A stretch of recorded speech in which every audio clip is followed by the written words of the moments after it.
364 days. That's my first thought when I wake up. I haven't even opened my eyes. There are 364 days before doom and destruction come for me in the form of my 30th birthday. 364 measly days. It's not nearly long enough.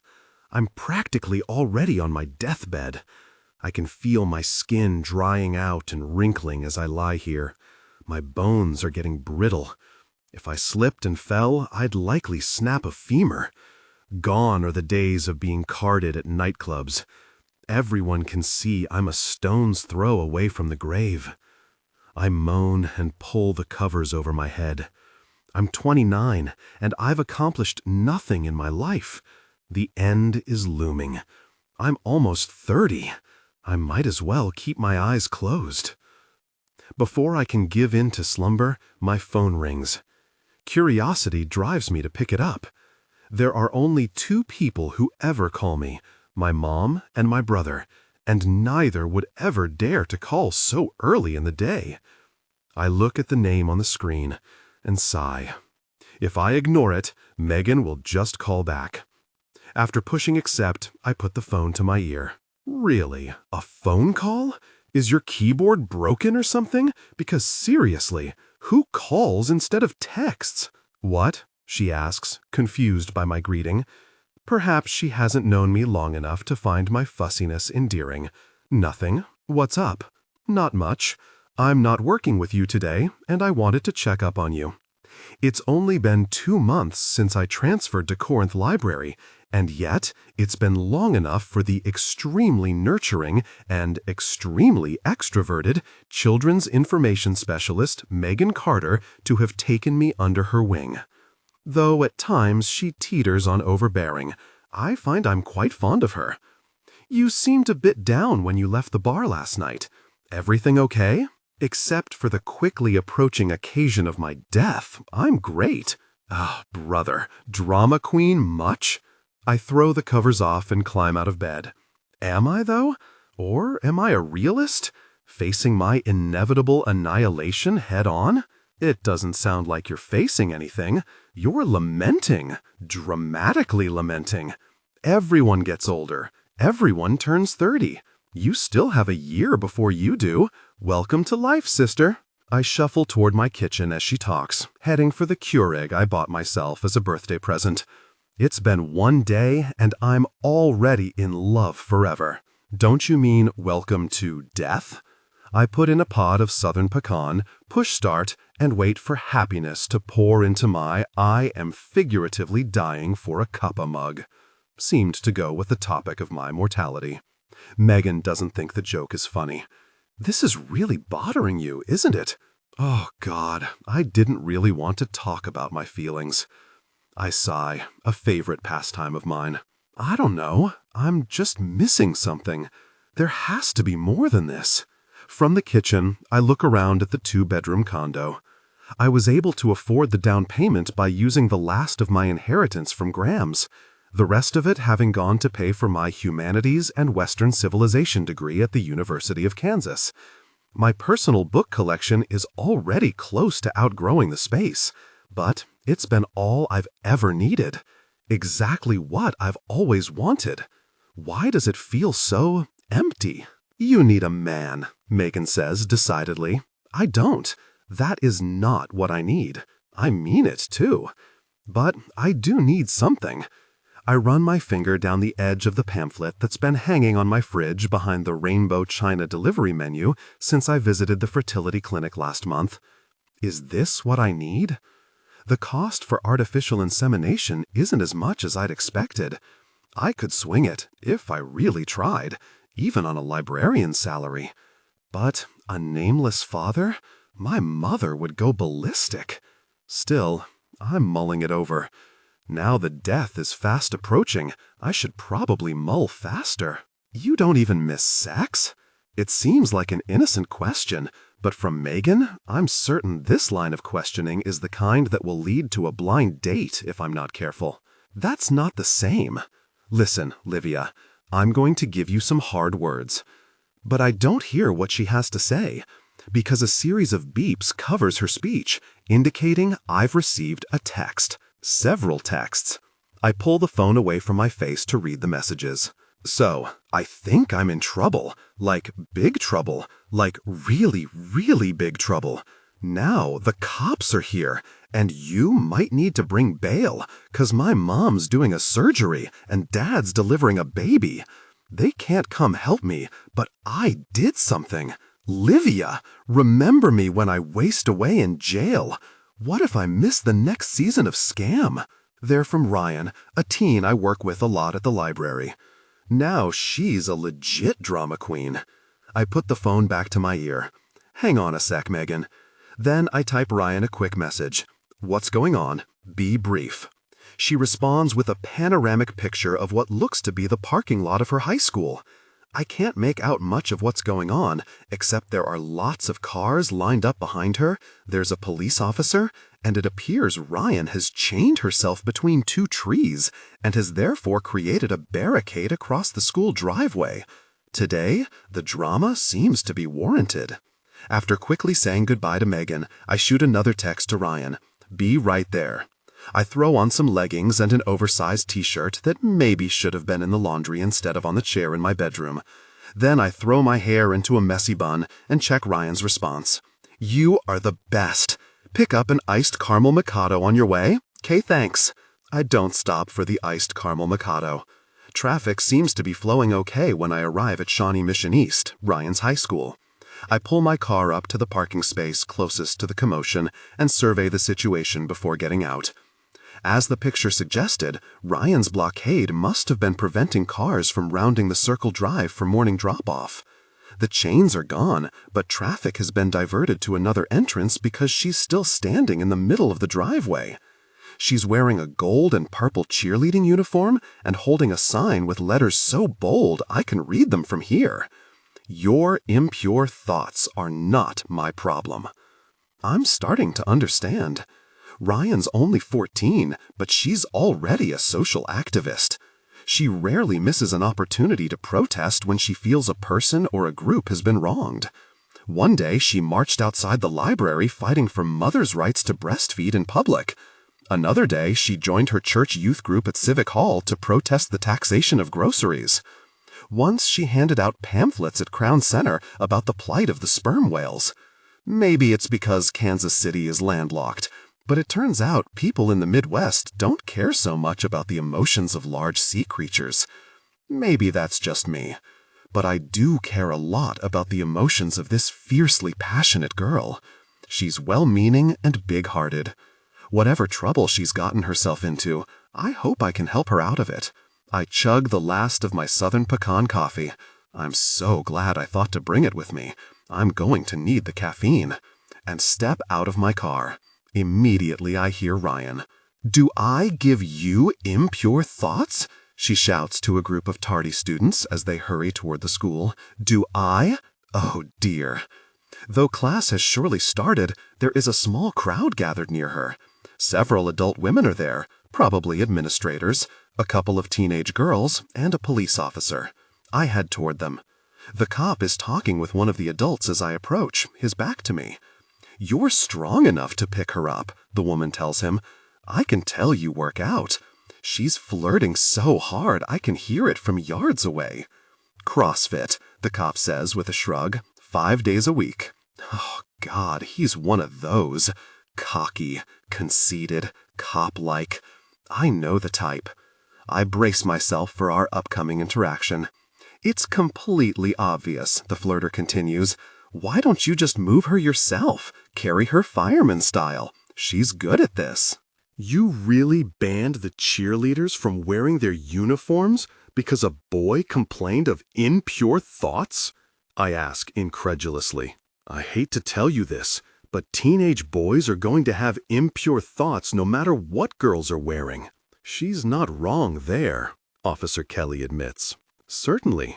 Her smile is tight, fake, the kind of smile that accompanies a lecture. But we believe in respectful behavior at our school, Miss Ward. We surely aren't going to encourage objectification of women. Irritation starts to bubble in my chest. Don't do it, Liv. Don't do it. But I do it anyway. I argue. Objectification is a whole other topic. Right now, you are putting the blame of what men think, and by extension, what men do, on what women wear. This is old rhetoric, Miss Holden. Aren't we past this? The fake smile is gone. She's barely even pretending to be nice now. I appreciate your opinion, but since you don't have children in our school, it doesn't really count for anything. That does it. I'm past irritation. Now I'm outraged. Actually, since I'm a taxpayer and this is a public school, my opinion does count. And because this is America where there's still freedom of speech, and since actions speak louder than words, I end my rant abruptly and march over to Ryan. Taking her sign, I hold it up proudly. Ryan breaks into a grin and resumes her protest. "Do I give you impure thoughts?" she shouts to someone walking his dog along the school grounds. "Oh, come on," Principal Holden complains loudly. Officer Kelly sighs and saunters toward us. "Do I give you impure thoughts?" Ryan yells in his direction. He ignores her, unfazed. When he's near me, really near me, so close I can feel the heat radiating off his body, he stops and says in a low voice that I'm sure only I can hear. Now, if you were wearing that outfit, the answer would be a definite yes. My head twists toward him. "What did you say?" "You aren't helping things," he says louder. "That's not what you said," I say, quieter, because I want to hear the other thing he said again, want to feel the shiver down my spine at the thought of him thinking those things, impure things, about me. He doesn't repeat it, doesn't acknowledge it. He holds his palm out toward me instead. "Hand me the sign." My grip tightens on the handle.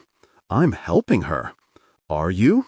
It's my impression that you want this whole thing resolved with the least amount of damage to her record. Am I right? Oh, God. His smirk is incredible. I can't look directly at it. "Keep talking," I say, but he's already said enough. I know what I need to do. I just like the way his voice sounds, the way it rumbles in his chest when he lowers it so that Ryan won't hear what we're saying. Get her to class, and I'll make sure there aren't any consequences for obstructing traffic. This isn't like him. I know it's not. He's not the type to let charges go. He's about order. He's about the law. So why's he doing it? I'm wary, but I can't take my eyes off him. I'm transfixed, under his spell. I hand him the sign. He gives another hint of a real smile. This time it's all for me, and my knees practically buckle beneath me. If I look at him a moment longer, I might actually literally faint. I spin and grab Ryan's arm for support, pretending I meant to simply get her attention. "Ryan," I say, "you're going to tell me to stop this, aren't you?" She pulls away, and I just manage to catch my balance. Well, I won't. I won't stop fighting for women. I won't stop fighting against injustice. I cross around to face her. Of course I'm not going to tell you to stop fighting. I'd never tell you that. Haven't I always encouraged you to speak your mind, whether it be through words or action? She narrows her eyes, unsure whether or not to trust me. Maybe. I'm encouraging the same thing now. Just, there are sometimes better ways to be heard. Look, I gesture to the few people standing around her. This is a very small crowd. You'd have much better reach if you took the matter to the next school board meeting, where you could actually affect change, don't you think? She twists her lips as she considers. Those aren't even our uniforms, the cheerleader shouts randomly from the side of the driveway. I lean in toward Ryan and whisper, also, it doesn't seem like the women you're fighting for are very appreciative of your efforts. She puts an arm around my shoulder. They just haven't been wakened yet, Liv. I don't think this is what's going to wake them. She throws her head back in frustration and groans. Then, suddenly, as if she hadn't been completely ready to march to Washington on behalf of the cause, she shrugs and says, "Okay, I should get to second hour anyway. American history. We're watching a documentary about suffragettes." She removes the remains of the chains that I notice now are still on each of her arms and hands them to me. Then she strolls toward the school building. "Where's she going?" Principal Holden asks me anxiously. "To class," I announce smugly. "Not dressed like that. There are no cheerleading uniforms in school." She marches after Ryan, urging the rest of the administration to follow as well. "She has a change of clothes," I tell no one in particular. I hope. Man, being someone's mentor is a tough job. It might require more caffeine than one K-cup pod. "Go to class before I fine you both for truancy," Officer Kelly says, but not before I hear him let out a soft chuckle at my comment. "What's truancy?" the two girls ask in unison. "Oh my God," I roar, "you need to go to school." They scurry off, and though I'd like to take credit, it's probably more likely because the bell has just rung. And now, everyone's gone, but me, and the cup. The very hot cup. It suddenly feels harder to get air in my lungs than it did just a second before. "Nice job with her," the cop says, nodding his head in praise. "Maybe you can help keep her out of trouble in the future." I bristle. Just because she's passionate doesn't mean she's going to get in trouble in the future. It's really his compliment that's bothering me. I'm bothered by how it made me feel good. "Right," he says, and I swear he's thinking things about me that would make me die 1,000 deaths if I were to find them out. I frown, feeling awkward. Well, anyway, I should thank him, but he speaks first. "Have dinner with me." What? Dinner? Why? That wasn't at all the kind of thoughts I hoped he was thinking about me. Not at all the kind of thoughts I want him to be thinking about me. Yet my stomach flutters anyway, like it's a good thing. Stupid stomach. Because in the evening, I get hungry, and I find that eating a meal tends to make that hunger go away. He's completely straight-faced, and it's so sexy I'm not sure I can stand it. I look down, away from his incredibly attractive jaw and his appealing lips. You don't need me for that. Eating alone is lonely. But I can't escape that incredibly appealing voice. My skin is on fire, even in the cool spring wind. I'm sure what's-her-name from attendance would be glad to join you for dinner. I'm not asking her. I'm asking you. I look up at him, and my heart trips. Even behind those glasses, I can tell he can't take his gaze off me. Goosebumps skim down my arms. Dinner. I eat dinner. I could eat dinner with him. What would be wrong with that? If I could see his eyes, I'm sure I'd have said yes by now. I might say yes anyway. "Hey, Officer Kelly." Apparently the attendance secretary didn't go inside after all. He turns toward the vampire. I swear, she hasn't seen the sun in a decade. "I left a sticky with my number on your motorcycle. Call me sometime." Officer Kelly makes a non-committal noise, but then adds, "Thank you again for the bolt cutters." Vampire secretary simpers at him. "It was no trouble, really." I don't listen closely to the rest of their exchange, because without his attention on me, I can think again. And I suddenly remember what would be wrong with dinner and why I absolutely do not want to go out with Officer Kelly. Because he's a man, and men leave. Especially this type of man, the type with the confident smile and the tight-fitting uniform. Seriously, the way his form fills out those pants. There's always a woman waiting in the wings for a hot cop like him. A flock of them, even. In a place like Kansas, he's the closest thing we have to a rock star. He could have anyone he wants. He doesn't need to try to pursue the hippie librarian driving the Prius with a Black Lives Matter bumper sticker and NPR playing on her radio. We're oil and water. He's the type who has a reputation. I'm the type who'd show up with a sign and protest it. Without giving him a response or even a goodbye, I take off.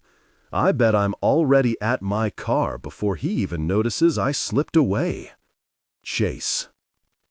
Every year, I think I won't have to come up here and tell you this, but then every year, here I am. The sound of the HR director's tired voice echoes through the large meeting room at our city hall. There's a cough, the sound of someone behind me discreetly trying to eat something crunchy out of a plastic bag, the whir of a ceiling fan overhead. The HR director sighs heavily, his shoulders slumping, and gestures to the PowerPoint slide behind him. The slide reads, "Don't have sex on duty." "That's it," the director says, a touch mournfully. "That's all there is to it. Don't have sex in your police car. Don't have sex in uniform. Don't pretend to do a business check at Arby's and then have sex in the Arby's bathroom. Just don't do it. Because then I have to fire you, and it's so much paperwork for me. And then I have to climb back up here next year and beg you not to do it again. Please don't make me." There are a few awkward laughs, a few sly shoulder nudges. Everyone remembers last Christmas when Captain Kunst caught Zach Simmons engaging in inappropriate conduct in the back seat of his patrol car, to the captain's college-age daughter, or the year before that when Mike Fox and his wife wanted to act out some role play and Fox's mic button got stuck, which meant everyone on duty heard him say, "Now that's the long arm of the law," right as he reached his peak. Who would be dumb enough to do that mess, I think to myself.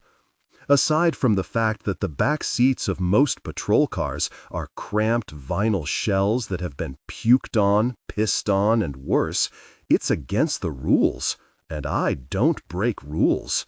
Rules are good. Rules are there for a reason. It's my job to protect those rules and make sure everyone else follows them. That satisfies something deep down inside me. Not like a hunger for power or anything, but it's the same feeling I get when all the weights are in order at the gym, or when my house is clean and my lawn is mowed. Clean and neat, everything in its place. I do law so that there can be order. I think of that kid today, though, definitely out of order and creating massive snarls of traffic trying to get out of the parking lot during the morning drop-off. There were 3 fender benders, 1 verbal altercation between a dad and a vice principal, and Officer Latasha Palmer had to issue a property damage citation because one impatient mom had driven up over the curb and crashed into the school fence. It was pure chaos, unnecessary chaos. And then the most exquisite woman I've ever seen marched right up to me in skin-tight leggings and flip-flops and started creating more chaos. Normally, I wouldn't have welcomed yet another upset adult demanding answers and action while I tried to sort out the mess, but the thing was, I kinda felt for the kid. She reminded me of my sister. In fact, I couldn't be sure Megan hadn't chained herself to school property at one point. And it was almost a relief when Livia appeared and started defending her. Because I didn't want the teen to get into trouble. I just had to make sure the parking lot exit was cleared so cars would stop crashing into each other. So I was glad the teen had someone there for her. And it didn't hurt that Livia wore those tight leggings, which showed off every curve of her sweet thighs and appealing form. Even the t-shirt she wore had been accidentally sexy, the thin fabric revealing a cute pink bra when she stood directly under the spring sun. My body stirred in my pants thinking about it, just as it did this morning when I looked at her. God, I'd wanted to pull her hair out of that adorably sloppy knot and twine my fingers in it. Wanted to draw her close and explore her form. I wanted her in the kind of hungry, urgent way I haven't wanted a woman in a long time. I have to find her again. She never gave me a real answer after all. The dispirited voice of the HR director brings me back to the present, and I listen as he describes more ways we can't have sex on duty. Although now I'm wondering less who would do that, and more if I would do it, given the right woman. Like, say, a brown-eyed spitfire with leggings and the kind of face they modeled Disney princesses after. The HR director wraps up his speech and leaves the room with the defeated air of a man who knows he'll be back to give the same speech again next year. The chief takes the low stage at the front of the room, giving us all a quick smile as he adjusts the microphone. "Thank you for that policy refresher, Eric," he says to the directors retreating back. "And even though I know it's not normally how we do things, I thought I'd take the opportunity to open the floor to any questions you might have for me. No chain of command, no formality. Just ask and I'll answer." A ripple of interest goes through the room of board officers. Our new chief has been pretty invisible for the most part, hiding out in meetings or in his office, and so having the chance to talk to him directly is unexpected, but not unwelcome. I shoot a glance over at my sergeant, Teresa Gutierrez, who is already raising her eyebrow in a, "Well, are you going to do it, or am I?" look. I stick my hand in the air. The chief smiles and points at me, the 2 quick blinks before saying, "Officer," telling me that he doesn't know my name. "Hi, yeah," I say, suddenly aware that all the eyes in the room are on me. I think of Livia this morning, all bravery and determination in her flip-flops and messy bun. I think she'd approve of me right now, and for some reason that sends a little glow through my chest. I was the head of the body camera committee last year, and we submitted a recommendation for the department to purchase the cameras for every officer working the field as soon as possible. I was wondering where we were on that. There's a sudden tension in the air. Not only had I coupled the committee's recommendation with a detailed budget analysis and cost breakdown by manufacturer, but I'd also done a department-wide poll and found that over 70% of the field officers wanted body cameras. But even though I'd done all the research legwork, even though most the cops here want the upgrade, the administration keeps stonewalling us. The chief's smile has frozen into something that can only be described as irritated politeness. I believe there was a memo sent out last month that addressed this very concern. With all due respect, sir, it didn't address anything. It just said that the department was still considering all their options. But we, I gestured around the room, think that this issue is important enough that we need to have it resolved now. There are nods and murmurs of agreement around me. The chief lets the forced smile slip a bit. "With all due respect back to you, officer, this decision is a bit above your pay grade. And while I appreciate your passion for it, I ask that you appreciate the complicated budgetary nature of such a purchase, not to mention the statements made by many citizens concerned with privacy. It's not a decision to be made in haste. It's been over a year, sir. I don't think you have to worry about haste anymore." I shouldn't have said it. I know that the moment the words leave my mouth. It's easily insubordination, something I could be written up for. And by the way the chief's eyes narrow, I wonder if he is really considering it. "I'm sure what Officer Kelly means," Sergeant Gutierrez cuts in smoothly, "is that most of the other agencies in the Kansas City Metro already have body cameras built into their budgets in the coming years. If we're not careful, our city could be the only one still using outdated policing standards. I just want to make sure we're serving and protecting our citizens to the best of our ability," I add to my supervisor's remarks. The chief smiles again, a mechanical smile. We've got him trapped, and he knows it, because in a room full of street officers, the chief can't admit he cares more about preserving admin salary perks than spending money on citizen and officer safety. "Duly noted," he says after a minute. "I'll make sure to check on the status of the cameras today and send out another department-wide memo." "Thank you, sir," I say. It's not what I wanted, but it's not a total loss either. Like Livia and her teen friend, I live to fight another day. Son, you've got to cut that out. I look over from the couch I'm sprawled on to Pop's chair, where Pop is drinking his third or maybe seventh cup of coffee for the day and searching for the volume on the remote so he can turn up the sound on the HGTV show he's watching. Pop has two passions in his twilight years: shows about buying houses and bad coffee. The first means that he's always fussing around outside in the quest for maximum curb appeal, even though he has no plans to sell the place. And the second means that our house always smells like the inside of a diner. Yes, our house. I live with my grandpa. It's a long story. What do I have to cut out? I ask with a sigh. That right there, all this sighing. I can't hear these idiots arguing about which tiny house to buy over all your mooning. I'm not mooning, whatever that means. Okay, well, maybe I have been mooning a little. I'm not normally the type to flop around on the couch on my day off, not when there are baristas to flirt with and some pavement to pound on my daily run. But I've already pounded 7 miles of pavement and hit the gym, and I still haven't shaken off this funk. It's partly the meeting from yesterday, this body camera issue giving me the itchy feeling of work left unfinished, which I hate. But it's partly something else, someone else.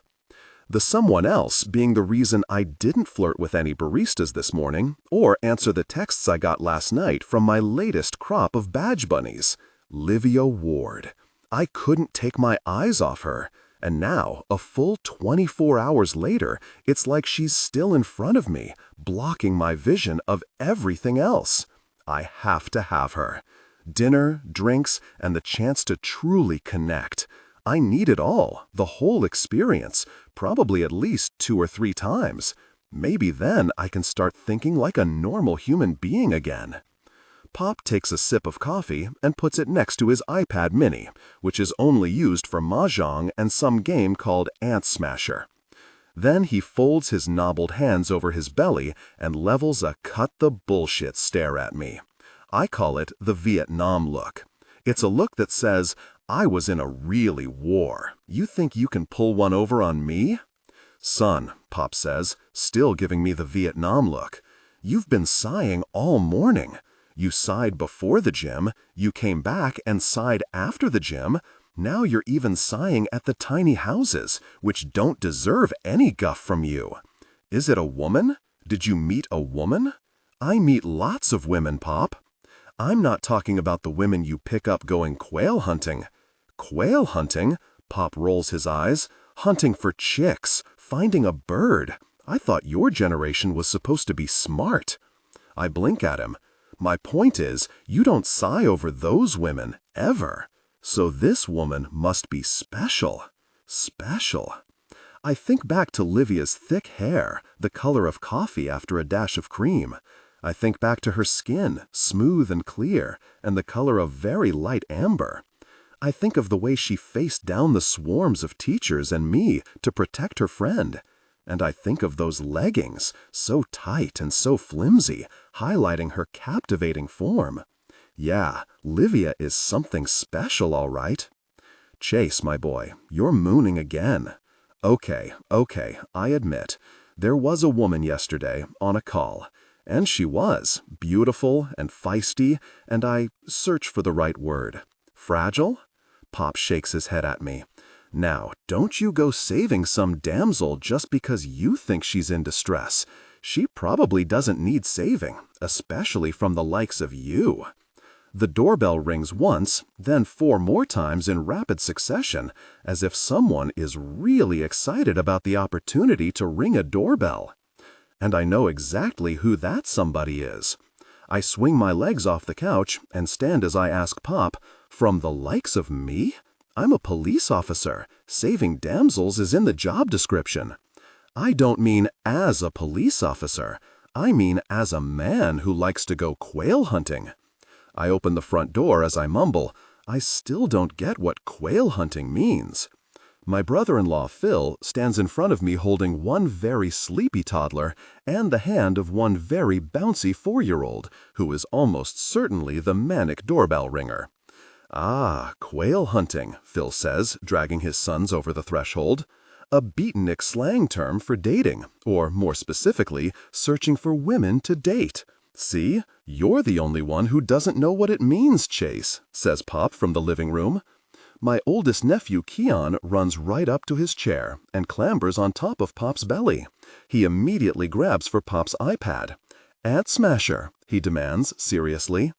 At the mention of Ant Smasher, my other nephew, Josiah, lifts up his head from his father's shoulder. He squirms down silently, his binky firmly in his mouth and his stuffed cow in his fist. And he also makes his way over to Pop's chair.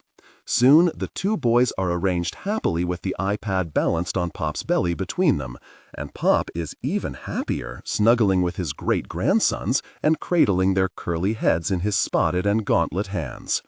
I turn back to Phil, holding my hand out for Josiah's diaper bag. "Nice one with the quail hunting," I tease. He grins. "It's cheating a bit, since both my sections this semester are on mid-century American lit. I've been reading nothing but beat poets for the last 3 weeks."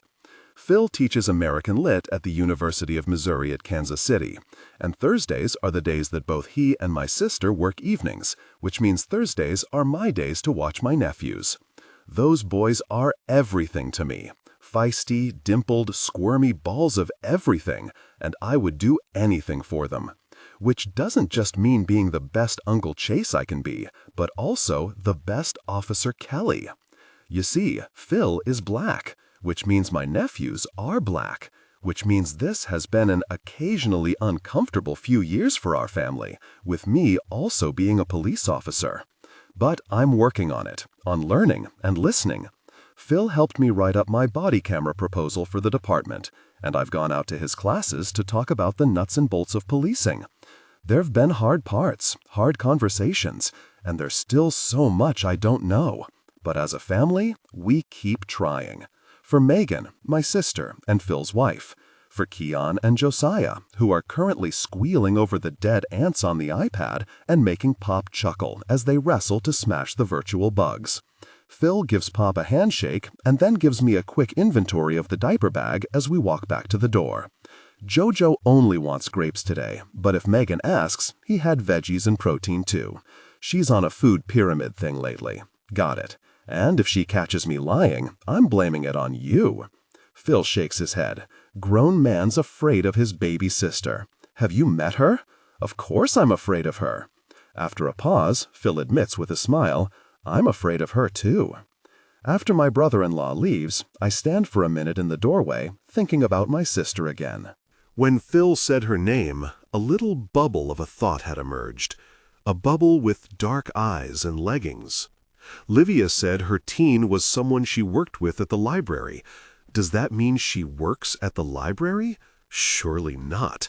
Megan has been working there for years. There's no way I wouldn't have noticed Livia before. So maybe she's actually a tutor? I know lots of local tutors met up with their students at the library. Or maybe a volunteer. Megan will know, I decide. Megan knows every coworker, volunteer, and patron that enters her domain. And especially someone like Livia, all fired up and ready to fight with the police and the school and anyone else she has to. I grin to myself, remembering her waving that sign in the air. I wonder if she'll be that fired up when we're together, and there's no doubt in my mind that we will be together. I'm Chase Kelly, man. I always get the women I want. It's time to shake off my funk about this body camera drama at the department and get my head back into the game, my favorite game. I grab my wallet and phone, glance in the mirror at my jeans and Captain America t-shirt, and then, like the sexy badass I am, shoulder the diaper bag and drag the red flyer wagon out of the garage. I walk back inside to my nephews, prepared to bribe them with promises of grapes and as many picture books as they can carry. Who wants to walk down to see Mommy at work? Livia? It happened again? Megan half asks, half exclaims. Yep, I stage whisper. The children's section of the library is quiet tonight, but this is the kind of conversation that would be particularly bad if an overprotective parent overheard. Watching a Logan O'Toole video. This time I caught the guy in the act. You mean he was actually? She holds up her hand to make sure no patrons can see her and makes a suggestive motion. I nod. It's the third time in a month I've caught someone using the library computers for VPU, very personal use, and though I should be used to it by now, I still continue to be astonished every time. What did you say?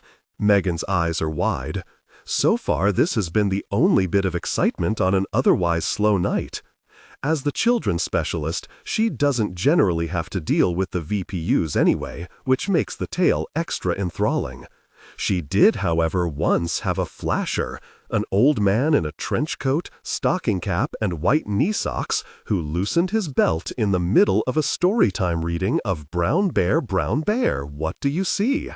Trust me, Megan says every time she recounts the story, Brown Bear didn't see much.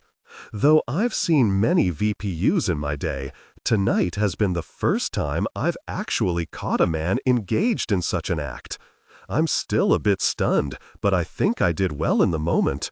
I told him, "Sir, these computers are for public use, and the viewing of inappropriate content is strictly prohibited. Please kindly log off and leave the library." Then I handed him a box of Kleenex and walked away. Megan laughs, clapping her hand over her mouth when she realizes she's been a tad too loud. Lysol that computer down, then spray it with bleach, and tell me which one it is so I can make sure to never use it myself. It doesn't matter if I tell you which one it is. They've all been used for that purpose at some point, I'm sure. Men are disgusting. I lean across her desk and prop my chin up with my hand. I'm still getting to know her, but I've already learned a few things about her. I've met her husband and 2 boys a couple of times, and I've heard her mention her only sibling is a brother. You're surrounded by them. How do you manage with all that testosterone? She shrugs as she goes back to cutting out shapes from colored paper for an upcoming children's program. I grew up with just my pop and my brother. Guys are all I know. She cocks her head and looks at me. Do you really hate men that much? I stand up affronted. I don't hate men at all. I don't hate kangaroos either, but I'd probably have better luck at getting one to stick around. That's a stupid analogy. Where on earth are you going to find a kangaroo in Kansas? You just haven't found the right guy yet. The right guy will stick around. Look at Phil. She's missing the point, which is that it would be just as hard to find a decent man as it would be to find a kangaroo. It's why I've stopped looking. It's a hard point to explain without sounding like a quitter, or asexual, but I like Megan, so I try anyway. You didn't know Phil was the right guy until you gave him a chance to be the wrong guy, did you? She pauses her cutting, and for a moment I worry she's going to tell me she knew it was love at first sight. After a beat, she says, I guess not. No, right, I say, as though I've just gotten a bingo. And I don't want to do that. I don't want the uncertainty part. I'm done giving chances. She opens her mouth, and I sense a rebuttal coming, but I don't need to hear it. I've made up my mind on this.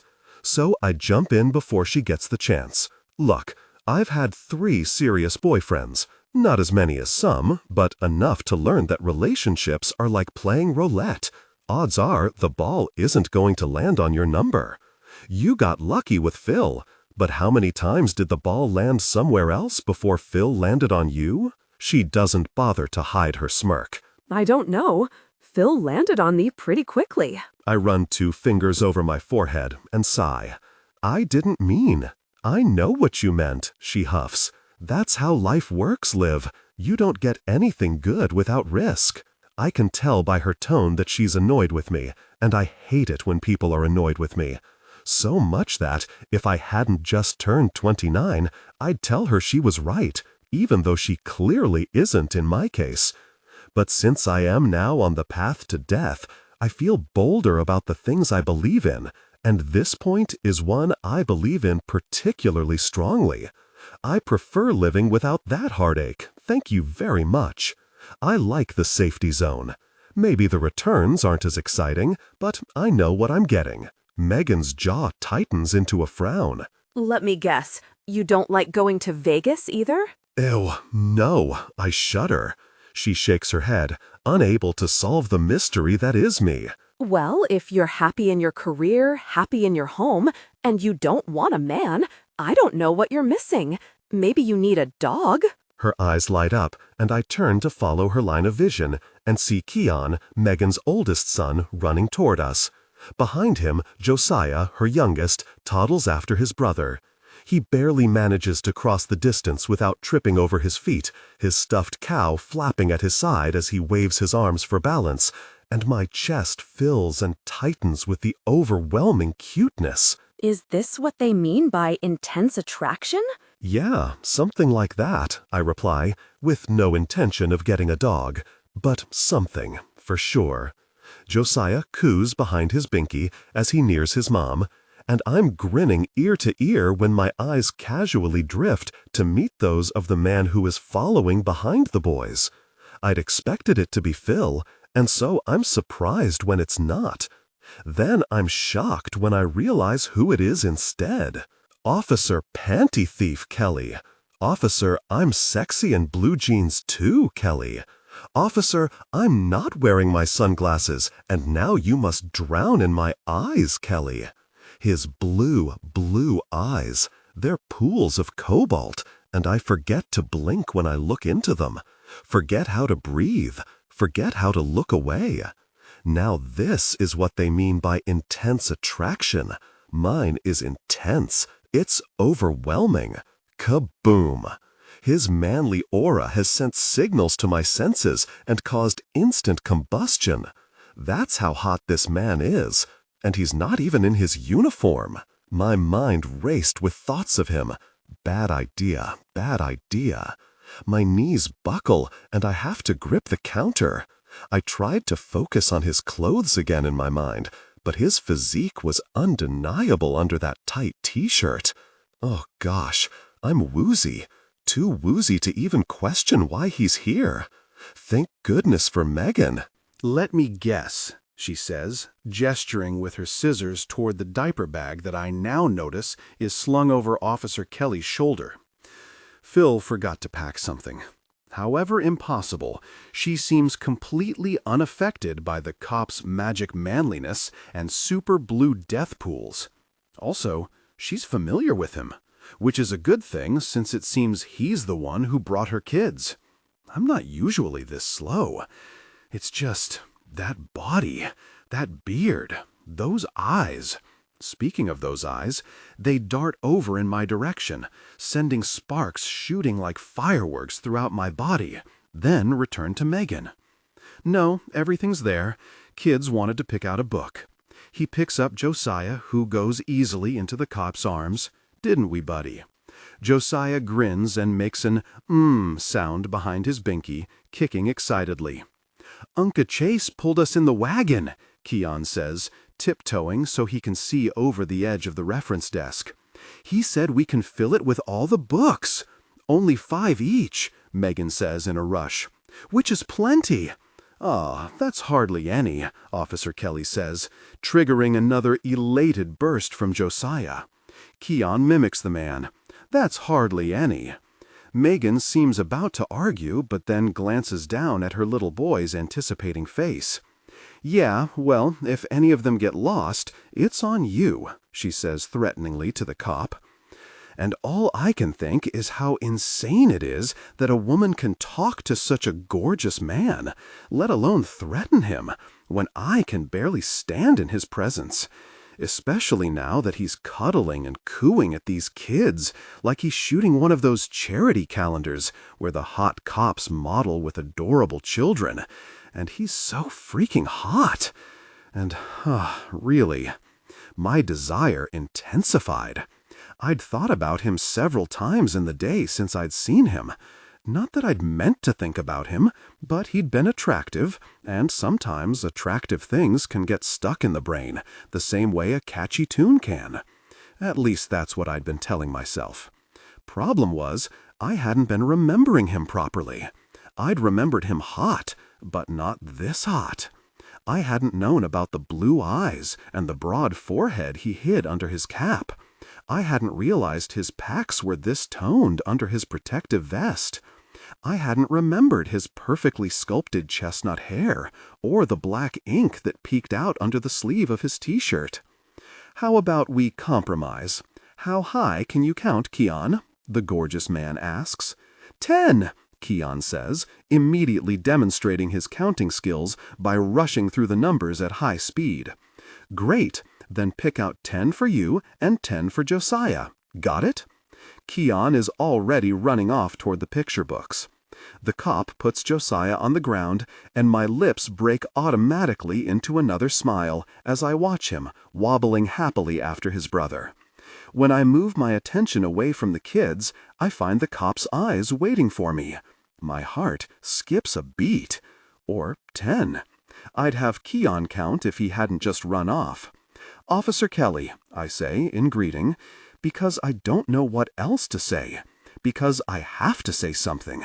I can't just stand here, combusting under his gaze.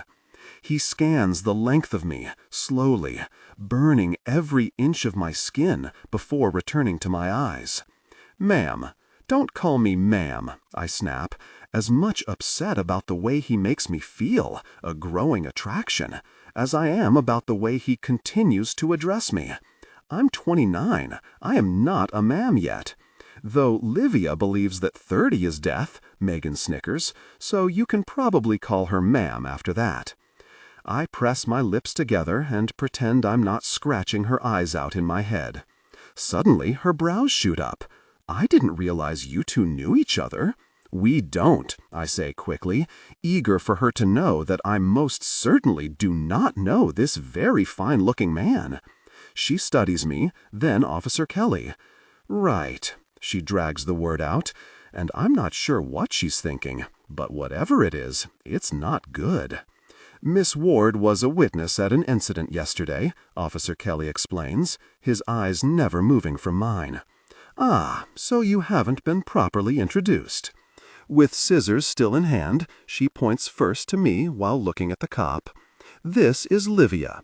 She works upstairs with the grown-ups and the teens, and she's cool, so don't be a jerk." Sternly, she adds, "You know what I mean." Then she points to the cop and turns her attention to me. "Chase is my big brother. His nobleness comes off as stern and overprotective sometimes, but he's really a teddy bear." He scowls. "I'm not. I'm a warrior." "You wish." She rolls her eyes and returns to cutting out the star that has been dangling from her paper for the past few minutes. Chase, even his name is sexy, glances toward his nephews, checking up on them, then returns his heated gaze to me. And I'm just standing here, and no one's saying anything. So there's awkward silence. At least I consider it awkward, because as far as I'm concerned, any silence between strangers is awkward, especially when the stranger is 6 feet of pure attraction, and the chemistry between us is so intense that I'm afraid I'm about to give in to the overwhelming desire. So obviously, I can't let the silence continue. I put on a smile that exudes more confidence than I feel and turn to my friend. "Megan, you never told me your brother was a hot." Oh my God, I didn't just say that, but I totally did. My face is heated with embarrassment. A cop. I meant a cop. I can't look directly at him, but I catch him out of the corner of my eye, grinning like he won the lottery. Jesus, his grin is like a superpower. My desire instantly intensified. Okay, I was already feeling a strong attraction. I have to be honest. "I guess it hasn't come up in conversation," Megan says, as though she didn't notice my blunder. She sets down her scissors and stares at me point blank. And of course he's hot. He's related to me. I didn't think my blush could deepen, but apparently it can, because now I feel it down to my toes. And that's my cue to leave. Well, look at that. I squint at the clock on her computer. My break is over. I have to get back upstairs. Nice meeting you. Again, Officer Kelly. Chase. It's strange saying his name, and yet I want to say it over and over. I want to scream it. I want to experience more with him. What am I thinking? What am I thinking? I meant all those things I said to Megan. But God, look at him. He cranes his neck to check up on the boys who are hidden in between the stacks, and my heart yearns. He's so very good with them. He's just so very good. I sigh, and with his attention elsewhere, slip around the children's reference desk and make a quick escape toward the elevator.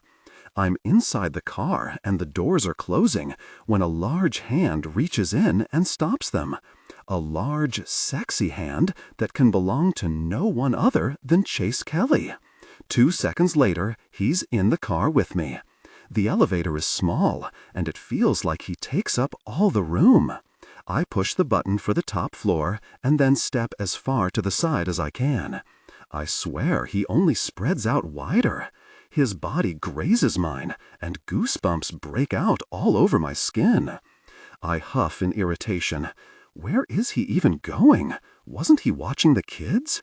He doesn't offer an explanation, and I refuse to ask.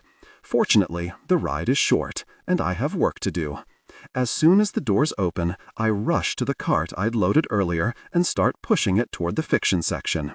It's slow enough that I'm not needed on the floor where Chase might feel obliged to try to talk and disarm me with his cobalt death rays.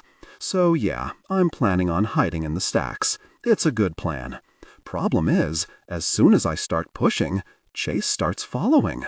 Perhaps it's a coincidence. He could have been heading for fiction. Maybe that's why he came up here, to grab the latest Scandinavian murder book. Or no, that's not what he'd read. He'd read epic fantasy, Le Guin or Rothfuss maybe, or maybe something more in the Neil Gaiman or Terry Pratchett vein. He struck me as the kind of guy who liked his books smart and a little fun. So I stop and pretend to look at a book on the cart, giving Officer Kelly a chance to pass me by. Except he stops too. Of course he stops. He probably isn't even a reader because some online content does not count as reading. With my jaw set, I take a deep breath and force a smile. Can I help you with something? I have no idea why my voice sounds as high as it does, or why my heart is beating as fast as it is, or how his cheekbones can be as perfect as they are. You can, he says, his eyes twinkling. Oh my goodness, he knows how to twinkle. I let out a string of curse words in my head, including a bunch that I've made up on the spot that are specifically related to how amazingly attractive Chase Kelly is. I'm hopeless. This is hopeless. Is this library related? I ask him, because if it isn't, I can tag along while you shelve. Fine, I say through gritted teeth. I shove the cart harder than I need to, hoping it will alleviate some of my irritation, but if it does, I don't notice. Chase and I are walking side by side now toward the fiction section, and all I'm aware of is the wall of heat between us. It beckons me closer, makes me wonder what it would be like to press up next to him, makes me wonder what the scratch of his beard would feel like against my cheek. I push the cart up to the P's, pick up a handful of books, and start looking for their places on the shelf. We're silent at first, and it's killing me. But after what happened downstairs, I'm not saying a word until he does. He leans back against the bookshelf and crosses his arms over his chest, which causes his biceps to flex. And until now, I had not been aware that such an impressive display of strength was actually a thing, but apparently it is. In this position, I can see his tattoo better. The silhouette of a ram's head is at the bottom, and above that, concentric circles, like the bottom half of a bullseye, maybe. The rest disappears under his sleeve, leaving me to guess and wonder what it looks like. I pretend not to notice he's watching me too. It's not like I like it or anything. Okay, I like it. Hot guy checking me out? How could I not like it? So, I'm vetted now, he says eventually. Vetted? I reach for another book, avoiding looking at him directly. What do you mean? Out of the corner of my eye, I see him shrug. I'm Megan's brother. It means you can go out on a date with me. I'm not some random stranger. Oh my, the date he'd asked me on? I'd hoped he'd given up on that. Being Megan's brother doesn't automatically vet you. You can still be a giant jerk and share DNA with a good person. Another handful of books, and this time I bend down to search for their placement. But I'm not a giant jerk. Is it my imagination, or is he suddenly closer? I peer up at him. How do you know for sure? It's hard to be objective when you're both the one doing the judging and the one being judged. He crouches down beside me, and my heart practically leaps into my throat. How about you go on a date with me, and you can tell me if I'm a giant jerk? I mean to let out a mocking laugh, but it comes out sounding more like a giggle. I'd rather not. He moves to meet my eyes. Why would you rather not? You said I was hot. I said. I stare at him, open-mouthed, shocked that he'd bring that up. I'm so humiliated. Again. That was a slip of the tongue. I return to shelving, refusing to look at him. Ever again. Fine, I sneak one more peek at him, but this is definitely the last one. So you're saying you don't think I'm hot? Oh my God, he's so hot. Aren't you supposed to be watching your nephews? Yes, I'm changing the subject. Megan's taking her dinner break. It's been 10 minutes. Tell me, Livia, are you absolutely not attracted to me? I study him for several seconds before my eyes flicker involuntarily to his lips. What in the world am I thinking? I shoot up to my feet. This feels like a trap. Chase follows me up, caging me between the bookcase, the cart, and his body, his strong, powerful body.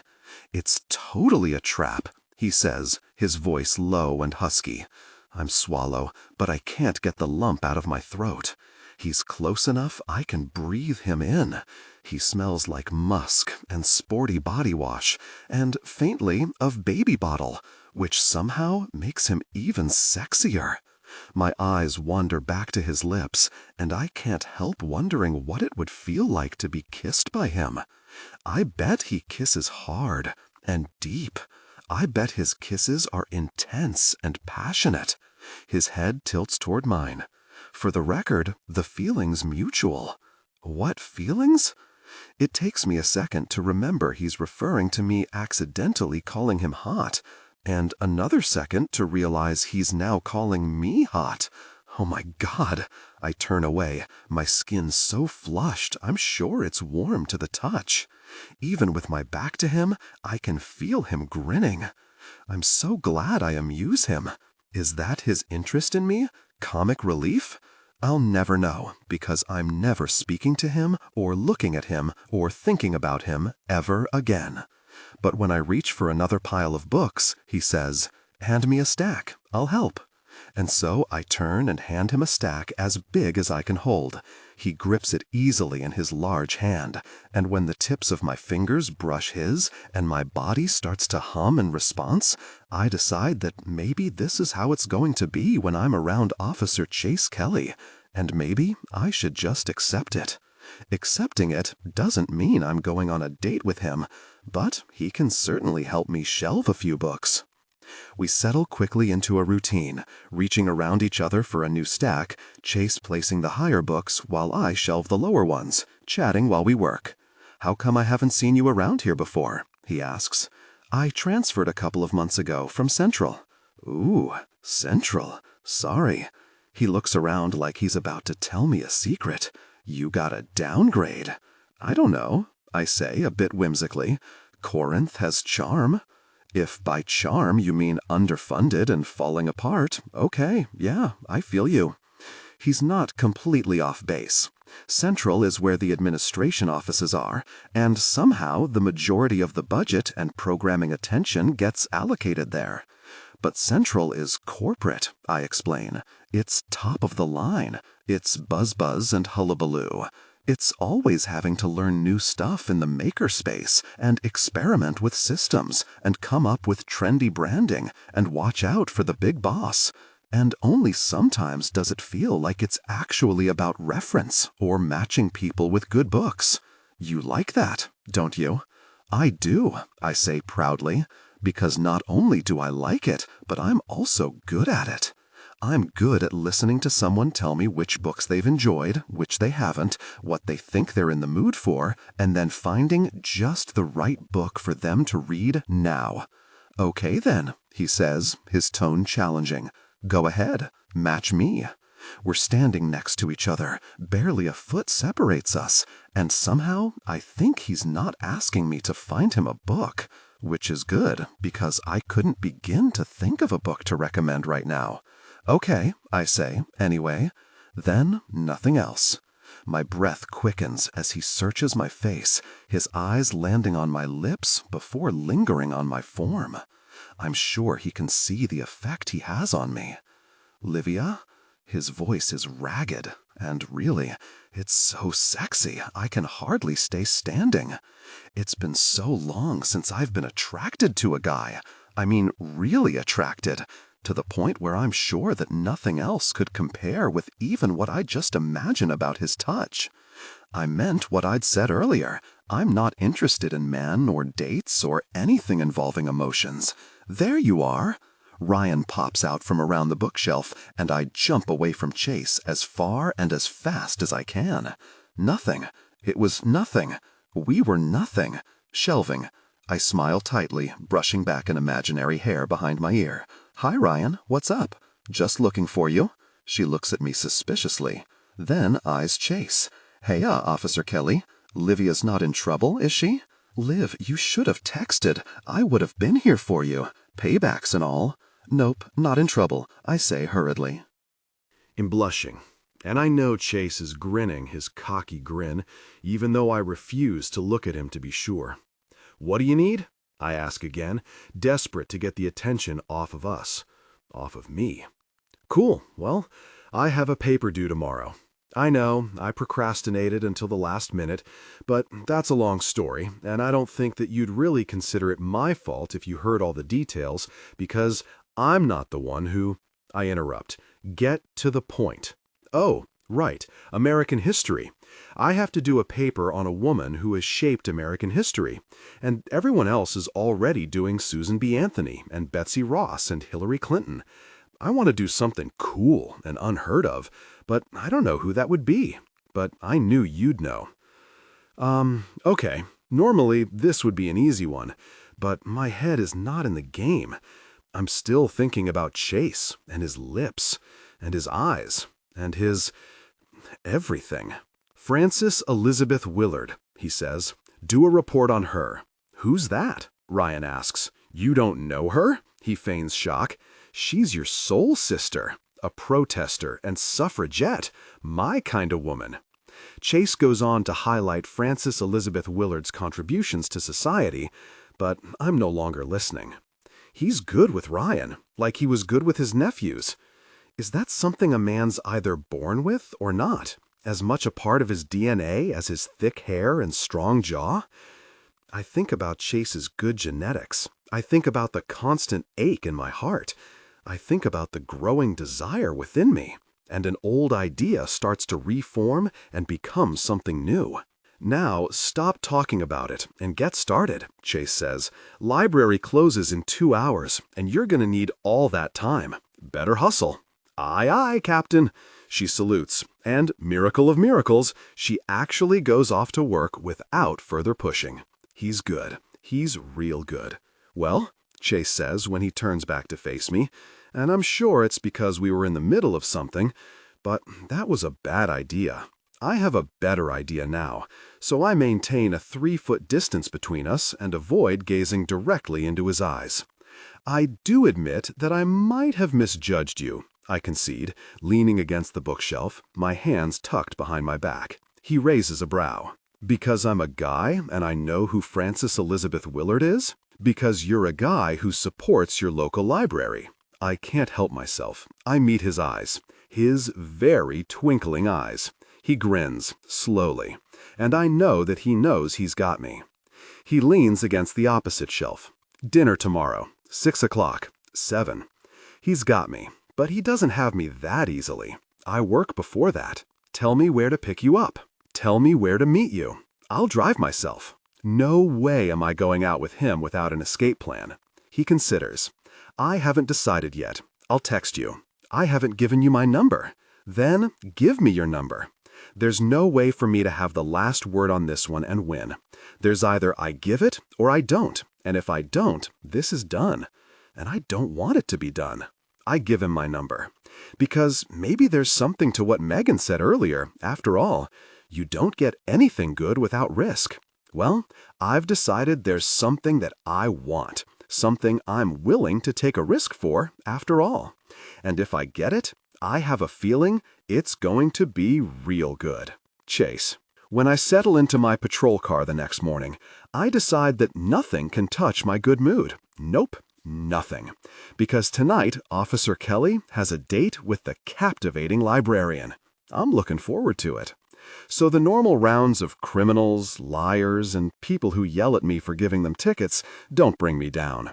The dirtbag who tries to lie about slashing his ex-girlfriend's tires the night before doesn't bring me down. The irate doctor who accuses me of discriminating against people who drive nice cars in order to boost ticket revenues doesn't bring me down. Even the white lady who yells at me after I write her a ticket for causing an accident doesn't upset me. Failure to avoid collision, she reads off the ticket. How am I really supposed to avoid a collision when the car in front of me stops without warning? They were stopping for a red light. In general, we would consider the red light a warning that cars ahead of you will be stopping, I say, aware that I'm being snarky, but keeping my voice bland and pleasant. It's easy to stay pleasant when I know I'll be pressed against Livia later tonight. I also have 3 independent eyewitnesses saying you were tailgating that car and visibly texting on your phone. If you'd been following at a safe distance, you wouldn't have hit them. You can't know I wouldn't have hit them, she hisses wildly. Actually, I say cheerfully, I can know that.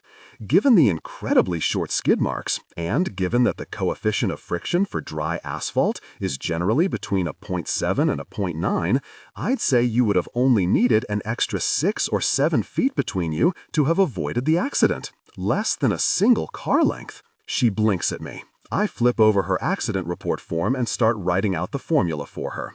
So the mass of the vehicle is irrelevant here, and without a drag tire, I don't know the exact coefficient of friction, but we'll be generous and say it's 0.7. And so if F equals force, she's now staring at me, incredulously. It's physics? I offer. Really physics, she snaps. You'll be hearing a complaint from me, Officer Kelly. You've been nothing but unprofessional. And those eyewitnesses are, gosh, no one can prove I was texting. That's why I didn't write you a ticket for texting. I wrote you a ticket for crashing into the back of another car. She practically snarls, snatches her ticket out of my hand, and leaves. I finish the physics formula by myself for fun, get the answer I knew I would, and then finish up my report. Good mood undented. I spend the next hour running speed along one of our busiest roads, my phone wedged between my cheek and my ear as I hold the LiDAR gun steady and track cars as they drive by. Do you think she prefers it if a guy dresses up or if he's more casual? I ask Megan.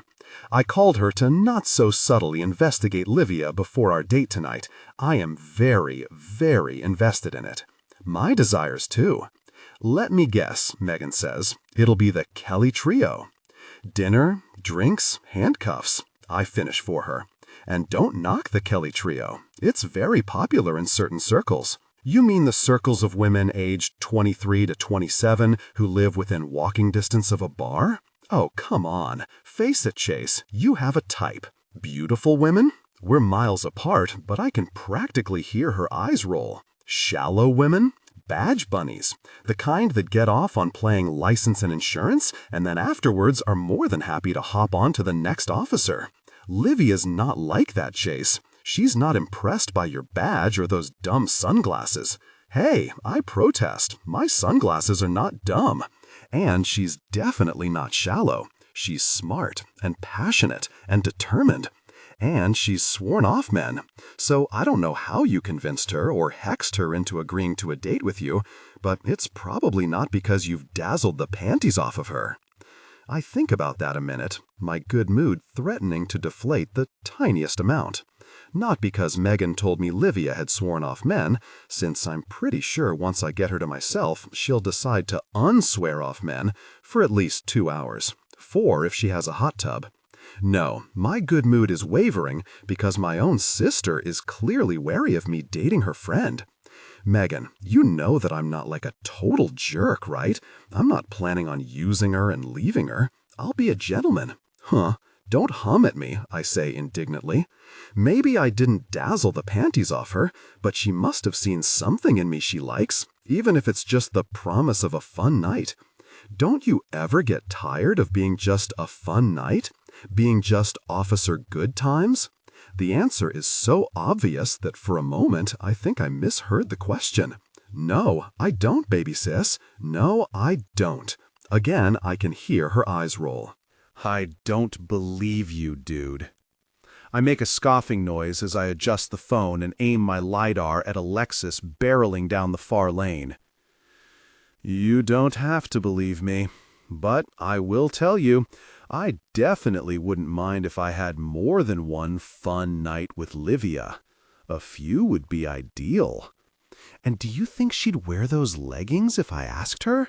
I can't stop thinking about what it would be like to be close to her, and oh my God, I'm hanging up. Fine, I have to pull over this car anyway. If the date goes badly, I'm blaming it on your poor intel. Megan makes her own scoffing noise and then hangs up, and I drop the phone in the seat next to me and reach for my lights and sirens. But as I do, as I pull over the SUV and have yet another doctor accuse me of profiling expensive-looking cars, I wonder about what Megan said. Am I sick of being Officer Good Times? I mean, of course not, right? But for the first time, I'm not sure if I believe myself either. I'm at the steakhouse 15 minutes early, which is on time in Chase Kelly's book. I've never been late for work or a date a single time in my life. In fact, I've always been early, which is a point of pride for me. And Livia walks in at 7 on the dot, something that endears me to her immensely.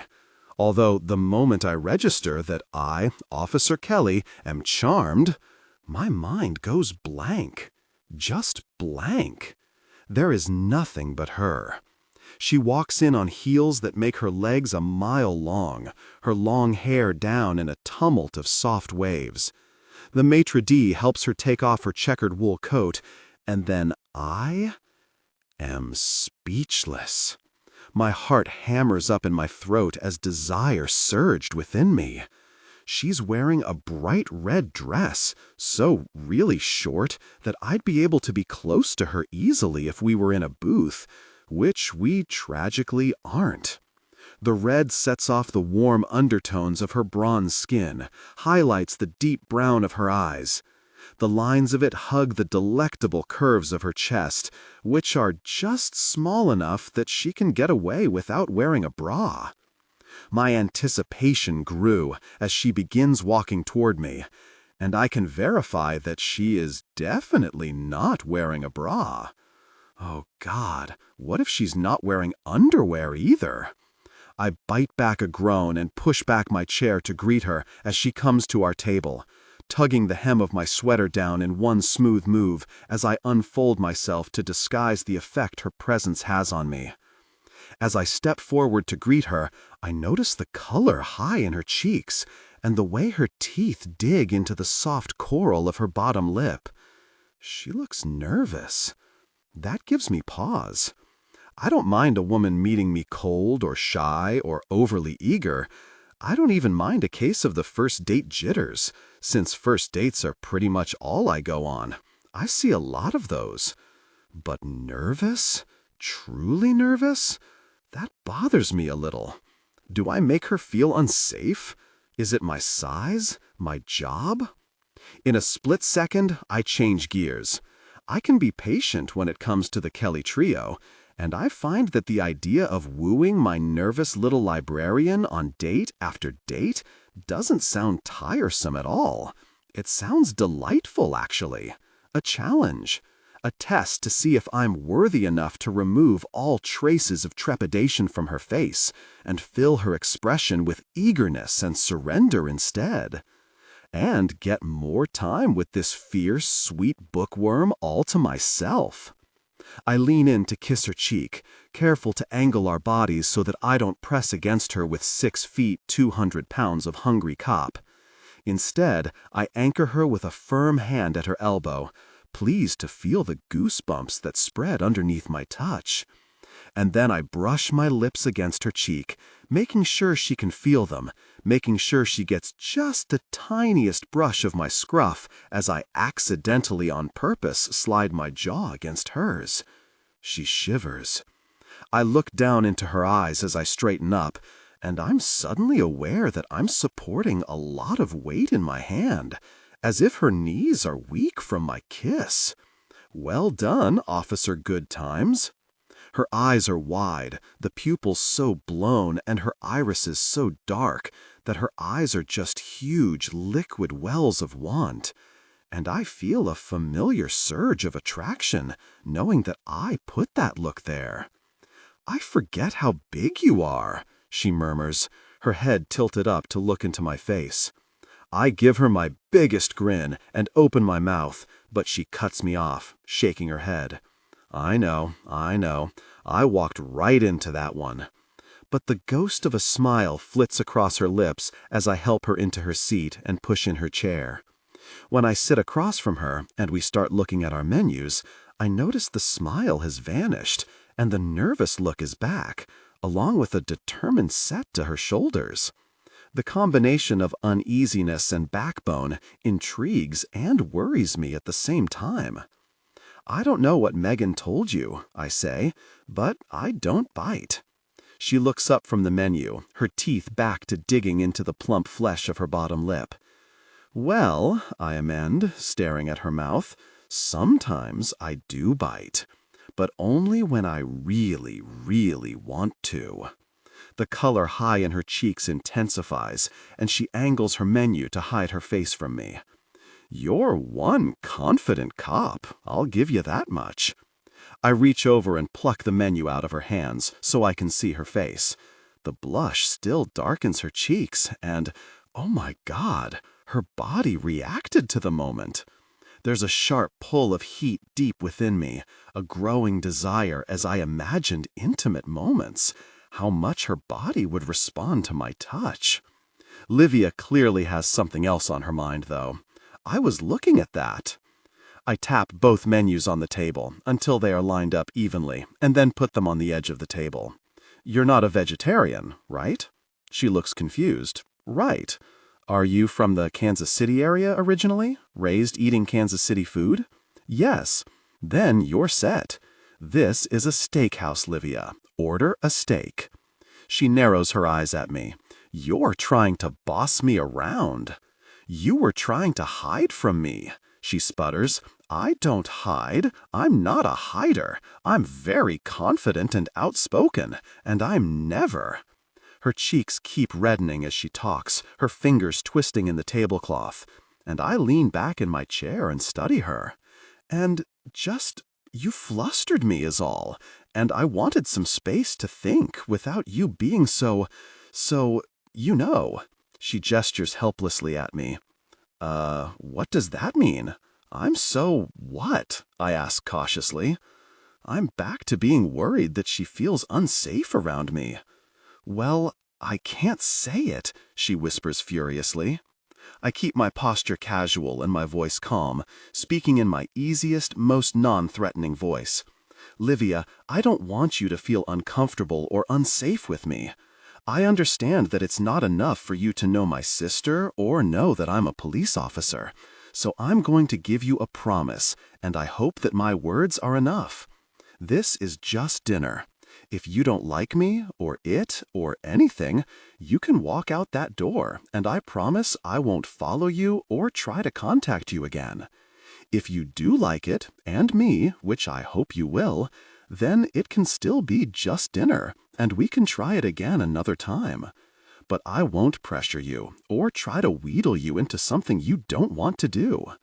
I want you to have a safe and fun evening, however that looks for you."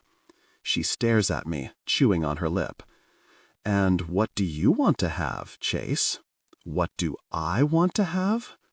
I wanted to share a profound connection with this librarian, to experience deep intimacy, to feel her close and explore every part of her with passion. But I don't know if telling her that will make her less skittish. In fact, probably not. Especially because she's now staring hard at me, as if this is some kind of test. "I can't promise commitment," I finally say, a little reluctantly.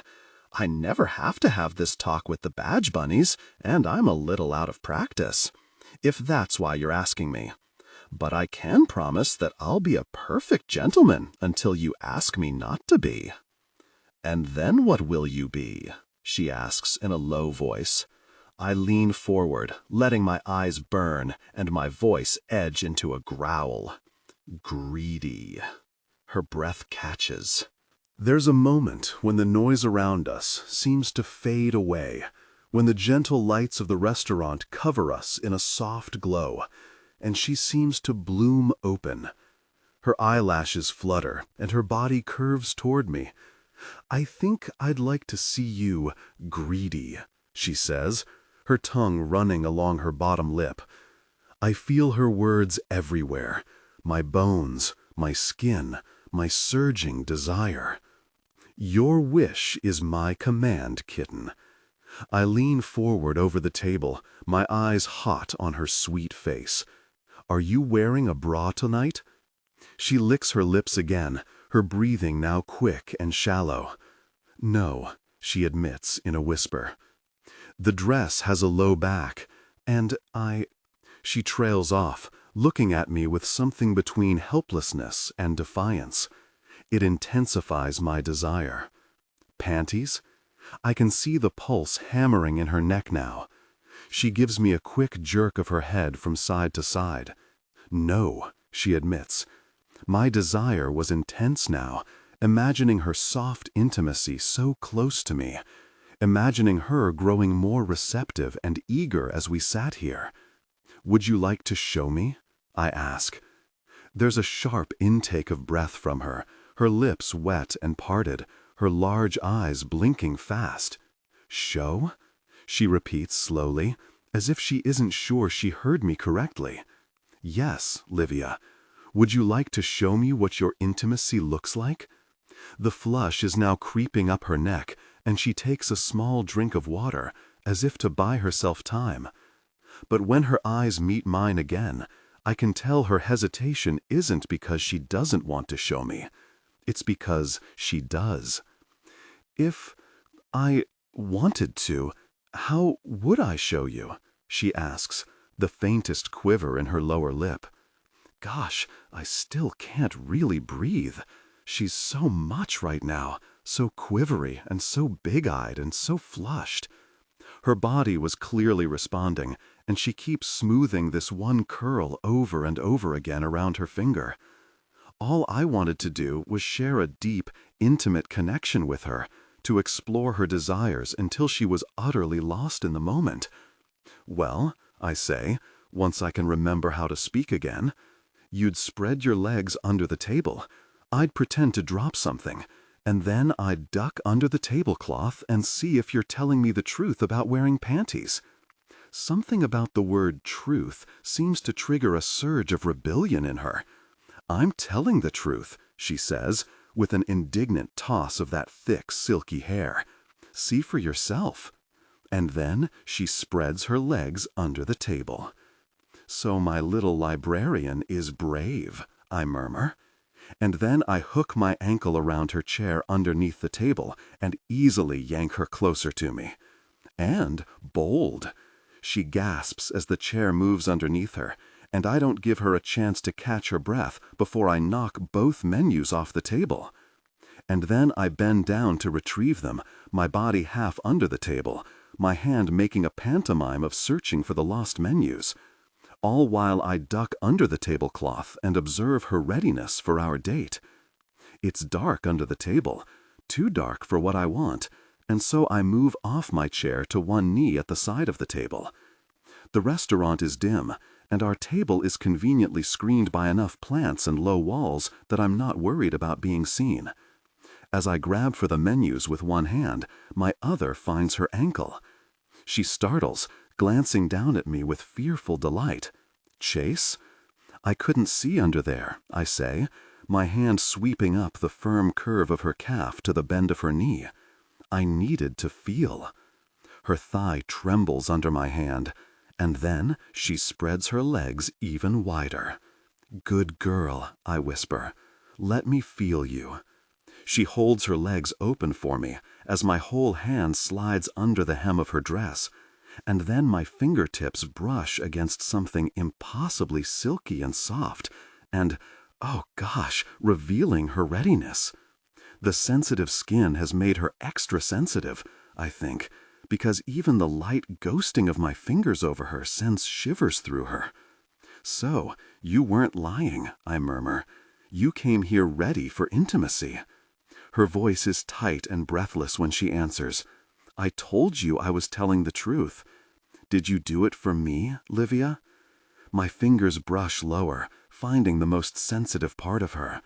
She sucks in air as I apply a firm, circular touch. I don't know, she confesses. Her voice is embarrassed, but her hips are currently rocking against my hand, seeking more of the sensation as I caress her. I could do this literally all night, but I know we'll start to draw attention if I don't stand up soon. I allow myself one more caress, this time exploring her intimacy further. Gosh, Livia, I mutter, my self-control evaporating the moment I find how responsive she is. She says. There's a flush creeping up her neck now, goosebumps everywhere, non-stop shivers. She looks like she has a fever, and the sight of her so physically undone just by this simple touch has me ready to give in to overwhelming desire. I don't do that, but I do peer up into her face and ask, can I explore your intimacy further? I want to feel. Just for a minute. Her eyes are half hooded as she nods and licks her lips. Yes, you can. I do. I explore her intimacy, easily finding a spot that makes her arch her back, and then I deepen the connection, watching her face carefully as I do it. Her eyes are completely closed now, and her chest is rising and falling so fast that the fabric is pulling against her chest. Gosh, I just wanted to give in to the overwhelming passion, to connect with her deeply and completely. With a small groan, I ended our intimate exploration and went back to my seat, relieved that nobody seems to have noticed my little exploratory session, and also disappointed that the explorations are over. Livia's eyes are open again when I get there, but just barely. Holy gosh, she mumbles to herself. Holy gosh. I grin at her, feeling a deep satisfaction. The connection we shared was profound, sweet and primal, so good that I knew I needed to experience it again, soon. Her eyes widen as she watches me. I can't believe we just did that. I can't believe I let you. My grin gets bigger. And we haven't even ordered our food yet. She shakes her head. We haven't even kissed yet, she says, with some wonder in her voice. Yet, I tease. So does that mean we will kiss? That draws a smile to her face, along with a fresh flush. I didn't mean it like that, she protests. She goes to cross her legs, and then she gives me another one of those soft inhales. Are you pressing your thighs together right now? I ask in a husky voice. Yes. Can you feel that sensation? Can you feel how responsive you are? Yes, she whispers. How are you doing this to me? I hold up both my hands. I'm not doing anything right now, if you haven't noticed. You're doing it to yourself. She looks down at her lap, taking a deliberately deep breath. I think I'm doing this wrong, she says worriedly. I don't like that. because from my vantage, everything is going utterly and completely right. Doing what wrong? She gestures between the two of us, still looking down at her lap. This? I'm confused. The date? She closes her eyes for a moment, and then opens them, pinning their dark depths onto me. Kind of, she says slowly. But I meant for this to go differently. More, businesslike. More transactional. Now I'm really confused. Transactional? Like we would just eat food, share intimacy, and then leave like strangers? I've had plenty of transactional encounters in my time. I mean, I've basically taken out stock in Durex at this point. But I didn't think that was what Livia wanted from our date. I assumed she'd want fun, easy and intimate, yes, but fun all the same. Thankfully, the waiter shows up then, and I can gather my thoughts. After we order steak and beer for me, steak and wine for her, I give her my full attention. I don't mind being a transactional Livia, as long as we're both having fun at the same time. But I'm curious, does this have anything to do with you swearing off men? Livia sighs. So Megan told you that, huh? She did. And I know it's not my business, but if there's a story there, I want to make sure I don't do anything to repeat parts of that story. I don't want to scare you or hurt you or trigger you. To my surprise, that seems to utterly disarm her, even though all I did was pledge not to be a jerk. That's really thoughtful of you, she says softly. Then, after a minute, she adds, there's not a story like the way you're thinking. I just have had my heart broken enough to know that I can't count on a man to be trustworthy and faithful, so I stopped trying. That pulls on something in my chest, something I didn't even know was there until just now. It makes me want to protect her, makes me want to find any man who broke her heart and drive my fist into his nose. I shake off the feeling. It's not mine to have in the first place, and in the second place, it should be no concern of mine that she stopped trying to have relationships. I'm Officer Good Times. I don't do relationships either. But still, there's something so forlorn about the way she looks right now, and I want to help. Somehow. My mind flashes to Sergeant Gutierrez and her wife. Is it just men you don't trust? Have you ever tried dating women? A smile tugs on the corners of her mouth, pulls on that weird new spot in my chest. You mean, have I explored being bisexual? Yeah. She lifts a slender shoulder, still smiling. Yes, I explored that. A few times. Ah, say no more. But then the meaning of her words becomes clear in my mind, and I lean forward and put my chin in my hand, giving her my biggest grin. Actually, say more. She giggles, a real little laugh with a real little smile and real little twinkles in her dark brown eyes. The waiter comes by with our drinks and a basket of rolls, which I immediately start destroying. It's while I'm buttering a roll that Livia switches gears from giggles to serious business. Chase, I wanted to talk to you tonight, and I know we got a little off topic earlier. I take a bite of roll, raising my eyebrows. Is off topic what we're calling it when I touch you intimately in public? She ignores me, forging ahead with what she wants to say, that nervous but determined look back. It makes me nervous enough myself that I stop eating my roll. I'm done with relationships, she says, meeting my gaze with an expression that brooks no argument. Not that I would argue, even though every time she says she doesn't want a relationship, it twists somewhere in my chest. I shake off the twisting feeling. You're preaching to the choir, sweetheart. I know, she says with a nod. That's why we're here tonight. See, wouldn't you agree that just because you don't imagine yourself being married, that it doesn't mean you don't have plans for your life? We're still allowed to want things, right? I'm starting to feel like I have no idea where this is going. Yes? I agree, tentatively. She nods again. I don't need a man or a relationship, but I still need a future. I still want a future, and I know exactly what it is I want for that future. I take a swig of my beer and settle back into my chair. Okay, I'll bite. What is it that you want for your future, Livia? I want a baby, she answers calmly. And I want you to be the one to give a baby to me. Livia Chase nearly chokes on his beer. Excuse me? A what? I see sweat gathering on his forehead. It's the first time I've seen him be anything but calm, cool, and collected, which probably says a lot about how he's taking my announcement. To be fair, I did spring this on him suddenly, though I didn't come up with the idea on a whim. I've been looking into artificial insemination and even adoption for several months now.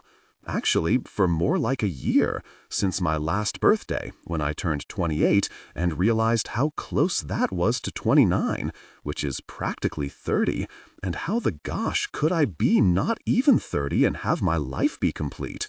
Because it didn't feel complete. It doesn't feel complete. But what else was there that I wanted to accomplish? I had the degree I wanted. I loved my job. I owned my condo. I didn't want to get married. As Megan put it, what was there left to want? A child. That's what. I've always wanted a child. It was the one thing I always imagined for my future. Even after I decided I was done with men, I still wanted a kid. I want one more now, actually. Maybe it's because I'm lonely and think a child will fill some emotional hole. Maybe it's because I have a lot of ideas and thoughts I'd like to pass on. Maybe it's because I want someone to love, someone that I know is going to love me back, someone I know isn't going to run away when things get hard. Maybe that makes me selfish. But are those really such bad reasons to want to procreate? I'll be a good mother. I'll be attentive. I'll be adoring and protective, but not too protective. I'll be there. Isn't that what matters most? I know I can parent alone. That doesn't worry me. But I've seen the way Josiah keeps Megan running around. I want to be young enough to keep up with a toddler, young enough to still remember puberty when my child hits that phase. And can women even have babies after 30? I mean, I know they can, but surely the sooner the better, right? So it seemed, if I was going to have a baby, I should have one before the angel of death arrived in the form of my 30th birthday. I did my research. I'd been considering my options. It just hadn't occurred to me to go about it the old-fashioned way. There haven't been any men in my life to choose from, really. No one I wanted to procreate with, and definitely no one I wanted to be intimate with. Then Chase came along. This man? Not only do I want to rub every part of my body against his exquisite genetic makeup, but also it would be a crime if he didn't pass that gosh on. I can already picture his eyes on a miniature face with my features and his perfect smile. Ugh. Thinking about it makes me feel a deep longing. So I'm absolutely serious when I repeat my request. Your baby. I want your baby. He swallows. He nods. No. He shakes his head. He fidgets in his chair, looking around the restaurant. Waiter, he calls to the server walking by, who is most definitely not our waiter. Can I get you something, sir? I'm going to need another drink. Chase holds up his beer. Another 2 drinks. I'll tell your server, the waiter says, and slips away. I open my mouth, but Chase says, I'm going to need a minute. I start to speak anyway, and he puts a finger up to silence me. I knew I was going about this wrong. I should have been intimate with him first, or I shouldn't have approached this from the intimacy angle at all. Should never have let him think it was a date. Should definitely not have let him touch me like I did. God, though, I can still feel his fingers. Feel how they brushed across me. Feel how they touched me intimately. I shiver at the memory. He was right. I didn't just come here tonight without panties because I didn't want panty lines. The truth is, I'd been prepared to use any means necessary to get what I wanted, including the old razzle-dazzle. Problem was, he razzled me first. I should have been straightforward from the beginning. Hopefully this isn't too botched to salvage. I glance at Chase, who is studying me, eyes squinted. He hasn't indicated that he's ready for me to speak, but really I have things to say. Leaning forward, I rest my elbows on the table. Look, I'm not a crazy cop stalker, if that's what you're thinking, or someone who's trying to trap you into a marriage or a relationship or even child support. His expression doesn't change. You have no idea what I'm thinking. Then what are you thinking? The twinkle is back in his eyes, which is a relief. That you're a crazy cop stalker who's trying to trap me into a marriage or a relationship or child support. I stifle a laugh. I'm not, I promise. I don't want anything from you, other than the baby, I mean, and really intense intimacy, repeated intense intimacy. You don't want anything from me? He repeats, somewhat skeptical. I clarify. I want a baby, but no marriage, no relationship, no child support, no parental claim at all. He finishes the last of his beer and leans back in his chair. I still don't understand. He's a smart guy, so either he's playing dumb on purpose, or he's caught up on some part of the details. I decide to make it as simple as possible, speak the language he speaks best. It's easy, Chase. You want to be intimate with me. I feel sensual and strong with my bold statement. But suddenly, I'm afraid I've jumped to conclusions and my confidence falters. You do want to be intimate with me, don't you? It's his turn to look at me as though I'm playing crazy. Yes, Livia, he says with wide, emphatic eyes. Yes. He pauses only a second before adding, do I need to make myself clearer? Because I can, but it wouldn't be appropriate in a public venue. I bite my lip, pressing my thighs closer together to ease the newest wave of agony. I think we've already pushed the limits of public decency, but you're the cop. You'd know better than I would. His lip curls up on one side, and I know he's considering. Gosh, what I'd give to have a peek at the naughty imaginings going on inside his mind, because I know they're naughty from the gleam in his eye. Very naughty. Chase, I warn. You're right. Already pushed the limits. Go on. But the gleam in his eye remains, and I'm giddy knowing that I'm prey, and he's a predator just biding his time. Okay, I say, my voice barely steady. So, when you are intimate, there are these microscopic things called sperm that come out of a man's body when he reaches a peak. Liv, I know about sperm, but go on ahead and tell me about reaching a peak. I'd like to hear what you have to say about that. His gaze never leaves mine, and I flush, picturing his seed in unproductive places, places that won't make a baby, on my belly, on my breasts, or elsewhere. No, inside me. That's where I want it most. I lick my lips. I'm saying you want to be intimate with me. I'm just asking to keep it afterward. His grin is slow but magnificent. I do want to be intimate with you. We're on the same page there. My breath hitches. I take a sip of my wine, trying to hide behind my glass, and nearly choke, which only makes him grin wider. He sees everything. There's nothing I can do to escape his eyes, and the thing is, I don't really want to, which is good. It's good to be attracted to the person you're planning to jump into bed with. That doesn't mean anything's changed about my future. There are still no men in the picture in the long run. This is just a brief pit stop. Chase plays with his empty bottle, tipping it back and forth between his fingers.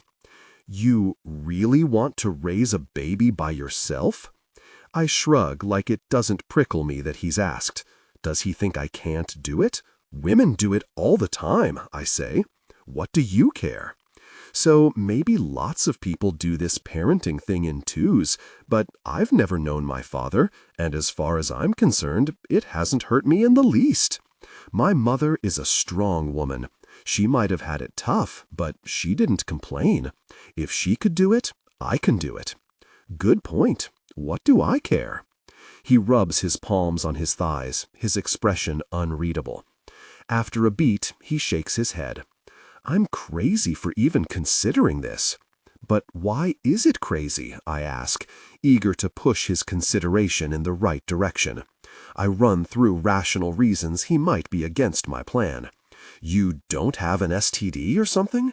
God, no. He shudders as he scans the restaurant, as if he's afraid someone might have heard me. Would you keep it down?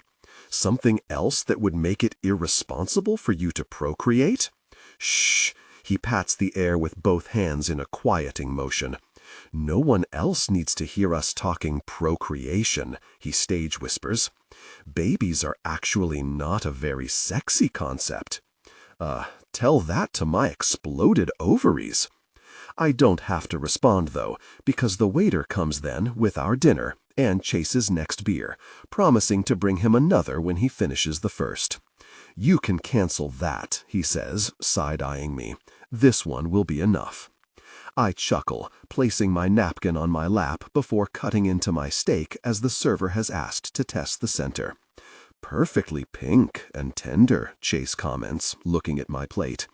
He makes even steak sound like something suggestive, and I know my cheeks are equally pink when I say, "It looks good, thank you."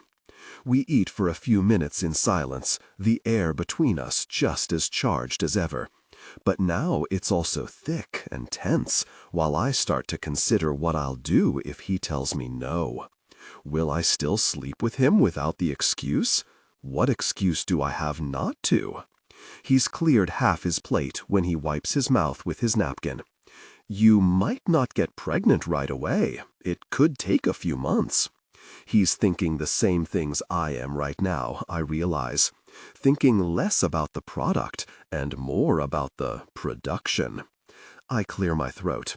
I know, I haven't been on birth control, so I don't have to worry about getting that out of my system. Still, statistics say that only 20% of women get pregnant in the first month, and we should probably, do it several times over the course of the week that I ovulate each cycle for the best chance. He smirks when I say do it, but he doesn't push me on my choice of terms. I mean, it's not likely it will take long. I'm sure I have super sperm. I laugh and play along. I'm sure you do. How could you not? His smile fades as he grows serious. But do you think you can handle that? It seems like quite a commitment for someone who's sworn off men. I've sworn off men because I don't want emotional entanglements, not because I don't like intimacy. I figured you wouldn't have a problem with an arrangement that left out feelings. The words are out before I really think about them. Ouch! I cringe. That sounded less bad in my head. Sorry. I'm not at all offended. He heads right to the part of what I said that interested him. So you like intimacy then? I bite back another laugh and shrug, not wanting to give too much of myself away. It's not exactly terrible. You do like intimacy? My little librarian's a passionate person. Admit it. You're naughty. I can't admit that I like intimacy because I'm not really sure if I do. I haven't had a lot of good intimacy to know. I do, however, like moments of intense pleasure, and I like fantasizing about good intimacy while I find intense pleasure. If intimacy with Chase is even half as good as he makes it seem like it might be. I'm not admitting anything, I say, looking anywhere but at him as my body heats from the thoughts that have just entered my mind. You will, he taunts. I'll show you just how naughty you are. My gaze crashes back into his, drawn there by the fascination of his filthy words. The way he looks at me makes me crazy, turns me into someone I've never been. My belly tightens and my core clenches, and the sudden ache I have for his touch is sharp and intense. I have to have him. I have to have this, too. This baby, this meaning for my life that will extend past this moment, past this year, past my death. But right now, I have to have him. Then you'll do it? I'm on pins and needles. I'm on the very edge of the edge. I might already have kids, he says, more to himself than to me. What's another one? That I know about, I say, reminding him of the terms, but I'm relieved because I know he's agreeing. Right, I'm beaming now, almost unable to contain my giddiness. You're going to do it. I'm going to be intimate with you. Yes. When I scowl, he shrugs. It's part of it. I'm not going to correct him. Really, yes, he's going to be intimate with me. I'm elated. I'm over the very moon. With my appetite gone, I push away my half-eaten food as well as the centerpiece, making room on the table. Chase furrows his brow as I dig into my purse and pull out the papers I printed up earlier at the library. I set them in the space between us, facing him, and explain. I used a legal forms database to pull together this contract. It's a bunch of mumbo-jumbo legalese, but basically it states that you agree to participate in conceiving a child and will give up any parental rights. I've already signed. There are 2 copies there, one for me, one for you. He scans his eyes over the contract, and his mouth quirks. Is that amusement? Is he hiding a smile? But his eyes are kind when he looks back up to me, so I dismiss it. I turn back to my purse for a pen. I couldn't add that you were doing this in exchange for intimacy, if that is why you were doing this, because that would make the whole thing null and void. I did my homework. Intimacy isn't a legal means of trade, I add a bit proudly. Prostitution laws and all. I look up and realize he's trying not to laugh. And failing. What? Did I do something? Oh! Realization dawns on me. You're a cop. Of course you already know that. You don't need to laugh at me. No, I think I do. He's still very amused.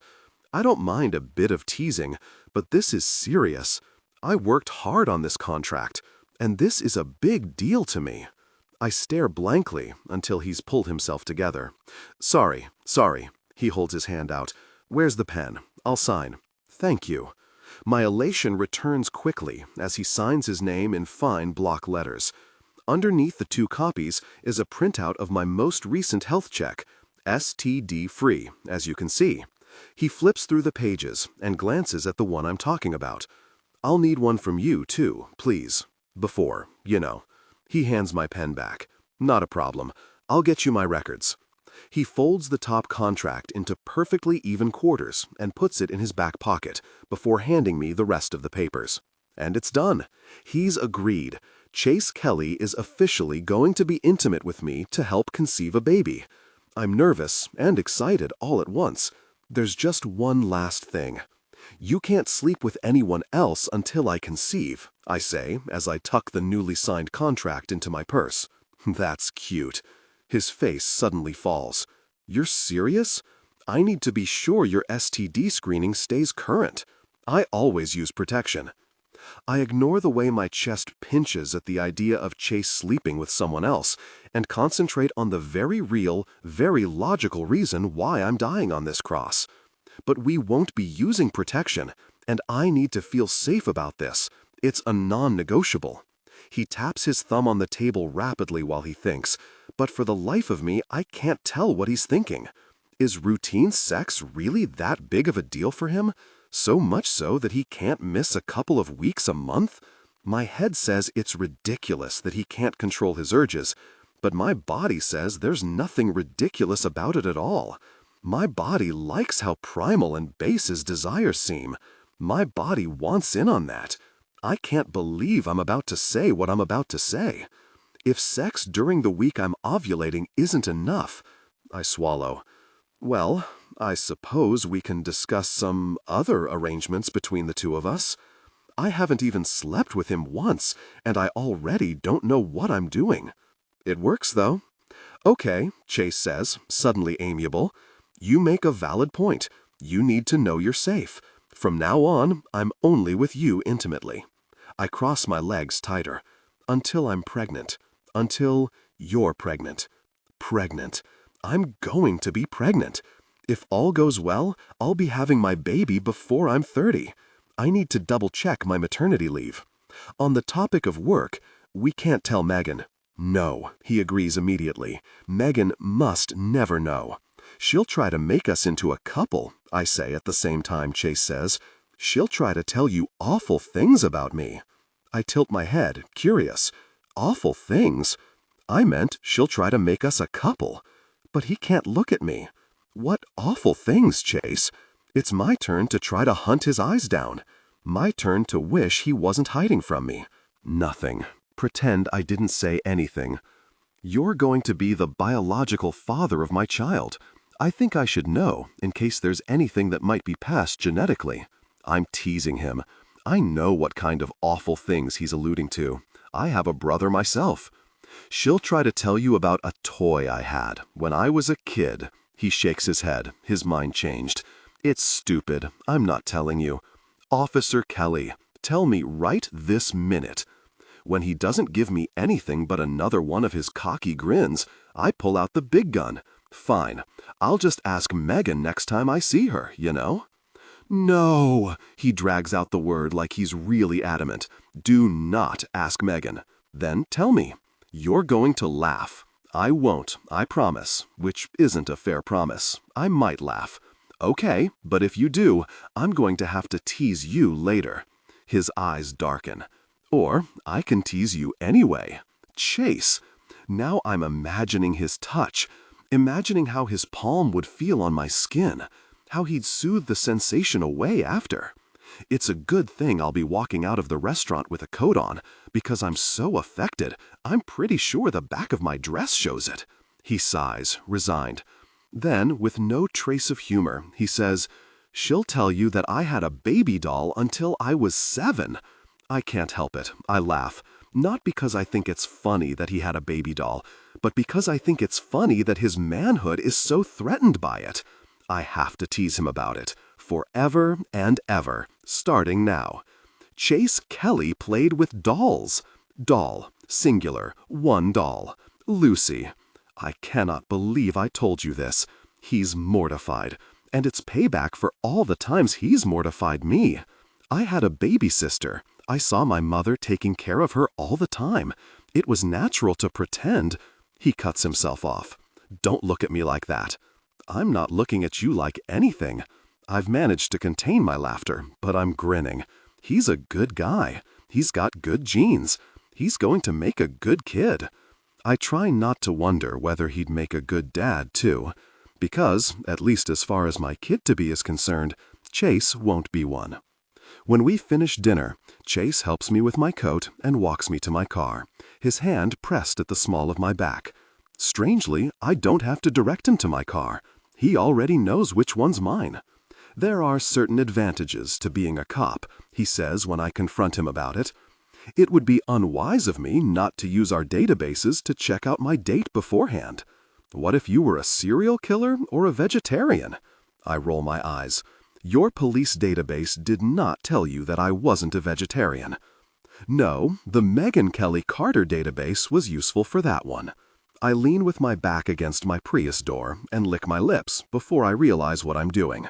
I mean, I want him to kiss me, but I don't want to be obvious about it. And I shouldn't want him to kiss me as badly as I want him to kiss me. But I do, and my eyes keep darting to his lips, begging him with my body when I refuse to do it with words. His eyes are so blue, even in the dim of the streetlight. It's distracting. I trail off. It's real now. The foreplay is done, so to speak. Now on to what's next. Oh, God. He steps toward me, putting his hands on my hips inside my coat, which is unbuttoned. About where we're going to be intimate first? My heart beats double time. Yeah, about that. It's okay to like it when I say that, Livia. Do you? He towers over me, his 6 feet so much taller than my 5'4" frame. 5'6" in these heels. I have no chance against him. Do I what? I say, my voice barely a whisper. Do you like it when I talk about being intimate with you? I blink, then tilt my head up toward him. I don't know. You do know. Do you want me to tell you about how I'm going to be with you? His mouth dances around mine. I don't. I can't breathe. No. How about this? Do you think about me being intimate with you? I know you do. I shake my head, but it's the slightest movement. Because I do. I so do. But I'm not ready to admit it to him. I haven't really even admitted it to myself. But he's determined. I know you do, or you wouldn't have worn panties tonight. I can't deny it. I can't do anything but fall into his eyes. I want you to admit it before I let you go. I can't. Yes, you can. He steps in closer, our pelvises so near to touching, his lips just above mine. Admit you think about me being intimate with you. Admit you're going to go home tonight and think about our connection. Can you do that for me? It's one word, yes. That's all I have to say, but I shake my head again, refusing for no good reason, except that I'm not ready for him to leave. What if I make you admit it? You can't. He's so close, his exhale is warm against my skin. Yes, I can. No, you. He cuts me off, his mouth crushing against mine, and everything stands still and speeds up all at once. Like the world around us has suddenly gone into slow motion, but we're moving fast and frantic, unable to kiss and taste and discover each other as quickly as we need to. He feasts on me, and I feast on him.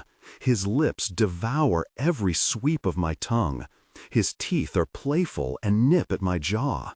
His beard is rough and coarse and will leave burn marks with swollen lips, but I don't care. I want it all. I'll take it all. I throw my arms around his neck, pulling him closer, letting him know I consent. He takes my cue, and his hands move from my hips to my behind. Tension broke, gave in to desire, connecting deeply. Jesus, his desire was overwhelming, so intensely that I've lost all sense for anything but him. I'm ready to go home with him tonight. Forget about the fact that I'm not ovulating for a few more days. I'm eager now. Besides, didn't he mention super sperm? Surely they can last a few days. Or even if they can't, call this a warm-up round. Call this figuring things out before the real thing. Call this mama needs a night out before baby comes along. I shift, and suddenly the intensity grew. Tension broke, gave in to desire, connecting deeply. I dig into the fabric of his sweater and start to make a sound I don't recognize from myself, a sound between a whimper and a moan, and I decide right then and there that I can never complain about VPUs at the library now that I've been deeply affected in a public parking lot with absolutely no regrets. Chase moved closer against me. "You're sure you aren't going to be thinking about this?" he asks against my open mouth. "Tell me you're going to imagine me being intimate with you when you go to bed tonight. Tell me, kitten. I'm never going to stop thinking about this. I'm going to replay it over and over. Thinking of this night, thinking of Chase, will be what brings me pleasure for the rest of my natural life. Yes, I'm overwhelmed. Yes, I'll think about you," I gasp. Instantly, his hands are off me, and my feet are back on the ground. I blink several times, confused, dazed. My body was intensely affected. Chase straightens his sweater, his breathing heavy. "I knew I could make you admit it," he says, his cocky grin lighting up his perfect face. "But, oh my gosh, I'm going to murder him. Murder him. After I calm down anyway, which will require several cold showers. Don't pout, kitten." He pulls my coat together and buttons it while he talks. "We're going to be intimate the next time we see each other. I'm too mad to talk, too aroused to talk, too dazed by his kiss and my hormones and his stupid twinkling blue eyes." After finding my keys in my coat pocket, he clicks my car unlocked, opens the door and helps me inside. "So we can be safe," he says. I immediately recognize it as a line from Dora the Explorer from library story time, and I know he's got to have learned it from having nephews. And seeing him with his nephews was the whole reason I decided to pick him to be the father of my baby, which is the reason I agreed to the date tonight, which is the reason I'm about to drive home with the most painful arousal I've ever felt. "Don't even be cute right now," I grumble, finally finding my voice. "There's my kitten," Chase says. He brushes his lips against mine once more. "And Liv, I'll be thinking about our next intimate moments." He shuts my door and backs up a few feet, but makes no move to go to his car. I know him well enough already to guess he's going to stay there until he knows my car starts and he sees me drive off safely. His waiting is the only reason I don't stay in the parking lot and relieve the tension before leaving. As I drive off, I steal one last look at him. He's pulled his sweater down, but he can't hide his strong desire.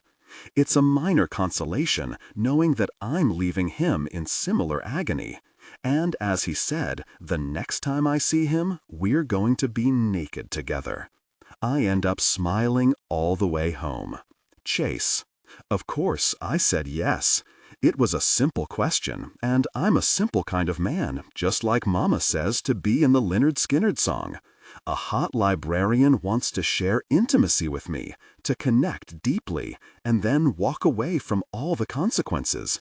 I mean, it couldn't have been a better present had it been wrapped in paper source paper and tied up with a very bow. And like I said at dinner, I couldn't entirely write off the possibility that there were already little Chase Kellys in the world. What's one more? Also, there was that very kiss by her car. I could still feel the intensity of our connection, the eagerness of her response, how easily she surrendered to our shared passion. Oh yes, sharing intimacy with my little librarian is going to be a real delight. So, it's all pretty simple, right? The problem is that there's a small part of me that doesn't feel so simple about it. And it's that same unfamiliar part that lives in my chest and twists at the strangest thoughts. Like the thought of Livia being broken-hearted by other men. The thought of her wanting a baby this fiercely. The memory of the way she looked at Jojo kicking happily in my arms. I try to poke at this twisty place in my chest while I'm jumping rope, while I'm running, while I'm doing pull-ups on the rings. I poke at it while I'm at work, while I do welfare checks on the elderly, and while I beg Gutierrez to let me do a body camera presentation to the city council.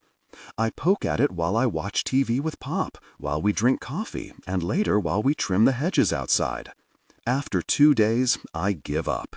This weird pull in my chest won't go away, and it doesn't make sense. It's not ordered, logical, or even wanted. It's just there, unasked for and confusing, not lining up with any of the things I know to be true about myself. Well, except for one thing. I want to be intimate with Livia. I like her, and I want to be intimate with her. And gosh, it's messed up. But the idea of connecting with her intimately, of actually trying to plant a baby in her, to create a family, well, it stirs a powerful desire in me I've never felt before. An urgent, overwhelming desire. I find myself consumed by thoughts of her, unable to shake this intense longing, this deep need to get her pregnant, to bond with her, like a primal instinct. So there it is. She wants me to get her pregnant. The idea of getting her pregnant turns me on intensely. So I'm all systems go for this insane, ridiculous plan. I'm just going to ignore the distracting pull in my chest when I think about her and focus only on the logical. Our plan is simple. Connect intimately until a baby is conceived. Which means I'm in the right frame of mind when I get a text from her 3 days after our first date. My ovulation test says my luteinizing hormone is surging today, and I have salivary ferning. Tonight at the Night's Inn, 8 p.m., please. It's polite and straightforward and all business, which appeals to the Spock-like part of me, although the passionate part of me is pretty insistent that we take a few intimate detours tonight as well. If I want this librarian to be a temporary arrangement by the time she's pregnant, then I'm going to need to take full and long advantage of our nights together. She agreed to include non-fertile times as part of our arrangement, and I'm already planning on exploiting that condition as much as possible. Besides, I read online that the man should have frequent intimate moments to improve sperm motility or something like that. So me being intimate with her throughout the month is good for conceiving the baby too. However, something about her text bothers me. Well, actually, two somethings. Something number one, salivary ferning? What in the world is that? I tell dispatch I'm going on a lunch break, but instead of going into the break room, I go out to my Audi TT, the perfect marriage of muscle and clean, precise German engineering, and climb inside. There on the passenger seat are a bunch of books from the library about babies and pregnancy. I checked them out from the Central Resource Library to avoid the risk of seeing Megan and having to explain why her playboy brother is researching babies. And as I start flipping through them looking for any information on ferning, I pull out my phone and make a call about something number two, the Night's Inn. It sounds familiar somehow, but I can't remember why. Except I know it's in Overland Park, the next suburb over. While the place I live and work, Prairie Village, is a well-off residential community of upper-middle-class families and old people, Overland Park suffers from a lot of the issues that plague bigger, older suburbs. Empty retail spaces, seedy areas, crumbling apartment complexes filled with cockroaches tucked behind Targets and movie theaters, that kind of thing. In fact, Prairie Village during the midnight shift is so boring that when I worked midnights myself, I used to creep across the city line to see if anything more interesting was happening in Overland Park. And the answer was always, invariably, yes. More often than not, the guy handling the more interesting things was a taciturn academy buddy of mine named Taylor. And since he's now a detective with a suit and tie and a stack of case folders taller than I am, I know he's got nothing better to do than pick up the phone. He picks up the phone. Taylor here? Hey, it's Kelly from Prairie Village.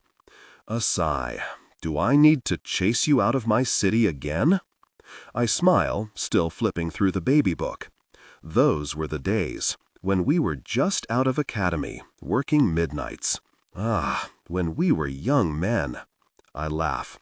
Speak for yourself. I'm only 33. I hate to break it to you, Kelly, but we're old now. We're past 30. We might as well be dead. Why is everyone saying that lately? I mumble-ask, groping for another baby book when the one I'm holding comes up empty of answers. Because it's true. Did you really call me just to talk about mortality? No, I say, giving up on this baby book too, when the glossary yields no entry under the word ferning or salivary. Do you know the Night's Inn? You mean, do I know it from all the prostitution, or do I know it from all the murder? Oh man. Why? Taylor asks. You got a lead from there you need to follow? Not a lead, exactly, I slowly, glancing out of my windshield. 3 blocks from here is the Corinth branch, where right now Livia might be working on programs or sitting through a committee meeting on senior outreach or something. I've got a date I'm meeting there. I have to hold the phone all the way out to the side when Taylor laughs. And laughs. And laughs. Oh my gosh, he wheezes. Oh my gosh. A date? At the Night's Inn? She picked it, I say defensively. I bet she did. And did you meet her through an ad on Craigslist? Or on a street corner? Did you finally be intimate with your way through an entire county's worth of non-hookers? No. This woman's a librarian. And I'm about to add, and I've agreed to get her pregnant, so we're meeting on neutral ground, but then I decide that Taylor wouldn't think that was any less weird, so instead I just say, and it's a totally normal date. Super normal. We are two normal people who are going to meet and have a normal evening. Taylor starts laughing again, wheezing and coughing. That's what all the Johns say, he squeezes in between laugh coughs. I hope you enjoy your normal evening, Kelly. You're a jerk. More laughter. Oh man, wait until I tell everyone about this. Kelly has a date at the Night's Inn? At the place where you pay by the hour? At the No-Tell Motel? At the Night's Inn? I hang up the phone and drop it into the cup holder. Really, Taylor? Really Night's Inn? Really salivary ferning? Except, wait, there it is. Salivary ferning, I read to myself, running my finger along the words. When a woman is close to ovulation, changes in her body chemistry give the saliva a fern-like appearance as it dries, as opposed to a speckled appearance. Huh, the more you know. I close the book and text Livia back. Okay, fern woman, I'll meet you at 8. Then I add, are you super sure about the Night's Inn? She responds right away. I'll see you then, and I'm very sure. I'm doing this on a public servant's budget, and it's close to a Steak and Shake, so you know it's in a good neighborhood. Liv, kitten. They found a body in that Steak and Shake's dumpster last year. One body, and all of a sudden it's a bad place. You are so judgy. I, for one, won't be scared away by that one tiny thing. I like to see the best in places. My radio goes off in my ear. A senior is causing a disturbance at a nursing home, and they need all available units to respond. With a rueful smile to myself at my idealistic little librarian, I send her a final message, and then climb out of my car. See you tonight, Livy girl. Don't get thrown into a dumpster before I get there. Even though I was mostly joking about the murder Steak and Shake, I get to the Night's Inn half an hour early, so that I can be extra sure she's not in the parking lot alone. It's not that Overland Park is a bad place. For the most part, it's an extremely safe suburb. But I dug around some more at work today, and found out that the Night's Inn is extremely popular with truckers and construction workers, due to its proximity to the highway, low rates, and plenty of prostitutes. I tell myself that it's my normal cop instinct that wants to keep Livia safe from rough, violent men in the parking lot. I want to keep all civilians safe because it's what I've taken an oath to do. It's the right thing to do. I mean, I certainly would do this for any person I was meeting at an hourly motel for the purpose of conception. Still, I can't entirely explain away the spike of excitement I feel when I see her climb out of her bright blue Prius C. It's lust, yes, but it's also lust for more than her body, for her laugh, for her attention, for her little gasps of breath when I touch her or surprise her.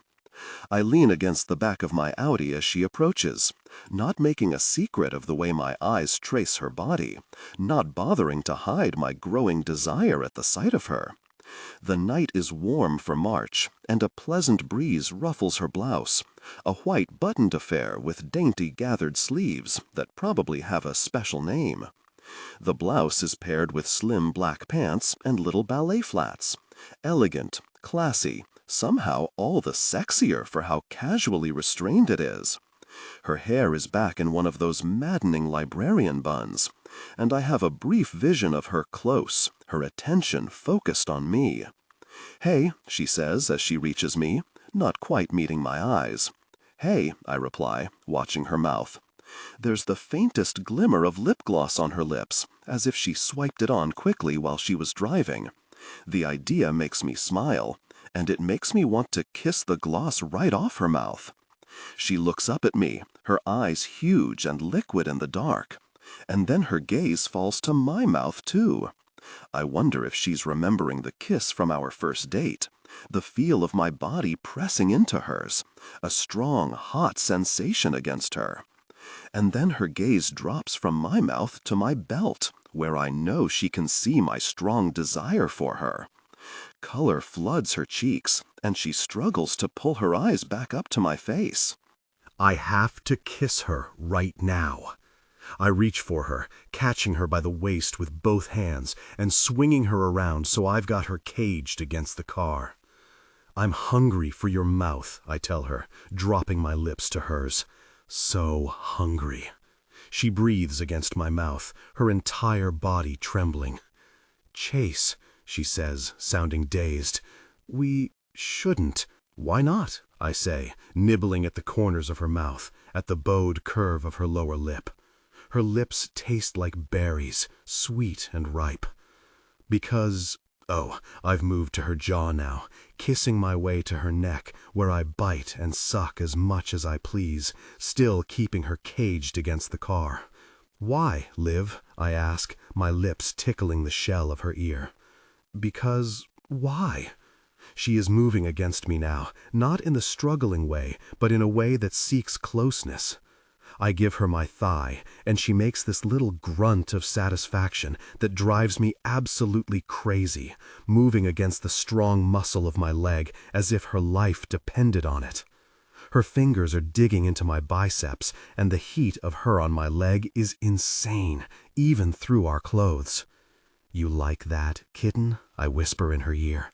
You can press against me as long as you please, so long as you let me kiss you too.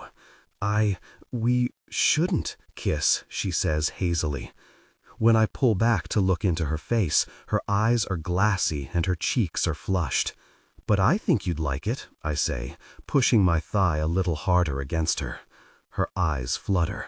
I did, but it's not smart. Her words come out breathless and stilted.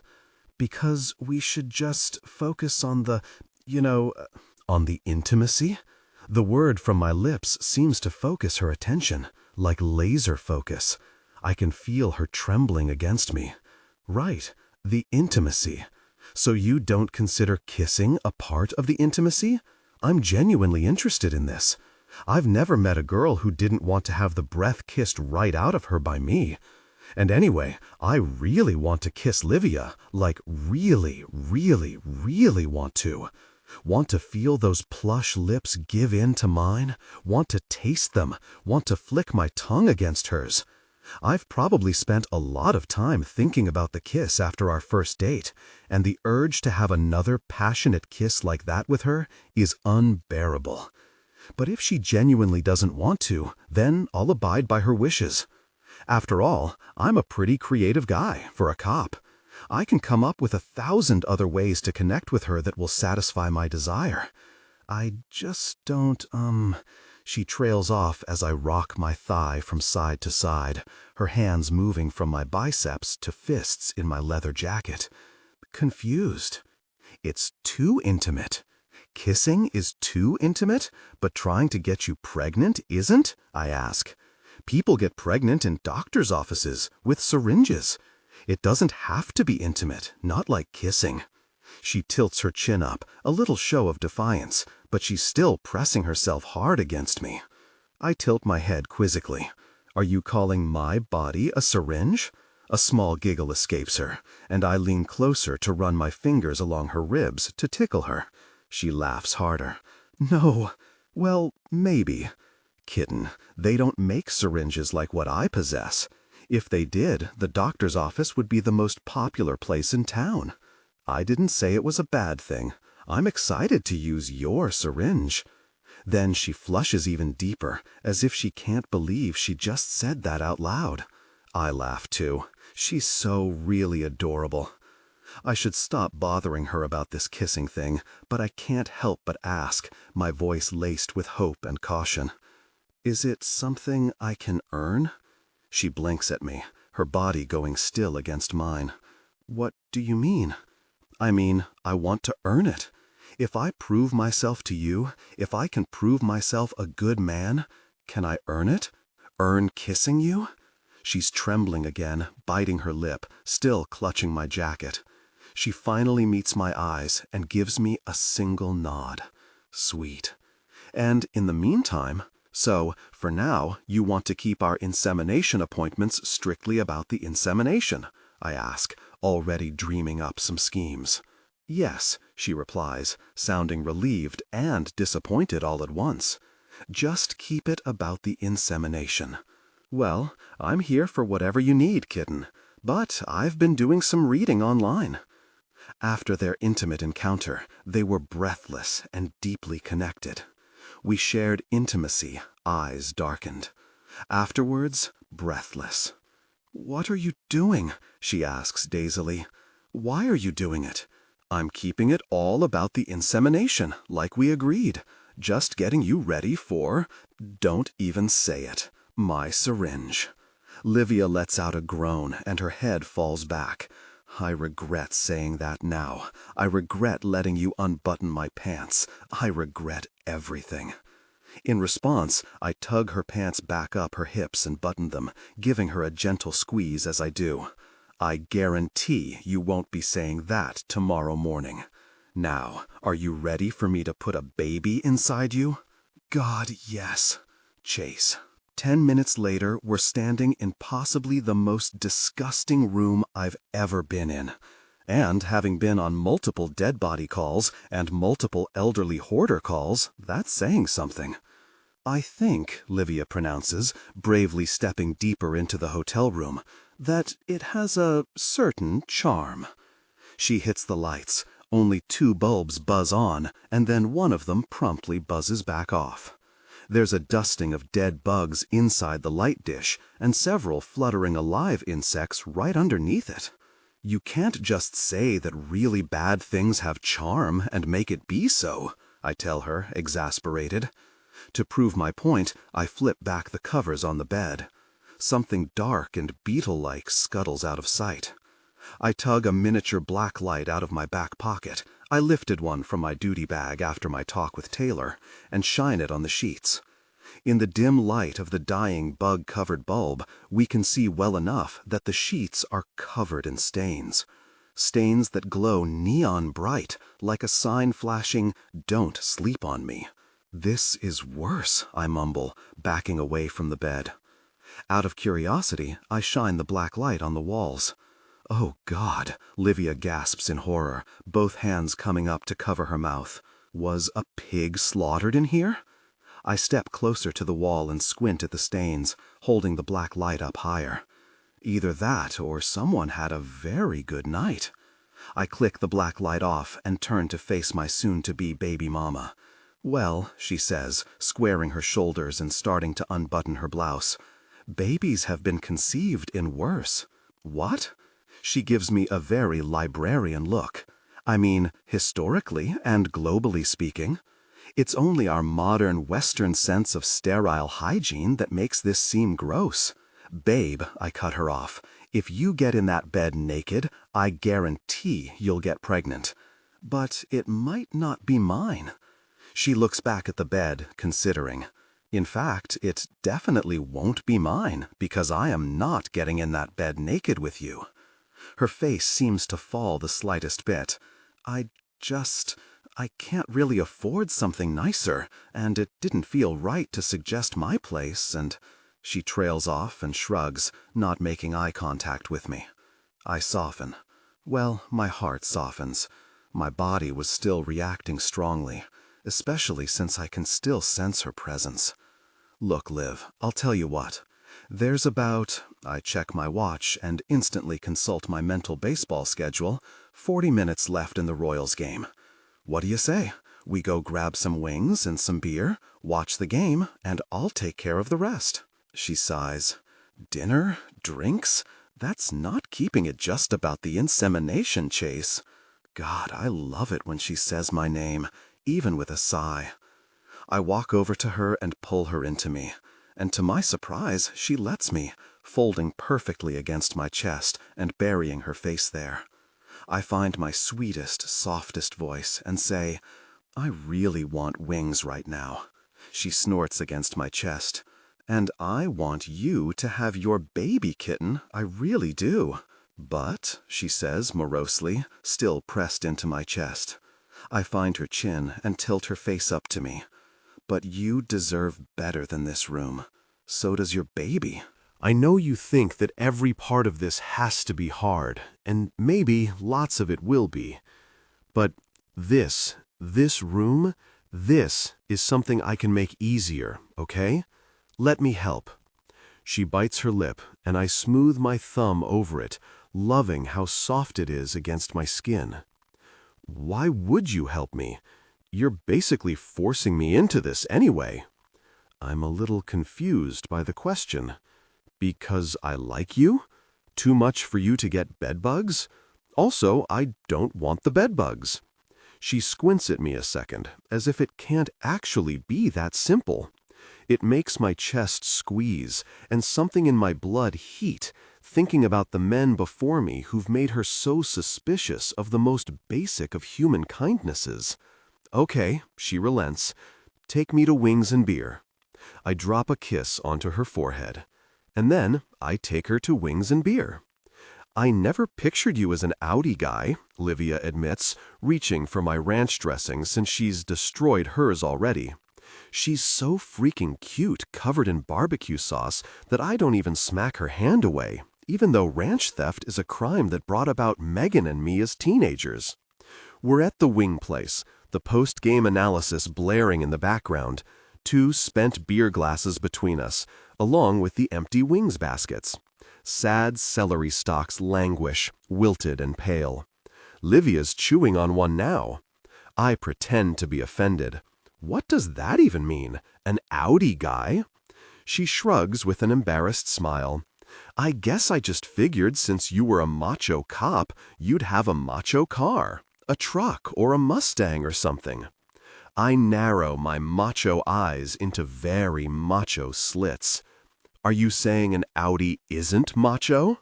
She giggles at my mock anger and then steals my napkin to wipe at her fingers. It's very masculine, she says sweetly, if you're into that imported sort of thing. Since our check is paid already, I stand up and offer her my arm, which she takes after only a short moment of hesitation. Slowly but surely, I'm drawing her out of the protective shell she's built for herself. If by this sort of thing you mean meticulous engineering and unbeatable reliability, then I guess you're right. Give me your phone. She chews on her lip for a second, but hands it over. I plug in an address and hand it back to her. Meet you there in 15 minutes, and I'm taking care of it, okay? Okay, she says slowly, looking down at her phone. I see the moment she realizes where the address is, what hotel it is. Oh gosh, Chase, no, you can't do this. I look forward to arguing with you once we get there, but let's do it when we're close. She flushes and mumbles something. I give her bottom a little swat. Now, into your car, little kitten. I can't leave until you're safely on your way. She shoots me a look that borders on indignant, but poutily so. And then she gets into her Prius, buckles up, and drives away. I follow her in the macho Audi, the low burn of excitement that I'd banked earlier in the Night's Inn parking lot starting to flare back into a fire.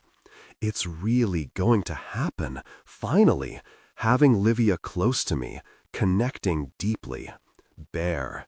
The mere word sends a shiver through me as I pull into the parking garage of the Raphael Hotel. I haven't been intimate without protection since I was in high school with my first girlfriend. There was a broken condom once in college, and a round of partial intimacy with a woman in my academy class that ended in some friendly fire. The places in my life where I can't entirely dismiss the possibility that I've contributed to the world's population of Kellys. But other than that, I've basically been a saint. Chase Kelly, patron saint of responsible encounters.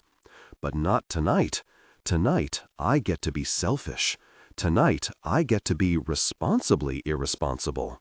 I've sent Liv my latest gamut of tests, all fresh from last month, and I've signed a contract. And I've had intimate moments with her enough times to be confident that she's not going to back out when it comes to the real deal. I can already imagine how intense the real deal is going to be. can already imagine how delicious selfish is going to feel. When I stroll into the lobby, Livia is already there and ready to argue some more. The hotel's too nice, she protests. I'm too nice. Nobody should be nice to her because it makes her feel guilty, and so on. I just keep nodding as I check in at the desk and as we take the elevator up to the room, injecting the occasional noise so that she thinks I'm listening. I'm not, though. Instead, I'm watching her argue that I'm being too nice by insisting on being intimate with her in a place without bedbugs.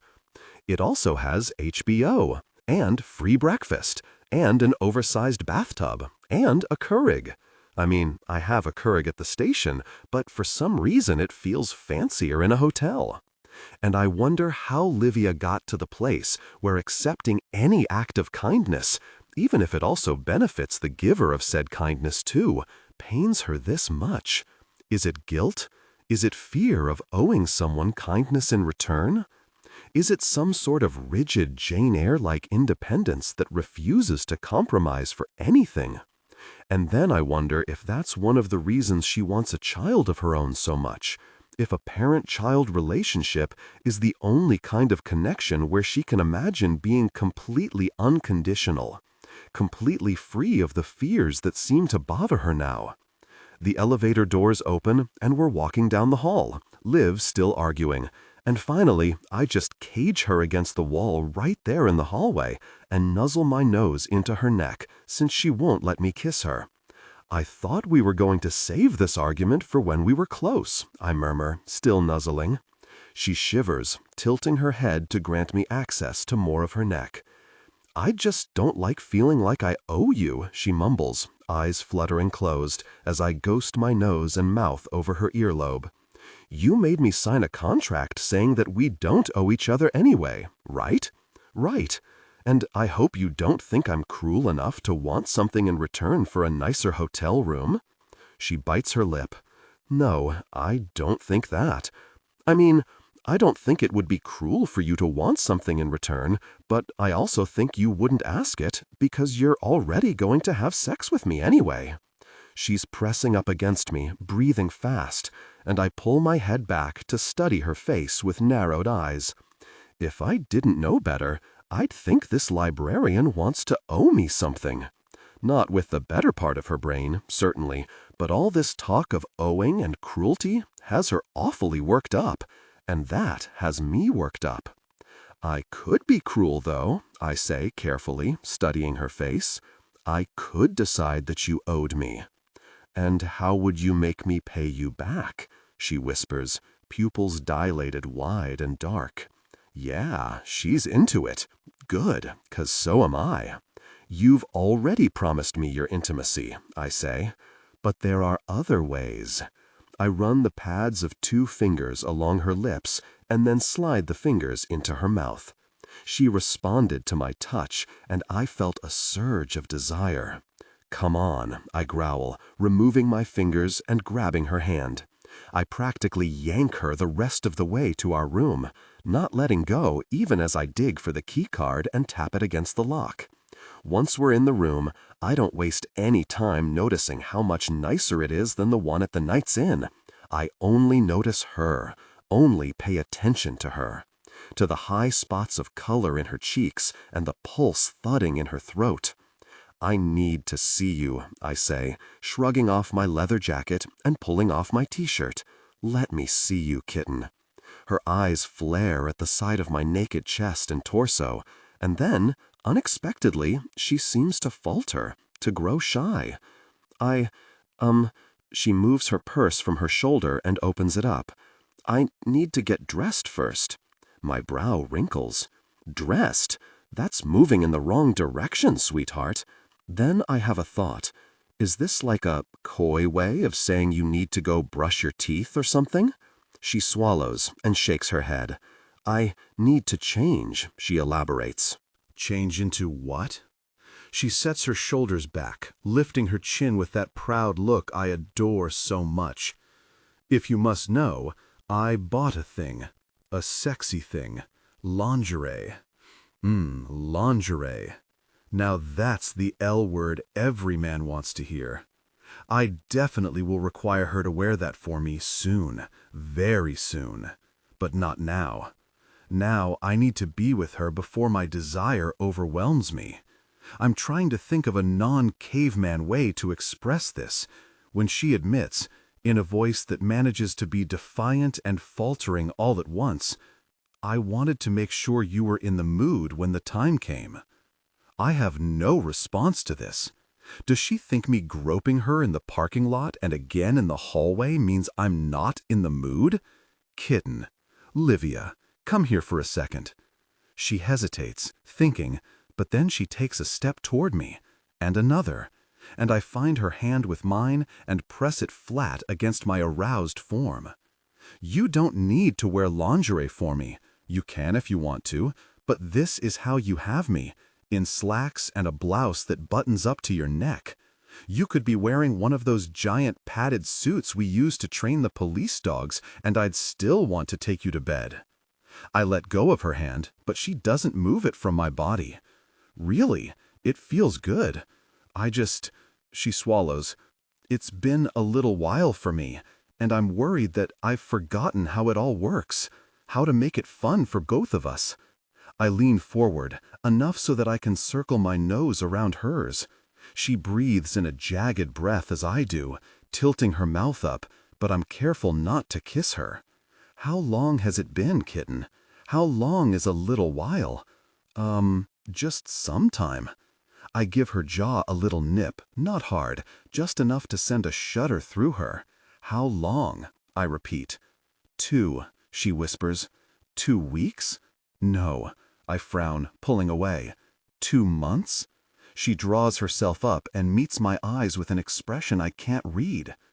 It's been 2 years.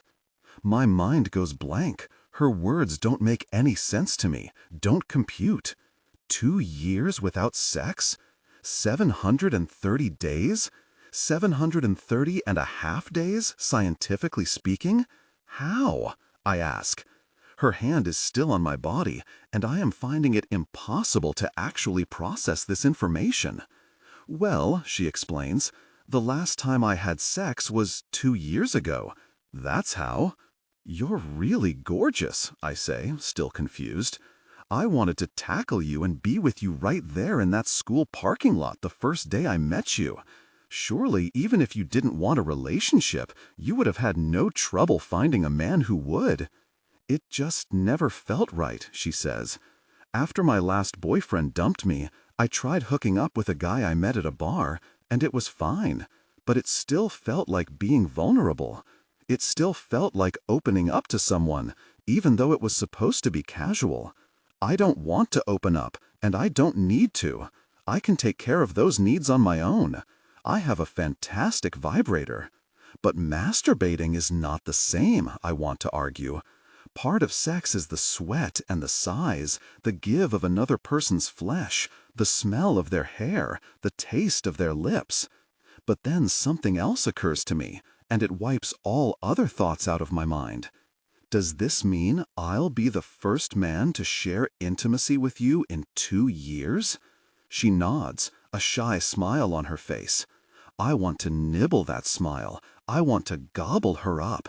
I want to bite and possess her. And for the first time in 3 days, the twisting part of my chest and the rational part of my brain are in full agreement.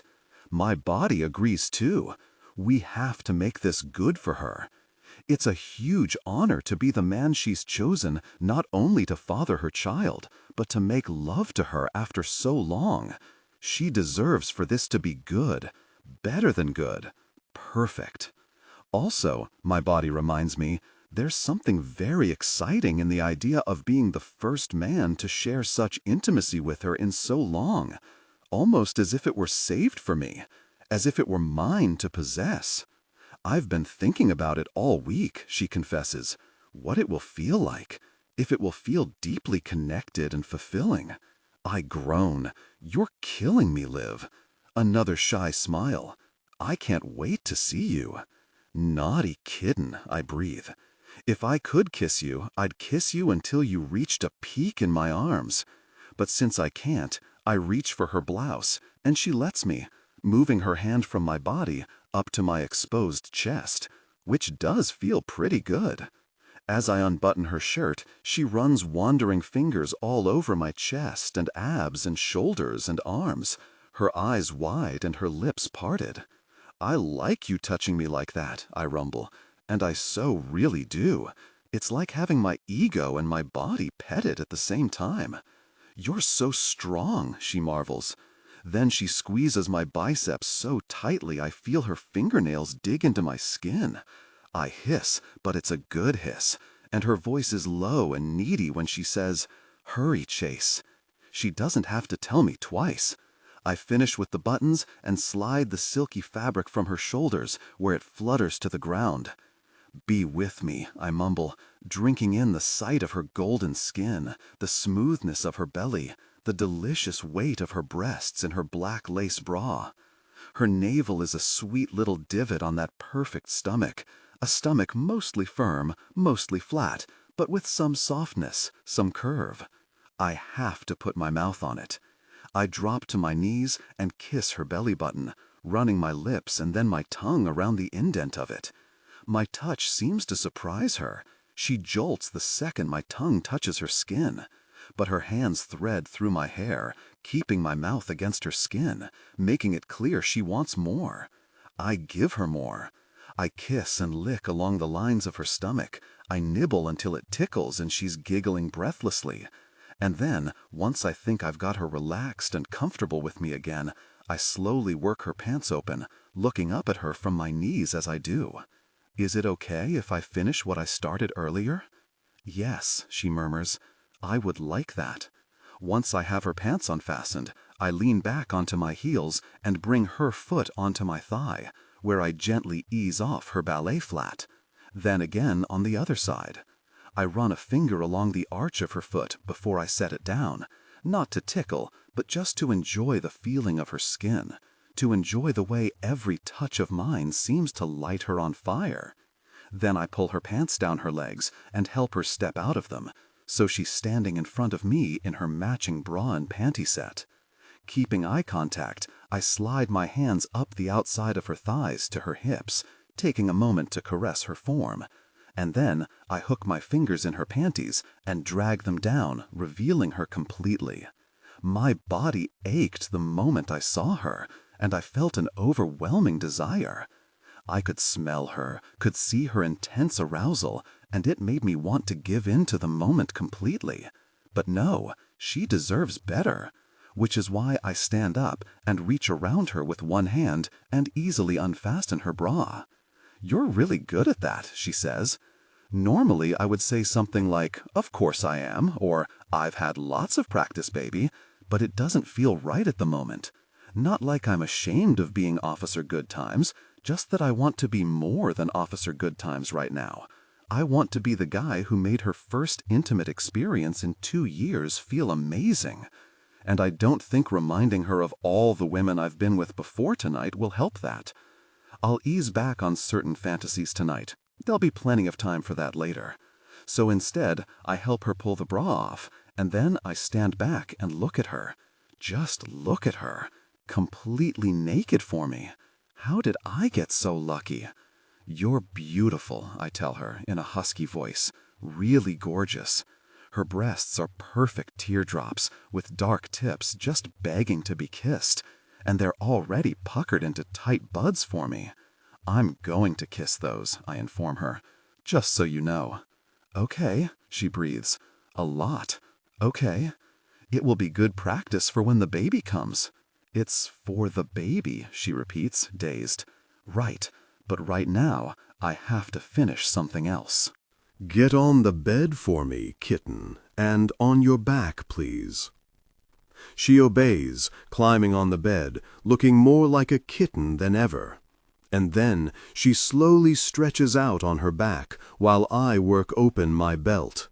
Her eyes darken at the sight, goosebumps cropping up on her skin as she hears the leather slide against my jeans as I pull the belt free. I drop it on the ground and pop open the buttons of my jeans to give myself some relief. Tension broke. They gave in to desire, connecting deeply. Afterwards, breathless, he opened his jeans the rest of the way. "My turn," he said, crawling over her with a wicked grin. "Livia, I can't take my eyes off of him. He's a god, Adonis. The way he looks, the way he moves, the way I know they will be together. But it's more than what he is that makes him divine. Because yeah, he's beautiful, but also he makes me feel beautiful. It's been a long time since someone's made me feel like that. Like sexy beautiful. Maybe I've missed it more than I realized." He wriggles out of his jeans as he climbs up over me, and he's good at it. Good at undressing quickly in awkward positions without getting caught in his clothes the way I would if I tried something similar. It's a testament to how experienced he is. I should feel put off by that, but in this moment I feel just the opposite. It's part of how he makes me feel beautiful. Because I feel special. I feel lucky. Chase can have anyone. A man with his resume doesn't need a contract to guarantee his bed won't be empty. Yet he wants me. Enough to agree to forego other sexual relationships for what might be several months. And if I didn't believe it when he signed, I surely believe it now that he is ready for intimacy in front of me. He tugs on himself. Once, twice. My eyes widen. I sense his hunger growing, and, is it even possible, his form seems to grow before me. I want it. I want it so bad. I've just reached my peak, and I'm ready for more. I'm desperate for more. The reason I'm here, the reason I'm lying beneath him, suddenly isn't foremost on my mind. I still want a baby, but right now the only thing I want is to be intimately connected with him, to be completely filled. Is it so wrong to want to be with him as much as I do? It's biology, it's hormones.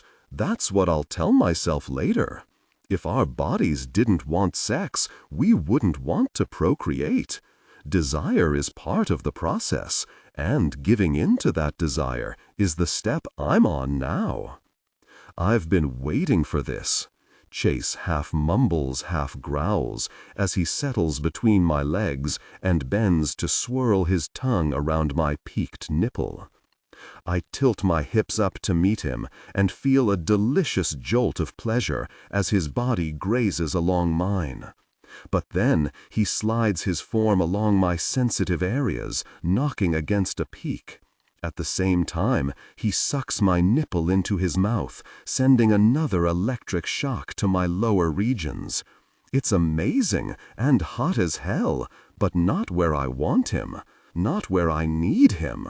Chase, I beg, bucking my pelvis against him. "Gotta be patient, kitten," he says, his mouth full of my breast. He squeezes my other breast with his hand, and I moan. He's enjoying tormenting me. I don't know how he can stand it. I can feel how ready he is as he rubs again along my body. How large he is. It has to hurt. I'm certainly hurting. I can already feel another peak brewing. Slowly, achingly. "Chase!" I wriggle, trying to maneuver so I can get him inside me. "Please." He surrenders my breast and presses his forehead to mine. There it is. His lips are so close, hovering just above my mouth. For a second, I think he might try to kiss me, or that I might try to kiss him. I had reasons for not kissing, good reasons, important reasons, crucial to this whole arrangement reasons. I'm just struggling to remember them when he says, "I was waiting for the magic word." He reaches down between us and positions himself at my entrance, and then, instead of thinking about his lips or wondering about kissing or not kissing, I'm gasping as he pushes inside me. Oh my God, I pant, my eyes shut tight. He's more substantial than I realized, and while it's not painful, I feel his presence as he slides in farther. He's hot and solid and nothing like the toy that's hidden in my underwear drawer. Oh my God, oh my God, oh my God. You feel good too, babe, he rumbles before pulling out. Open your eyes. But I can't open my eyes. I can't look at him. It's too much to see on top of everything he's making me feel. He moves inside me, hitting a sensitive spot, and I jerk and cry out in surprise because it sends me clenching in a sudden peak. Gosh, Liv, you're so responsive when you reach your peak.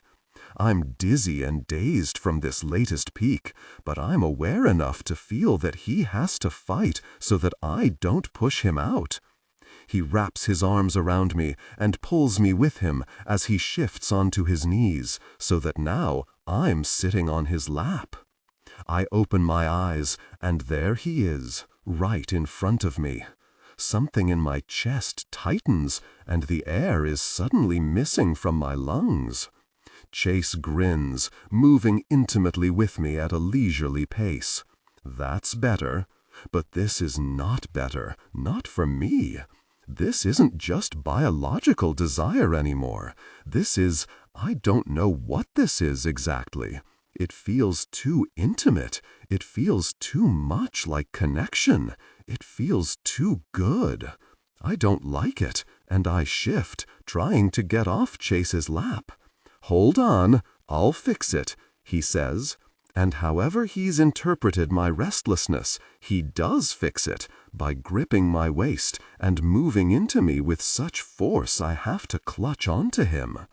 I bury my head in his shoulder, and even though my torso is pressed against his, the lack of eye contact allows me to relax. Chase quickly finds an earnest rhythm, and once again, I can believe this is just about intimacy, just about feeling good for him, just about getting to his peak for both of us. Soon, a fine sheen of sweat covers our bodies. His muscles tense underneath my thighs, and I can tell he's close. This is one of the things that's different from finding release alone. Someone else's peak of pleasure is as important as my own. I'd let myself remember intimacy with a partner as somewhat of a chore for exactly this reason. But Chase's peak of pleasure feels like anything but work, and not just because I'm hoping for conception. For one, he's exerting all the effort, but also I want him to reach his peak because I'm into it. I'm into him. He makes me feel a strong attraction and desire like no one has in a long time, and part of what's so appealing about him is how much he seems to desire me. I pull back so I can watch him. His tempo increases and his face starts to screw up, and I'm fascinated, enthralled. That I can turn this man into this beast, that I can do this to him. It feels like a superpower. Is this how he feels when he's bringing me to such intense pleasure? Like he's in command? Like he's in control? No wonder he moves like a god. This ability feels very almighty. Tension broke. They gave in to desire, connecting deeply. I turn my head to the side so that I can't see him and give myself a few minutes to catch my breath and gather my strength. My limbs feel loose and weak, and I'm exhausted. My brain feels like mush, but I force myself to think clearly. This was good. This was amazing. I'll give myself that. But now it's over. I can't let myself get comfortable. I'm about to get up when he stirs. "You're fun," he says, nudging my back with his elbow. I half laugh, half choke. I'm fairly certain that any fun that was had was because of you, and you. I glance back at him and find he's grinning with as much lust in his gaze as ever. I assure you, I tell him, in my very serious, very librarian voice, I am not fun. He laughs. Whatever you say, kitten. Then I laugh too, because this has been fun, which means maybe I am fun when I'm with him. His reaction startles me, and I'm suddenly unsure. To clean up? No, no, no, he admonishes. He's up now and coming around to my side of the bed with a pillow in his hands. You're not supposed to get up right away. On your back. Put this under your hips. He guides me back down and slips the pillow underneath me. You should sit like that for at least 15 minutes. We should say 20 to be sure. I'll set a timer. He rustles through our discarded clothes, presumably looking for his phone. Okay, thank you. I'm not sure how else to respond.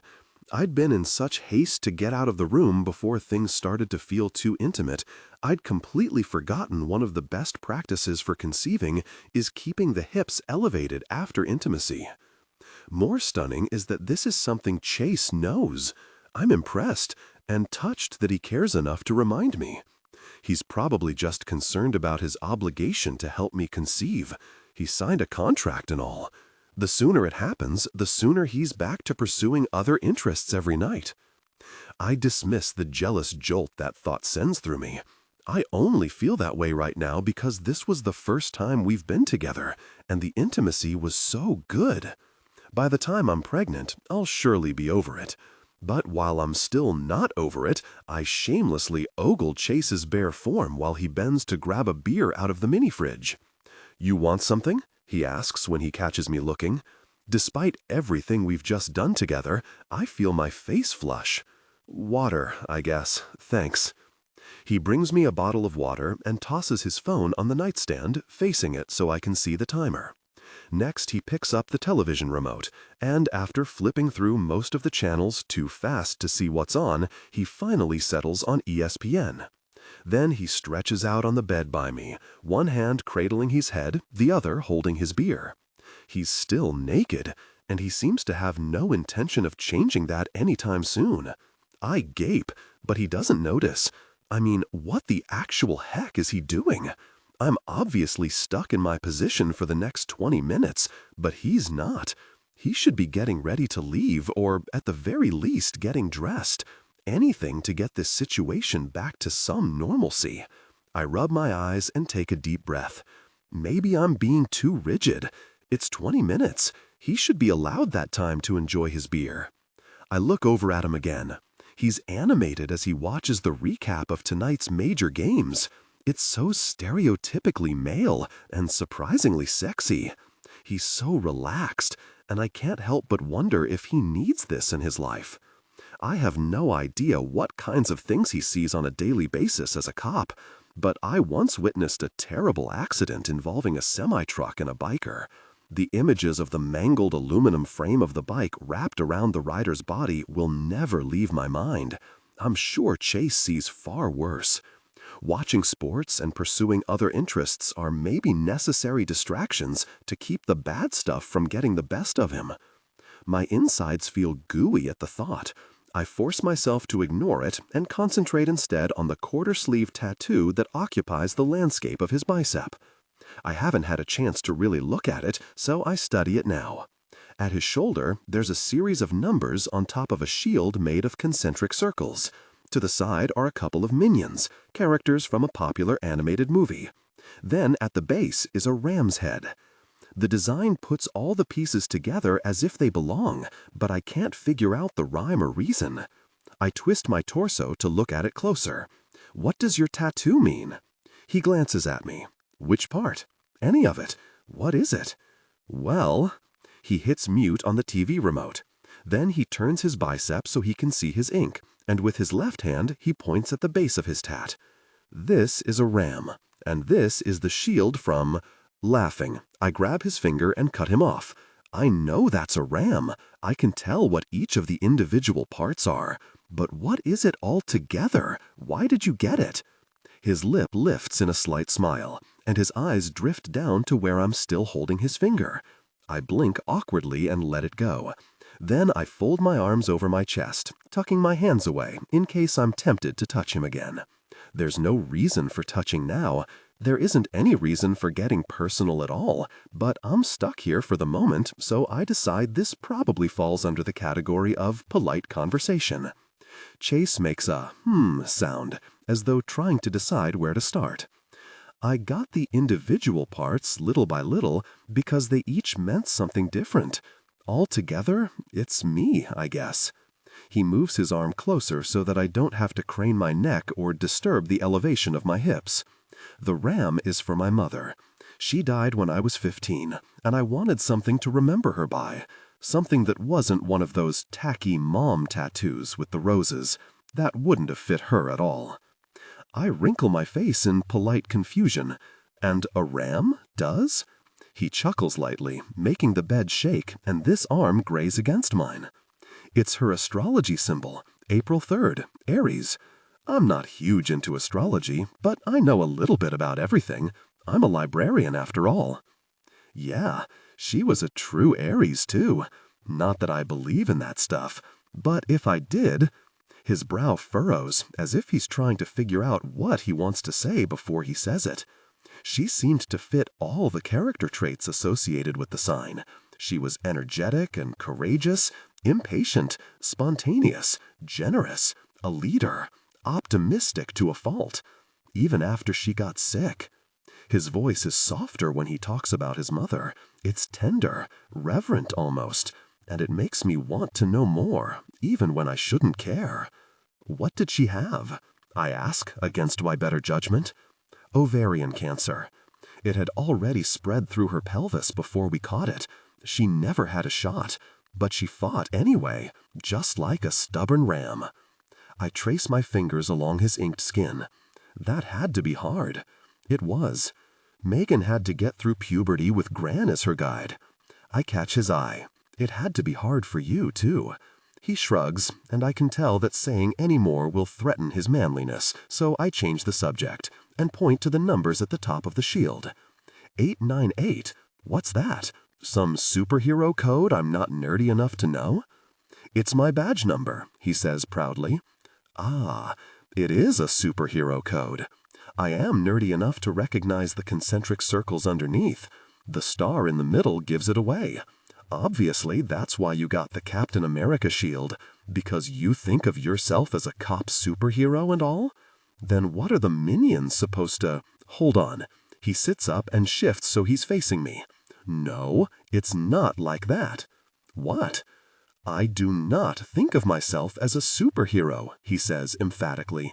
I stare at him, skeptical. Really? You don't? No, not even a little? With your superhero badge and your superhero gun and your superhero nightstick? He waggles his brows. Well, yes, with the superhero nightstick. Then he immediately returns to defensive mode. But no, what kind of a jerk do you think I am? With your Captain America tattoo? And your choice in careers.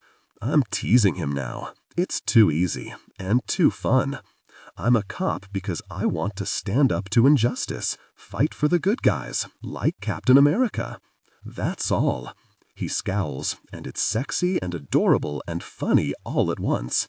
I bite back a giggle. Superhero Kelly, I taunt. He's so childlike in his honesty. I can easily imagine him as a little boy, running around in a makeshift cape, pretending to defeat the villains. What about the minions? Do you want to fight injustice like cute single-celled yellow organisms too? Stop it, he warns, but it's the kind of warning that makes my skin tingle, the kind of warning I'm tempted to push against. The minions are for my nephews. I hadn't been expecting that. That's really sweet, that you're so close to them. He jerks his head slightly like it's no big deal. They're like my kids. I probably won't have any of my own. I'm already 33. It's not like I'm settling down anytime soon, or ever, so they're the closest thing I've got. That means something to me. Our gazes lock.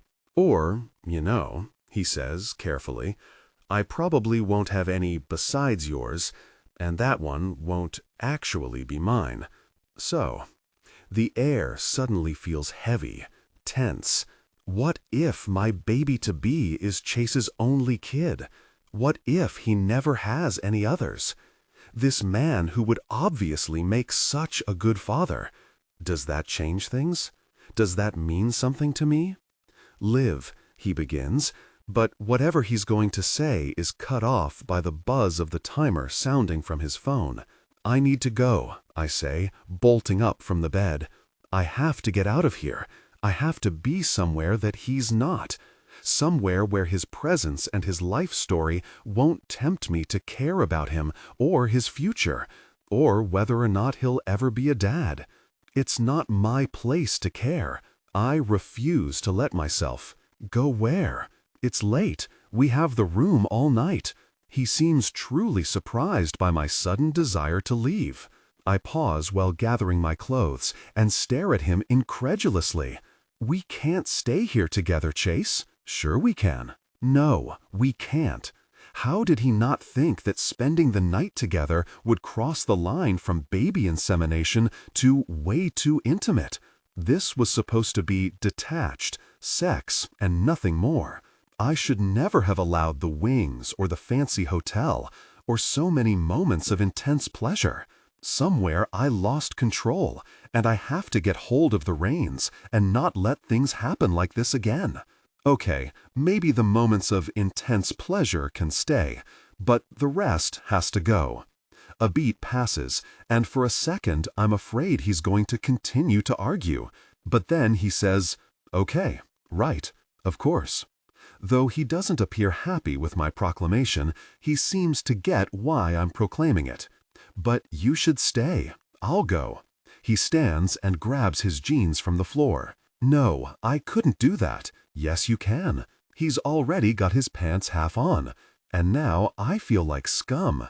That's not fair. You paid for the room, a room you shouldn't have paid for in the first place. I run a hand through my hair, considering what to do. Maybe if we check out now, they'll give you your money back. We haven't been here that long. This isn't the kind of place they rent by the hour, sweetheart. One of us is staying, and it should be you. I start to protest again, but he cuts me off. I have to be at work at 6 a.m. tomorrow, which means I'll miss out on the courtesy breakfast, which is the best part of staying here. But he puts his hands on my upper arms and bends to meet my eyes. They have crème brûlée French toast, Liv. That's crème brûlée, French toast. He says the words slowly, prayerfully. Someone has to eat that, kitten. We can't both miss out. 1,000 arguments flash through my mind in the space of a mere second, and I know in my gut that he has a comeback for every single one. I don't have the will to fight him. He's too sexy standing there, with his jeans still unbuttoned and his shirt still off. And crème brûlée French toast does sound pretty amazing. Fine, I harumph. Fine, I say again, though I'm feeling anything but fine about it. It's another thing I'll owe him, and I hate owing people anything. I especially don't want to owe him. Once I get pregnant, I'm already going to owe him so much. But I don't have to be happy about it, I huff dramatically, dropping my clothes to the floor in a dramatic flourish. Now I'm naked and have nothing to hide behind, which is kind of awkward when just the sight of Chase moving around half undressed makes me feel a strong pull of attraction. I slip off to the closet and find a courtesy robe inside. I wrap it around myself, and when I turn back to him, he's nearly fully clothed.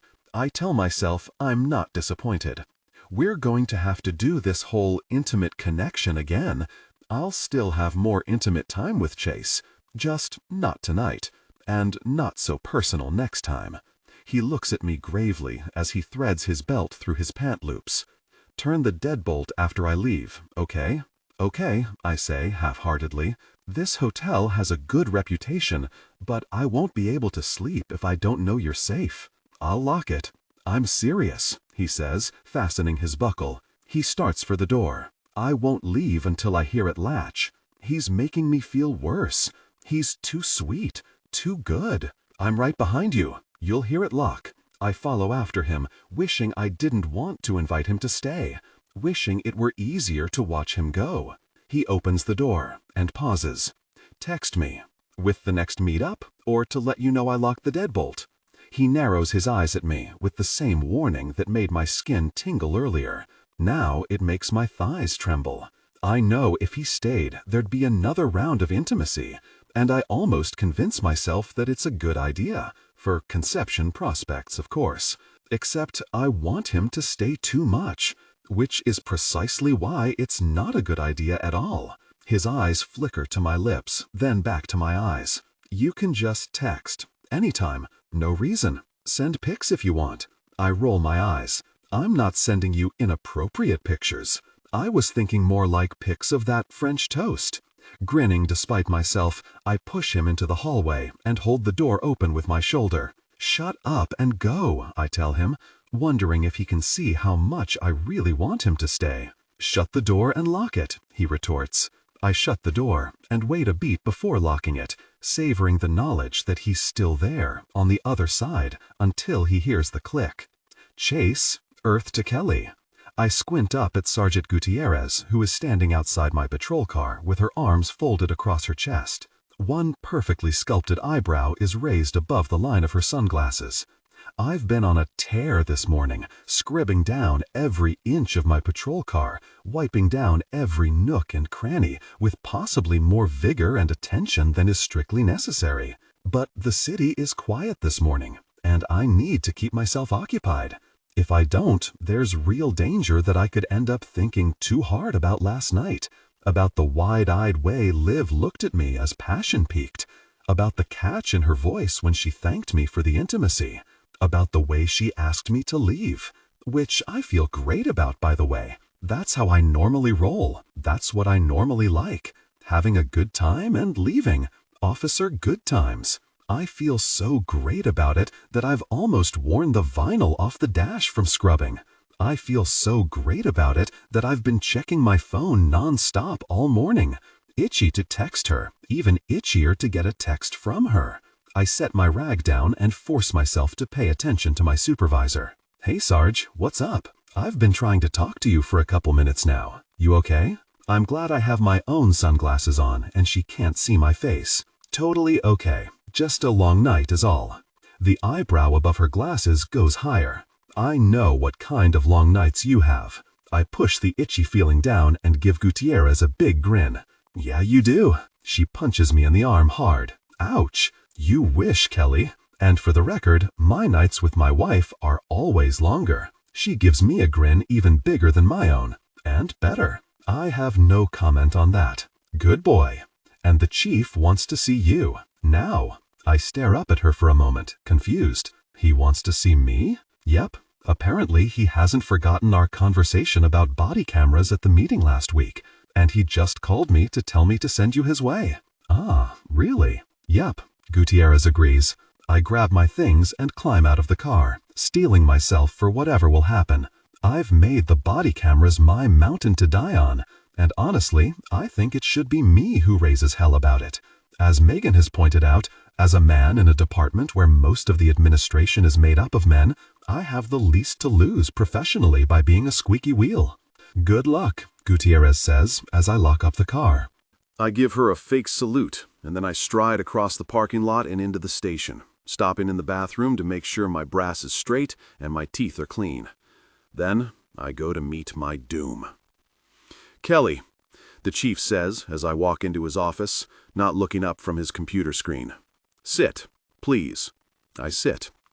The chief is not an old man, but he's not a young man either. He's got the kind of muted brown hair that comes out of a Just for Men box, designer eyeglasses from the middle rack at a middle-rate optician's, and the kind of mostly symmetrical face that manages not to be remarkable in any way. He's the human equivalent of toothpaste.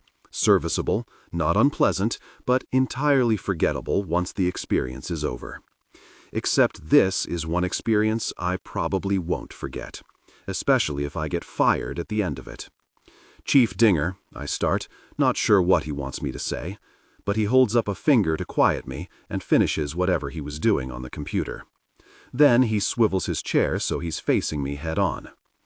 "Contrary to what you might think of me," he says after a moment, "I didn't come to this city to stonewall progress.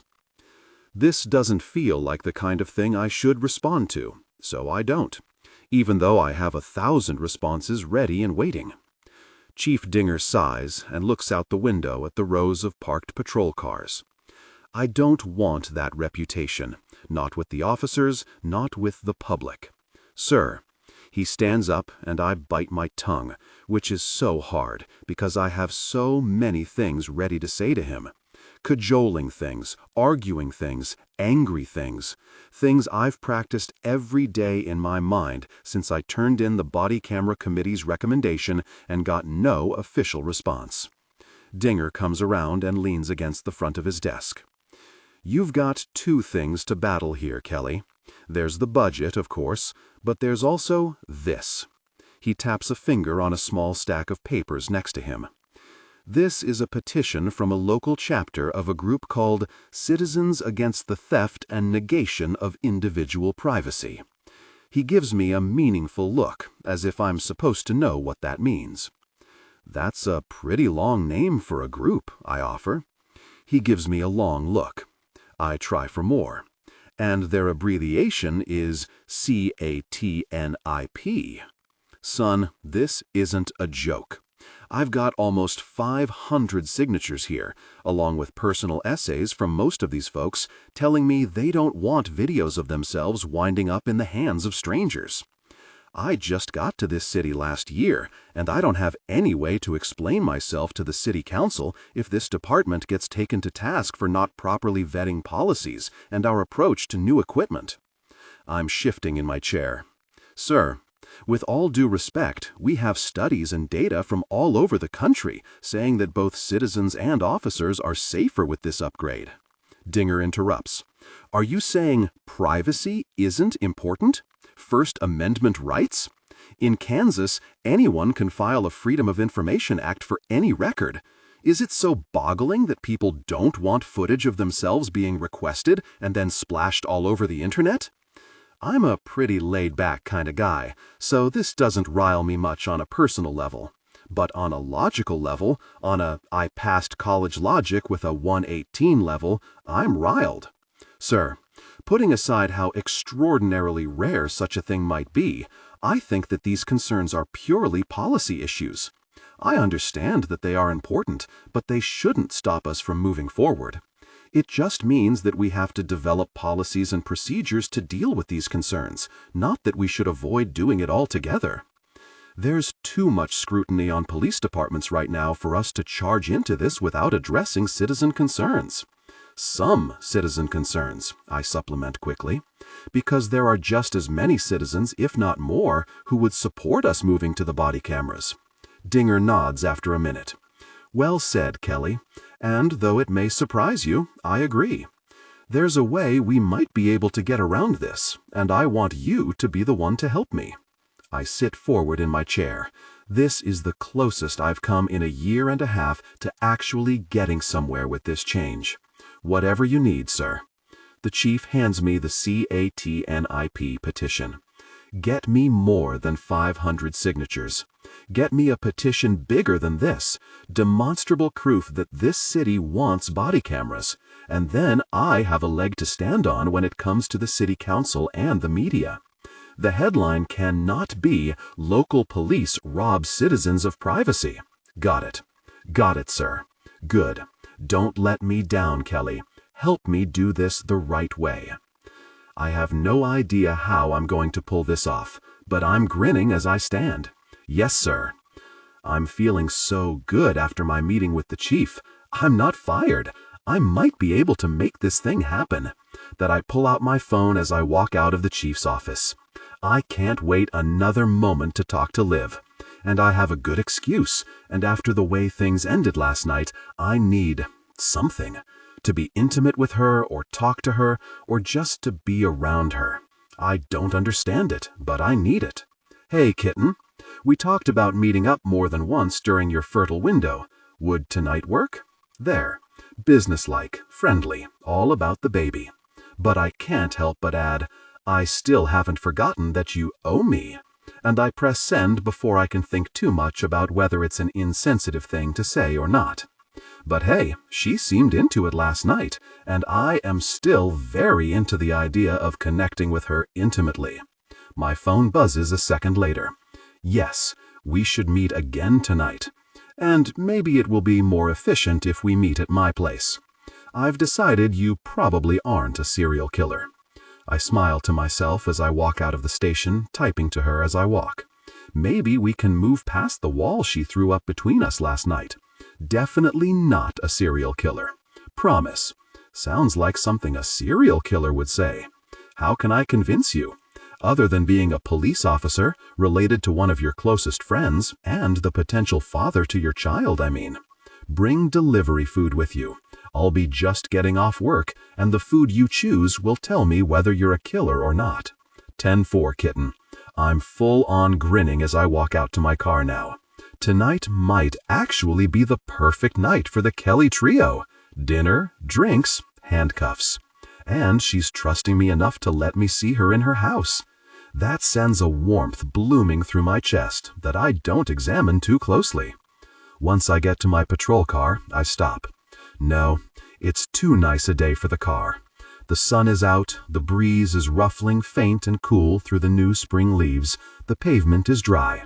I head for my police motorcycle instead. As I do, my phone vibrates with Liv's address, and then with a second message. I haven't forgotten about owing you either. Can't wait to pay you back. And then there's a lipstick kiss emoji next to another suggestive emoji. I might be quite distracted at this rate. After my shift is over, I park my motorcycle in the station garage, change out of my uniform, and drive my Audi from the station to Livia's place. She's got a condo squeezed into a cluster of pale brick buildings and edged by a little park. The whole affair is ringed with tired sidewalks and those trees that drop too many spiky brown balls. It's on a busy street, and when I park my car and glance at the street and then at the buildings in front of me, my Menton Rolodex of police history spins and flutters on its own. It's one of the best and worst things about knowing a city so well. I know exactly how safe a place is, I know the character of the people who live around there, I know how quiet or noisy it is, which I like, because I like knowing things. But the worst part is staring at the street and remembering the messy fatality I worked there last year. Or the teen who was struck and killed by a drunk driver as she crossed the street on the way home from band practice 5 years back. Or the old woman across the street who would insist on shoveling her own driveway every time it snowed. The third time I saw her out doing it, I made a point to stop by any time the white stuff fell and do it for her. She gave me hot cocoa and store-bought cookies for my trouble. She died 2 years ago. She was dead for a week before a neighbor thought to check on her. With a sigh, I turned back to Livia's place. I was in a good mood on the way over here, and as a cop, you get pretty good at compartmentalizing the things you deal with on a daily basis. But every now and again, it sneaks up on me. Going to autopsies for toddlers, calling in the child sex crimes detective for hollow-eyed children, walking into a heroin addict's house. I can't carry the full weight of that gosh on my shoulders all the time. I try to keep it in another part of my brain, like there's a locker in my mind that I can shove all these things into at the same time I'm shoving my uniform into my locker at the station. But it doesn't always work that way. Sometimes I think all the ugliness and death I've seen has ruined me for having a real life of my own. It's one of the reasons I've never changed my stance about marrying and having a family. A family deserves a man who doesn't know what burning flesh smells like, who doesn't have to worry about transmissible diseases when he's breaking up fights or rendering first aid or walking into a drug den. How am I supposed to have a normal life when that's what a regular day looks like for me? I knock, and Liv answers the door, still in her work clothes, a pleated skirt paired with thick black tights and round-toe heels, a thin blouse, and another really bun. She looks like a librarian's ideal. My mood picks up immediately. "Hey, gorgeous," I say, flipping up my sunglasses. It's getting too dark for them anyway, and I want to drink in this view. Her in her doorway, inviting me inside her house.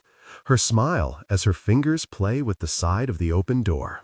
"Hi, Chase," she says softly. "Come in." She lets me in and slides past me to lead the way. "What kind of food did you bring?" she asks, looking back. She catches me staring at her form moving under her skirt and rolls her eyes. "Seriously?" I grin at her.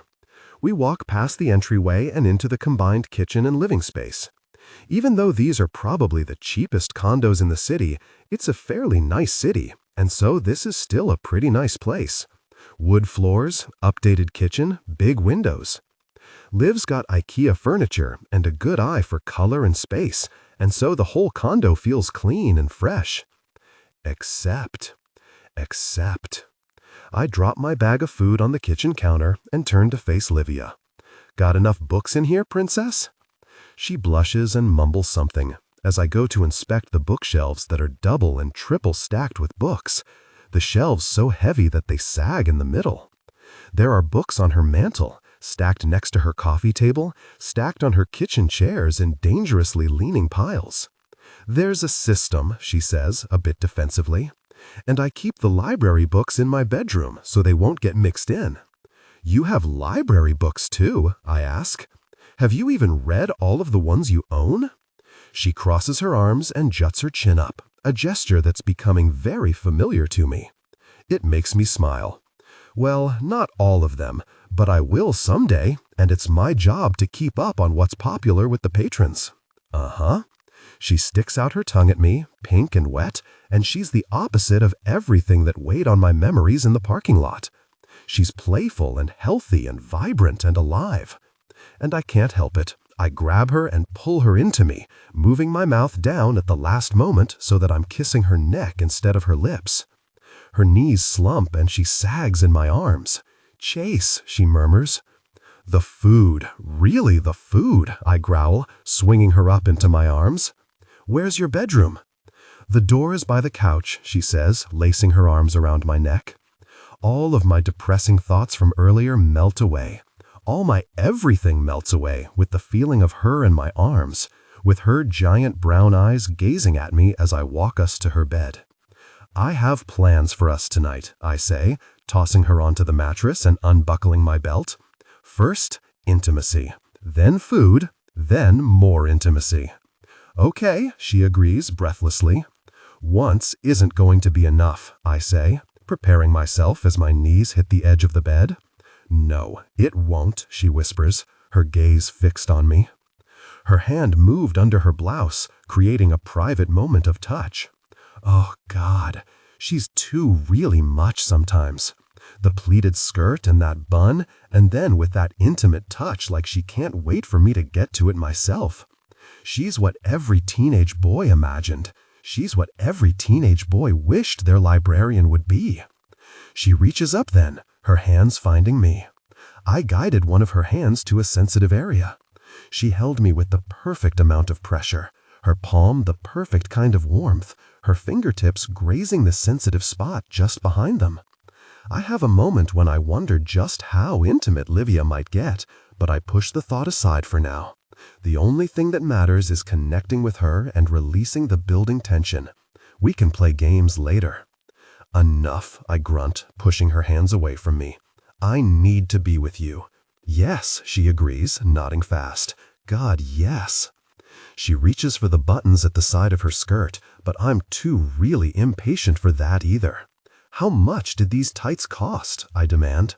I can't remember," she says. Her eyes are on me again, her expression hungry. "Maybe a few dollars?" "You can invoice me for expenses," I tell her. I then prepared her for intimacy. Soon she was ready for me, and she squirmed.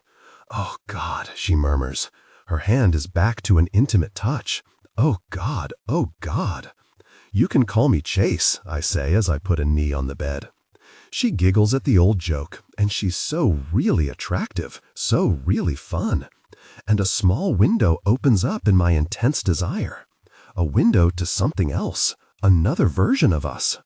I lean down and brush my lips across her cheeks, her nose, her hair, kissing all the places I'm allowed to kiss. I want to earn your mouth, Liv, I murmur, my lips on her face. It's all I think about, kissing you. She sighs under my words, and I want to kiss her sigh. I readjust my knee to move over her, but I keep my mouth hovering over her skin, keep my eyes burning my need into hers. Chase, wait, she suddenly says, sitting up, her eyes slowly kindling with something that can only be described as panic. Wait! I freeze, half on the bed, feeling an intense arousal. What? This is too... It's too...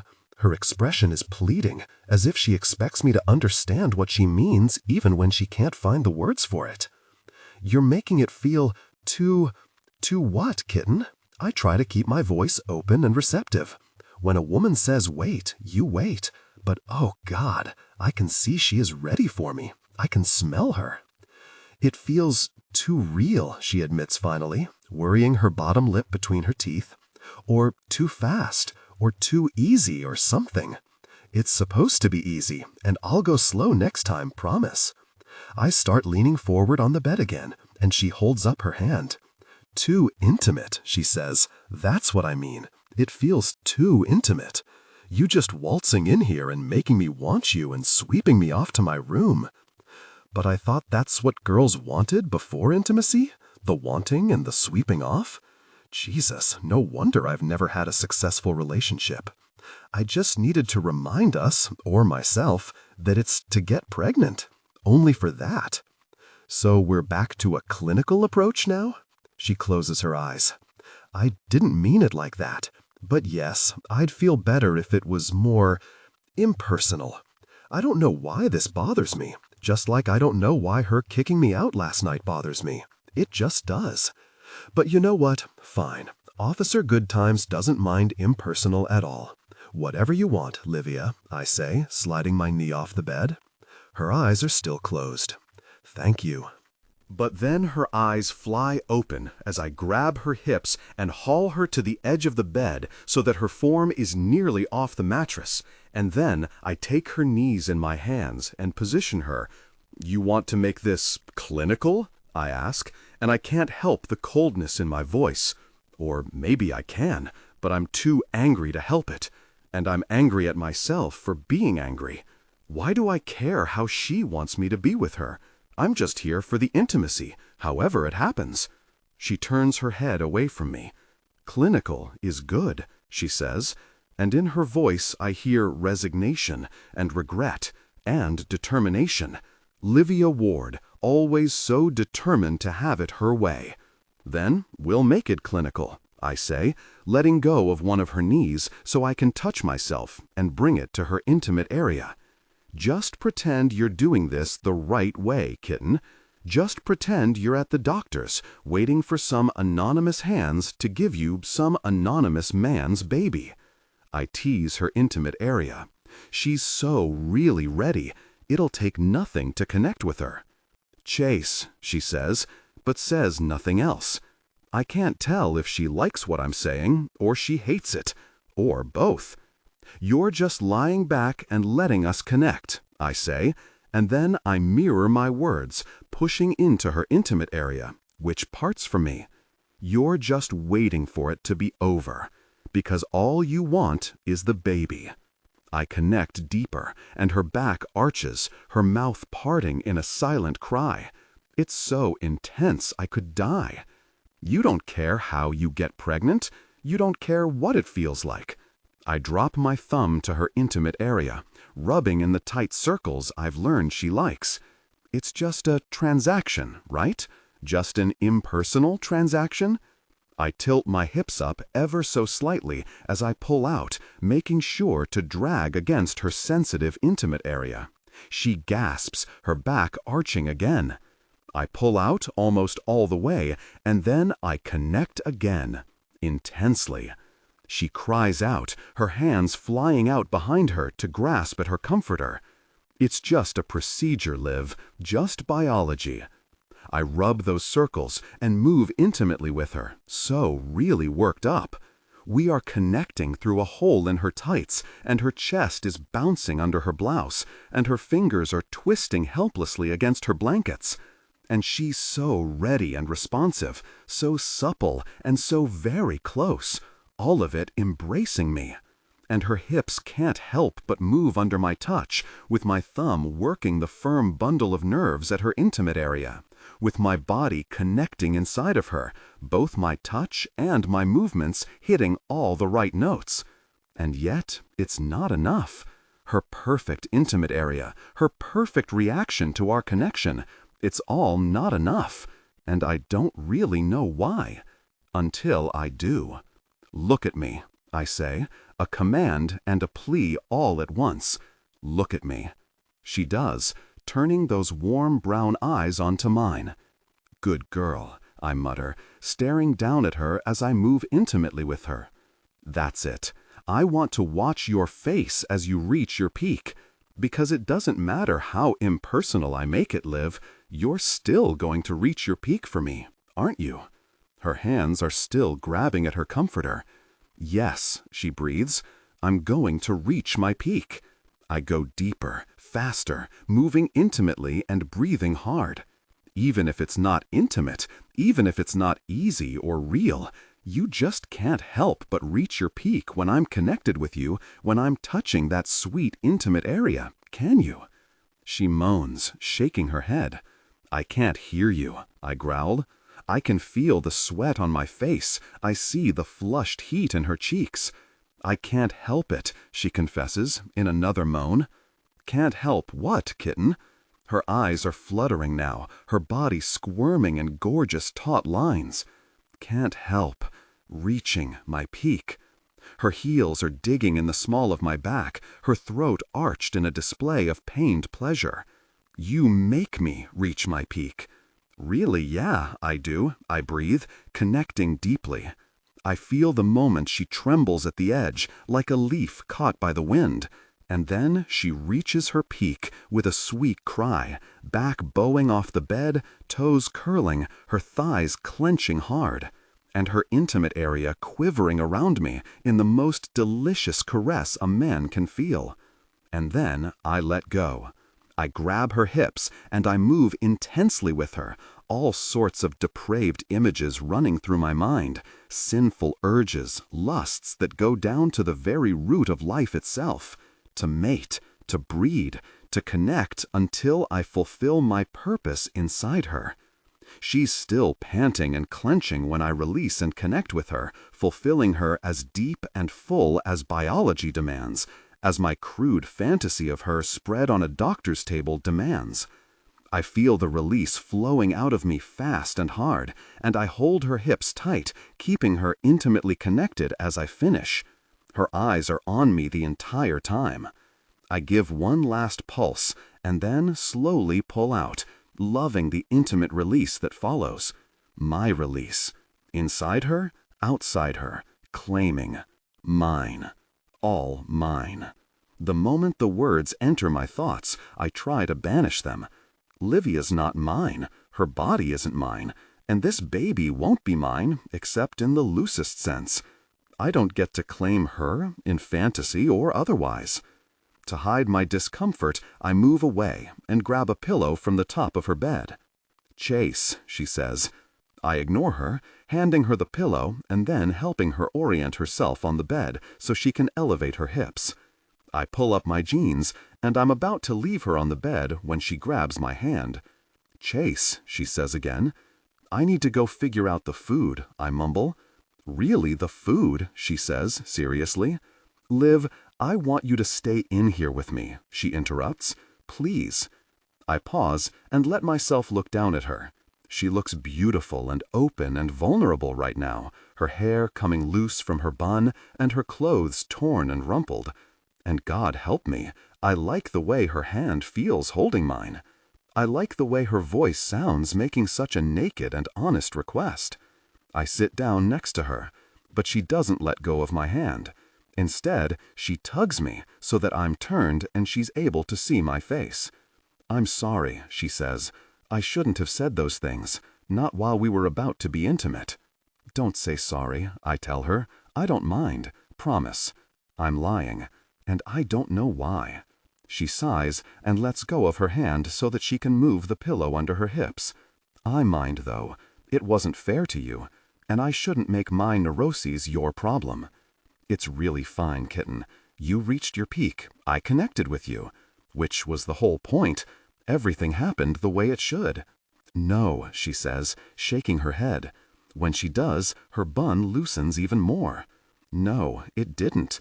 I mean, it was amazing, but I treated you like a sperm donor instead of a person. But I am a sperm donor to you. And why does that make me feel so bitter all of a sudden? Well, yes, that, but you're more, too. She shifts so she can look at my face more easily. You're a man I really like, a man I respect. This mollifies me a little. You're also the best lover I've ever had. You make me feel so good. Okay, I'm a lot mollified now. But I'm not used to this, Chase. I know you are. I know that your M.O. is having fun with women you plan on never seeing again. But I've never done that, and in my mind, this kind of arrangement was only going to work if we treated it like a transaction. I didn't expect it, or you, to be so easy to enjoy. It scared me a little. I brush a strand of hair off her forehead. You don't have to be scared of enjoying yourself. She smiles. I'm not, as a rule. But I didn't expect to enjoy this. And while I'm good at adapting to things I don't expect, I need time to process it. Sometimes that means I resist or shut down while I'm processing, and I'm sorry I did that to you. But I think I'm okay now. I study her. Okay with enjoying this? Okay with enjoying this, she confirms. And still not getting attached? Attached. It's one of those words that I associate with bad things. Pleading texts and late-night phone calls and possessiveness. A toxic word. And yet, I find I don't mind the idea of Liv getting attached at all. In fact, the idea of her being possessive of me is rather pleasing. Especially because I'm starting to feel rather possessive of her. Dial it back, good times. You're a careful woman, kitten, I tell her. I brush another strand of hair away from her face. I know you won't get attached. You're too guarded for that. She blinks up at me, like she has a response, but she's already forgetting it. Which is good, because I don't know if I believe my own words. She is guarded. She is careful. She's fierce and strong and almost ferociously independent. And yet, behind those walls, I see loneliness. I see sadness. Before I can say something else about it, though, she asks, "Was everything okay tonight?" At first, I think she means our intimacy, but then she adds, "When I opened the door, you seemed a little off, like maybe you'd had a bad day at work or something?" Oh, that. I consider how much to tell her. Most civilians don't want to know about their neighbors who died alone, or the blood that stained the pavement just outside their house. I don't want to poison Liv's feelings about her home just because I can't unpoison my own memories. Work stuff, I say, opting for a vague, harmless version of the truth. Like a bad case, she asks. She looks so innocent right now, even with the ragged hole in her tights. And I know Megan would kill me for thinking it because of gender constructs and stuff, but she looks so pure. And I don't mean sexually. I mean it in the way that I can't bear to make her imagine dead bodies and senseless carnage and drunk jerks that get away with murder because they had the right lawyer. I mean that there's something so appealing about her not knowing that stuff, living free of it, that I can't bear to change it. So I just say, yeah, like a bad case. She nods. I'm sorry. But I am a little relieved, I admit. I was worried it was because of me, because of last night. I search her face. Did you kick me out because of the whole not wanting to enjoy our intimacy? She glances away, and when she looks back, I get the sense that it's her turn to hold the entire truth back. Something like that. I don't push her. Our new understanding feels too fragile for that. So instead, I just tease. That's why I told you in advance that there would be food and more intimacy, so you wouldn't kick me out into the cold. She sniff laughs. It's not cold tonight. My stomach rumbles loudly, as if to argue with the both of us. Well, about that food, I say. Yeah, she responds. Go, I'll be out in a few minutes. I squeeze her thigh and then leave her bedroom for the kitchen, not sure how to feel about anything that just happened. The only thing I'm sure of is that a part of me, a big part of me, doesn't want to leave her alone on that bed. I want to go back in there and settle next to her, have her head nestled in the crook of my arm while I run my fingers along the lines of her belly and thighs. I almost turn around and do it. Screw being hungry. I'm hungry for her. But then I think of her honesty, her admission that she needs time to process, and I think maybe I ought to give her space? This is confusing, really. But in the end, I default to food. I am a cop, after all. I have to admit, this isn't what I was expecting, Livia says, perched on a bar stool and examining the plate I just set in front of her on the counter. She's changed into a t-shirt and sweatpants, and gosh, if it isn't somehow more adorable than her library getup. I want to tackle her to the ground and tickle her until she's squirming and red-cheeked underneath me. I want to turn on a movie and pull her into my lap and share intimate moments so slowly that she forgets how to speak. You weren't expecting me to cook? You know, I am pretty sure I said delivery. But you also said that you wanted to make sure I wasn't a serial killer. I thought making you Grandma Kelly's Irish breakfast for dinner would prove to you that I have a good, non-murdery heart. Livia smiles down at her plate. Eggs and sausage and tomatoes and bacon. I suppose a serial killer wouldn't make these raspberry scones from scratch. Or make sure you had real clotted cream to go with them, I say, delivering said cream to her in a small bowl. And the scones are stupidly easy, for the record. Made them this morning, before work, before I knew I'd see you tonight. Plus, I made Pop help. Grandma had him make those scones so many times back when she was alive, he could probably do it in his sleep.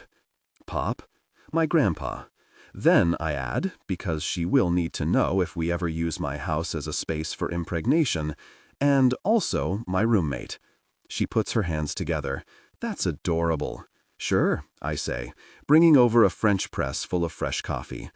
It's a little late for caffeine, but I plan on keeping her up and sweating till past midnight at least, so it'll be fine. And I can tell by the way her eyes light up when she sees me pour her a mug that she's a coffee fiend. You're good in the kitchen, she says, curling her hands around the mug as I hand it to her. I shrug and start shuffling the dishes off the counter into the sink. After Mom died, I kind of had to be. And Pop insists that a man should know at least 3 different meals, one for a woman, one for family meals, and one for a church funeral potluck. Good philosophy. And stop with the dishes. I don't like it when people clean my house in front of me. It makes me feel guilty.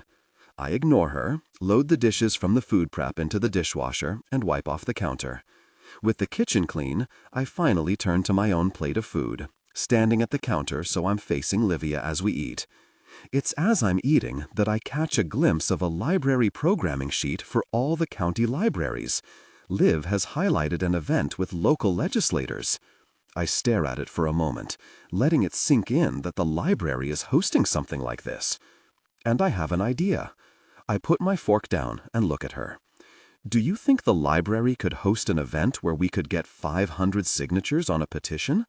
Oh, certainly, Liv says, brightening up. It's tricky to do at Corinth because of how small it is, but you could host an all-day event at Central maybe, and, you know, they're just now putting together the winter calendar. I shake my head. It needs to be soon, and it has to be in Prairie Village. Her face falls a little. Oh, what is it for? It's for the chief to show some resolve. At her blank look, I elaborate. I need to demonstrate citizen support for body cameras for the police department. With signatures. Body cameras, she repeats, and now she's looking at me like she's never seen me before, or like she's seeing me in a new light. I had no idea you were so political. Political? When did that word become such a kiss of death? I find I'm wincing at it, and I don't even know why. Citizens are safer in departments that have upgraded to them, And statistically speaking, the cops in those departments are also safer, I say. And safety shouldn't be political. She's nodding along. And more than that, cameras can prove when a cop commits a crime, but they can also prove when a cop didn't. Good cops should want body cameras. Of course, she says. I don't understand why this isn't a given. Every department should have them. I can tell she's getting fired up about this, which is validating, but also premature, because it's the kind of issue that has valid arguments on both sides. Just because I feel like the end goal is worthy doesn't mean I can dismiss any and all other objections. She pushes her plate away and straightens up. It's ridiculous that there needs to be signatures and petitions involved. The chief should just do the right thing because it's the right thing to do. I sigh. Well, yeah, but it is more than just image. The budget is a problem. But there's also some group now. I forget the whole name. Something about Citizens Against the Theft of Privacy. Her eyes widen. The CATNIP people? I'm surprised. You know them? They rent a meeting room at the library every month, she says. And they use our coffee pot, even though they're not supposed to, she adds darkly. Well, they filed a petition with 500 signatures. They're worried about privacy and First Amendment rights, mostly. She snorts. It sounds so petty compared to ideas like citizen safety and holding police officers accountable. I tilt my head, conceding her point. Yes, but privacy isn't petty for rape victims, or victims of domestic violence, or citizens who might have undocumented relatives and friends. It's crucial for them. Her face grows more serious. That's true, but isn't this something that can be navigated? Lots of departments already are using them. Exactly. It can be figured out. I just need to convince the chief that it's worth the effort to figure it out. The signatures, she says, realizing. And then she brightens up again, and I get to see the way she lights up when she's having ideas, when she's passionate.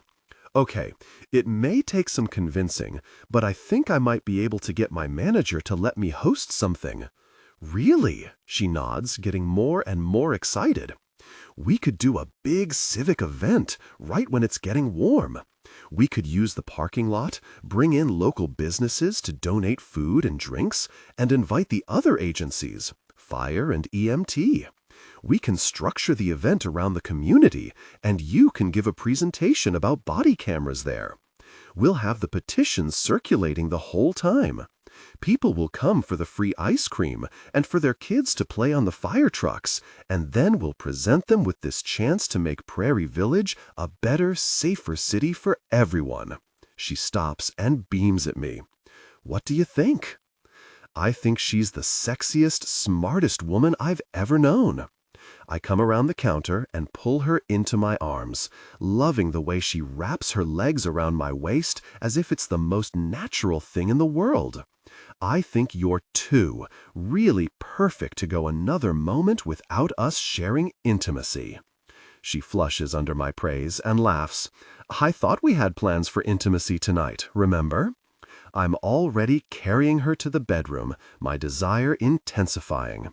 Don't worry, kitten. There's always tomorrow night. Livia.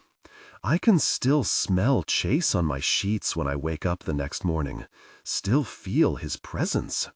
I keep my eyes closed and savor his scent, remembering the intimate moments we shared, the passion that peaked, and the deep connection we found for a second time last night. The wonderful, amazing moments. I've come to terms with enjoying the sex, but that's only while we're having it. When he's gone, I shouldn't be thinking of him like this, but I can't help it. He's so vivid in my memory, so clear, his energy so warm and strong. It's almost like he never left, almost like... Wait, I open my eyes, and sure enough, Chase is laying next to me, fully dressed, watching me sleep. My heart trips a beat, but any thrill I feel is immediately wiped away with a rush of anxiety. Did you break in? I ask as calmly as I can. Maybe he's not a serial killer, but I hadn't considered he might be a stalker. His lip curls up in amusement. No, I never left. That's worse, I groan, flinging my arm over my eyes. If I can't see him, maybe he'll disappear. Maybe I'm still dreaming. Maybe I'll wake up alone. As I should be. As any woman who has contracted a man to impregnate her should be. But it's not a dream. He really spent the night in my bed. Ah, gosh. It was an accident, he says, as though he can read my mind. You wore me out. I fell asleep. I sneak a glance in his direction. But you obviously already got up. You're dressed. You could have snuck out, and I would never have known. I throw my arm down and stare at him point blank. Why didn't you do that? Why are you still here? Because folic acid is important for women when they're trying to get pregnant, he says, as though that clears everything up. And I noticed you didn't have any orange juice in your fridge, so I wanted to be sure you got your folic acid. I scowl. But I can't hold it for very long because he seems to really care about my folic acid intake, and that's kinda sweet. And he looks so sexy doing it.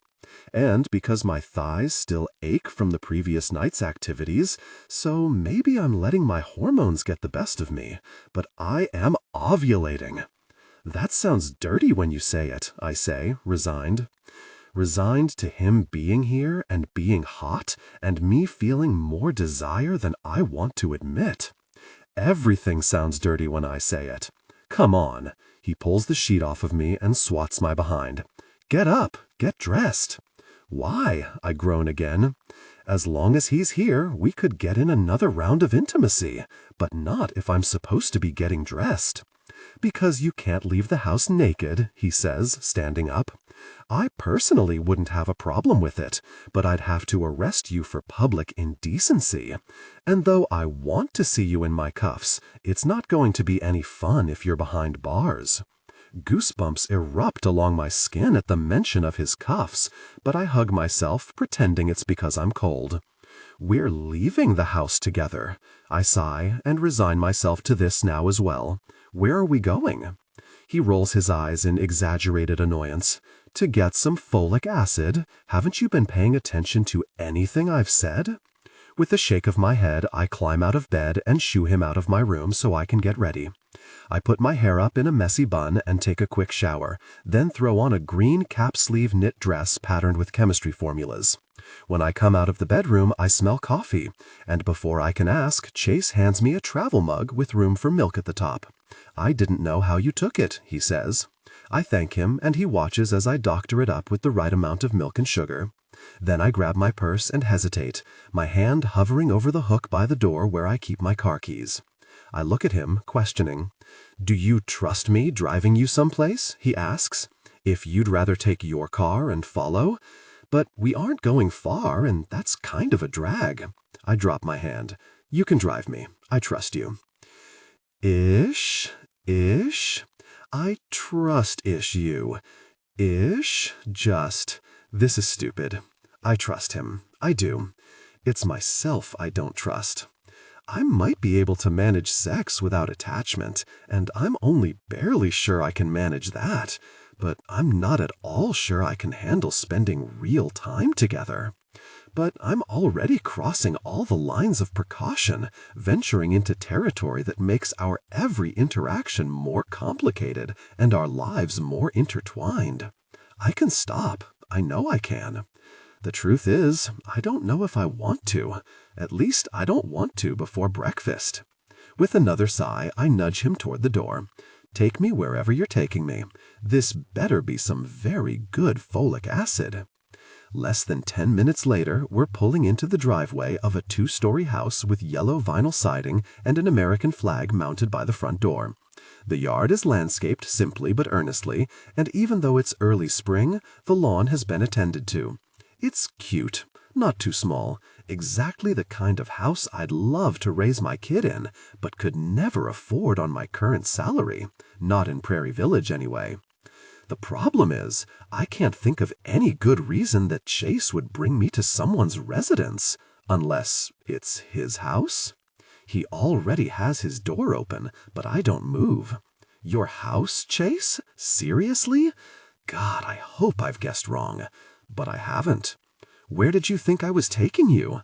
I don't know. First Watch, IHOP, Starbucks, someplace 100 times less personal.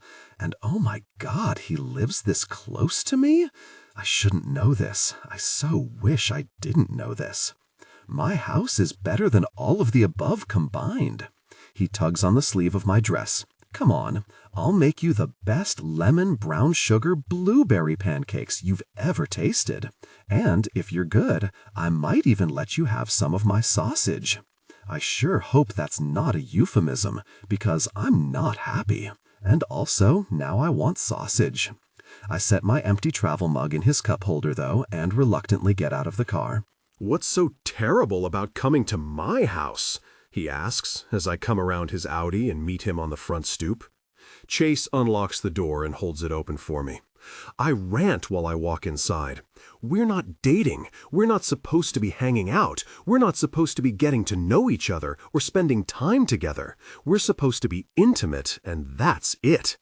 It's then that I notice we aren't alone. There's an elderly man sitting with a laptop at the dining room table, which is clearly visible from the front door in the open concept living space. Hi, I say, wishing I was invisible, or at least not so loud. Sorry, didn't hear a thing.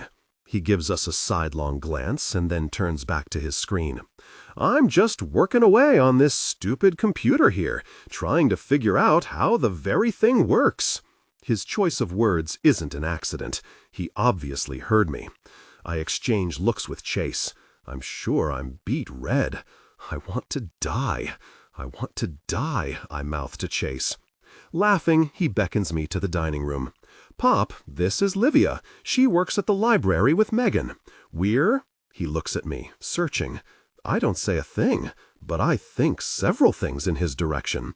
Things like, are you serious? You're the one who brought me here. You should have thought about what you were going to say before that you hot cop. Friends, he finishes after a beat.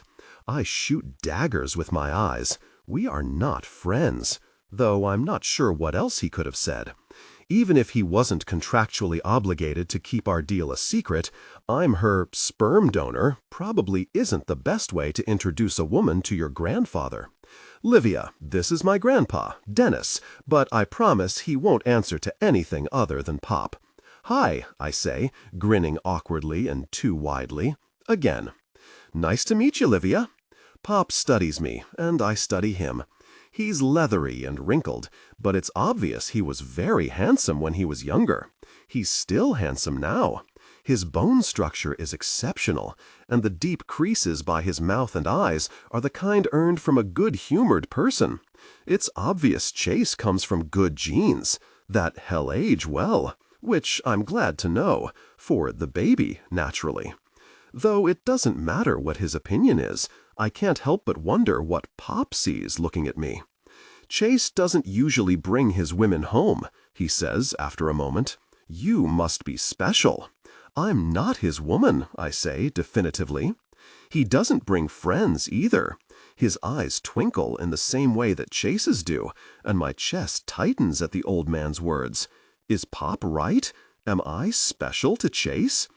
I glance over at the sexy man who is now wearing an apron that says, "Kiss the chef if you can handle the heat," and is currently gathering the items he needs for his pancake concoction. I'm making Livia breakfast, he says, pulling a carton of eggs and a carton of orange juice from the fridge. He sets the eggs on the counter, then pours some juice into a glass before bringing it to me. Behave yourself, Pop, and I'll make some pancakes for you, too. Yeah, the old man grumbles and turns back to his computer. I take the folate-rich orange juice and thank him. I don't want to know if I'm special to him, I decide. It will only complicate things. But he's giving me things. He's giving me some fun and some folic acid, and most importantly, He's going to give me a baby. So I let myself start to get comfortable with the idea that he's always going to be special to me. An hour later, I'm finishing my third glass of orange juice and my second plate of pancakes. Between last night and today, Chase has proven he's a really good cook. Too many meals with him, and I'll have to double my twice-weekly jazzercise class attendance. Pop sits next to me, his laptop turned so we can both see the screen. "Now that I've saved the picture, how can I find it again?" he asks. I wipe my fingers so they aren't sticky.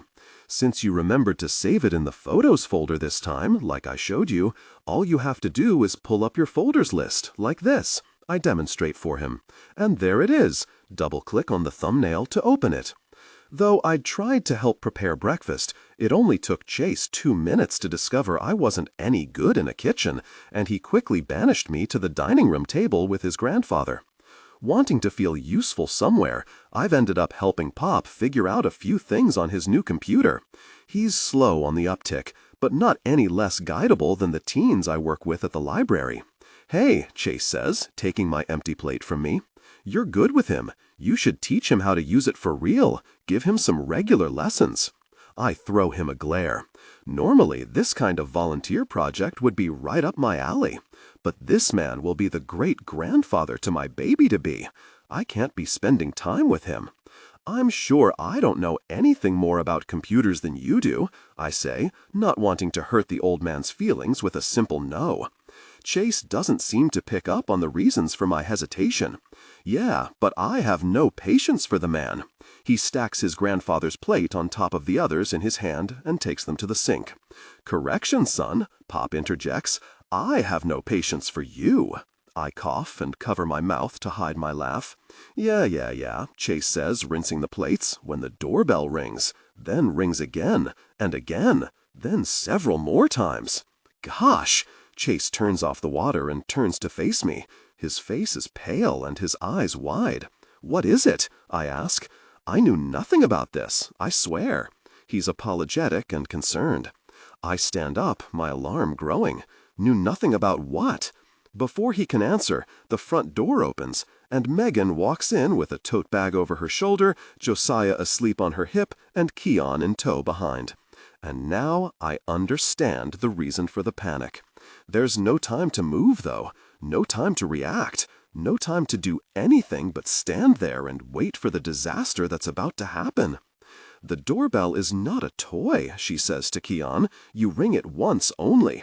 And we don't even have to ring the bell here, because I have a key." She blazes through the living room toward us like she's on a mission. "Good morning, Pop. I have a ton of errands I'm running today, and you're on the way to the dry cleaners, so I brought some more icy hot patches for your knee and some of that Calm's Forte you like to help you sleep better. It shouldn't make you too drowsy the next day.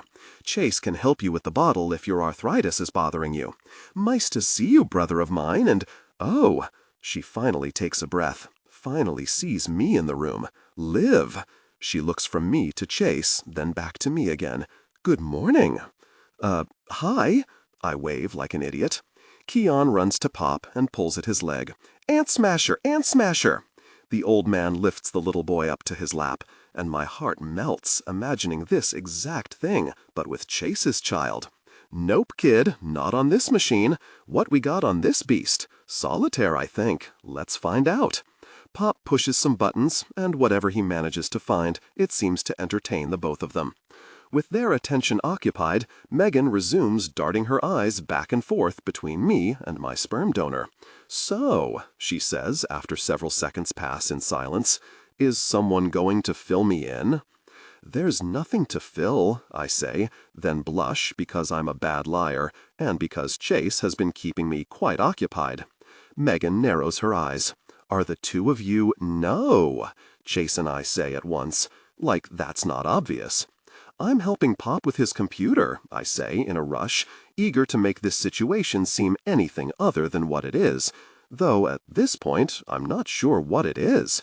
This morning's activities have had nothing at all to do with our contractual agreement. "Ah, I see."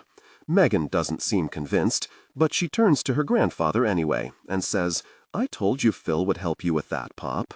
She's nicer than Phil, Pop says, nodding in my direction. She's prettier than him, too. He winks as though he's part of a cover-up. And because I've completely fallen for this old man, I wink back. Chase returns to loading the dishwasher. Want some pancakes, sis? I still have some batter left. Yeah, that's good. Change the subject. Divert her attention from us with delicious food. Megan doesn't fall for it. I had a slim fast, thanks. Liv, can I see you in the other room for a moment?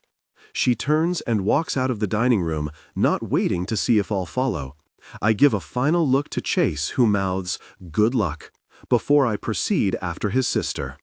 Megan hasn't gone far, only to the other side of the living room, but it's far enough that I'm sure her brother can't hear her when she says quietly, "I haven't seen you since you and Chase went out together, and he's refused to tell me anything."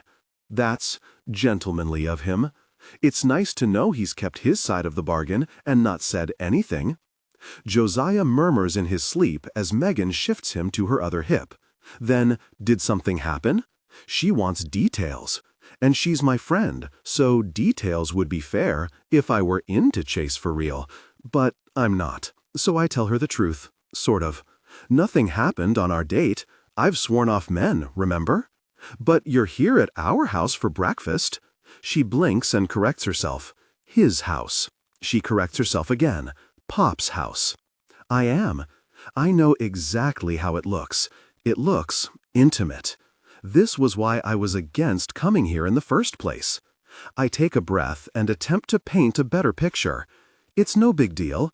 Chase offered me breakfast while I got to know your grandpa, to see if I thought I could help him with his computer. Right, I sigh. I know it seems weird, but this isn't anything, really. One date with your brother didn't change my life plans, and that is the truth. I still want my baby. I'm still on track for that, and nothing else. I'm sure he's dismayed about that. Well, I think I have her convinced, but I take it further to be sure. Yes, he is. Poor guy. I think he really has a thing for me. I felt bad. It's why I said I'd help out your pop. Megan shakes her head. You and your bleeding heart. It's going to get you in a mess one day, Liv. Probably sooner than later. I mumble more to myself than her. Oh, what'll I have you? She puts her hand on my upper arm. I'm supposed to go to a wet lab at the police academy Friday after next, but Phil has a department dinner that we need to go to. Want to take my place? What's a wet lab? She drops her arm so she can hold her toddler with both arms. It's this thing where the academy pays for volunteers to get drunk so that the recruits can practice field sobriety tests on actual drunk people. I've been doing it since Chase was in the academy himself. Anyway, it's fun. Free booze. I hesitate because that's 2 weeks away, and I could be pregnant by then. I don't know. Come on, she says. How can you turn down free alcohol? I'm sort of going easy on the drinking. Why? You pregnant or something? She laughs. I nearly choke, and I don't even have anything in my mouth but my own saliva. What? I'm kidding. I just couldn't think of any other reason to be sober on a Friday when I didn't have to deal with my kids. Oh, haha, but it's too close to the truth. Email me the information. I'll go. If I have my period by then, I'll go. If not, I can just play sick. No big deal. Everything good out here? Chase asks, coming into the living room. Yep, Megan says with her extroverted gusto. But I've got to be going. We have a to-do list 1,000,000 miles long. Keon, put Pop's cane back where you found it. It's not a lightsaber. I say goodbye to my friend, and then, while she's herding her son out the door, I slip off down the hallway in search of a bathroom. The house is small, and I find what I'm looking for on the first try. When I'm finished, the house is quieter. Megan must be gone, and I plan to tell Chase to take me home now, too. But something catches my eye in the room across the hall, the edge of a black and white poster that goes almost from floor to ceiling. I'm curious, and the door is already half open, so I take the liberty of pushing it open all the way. The thing that had caught my eye? It's a giant poster of Jessica Alba in a stripper's outfit from the movie Sin City. Oh my God! I say it to myself, but it's out loud. "Don't go in there," Chase shouts in a panic, running toward me. But it's too late. I've already seen what he doesn't want me to see. I scan my eyes around the room, taking it all in. There's a poster for the movie Gladiator, and another for the original X-Men. The bookshelf has a shelf dedicated to Avengers comic book memorabilia. Next to it is a student desk, the kind you buy from Target and put together yourself, and above that is a corkboard with photographs and concert tickets hung up with pushpins. There are also more pictures of scantily clad women, though nothing as in-your-face as Jessica, who seems to be the focal point. This is a teenager's room, a teenage boy's room. "It's not what it looks like," Chase says, now at my side. "This is your room, isn't it?" I ask, laughing. I don't need him to answer. I know it's his room. It's him as much as the tattoo he wears on his arm. Still giggling, I walk inside so I can see things better. It's just so amazing. From the graphic novels and yearbooks on his bookshelf to the collection of DVDs in the case next to the bed, there is so much to look at, so much to learn. "Look," Chase says, "be fair. I was a kid when I put most of this stuff up."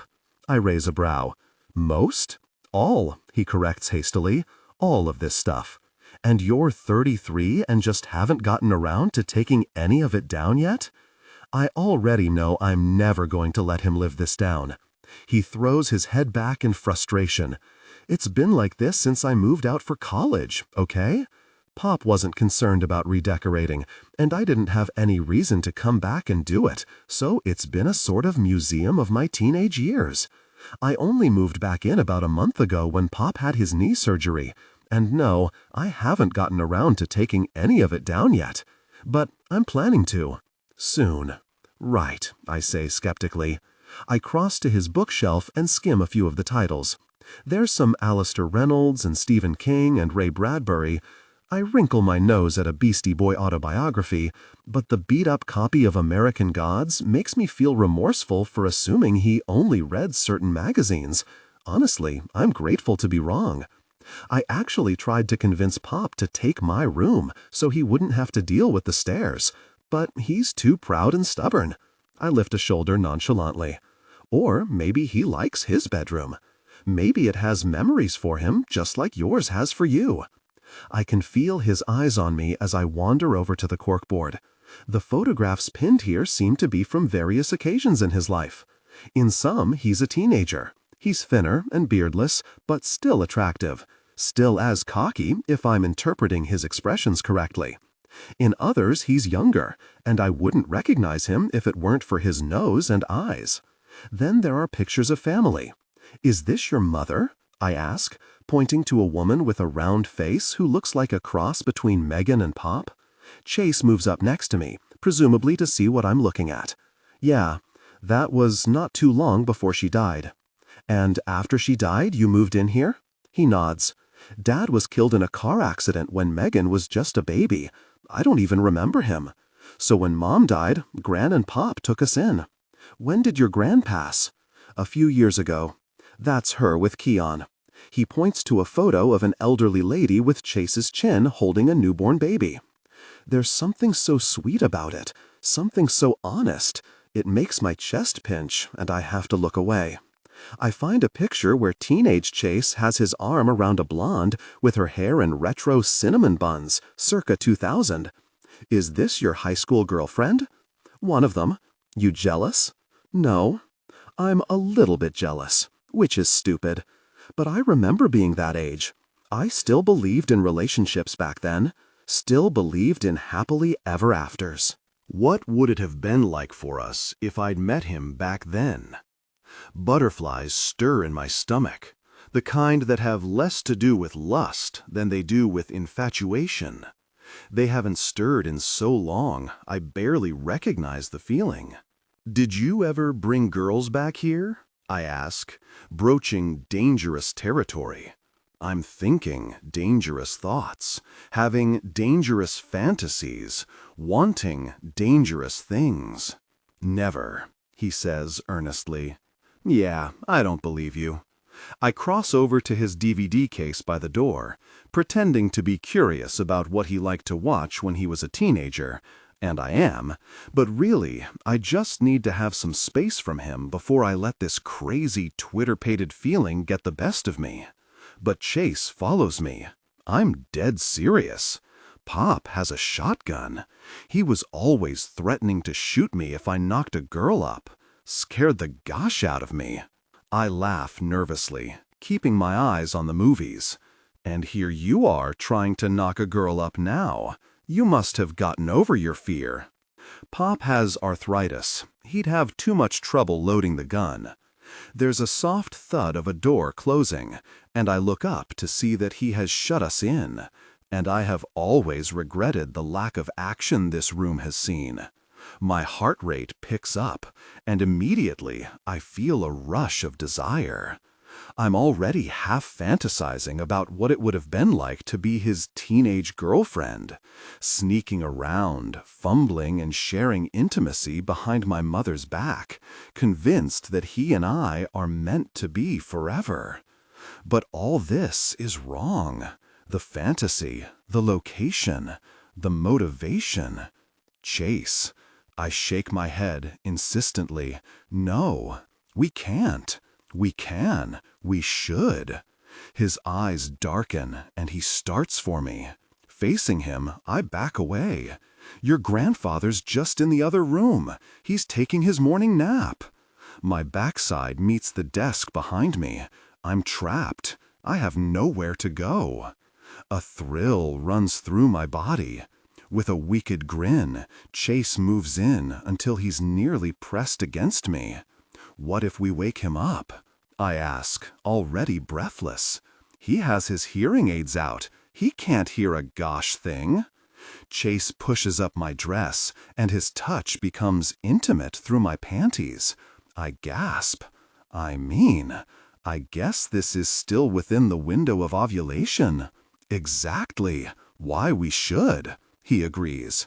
But really, I'm barely thinking about my fertility cycle. It's just an excuse to play out this fantasy of mine. A fantasy that's for me alone. I'm not willing to share it, not even with Chase. I bite my lower lip when I notice the outline of his arousal pushing against his jeans. He follows my gaze. See my desire for you, kitten? Uh-huh. I shudder as he presses harder against me. He bends down so his mouth is near my ear and whispers, "There might be a baby in there right now, just waiting to be made. All it needs is your tight, warm embrace."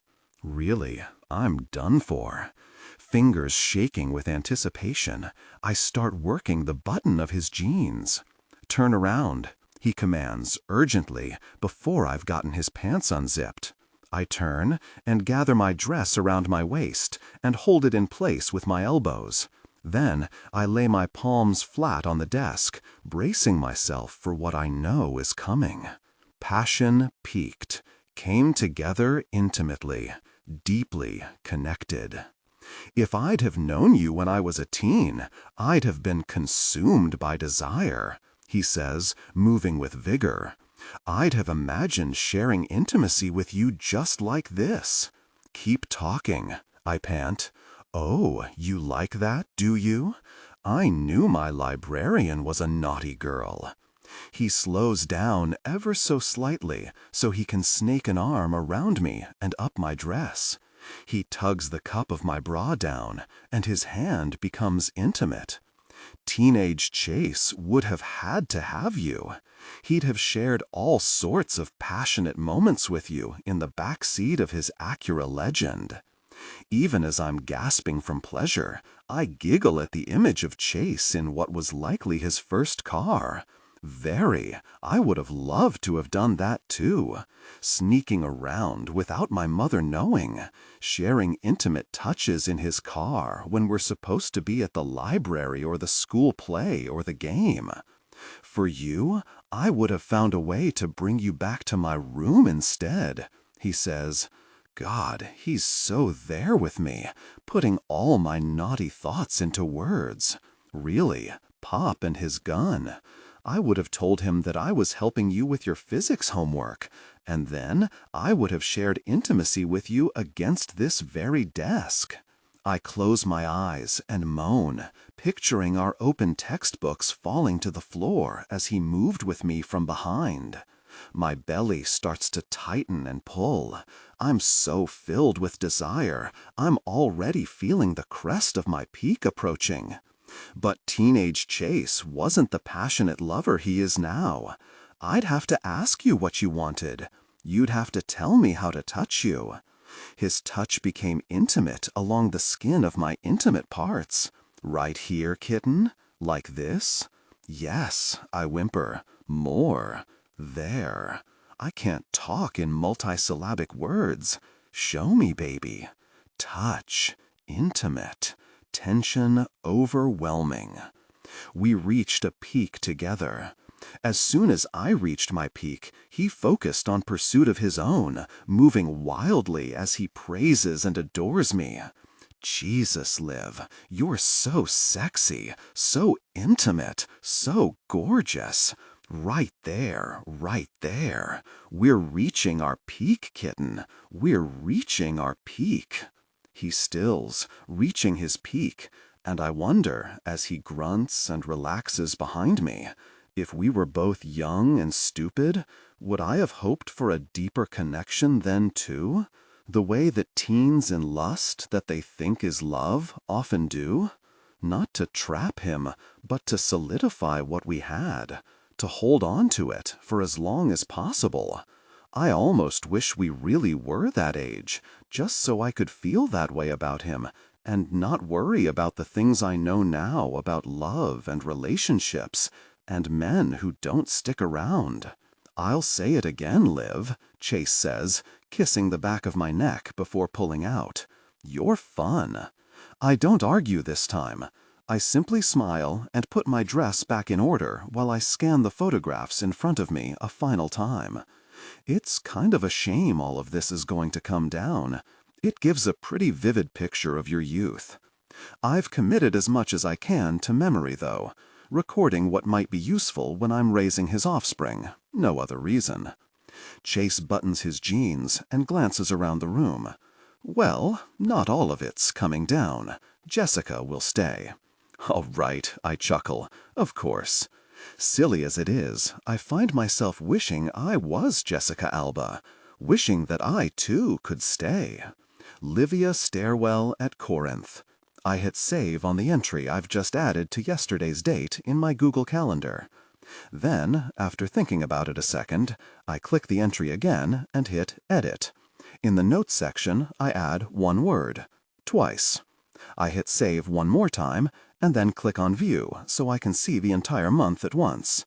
I quickly count the dates that have entries. There are 11 in total. Gosh, that's 11 times that Chase and I have had sex in the last 2 weeks. That's a really lot of intimacy. And that isn't counting extra for the entries that have notes, like yesterday's stairwell incident. The stairwell. My toes curl just thinking about the way I had to clutch onto the railing so that I wouldn't collapse from the punishing sequence of peaks he delivered. Yeah, the stairwell was nice. It's really probably not an entry I should include on the calendar. I'm well past my fertile period, and my meetings with Chase are now primarily about keeping him satisfied. The man has a voracious appetite. But I included a couple of the times right after I was ovulating, in case I have my dates wrong. Once I decided to include those, I didn't know where to draw the line, so I've continued recording them all. I figure it's better to have more data than not. That way I'll be able to accurately quantify the sacrifices I made in order to get pregnant. I chuckle at the thought, as if having sex with Chase could ever be considered a sacrifice. My humor quickly fades as I realize something else from looking at my calendar. My 30th birthday is even closer than it was a month ago. Funny how that happens. The familiar dread and death thoughts settle over me, making me feel antsy and anxious. I'm old. My body is old. My legs ache. My back aches. My breasts ache. Death is near. Maybe I'm just fussy because I'm pregnant, or it's PMS. And if it's PMS, why really am I not pregnant yet? After 11 times with Chase's so-called super sperm, surely I should be knocked up by now. Is it me that's the problem? Can I not get pregnant the natural way? Will I need infertility treatments to get my baby? I'll have to get a second job for that, a third job, which wouldn't leave any time for the actual intimacy. Of course, if I am pregnant, there won't be any purpose for intimacy. I throw my head back and groan. I want a baby, and the sooner the better. But the idea of no more sex with Chase is so horrible, it makes me want to puke. Wait, do I actually need to puke? I sit back upright and concentrate on the way my body feels. Am I nauseated? Is this morning, I look at the time, early evening sickness? Maybe I should take another test. Yes, I've taken 5 already this week, 1 just this morning, and all of them have been negative. But my period isn't actually due until tomorrow, so maybe it was still too early. And 12 hours could make a big difference in hormone production. Probably. Before I've made up my mind about whether I want and possibly waste another pregnancy test, the phone rings. Who the gosh calls? I shout to the empty room. But my annoyance dissipates when I see Chase's name on my screen. Well, not his name exactly. He's listed as Hot Cop in my phone, naturally. I was just thinking about you, I say, in lieu of hello.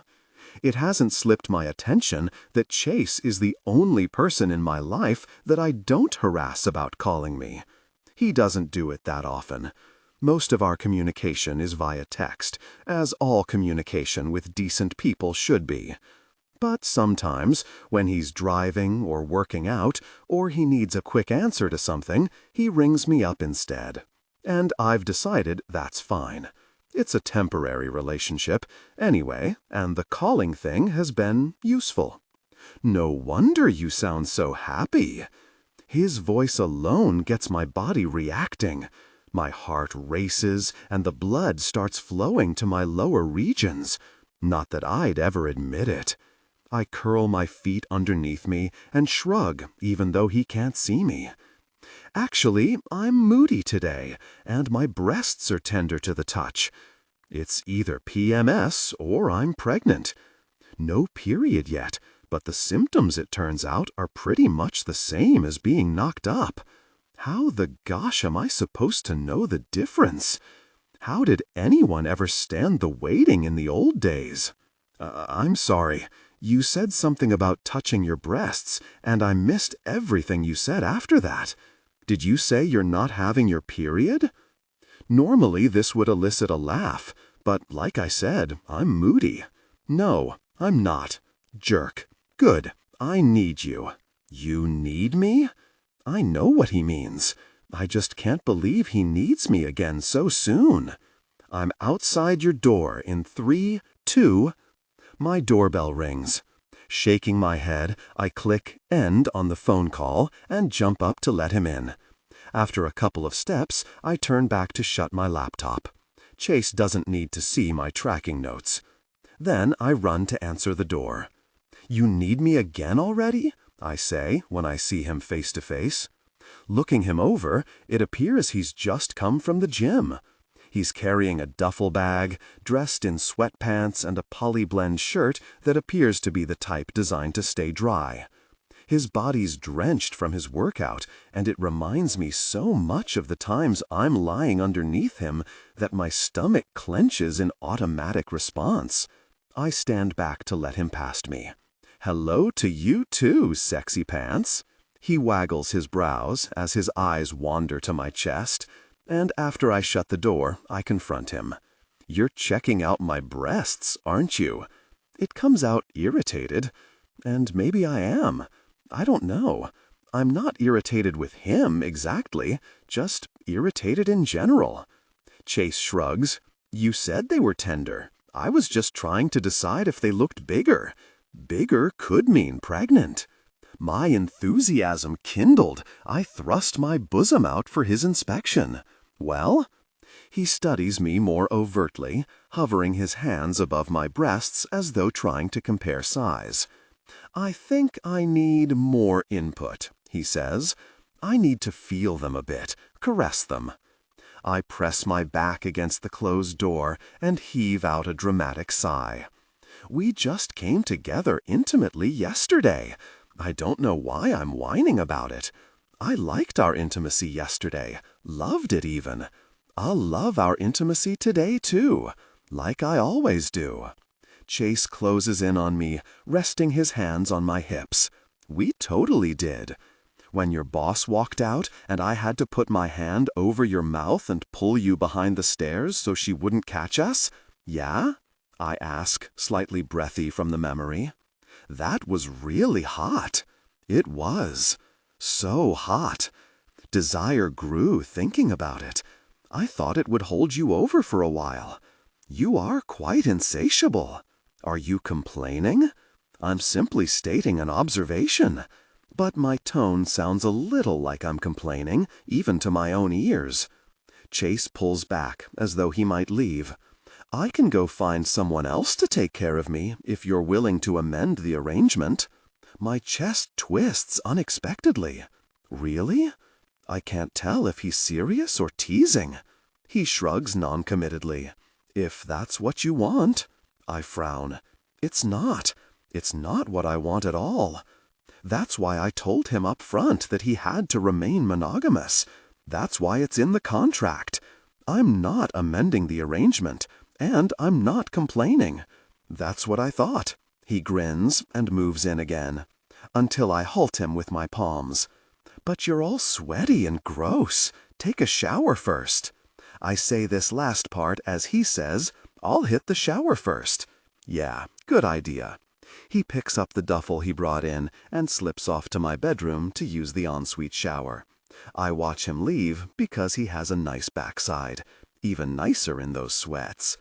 Once he's out of sight, I throw my head back and knock it 3 times against the door. Then, rubbing my head, I move to my kitchen island. I lean my elbows on the faux granite counter and let out a frustrated groan. What the gosh is wrong with me? I'm glad Chase is here. I really, really am. I was excited the minute I saw his name on my collar display.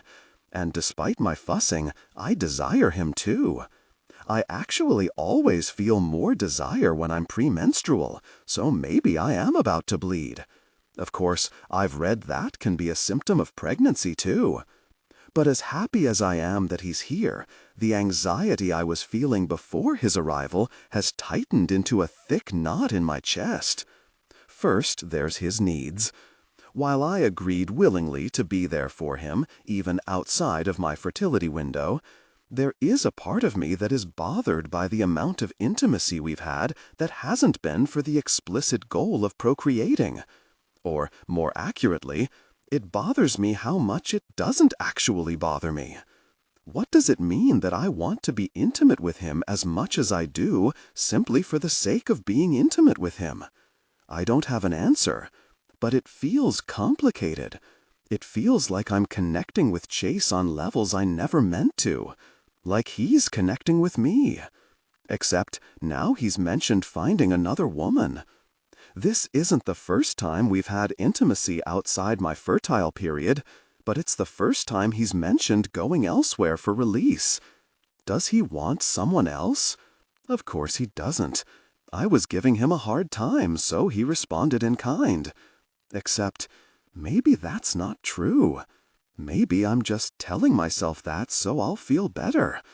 But I don't feel better, because I'm not sure what's true anymore. I'm not worried that he'll cheat on me. Is cheating the right term? I'm not worried that he'll cheat on our arrangement. I know he's dedicated to the terms. But I hadn't considered that he might be thinking of other women. that he might be wanting other women that he could get into his bed at the drop of his badge. And that is really bad if he does, because I want him to only want me. The revelation hits me like a ton of bricks. It isn't a good one. In fact, it's a terrible one. It's selfish. I know it is. He's already giving me more than I'm giving him. I shouldn't covet all of his desire on top of that. It's not fair, and it's exactly what we're not supposed to be about. But I want it all the same. I want it, and it means bad things, the worst things. It means I like him. It means I care. It means I want to feel like, in some way, he cares about me, even if it's only sexually. Especially if it's only sexually, because that's the only way it will ever be okay to care about him, and it's the only way it will ever be okay to let him care about me. With that realization, I'm suddenly desperate to be with him. I run to the bathroom where he's still showering. He's left the door open so the steam hasn't fogged up the room, and I can see him distinctly through the clear glass wall of my walk-in shower. He must hear me because he turns toward me when I come in. "Almost done here, babe," he says, soap lathered on his chest and torso. But I didn't come in to rush him. I came to join him. His eyes are still watching me as I pull my "When in Doubt, Go to the Library" t-shirt over my head and let it fall to the ground. I took off my bra when I got home from work and changed into loungewear, so my breasts are now exposed, and Chase's eyes widen greedily at the sight. His hand moves down, and his desire for me became evident. I consider making the rest of my strip routine more of a tease, but I'm too eager to be with him, too eager to touch him. Hurriedly, I removed my remaining clothes and walked around the wall and into the shower to join him.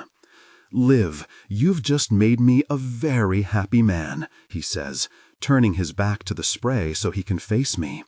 He pulled me closer, his desire evident, and my own desire intensified. I plan to connect with him soon, but first, besides the texts setting up locations and meetup times, I haven't ever been the one to initiate intimacy, and honestly, I'm not sure what I'm doing. I've let Chase do all the guiding. Fortunately, my confidence doesn't let me down. I know what I want, and that's what I go after. I walk to him, throw my arms around his neck, and kiss him. For half a second, Chase seems stunned. I move my mouth against his, and he's frozen, his body still as though he's afraid if he moves, the moment will be broken. Then suddenly he wakes up. He enfolds me in his arms, pulling me against his slick body. Our lips tangle and our tongues explore, and it's not unlike our first kiss, where we were frenzied and urgent. But this is also entirely new. It's bold and brave and sure. It's familiar, too, and personal, and exactly all the things I'd feared kissing could be with him, and why I hadn't wanted to ever kiss him again. My chest tingles and expands. I feel dizzy and closer to Chase than I've ever felt before, and that terrifies me, in all the best and worst ways. But it doesn't matter anymore that kissing feels too intimate or too scary. The fear of intimacy was that it would lead to growing attached, and damn it, I'm already attached. I realize that now. This is already going to sting when it's over. There's no stopping that. So I might as well enjoy it while it lasts. I might as well enjoy him while it lasts. Tension broke. They gave in to desire, connecting deeply. What are you doing? I would have passioned. Peak peaked. They came together intimately, deeply connected. We make small talk while we dry off, decide what we'll have for dinner, talk about the size of my breasts, which we decide are probably about the same size. We don't talk about the rest, about the kissing or that I initiated, or that this time, more than any other time, was less about contracts or babies or reaching a peak than ever before. Because I don't know if there are words for what it really was. It was more than just intimacy, and I can't pretend it was only for Chase. The truth is, I don't know what this was, but I do know that things are different now, because now I know that I actually care about him. I also know that the longer this goes on, the more it's going to hurt when he's met his contractual obligation and moves on. But I'll have a baby on the way then to soften the blow. I can focus on attaching to my child instead. Hopefully that will happen sooner rather than later.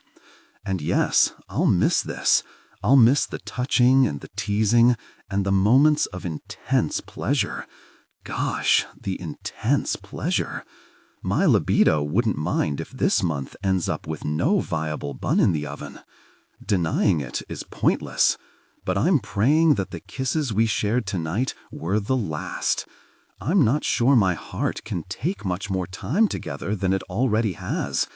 Chase, if you don't stop checking that thing, I'm going to throw it out the window, Sergeant Gutierrez threatens. I put the phone away with an exaggerated sigh, and then turn to smile at her, my big dimpled smile that sometimes gets me out of trouble. We're driving in her car, and she doesn't take her eyes off the road to scowl at me, so she just scowls at the highway instead, but it looks like she's fighting off a smile too. Can't you conduct your one-man dating service when you're off duty? I watch the concrete walls flit by on the highway as she pulls into the right lane. I feel like duty is a strong word for this afternoon, Sarge. Now she's really grinning. Well, yeah, with our captain's permission, we are heading down to the Regional Police Academy for an hour or two, both to watch a wet lab in progress and to talk to the administrators to hammer out the logistics for hosting one. Even though our city is fairly quiet and mostly residential, a few trendy new restaurants in the heart of town have meant an uptick in drunk driving, and our captain thinks most of the officers could use a refresher course in sobriety testing. So we're looking into the possibility of hosting a wet lab of our own. Yes, but also it means an afternoon of watching rookie cops and drunk people, two of the funniest groups to watch on the planet. It'll be a nice break from the calls about nursing home escapes and rich teens shoplifting. We take the exit toward the community college where the police academy is located, and I surreptitiously pull out my phone to check it again. Livia hasn't texted me today, and normally I wouldn't be shy about texting or calling her myself, except it seemed really important that I let her text first today, for some reason. The problem is that I told myself to give her space before she stepped into the shower with me, and now all I can remember is kissing her. Really, that kiss. Her mouth so eager and soft under my own, the warm spray of the water at my back, and the steam curling around our ankles.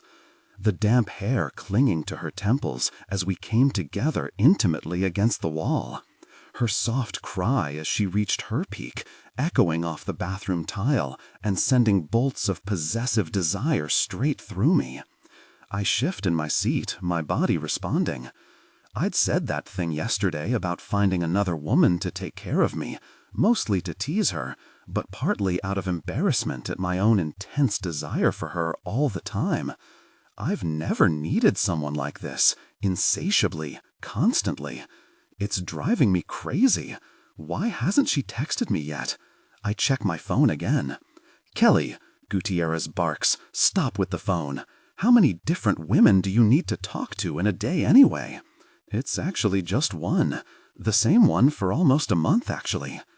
Gutierrez parks the car and then slowly swivels her head to stare at me, her mouth literally hanging open, which maybe I'm a little offended by. And I don't know why I said it, because it's not like everybody at the department doesn't know I'm someone known for many relationships. And I've never minded people thinking that, been a little proud of it actually, Officer Good Times and all. But maybe it's that I want someone to know. Not necessarily about the baby stuff, but just about everything else. Her apartment full of sagging bookshelves, how it felt to have her in my room, teasing me about all my nerdy stuff, watching her banter back and forth with my crotchety old grandpa. This tug and twist whenever I think about her, like a knot behind my ribs that can't be undone. Even when I'm with her, connecting deeply, even when we share the most intimate parts of ourselves, even then the knot is pulling tighter and tighter. Like no matter how close I get to her, it'll never be close enough. I don't know how to feel about it, and I don't like things I don't know. So mostly I'm just trying to ignore it. Compartmentalize. I'm good at that. Gosh. But I still kinda want to talk about it, and both Pop and Megan are out of the question, so I find myself telling Gutierrez more as I absent-mindedly click my phone screen on again. It's starting to worry me, this silence from Liv. It's a librarian, down at Corinth, I tell my supervisor, clicking my phone off again. She works with my sister. A librarian? Gutierrez repeats, as if I just told her I've been sleeping with an alien. You and a librarian? I give her my best frown, even popping up my sunglasses so she can see my mock-hurt eyes. What's that supposed to mean? Nothing, she says, grabbing her keys and climbing out of the car. I get out of the car too, and we walk toward the front door of the academy. Just that normally you seem to go for the women you are intimate with. More like me? Do you really want me to elaborate? I open the door for her and then follow her inside the depressingly bland building. Is it going to be mean? Kelly, face it. You're the stereotype of a bachelor cop, and the women you are intimate with are the stereotypes of women who like bachelor cops. I just don't want you to wreak havoc on some poor woman's life because you're bored or you're dying. I'm not dying, I protest. She flips her sunglasses up to the top of her head and squints at me. You're over 30, aren't you? If one more person says that, just don't be a jerk, okay? Especially to some sweet librarian. They deserve better than that. Now, if you want to go ruin the life of someone down at the post office, be my guest. You know, the last time I had to mail a blood kit up to Topeka, they actually refused to. But I never did hear what the post office refused my sergeant, because we turn a corner into the room they're using for the lab, and I see a flash of coffee brown hair and hear the lilting alto of a familiar laugh, and stop, right in my tracks. Gutierrez doesn't notice this, walking straight over to one of the academy instructors to talk, which is good, because I can't move, can't think, can't breathe. Livia is here. Livia is not supposed to be here, and I have no idea why she is. But she is indisputably here, at this wet lab, in this room, with me and 12 drunk civilians. Here, playing aggravation with a couple of middle-aged volunteers with a plastic cup of something clear and bubbly next to her.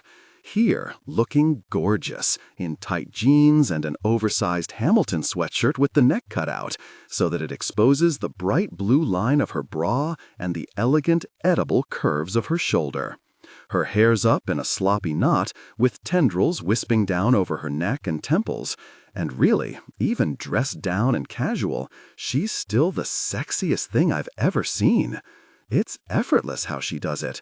Something about her skin, maybe. So clear and soft. Or maybe it's her giant brown eyes. Maybe it's the delicate bones of her face, the high cheeks and the sweet point of her chin.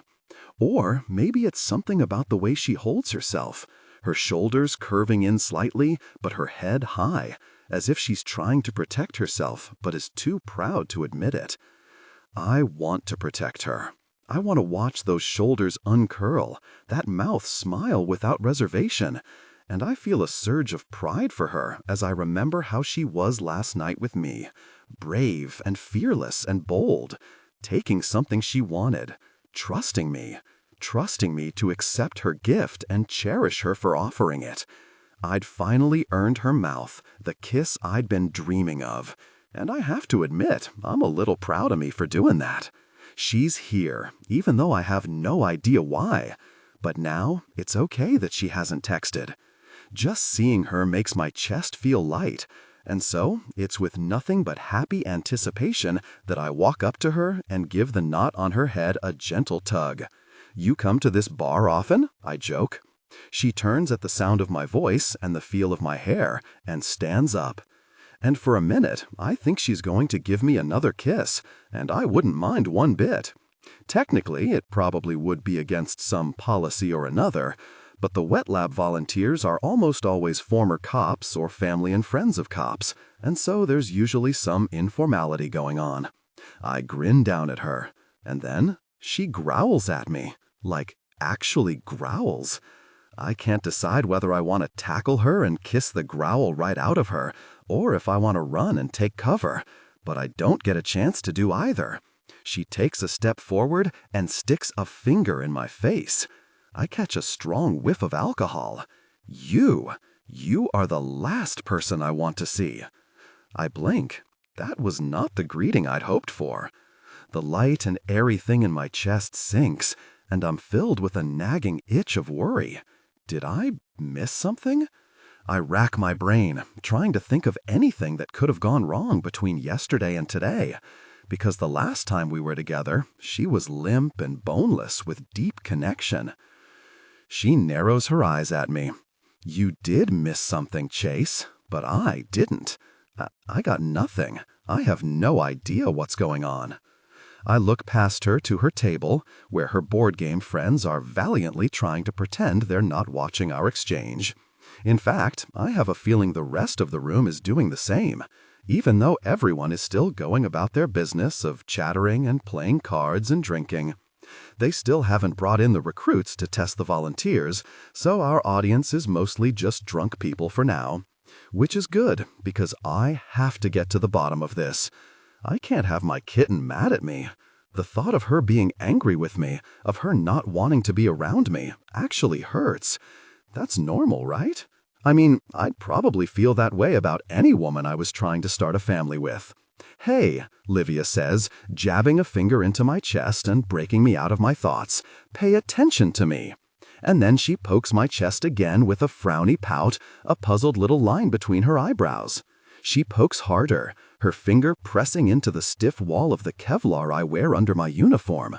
"Why is this so firm?" she complains. I refrain from making the obvious joke and answer as seriously as I can. "It's body armor, babe. It's supposed to be hard." "I want you to be soft," she whines.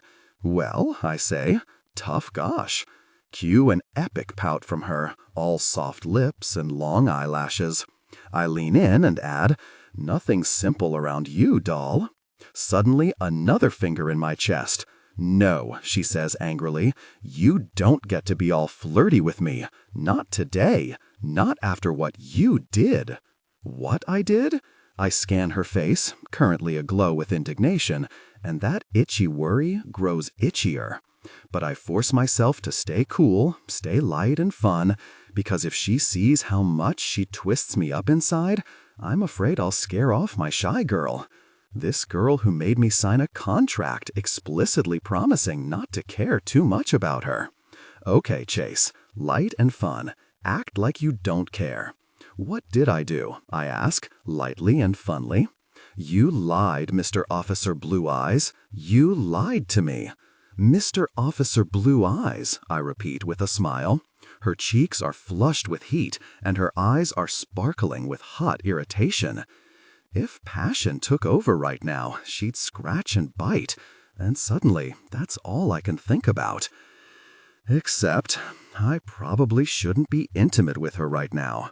Her anger aside, how many drinks have you had today, Livia? She shakes her head. Nuh-uh, this is not about me being a tiny, minuscule amount of tipsy. Her normally precise voice stumbles over the word minuscule. This is about you lying about your fertility. Well, everyone is certainly staring at us now. I take Liv's elbow and guide her into a corner of the room, deciding that sober Liv probably wouldn't want to rant about fertility in front of a room of strangers. Once we get into the corner, Liv yanks her elbow out of my grasp with the unflappable dignity of the drunk. "You said you had high fertility," she continues in a whispered hiss. And you don't. You have the opposite of high fertility. You have low fertility. You have minimal fertility. Her eyes glance around as she tries to think of something especially cutting. They land on my arm, where my tattoo peeks out from under my sleeve. You have hydra fertility. Captain America would hate your fertility. Whoa, now let's not say things we're going to regret in the heat of the moment, she growls again. And baby, you barely know my body at all if you think my fertility is low, minimal, hydra fertility. I do know your body, and I know about your giant, awesome self. Okay, well, maybe you know my body a little bit, and you were supposed to help me conceive, and you didn't. Her eyes get glossy, and her chin has the faintest tremble in it.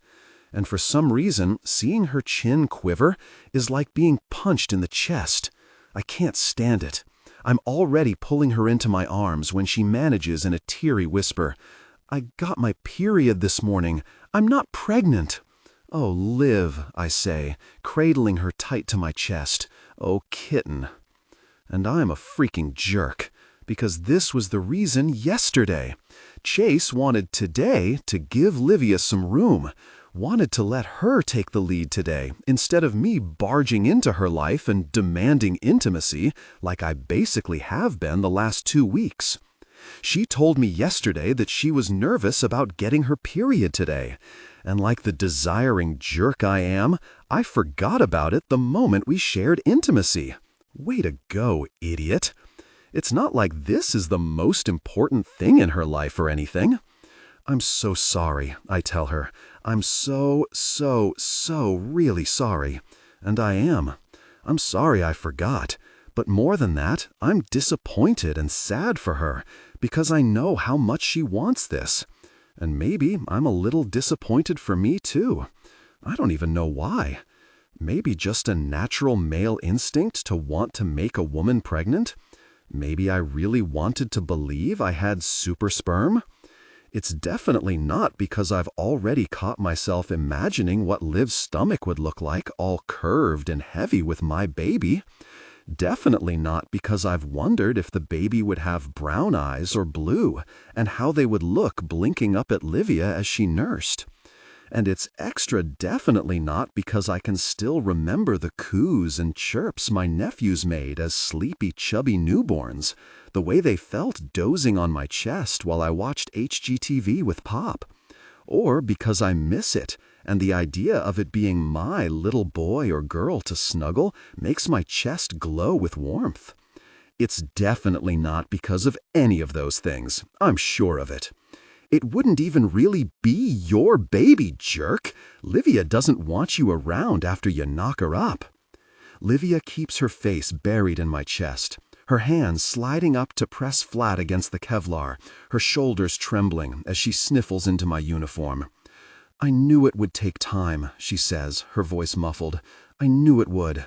I hoped it would be fast, that I wouldn't have to get my hopes up and then be disappointed. I don't know if I can go through this again and again. I want to be pregnant now. I want this to end." But I don't want this to end. The realization lands with the force of a 2-ton bomb. I don't want this to end at all. I don't want to stop being intimate with Livia. I don't want to stop seeing her. And that's now how really will I manage it when she's pregnant with my child. I make a comforting noise and stroke her neck, but I'm anything but calm on the inside. My mind is racing, trying to process this new information. I don't want this to end. I don't want this to end.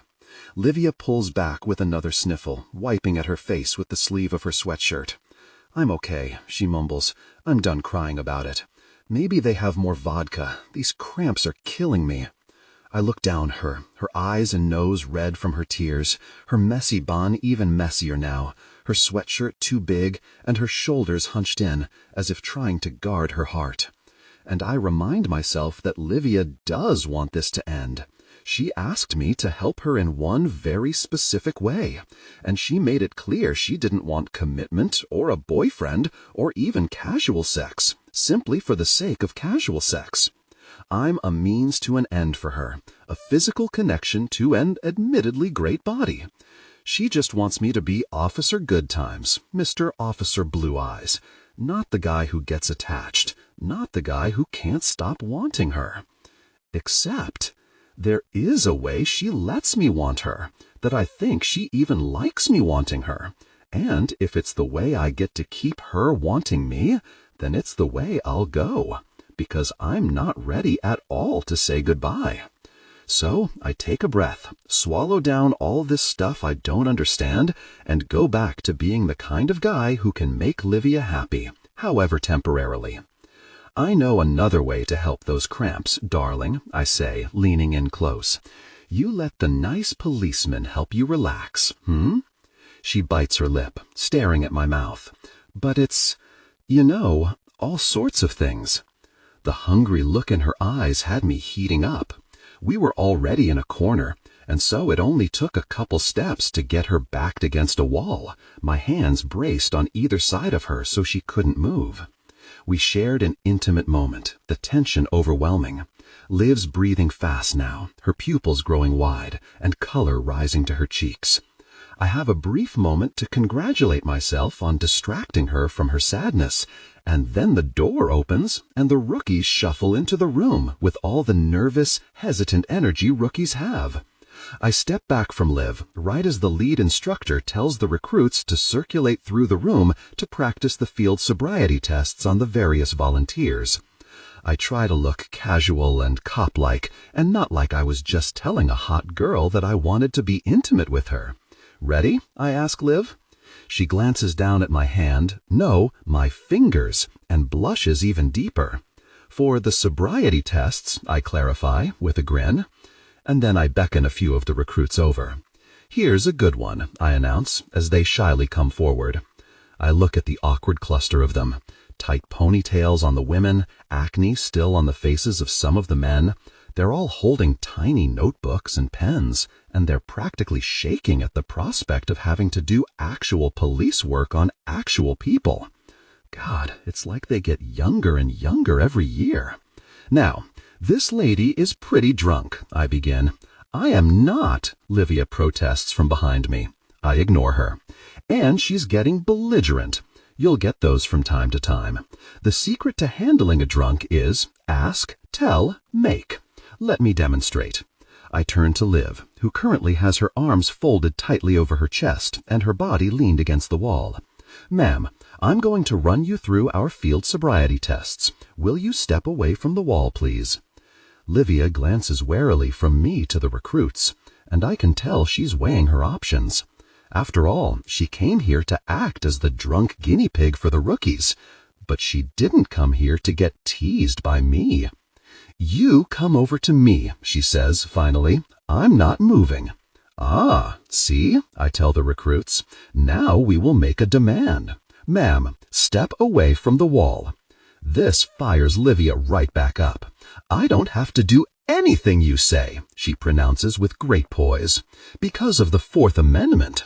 Many drunks are also amateur constitutional scholars, I say as I take a step towards Liv. Unfortunately for our drunk tonight, I can verify certain physical cues, like the smell of spilled vodka, that give me legal cause to detain her while I investigate criminal activity. And also, we can't do the sobriety tests while she's against a wall. Liv sidles to the side as I approach. So, salmon does have iron in it, but it's not a lot. Yep, I say. And then, in a lower voice, I say, it's all pretend, kitten. I wouldn't do what I'm about to do next in real life. She seems relieved for about half a second, then her eyes widen. Wait, what? But I already have her hoisted over my shoulder in a fireman's carry, her form lifted high and her scrumptious thighs clasped tight under my arm. She starts hammering my back with her small fists. Put me down! The rookies are giggling quietly as I drop her onto a nearby table and step back. She sways, closing her eyes like she's dizzy. Now, in real life, you probably wouldn't physically carry a drunk somewhere, and you might also want to give them more chances to comply. But it's my experience that drunks are a lot like toddlers. Life's going to be easier for everyone involved if you don't expect them to think and behave like rational adults. I face Livia again and ask, "How much have you had to drink today, ma'am?" She still looks a little off balance from her trip. 3 or 4 in the last 2 hours? I pull out my penlight and shine it in her eyes. She blinks and then sticks out her tongue at me. "See?" I say, shaking my head. Belligerent.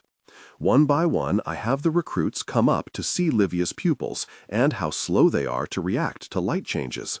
I demonstrate how to test for nystagmastony, uncontrollable eye trembles, and we make Livia do the walk and turn test. We also make her stand on one leg and recite the alphabet backwards. By the end of the hour, all of the rookies have had a chance to run tests on all of the volunteers, and Livia looks ready for another drink. "Excuse me," she mumbles and pushes out of the room. I check to make sure Gutierrez is still occupied, and then I follow Livia out, turning the corner where I see her going to the water fountain. It's my turn to lean against the wall.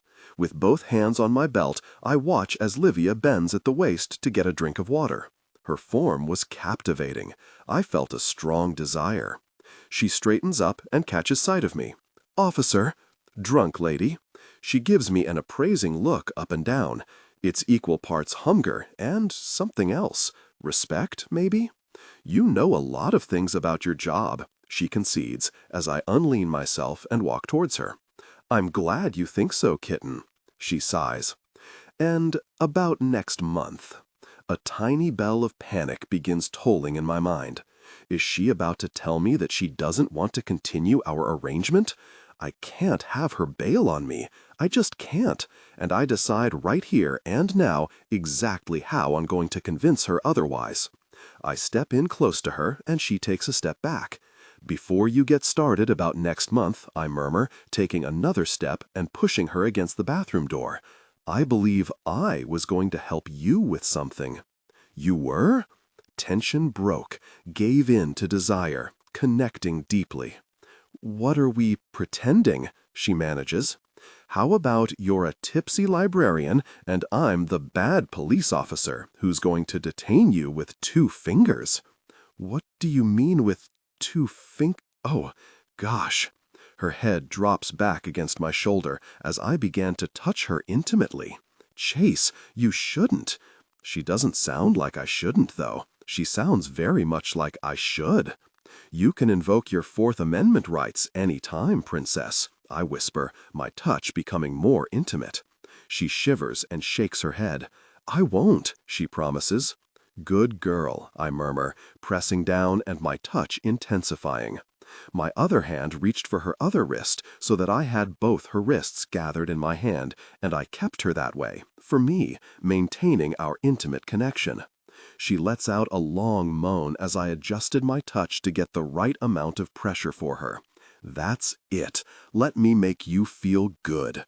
My desire for her grew intense, but this was more important. Making her feel pleasure, making her want this. I dropped my hand to get under her shirt and continued to touch her, my hands exploring her body, intensifying our shared passion. Impatient with the silk, I slid under the panties altogether and resumed my intimate touch, my fingertips now directly against her skin. "You shouldn't," she moans again. "I told you I don't mind this stuff," I say, nipping at her earlobe. "And I really don't. But I don't go lower than her intimate area because I don't want to push her boundaries, at least not now. Not when I need to convince her to give me and my desire for a family another chance. So I just focus on making her feel pleasure, on making her feel the full height and strength of my body as I press against her. As soon as you're ready, I promise, I'm going to be with you intimately until you're pregnant. I'm going to connect with you deeply until you're growing my baby. Got it?" "Got it," she whimpers, squirming under my touch. She's close, so close, and so am I. I intensified my touch, almost like I'm the bad cop who's taking advantage of her, like this is all for me and not for her. It seems to turn her on, my fake meanness, and she is panting and writhing and her hands are scrabbling at the wall. Then I felt the first shudder as she reached her peak and trembled against me. She gasps my name as she falls over the edge, a sharp exhale like she's been struck. Chase. It almost did me in, hearing that, seeing her move with my hand intimately placed and her arms up on the wall. Gosh, she's so really attractive like this, quivering and wild.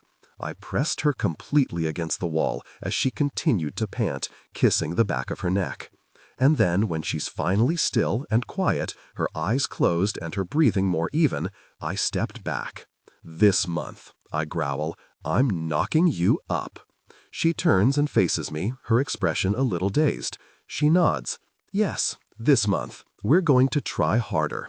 And then her gaze drops to my pants, where I'm sure she can see my intense arousal. She steps forward with a smile, and then her hand is on me, touching me intimately through my pants. I groan.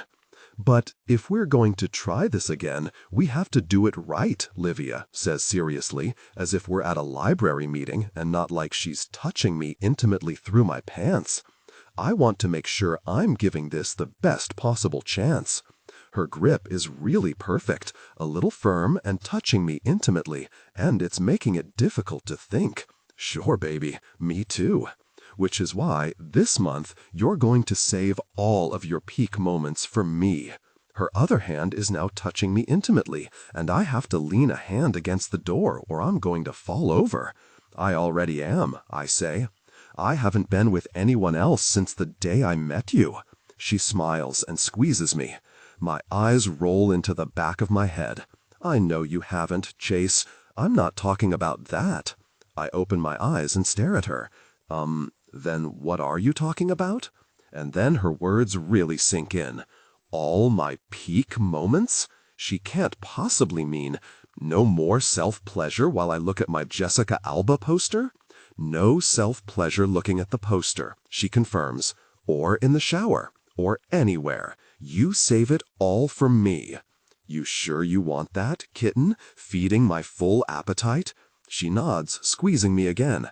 Gosh, it's so hard to argue with her like this. She's got me completely captivated. I know I won't be fertile the whole month, but I don't want to take the chance in case I have the dates wrong or something. She drops her hand, wearing a smug little smile. I groan at her denial. Gosh, you're mean. I'll be off my period in 5 days. Then you can be with me intimately. But until then, you save it for me. All month long. All your peak moments, all for me. But as she gives me a cute little link and I give her a semi-playful, I hate you so much right now tap on her backside, I wonder if she even realizes the truth beyond my desire and beyond my body. It's already all for her.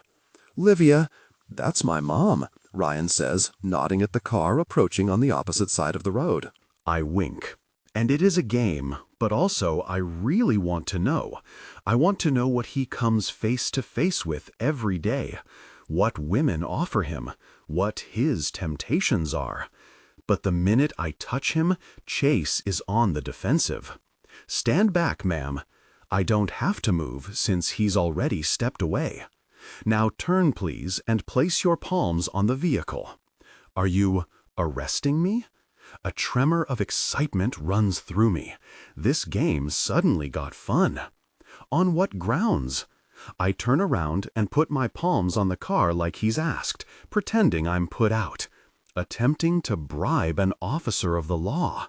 He comes up behind me, so close I can feel the heat of his body and smell the familiar musk of his scent. But I hadn't even gotten to the bribing part yet. It counts.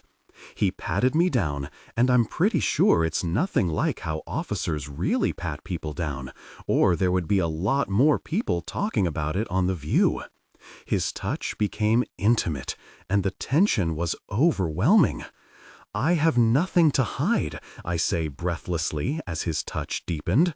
"I promise." He stands back up and twists my arms so my hands are gathered at my lower back. "I beg to differ," he says low at my ear. "It seems you have quite a treasure. I bet a lot of people would want that very much if you didn't keep it hidden." He punctuates his statement with the click of his cold metal handcuffs as he slips them on my wrists. "You have the right to remain alluring," he says. "Anything you say can and will be used to deepen our connection." I bite back a giggle at his twist on the Miranda rights, but Chase's delivery is completely solemn, which makes my breath ragged and goosebumps rise on my skin. "You have the right to experience profound pleasure." He bends in close to my ear and whispers, "If you have trouble, don't worry. I'm a bit of an expert in that department." Yes, he is. He straightens and resumes his regular tone. And trust me, I know how to make this experience memorable. And now I felt an intense internal warmth. I've never been so lucky to be pulled over in all my life. Chase opens the door to the back seat of the police car, but suddenly he pauses. "Are you expected anywhere right now?" No. I try to guess exactly what he's getting at. If you're asking if I'm still okay with playing Get Arrested by the Neighborhood Hot Cop, I'm cool. This is completely consensual. I must have guessed correctly because he nods slightly, then says, "You can argue about it more at the station," and pushes my head down with one hand so I don't bump it as he puts me inside. He closes the door and then gets in the front seat and starts the car. I'm grinning as he drives us off the street into a dimly lit corner of the Corinth parking lot, which, thanks to our lack of infrastructure updates, is really dimly lit. Next, he picks up his radio. "Dispatch, this is 898 going on e-call," he says. I want to ask him what he just did and what e-call means, but I already know he won't tell me, not right now anyway. I make a note to ask him later. He hangs up his radio and shifts to face me. "Now, what are we going to do with you?" He's so good at the role-playing. Well, yes, maybe because he actually is a cop, but he's so good at pretending that all of this is real, that I'm really just a stranger who he's caught breaking the law, that he's really arresting me. He's so good, I decide he deserves for me to try to give him my best character in return. I try to imagine what I'd really be feeling if I'd just been arrested and were afraid for my reputation, but it only takes me 3 seconds to realize that real-life emotions are not appropriate in this situation. In real life, if I were cuffed in the back of a police car, I'd probably be guilty of something big, and not daydreaming about how I was about to become intimate with the arresting officer. In real life, if the arresting officer was touching me in such a way, the way I hope Chase will later too, it would be sexual assault. So instead, I abandon reality and play the scene I think would be fun. "Please don't do this, officer," I beg. "Do you really have to take me into the station? I can't have an arrest on my record. I just can't." I sound pretty authentic if I do say so myself. My voice cracks and my lip trembles. I can't fake tears, but I wrinkle my face so it looks like I'm on the edge of crying. His scrub rubs as his stare turns greedy. "It sounds pretty important to you to avoid this arrest." "Oh, it is. I'll do anything." That's all it takes to get him in the back seat with me. I scoot away from him, intent on acting shy despite my offer. Chase won't let me forget. "You'll do anything?" he asks, scooting after me until I'm backed into the corner. He touched my leg, his hand moving higher. "Anything, Officer Kelly." I lick my lips and widen my eyes. "My hands, though. Maybe you could undo the cuffs." He laughs with a hint of fake meanness in his tone. "I think I like the way you look wearing my cuffs. And I'm pretty sure that anything you could do to get yourself out of this could be done just as easily without needing your hands free." "Oh," I gasp, as though I'm way too innocent for what he's suggesting. But if that's the only thing that will get me out of this, then I guess it's the only thing, sweetheart. He made a suggestive gesture. His desire was evident. "Unless you'd rather I take you on down to the station?" "No, no, please, I'll do it." This sure as gosh better not be a game he plays with other women, because this is our game. Gosh, I've decided. I watch him as his hand moved, and I wonder for a minute how difficult it's been for him to control his impulses. I've made myself available to him every time he's asked, but still, he's had to be tempted. It's an extra thrill to me right now, knowing that he's saved himself. Knowing that his deepest desires have been waiting for me. It's got me feeling intensely eager. Though my character's pretending that this is terrible, real-life Livia Ward has never been so eager for this intimacy. We shared intimacy, eyes darkened. Afterwards, breathless. "Wasn't it good enough?" I ask, forcing my voice to tremble. "I can do better. I can please you." "Good girl." He nips at my ear, and it tickles and makes my toes curl. I'm helpless because my hands are bound, and that makes this even hotter. "I knew you'd please me. But I don't want that. I want to be inside you." I gasp dramatically. "Does it really have to be that, officer?" "No, it has to be this. You said you'd do anything. And this is what I want.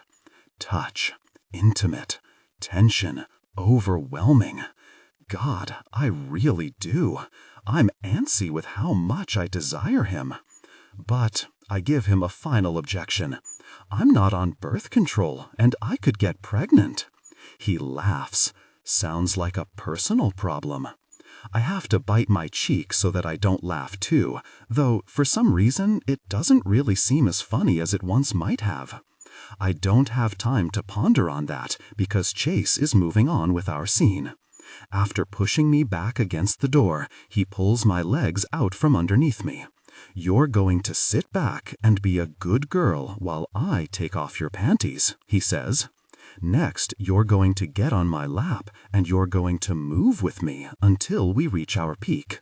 Then, and only then, if we connect deeply, then I'll take those cuffs off your pretty little wrists and I'll forget I ever saw you crossing that street tonight. Got it, sweet thing?"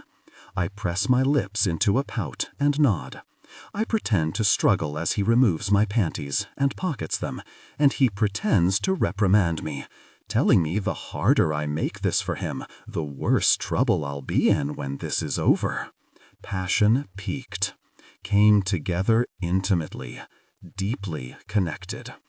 And that is the worst thing in the world to realize, because we're temporary, he and I, and this isn't going to last. I'm still thinking about that when I reached my peak, and the pleasure that pulses through me has an edge of sadness. He followed quickly with his own peak. I slump on his shoulder, panting, trying hard to blink away the tears that are gathering in my eyes. When Chase is recovered, he lifts me off of him and adjusts himself before pulling out his key and unlocking the cuffs. Taking one hand, he rubs my wrist where it's gone red from the metal. That was fun. He grins widely at me. "See? You're fun." I start to deliver the same old protest I always deliver when it occurs to me maybe all of this youth and aliveness isn't just because of Chase. Maybe I'm those things all on my own. He might have brought it out in me, but it doesn't mean I can't hold on to it. Even Ryan sees it in me. I'm young. I'm fun. I don't have to be afraid of turning 30. If I were really at death's door, would I be really sexy policemen in the back of their cars or having a baby on my own? No, I wouldn't. So I genuinely grin back at him. You're right. I am fun. And guess what else? I'm not dying. That's great. Yeah, it's pretty great. Then, because I'm fun and young and alive, I lean forward and kiss him. Kiss him really good. Like I mean it. Like I mean other things too. Things that aren't actually possible between us. Like how nice it would be to visit that other dimension and thank him for showing me this other side of me.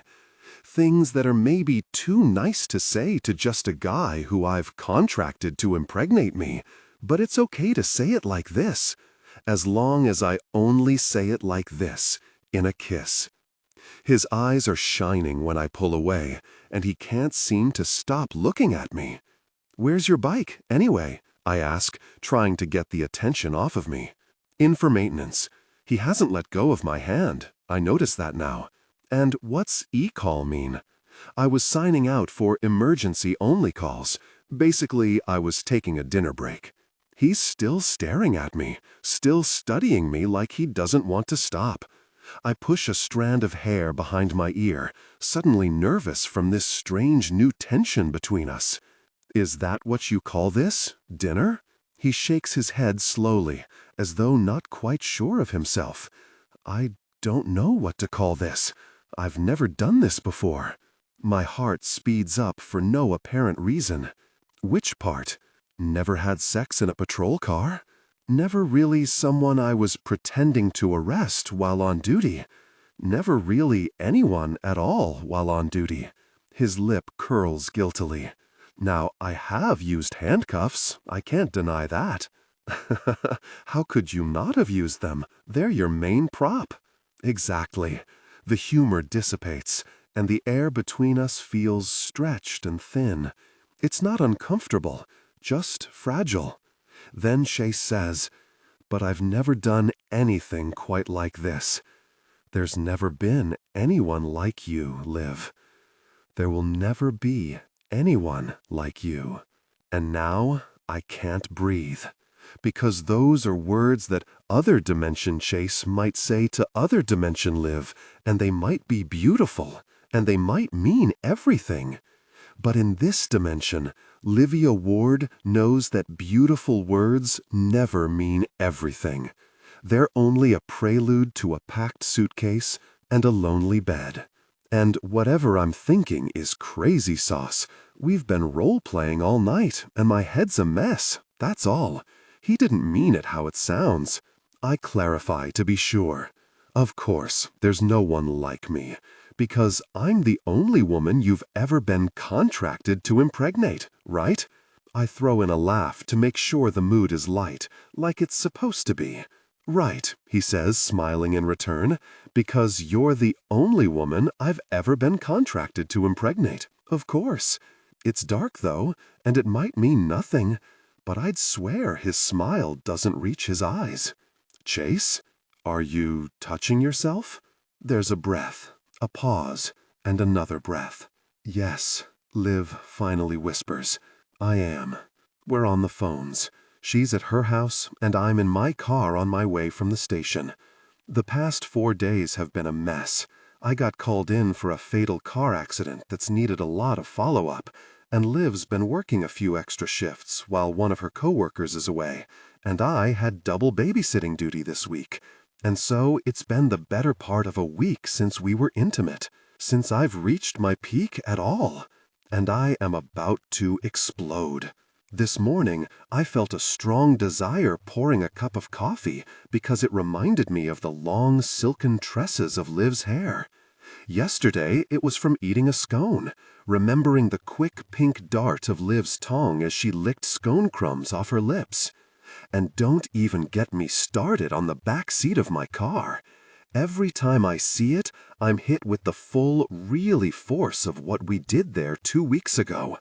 She's my first policy violation, the first time I've ever broken the rules as a cop, and gosh, every really second of that night was worth any of the trouble it could rain down on my head.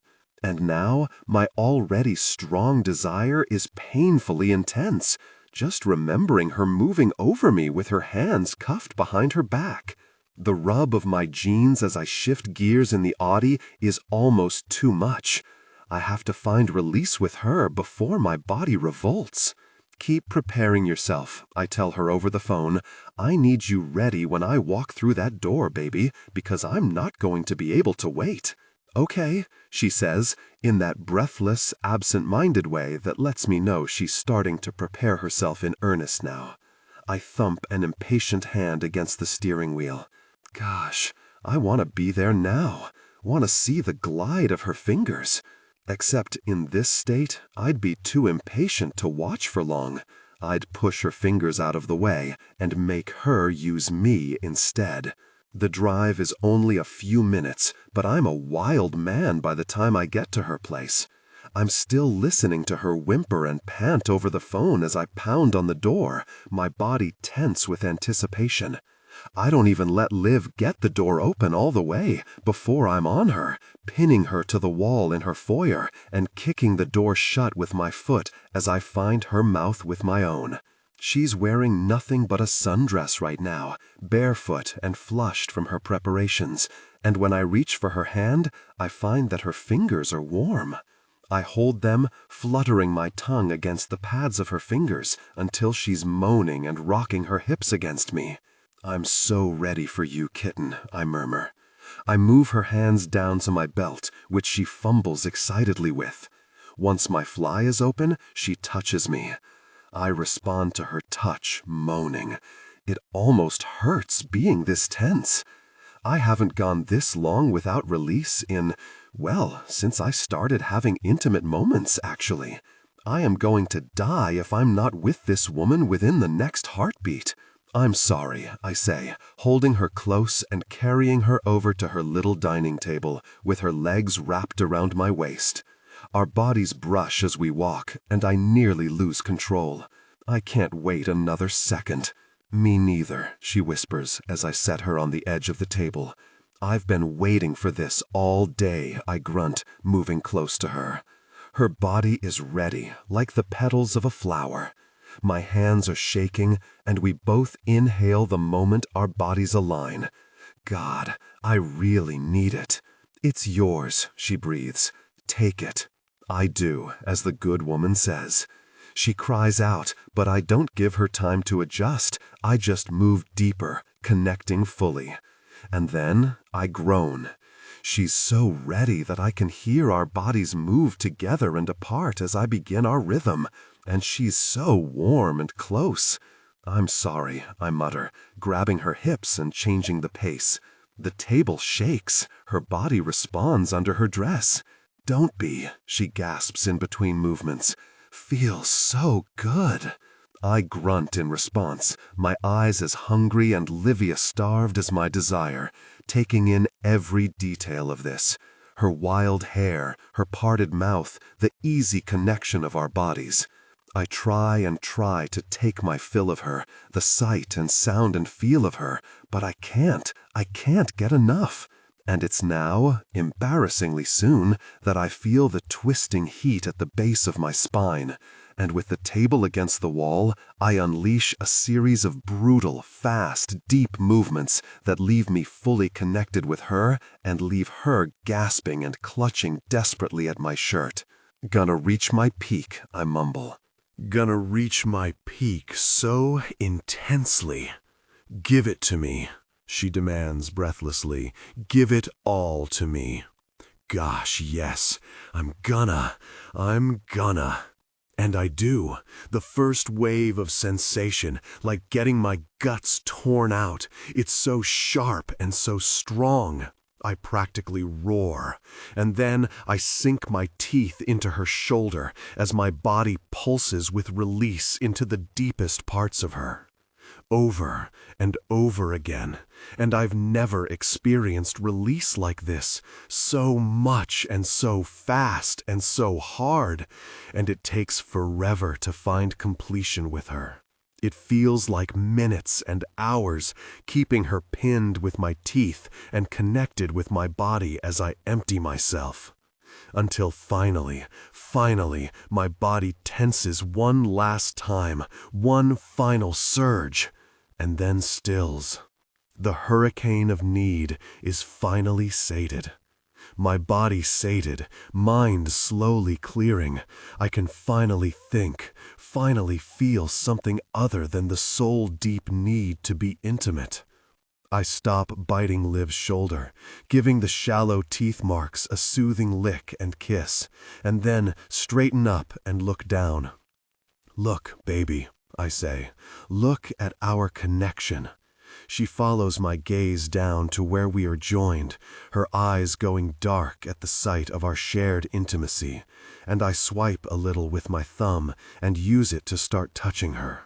She hasn't reached her peak yet, something I'm acutely aware of and little embarrassed about, to be totally honest. Another first for me.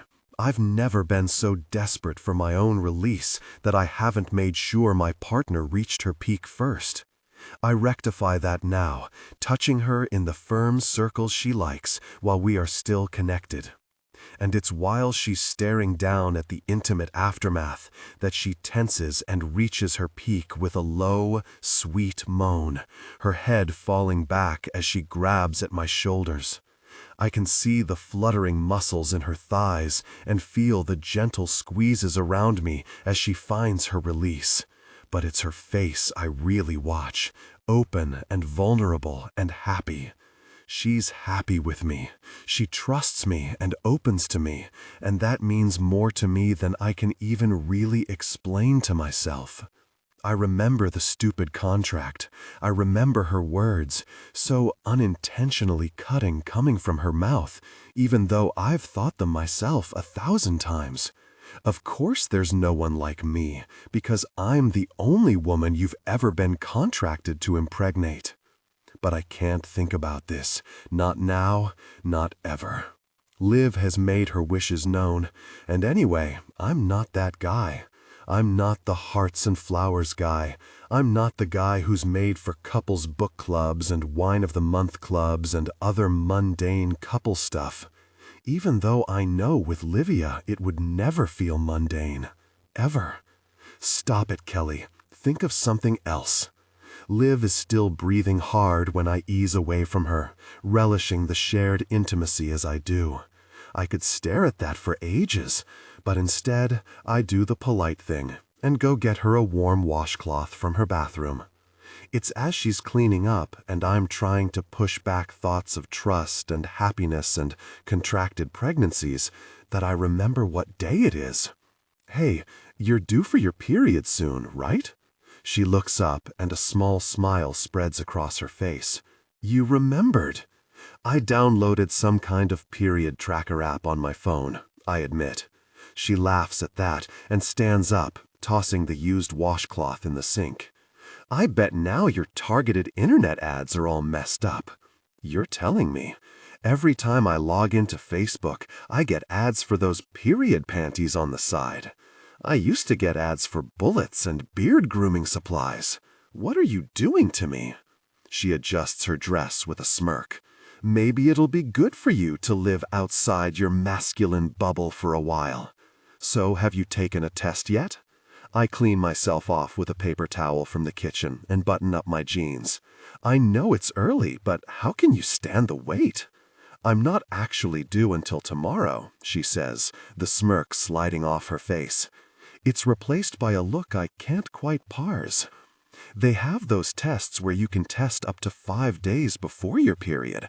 I saw that on the box. You could totally take a test now."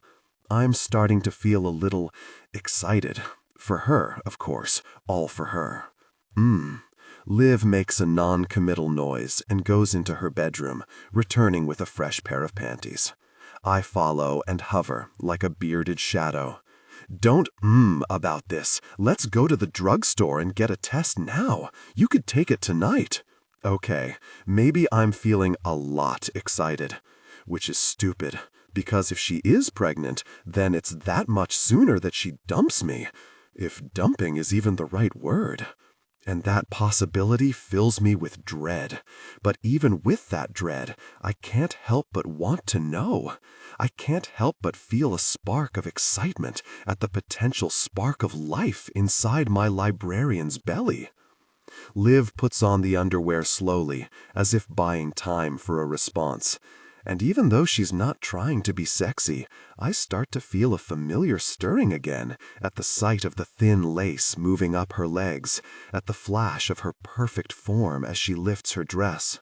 Finally, she straightens, smoothing her dress down, and says one word: no. Come on, I beg playfully. Let's go get one. She shakes her head firmly.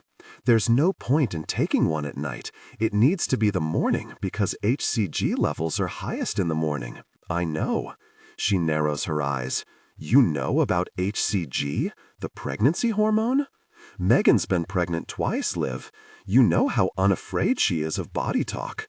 I picked up a thing or two. I don't mention to Livia that I've been steadily reading my way through every pregnancy book the library owns, since maybe that seems a little overcommitted to the whole process. Or creepy. You know, one or the other. But just because the levels are highest in the morning doesn't mean you can't test any other time, especially this close to your period. Fine. She gives a little huff, as if irritated that she can't smack me down with her superior knowledge of human pregnancy. Maybe I could, but I told myself I wasn't going to test until tomorrow, and I don't like changing plans when I've already attached emotional processes to them. I blink at her. A sigh. What I mean is, I don't want to get my hopes up and then be disappointed, like what happened last month. But if I do it the way I planned, it's like I can protect myself a little, because I've emotionally rehearsed what it will feel like doing it on the day I'm supposed to get my period. Look, kitten, I don't emotionally rehearse gosh, and I'm still okay. Look at us, at this I gesture between our bodies. I'm so glad I didn't emotionally rehearse our first date. I'm glad you blindsided me with this whole baby madness. She bites her lip. You are? Yeah, I say, almost as surprised as she is to hear the genuine truth of it in my voice. And it was spontaneous and crazy, and I didn't know how to feel about it at first. But that's part of the fun, doll. That's part of being alive. If you plan to avoid every bad feeling, eventually there's not going to be room for the good feelings either. She stares at me, still chewing her lip. I see my words turn over in her mind, sinking down and attaching to something deep inside her. She gives a little nod, more to herself than me, but her forehead is still slightly creased with defensive worry. She protests in the faint tone of someone who's already given up. But the tests I ordered from Amazon haven't come in yet, and I don't want any local people seeing me at the pharmacy. I grin, fishing my keys out of my pocket. Now that is a problem I can fix. Biscalia Pharmacy is a tiny, dusty relic tucked into a dying strip mall on the other side of the Kansas-Missouri state line. I see Liv's doubt as we pull up to the pharmacy, and there's a dog chained up out front, gnawing industriously on an old shoe. She says, stepping over the dog, who doesn't stop his chewing to look up. Is this, like, a licensed pharmacy?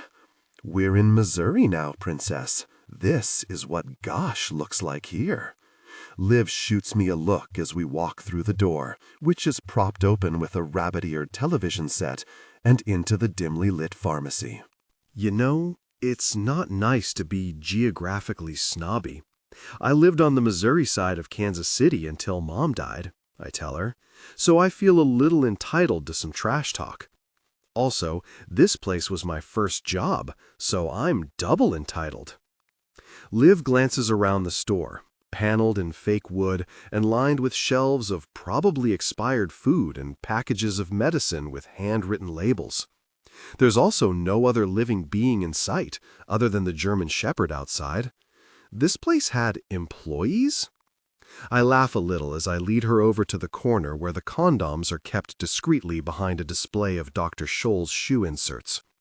It's a corner I visited a lot as a younger man when I lived in the area. And I always noticed the pregnancy tests were right next to the condoms, as if in warning of a teenage boy's fate if he wasn't careful enough. I was a cashier and delivery boy, I explain as we get to the shelf of pregnancy tests. I'm relieved to see they look fairly fresh, although I make a note to check the expiration date just to be sure. A lot of Bud's customers were getting too old to pick up their prescriptions, so he started a delivery service for them. Bud? The pharmacist. He opened this place and still runs it, even though he's over 90 now. And see, I told you the boxes had the thing on them. I point to one of the newer-looking boxes, which has purple letters proclaiming 5 days sooner. I check the date on the edge of the box to make sure the test is still good, and then I hand it to Liv. Let's get the bathroom key, and then I'll go pay while you take the test. Her eyes widen and she looks around the store. Take it here? Yeah, I say, and I know I'm smiling like a kid, but I can't help it. I don't want to wait another minute to find out. Do you? She glances around, and I know she's trying to find a concrete reason to say no, trying to manifest a real obstacle out of what is an abstract feeling of fear and uncertainty. I'm not going to let her. Not only because I'm itching to find out if she's pregnant or not, but because she hasn't had anyone to push her out of her comfort zone in so long that I think she's become stuck there. Inventing reasons not to trust excitement or happiness, inventing reasons to believe that good things can't belong to her, that she doesn't deserve them. And while I call her my girl, my Liv, my librarian, I do know she's not actually mine, as much as I'm wishing she was. But maybe this is something I can give her, that I can do for her. Show her that it's okay to hope, it's okay to be excited, that it's more than okay, it's necessary and good, and the best part of being alive. So I don't let her cut in with any excuses. I take her hand and lead her over to the small unisex bathroom by the register. Then I step behind the counter into the pharmacy area. Hello? Bud himself comes pottering around the corner, followed by another German Shepherd. A smile spreads under his bristly white mustache. "Chase, Kelly!" he rumbles in happy surprise, pulling me into a hug. His bald head only comes up to my collarbone. "You rascal! What are you doing here?" I hug him back and then pull away to throw a mock rueful glance back at Livia, who is clutching the pregnancy test box and looking mortified. "Well, Bud, I think I got a girl pregnant." Bud sighs. "I knew you would eventually. And you're so young." He's giving me a very disappointed look, so I remind him I'm 33 now. "Oh, I guess that's not so young." He scratches his mustache. 30 is when you stop producing human growth hormone, you know, and your DNA telomeres start degrading. It's when the body starts dying. "Exactly," Livia says from behind me. "I'm not dying," I protest for the millionth time in the last 2 months. "And neither are you, Liv." "We're kind of dying, though," she says. In front of me, Bud nods in agreement. "Take your vitamins," he adds, with a touch of sternness, "and then you won't die so fast." I have something like a Vietnam flashback to all the vitamins Bud's fed me over the years, and they weren't the fun Flintstones ones either. I'll be sure to do that. Anyway, is there any chance we can get the bathroom key so she can take the test now? "Oh, that lock has been broken since the Bush administration," the old pharmacist says. "Just go on in." "Oh no," Liv objects. "We can just buy the test here and then take it at home." "And young lady," Bud says, all sorts of sternness back in his voice, "if you are pregnant, you need to know as soon as possible. And you are not leaving my store without all the vitamins and folic acid I can give you." Livia opens her mouth to argue more, but Bud bustles toward her with flapping hands and semi-grouchy rumbles about young people who don't listen, and does she think he has all day to convince her about the importance of early folic acid intake, and to just be a dear and listen? And then, before she can muster a defense, she's in the bathroom with the test and the door closed behind her. "Nice work," I tell Bud, pulling out my wallet.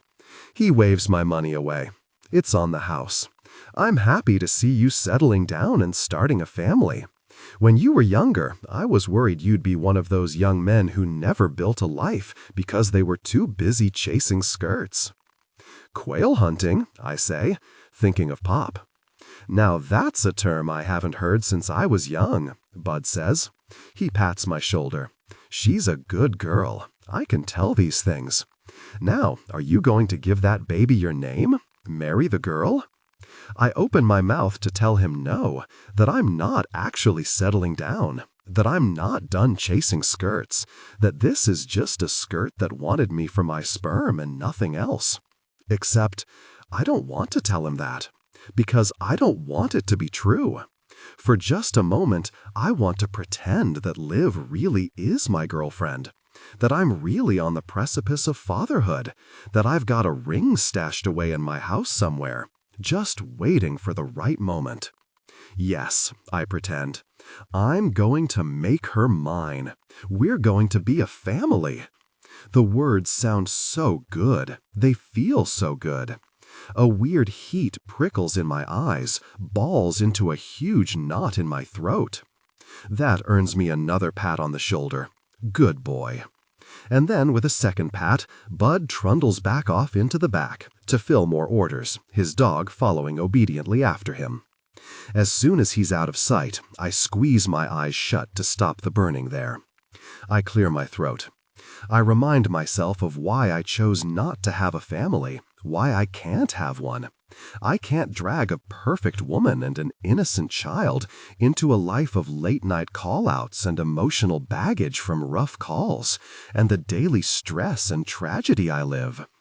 And the irony is not lost on me, that while I'm trying to convince Livia that she deserves good things, I'm also reminding myself of why I can't have them. But it's different. It's totally different. Just really. I wish it weren't. I hear the toilet flush, but there's no other sound from the bathroom. I push my misery back into its proper compartment and decide to focus on what matters right now, on the potentially amazing thing happening right this very second. I knock on the door. Liv, everything okay in there? I'm fine, her voice comes, muffled and a touch irritable. I'm just doing another one. Another test? There's 3 in the box, so I just... Oh. The O is strange, completely devoid of emotion, but also slightly stunned, as if the lack of emotion is because whatever has just happened has surprised her so much that she doesn't know how to react yet. I lean my head against the door with a thump, my heart flipping over along with my stomach. Liv, does that O mean what I think it does? She says faintly, so faintly I can barely hear her through the door. There's another blue line on the first test I took. There's 2 lines. And I forget everything. Every really thing. The contract, my reasons for not wanting a family. The fact that this means Liv is about to dump me now, that she has what she wanted. Everything. There's only the chest-twisting joy and the renewed heat behind my eyes and a smile so really big my cheeks hurt. I'm coming in there, Chase. No! I'm still on the... And I don't even care, because I'm charging through the door and going to my knees and pulling Livia Ward into my chest, even though she's still on the toilet, even though she's still clutching her last unused test in her hand. Oh my gosh, kitten, I breathe into her hair. I kiss her head and close my eyes. We are having a baby. The word we comes out so easy, like a breath, like a tear, natural and gentle and warm, and Liv doesn't correct me, something I'm grateful for, because I want to pretend, want all those noisy reasons why there isn't a we to stay forgotten. I kiss her hair again and pull back to study her face. You okay, doll? She nods, biting her lip. There's something distant in her face. Shock, maybe. The reality of getting something she wants so much. Maybe it's sitting on the toilet still and having a big cop come in and smash you into a bear hug. Sorry, I say, letting go. I offer a smile that she doesn't return with one of her own. I shouldn't have come in. I'll be outside. And I leave the bathroom, even though the thought of being away from her and the tiny little baby bean in her belly actually makes me ache. In my chest and even lower, it's sinking in that I got Liv pregnant. And gosh, that's really hot as gosh. It makes me want to try to get her pregnant again and again and again. I hear the toilet flush again and the water run, and then after a few minutes, Liv comes out carrying the 2 positive tests. I guess we should ask Bud for the extra vitamins, she says numbly. I've already got some prenatals that I've been taking, but I'm almost, and she trails off as if she can't hold on to the thought. I don't push her, although I'm torn between wanting to figure out what's wrong and pulling her into my arms and making love to her right here in the middle of the pharmacy. Instead, I call Bud back, who loads her up with all sorts of vitamins and ginger candies for nausea and several packages of dental floss for some reason. And then we drive back to her condo in silence, with her sighing and staring out the window. When we get back inside her living room, she's still white-knuckling those tests, holding on to them the way you might hold on to a life preserver if you were drowning. Hey, I say, ducking down to meet her eyes. Look at me. What's going on? She blinks down at the tests in her hand. I don't know.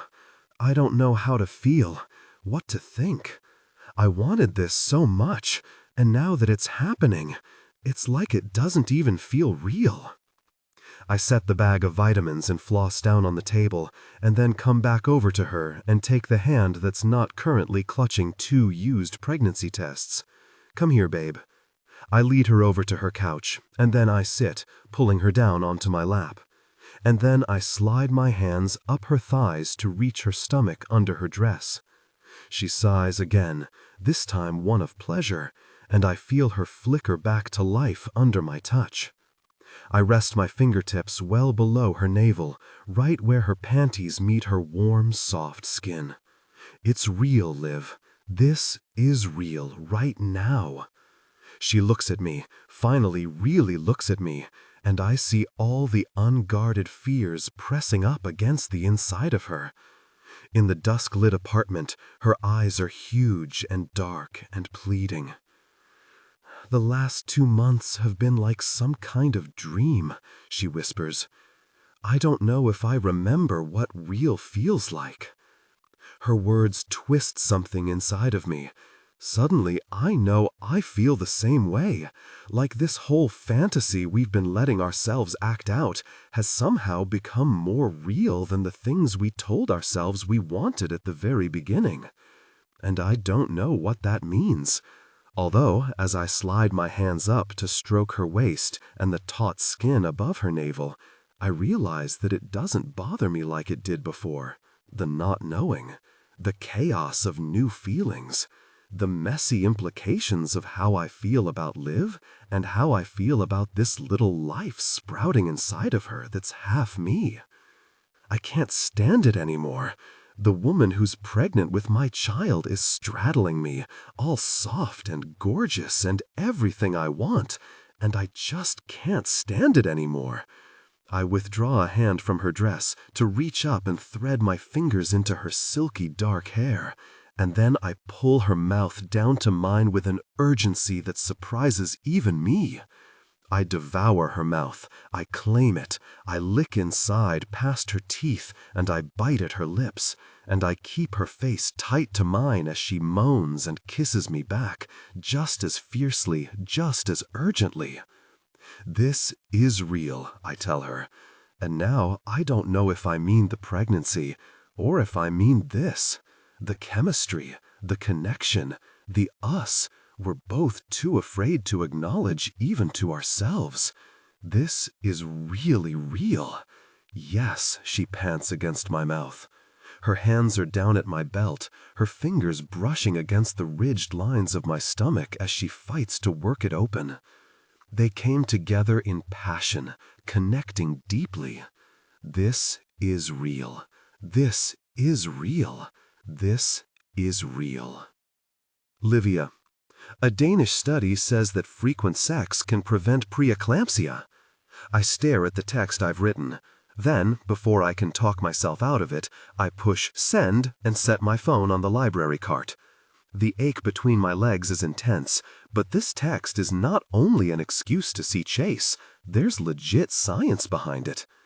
It's just this is the third time legit science has been behind the sex-requesting texts I've sent him in the week since I found out I was pregnant. The first time it was the study that showed that intercourse could lower blood pressure in pregnant women.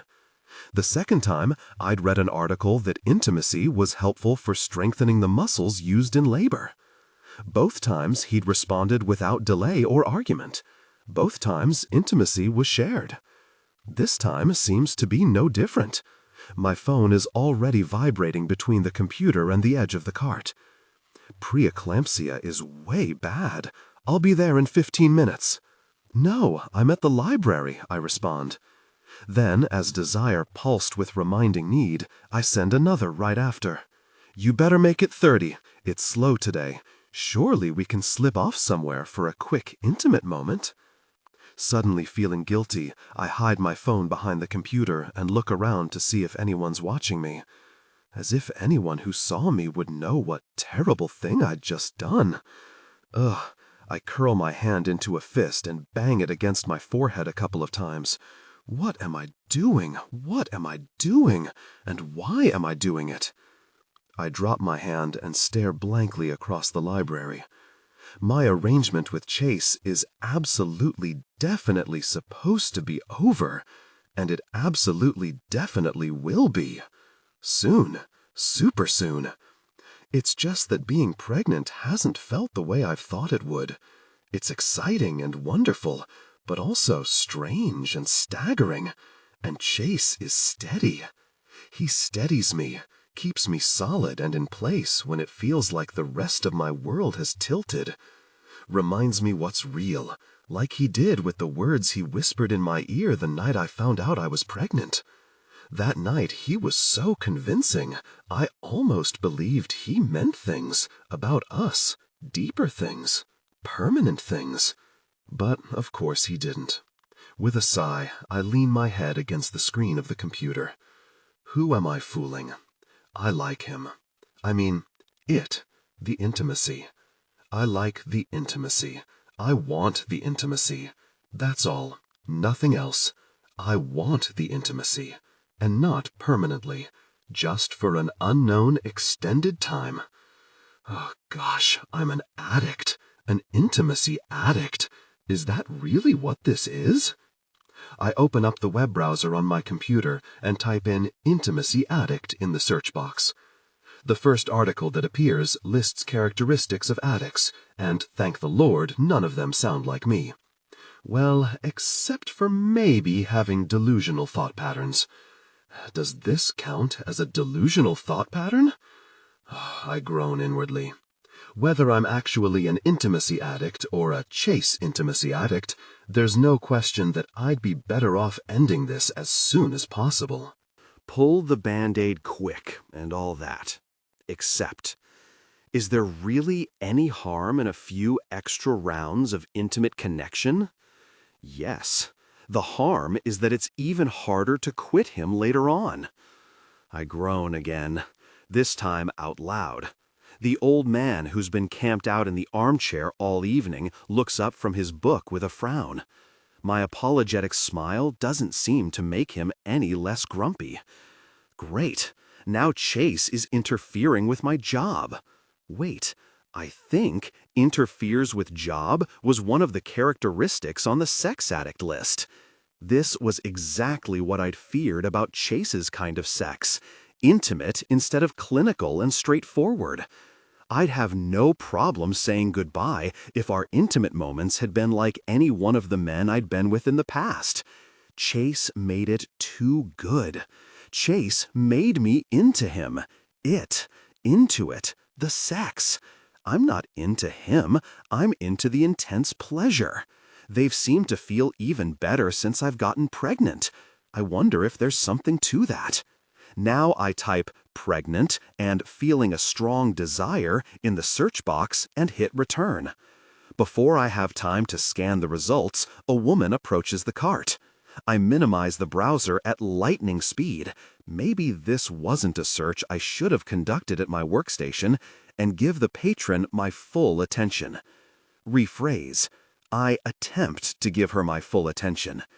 Ever since the first stick showed 2 lines instead of 1, I've found focusing has not been one of my better traits. I don't know if it's hormonal or if I'm just distracted. Probably a combination of the two. Because seriously, the hormones. My breasts hurt so much I can't even stand the shower pouring water on them. I'm so tired, I can barely make it through Stephen Colbert. And oh my God, the peeing.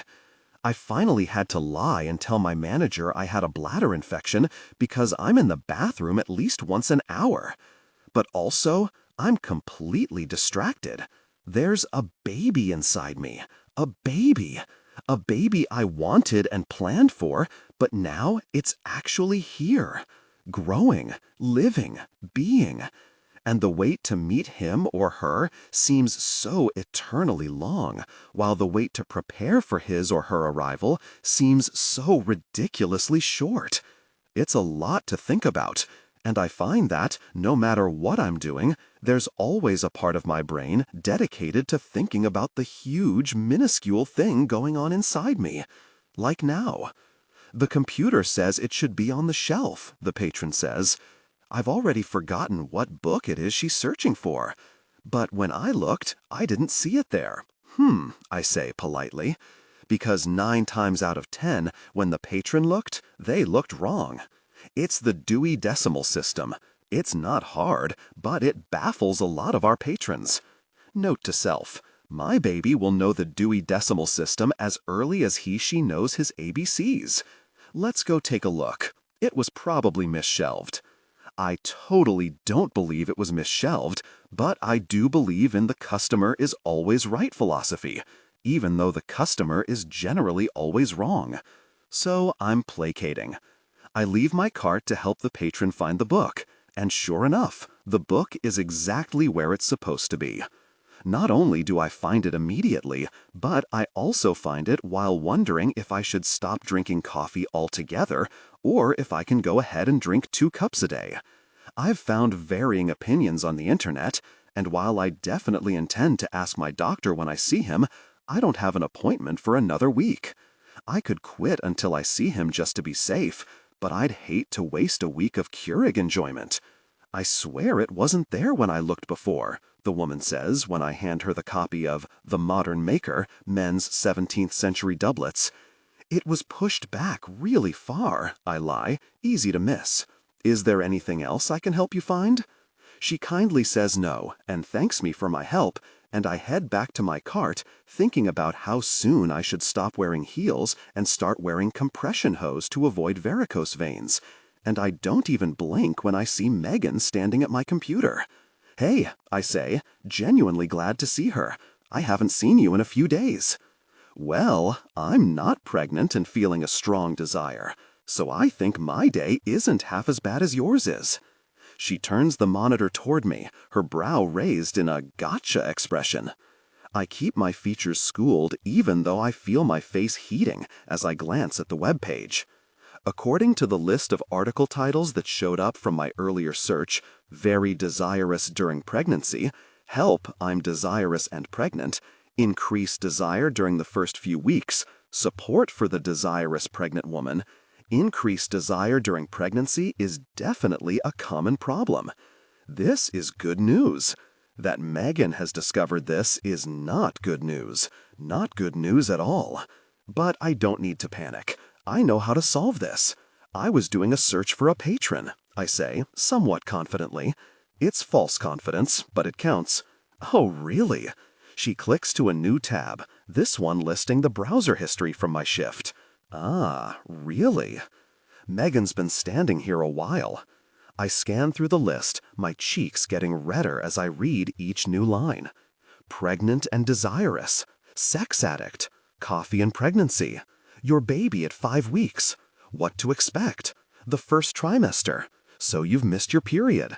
How far along am I? Do Cheetos have any nutrients? 9 benefits to physical intimacy during pregnancy, conception and pregnancy. Megan pins me with her stare. Should I scroll down further? The patron had a lot of questions, I say, not quite so confidently this time. I'm a very helpful librarian. I reach over and hit the link to clear the browsing history, nudging Megan out of the way so I can take back my station. She still doesn't believe me. But that's fine. She doesn't have to believe me. I'm not admitting anything. And if I don't admit anything, she can't know anything. Unfortunately, my nudging doesn't get rid of her. She simply circles around the cart and plants herself where she can stare at me, her eyes wide and expectant. I ignore her and focus on my monitor. There are serious things I have to be doing right now, like make a book list for teens. It's been a few weeks since I've made a new one, and suddenly it's a crucial priority. I open a new tab and start a page on the library website. I start typing. Books to read if you liked Julie Murphy's Dumpling. Megan shakes the cart, disrupting my typing. What? I ask, annoyed, as though there's nothing left for us to talk about. Because there's not. She gives me a look that calls nonsense. You know exactly what. You're pregnant. Shh. I glance around to make sure no one has heard her besides the old man who now looks grumpier than ever. Thankfully, I find no one. Good thing, too, because Megan is not to be silenced. And from the looks of your Google history, I'm going to guess you're 5 weeks, which means you just found out, which means you don't really have a bladder infection. You're just pregnant. Megan! I lean across the cart and hiss a warning. Stop saying that. Someone will hear you. Am I wrong? She's persistent, but quieter at least. Before you answer, if you tell me I'm wrong and you end up being pregnant, I'll know you were lying in a few months when you can't hide it anymore. And I'll remember. A stone of shame sinks through my chest. I hate it. That's not fair, I say, pouting. You know guilt works on me. My statement is as near an admission as she needs. Her face lights up with victory, an expression not unlike one I've seen many times on her brother, and I can tell she's about to prompt me for more. Who's the father? She asks. I avert my eyes and answer with a half shrug. There is no father. Come on, tell me. Her gossip-loving soul is itching for me to spill. She's practically vibrating with excitement. Now here's the thing. I always knew there'd be this moment, where my friend asked about my baby's father, and I've always been prepared to tell a story. A casual encounter, blah blah blah, keeping it, blah blah dads, not in the picture. This lie is already formed. But now that I'm here, standing in it, I'm surprised by how much I suddenly want to tell her a different story, how much I want to tell her the truth, how easy it would be to confess everything, tell her she's about to be an aunt. The words sit on the tip of my tongue, ready to fall and be heard. Chase, it's Chase's baby. But it doesn't matter how much this actual moment has thrown me off guard, or how much it burns to not say it out loud. I can never tell her this secret of mine, not ever. And anyway, this baby isn't Chase's, it's mine, only mine. I don't want to talk about him, I tell her, emphatically. Please, I'm doing this alone. Another stone drops inside me. This one feels much too complicated to call just shame. It's also disappointment and regret and loss. Megan nods, slowly. She's not happy with my response. She might even be a little hurt. But she's a good friend and a decent human being. She understands limits, and naming the father is clearly one of mine. She'll honor it. That doesn't mean she's done talking about it altogether. Does he at least know? She asks next. He knows. He's not going to be involved. Simple, clear cut. But this ignites Megan's inner sense of justice. That's not right, Liv. He needs to pay child support. I can help you go after him for that. I know a great lawyer who can— No, I say a little too loudly. And you know what, old man? If you're bothered, you can read your book at home. Absolutely not, I stage whisper. He's not going to pay child support. And you're okay with that? I asked for that. Megan really doesn't like this. Twice she starts to say something and has to bite back her response. I get it, I do. She's a happily married woman with a traditionally structured family. My choices have to seem strange to her. After several heavy seconds, she says carefully, "If the guy is a really terrible guy, and you don't want him involved in the baby's life, I'll understand. But if you're trying to be heroic about this, you don't have to be." I'm not trying to be heroic. Then, because it's Chase, and I can't let her think terrible things about him, even if she never knows it's Chase, I add, "And he's not a really terrible guy, not at all." Her face relaxes and lights. That's terrific! Because, look, she exhales, and I can tell she's getting ready to say hard words. Having a baby is hard. Doing it on your own is, well, I know you can do it. Of course you can. But you deserve everything you can have, and so does your baby. And maybe so does this not terrible guy. So maybe you shouldn't rush into any decisions. You could find a way to have the baby and the guy. I don't mean to, but for the briefest seconds I think about it. Think about having the baby and the guy. The baby and Chase. We're already still fooling around. We get along. He's good with kids. He's good with me. I take a breath in, imagining it, and find it aches because it feels so good to imagine. But that's all it is, something to dream about. In reality, it's a mess. It's a ridiculous notion with nowhere to go and the worst of foundations. What do we have between us besides good connection? A baby, that's what. You can't put that on a kid. You don't base relationships on pregnancies. You don't start relationships with a contract. And I never wanted a relationship anyway. I meet her eyes and tell her soberly, I want the baby. I don't want the guy. My gut twists when I say this out loud, and I'm not sure my expression doesn't show it. Quickly, I turn back to the computer, intent on picking up where I left off on my list of read-alikes for 13 Reasons Why.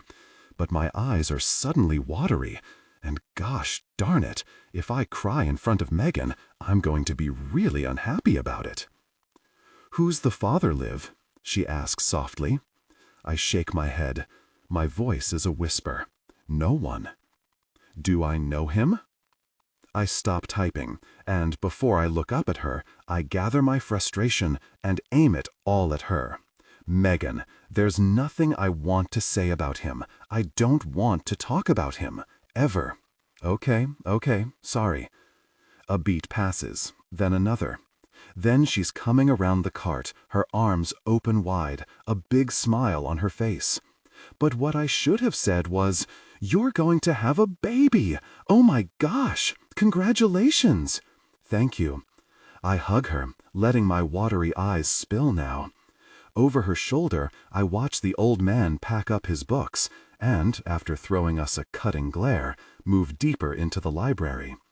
Something about this lightens my mood, and I'm smiling when I let go of Megan, even though I'm wiping away a few tears. And you're happy?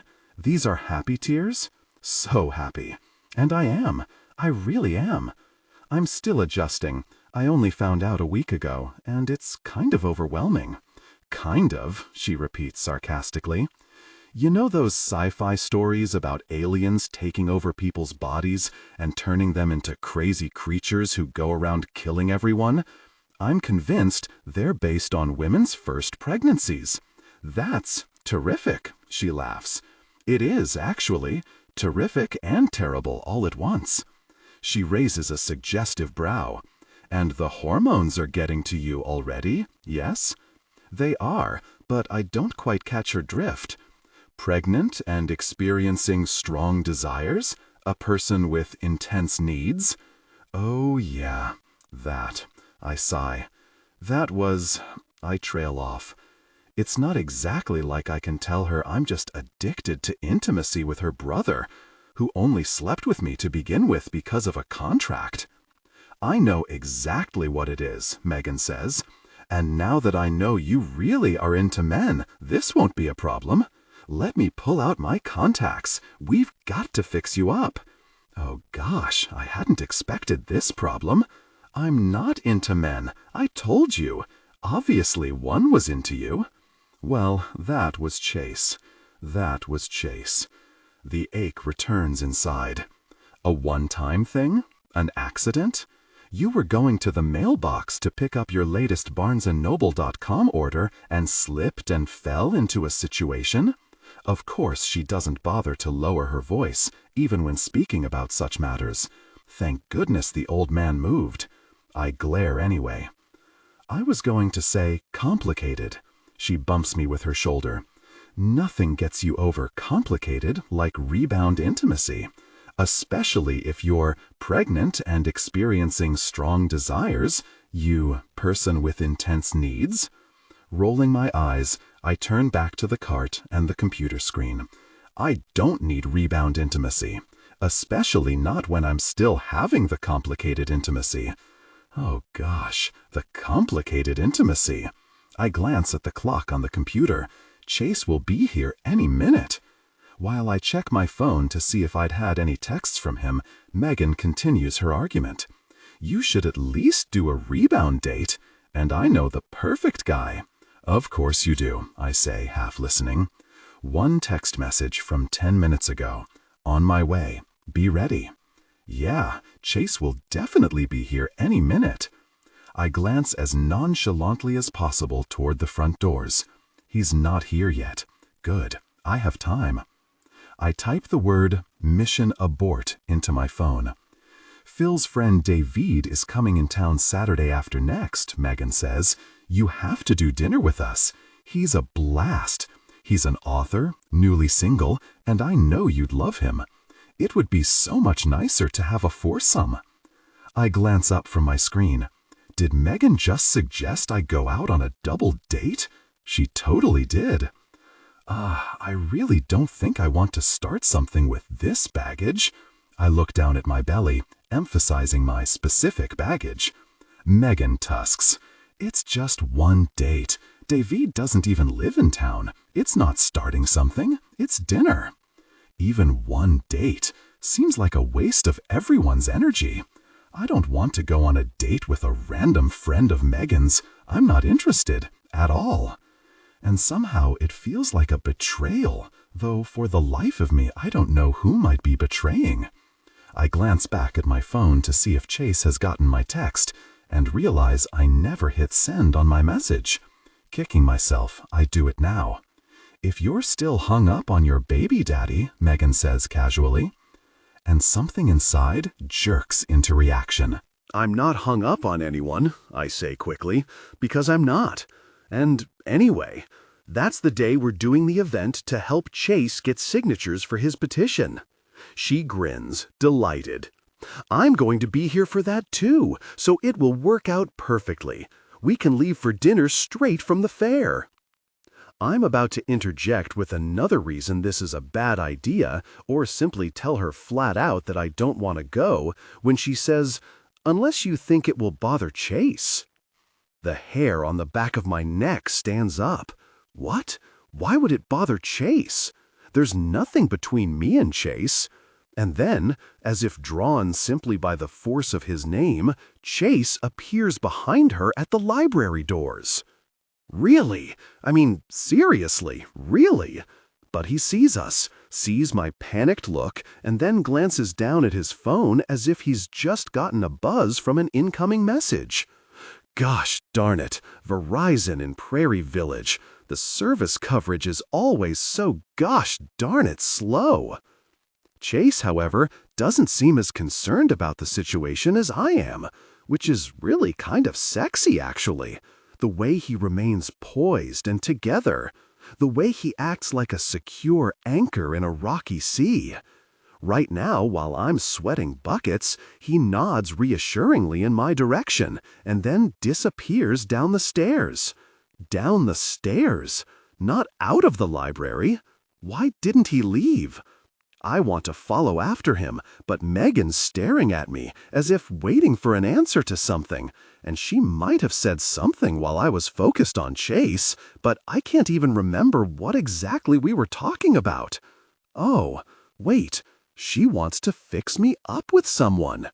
My phone buzzes in my hand. A message arrived. I'm waiting for you in the supply closet. My body responded with anticipation.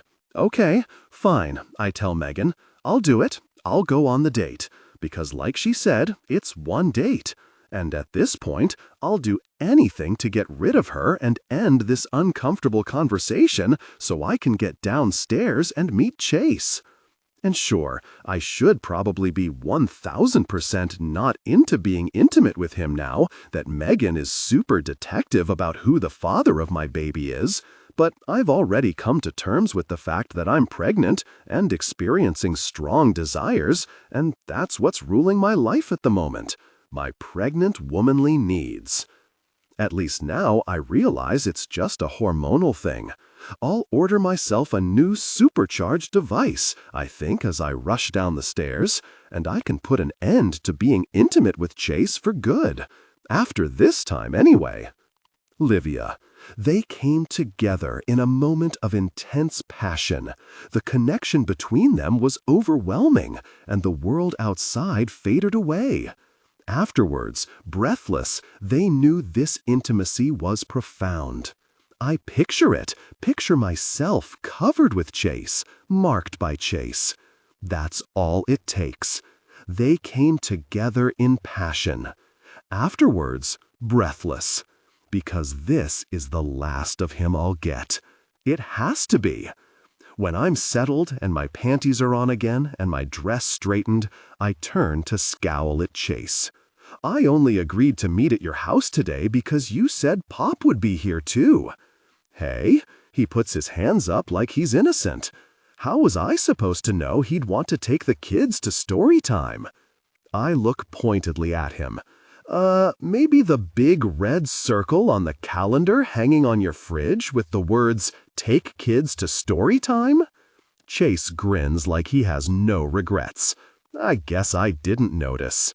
You're a cop, Chase. You notice everything. You really think having my grandfather here would have stopped us? I want to argue. I want to pretend we have more restraint than that. But we've had sex as much this last week as any week when I was trying to conceive. I let out a reluctant sigh. You're right, we have no self-control. It's the pregnancy hormones for me. What's your excuse? Your breasts, he says, without missing a beat. I raise a questioning brow. They're so big now. They were already perfect, but now they're just... He's staring at my chest like a starved man. I'm already feeling desire again looking at them. I spin around, horrified. Stop looking at them. And now I'm looking at your backside and remembering how hot you were just a few minutes ago, connecting intimately. You were so crazy and determined and sexy. My belly clenches, and I have to cut him off before we're rushing at each other again. Stop talking and looking. I turn around again toward him and find he's still gazing at me, his expression more amused now than lust-filled. It doesn't help, because any way he looks at me, he's still looking at me. I run a hand through my hair, which came loose during our time together. There's only one solution to our problem, one that was intended for this point in our contractual relationship all along. Obviously, the only thing that can stop us is to not spend time together. Chase tugs at the neckline of his t-shirt and nods. I suppose that is obvious, he says slowly. I don't know if that's an agreement, but I'm taking it as one. I head toward his dining room to clean up my things. We have the library fair this Saturday, he trails behind me. That's just a few days away. And we've figured out everything we need for it. There shouldn't be any other reason we need to meet before then. I gather the flyers and papers I'd brought to show him in preparation for his body cam presentation and stuff them in my bag.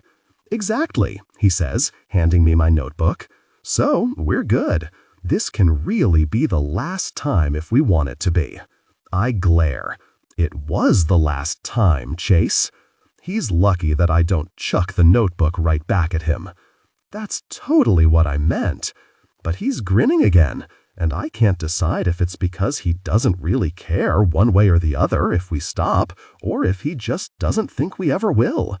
Either way, it puts the responsibility of ending this on me. It's a lot of pressure, especially when he looks as delicious as he does today.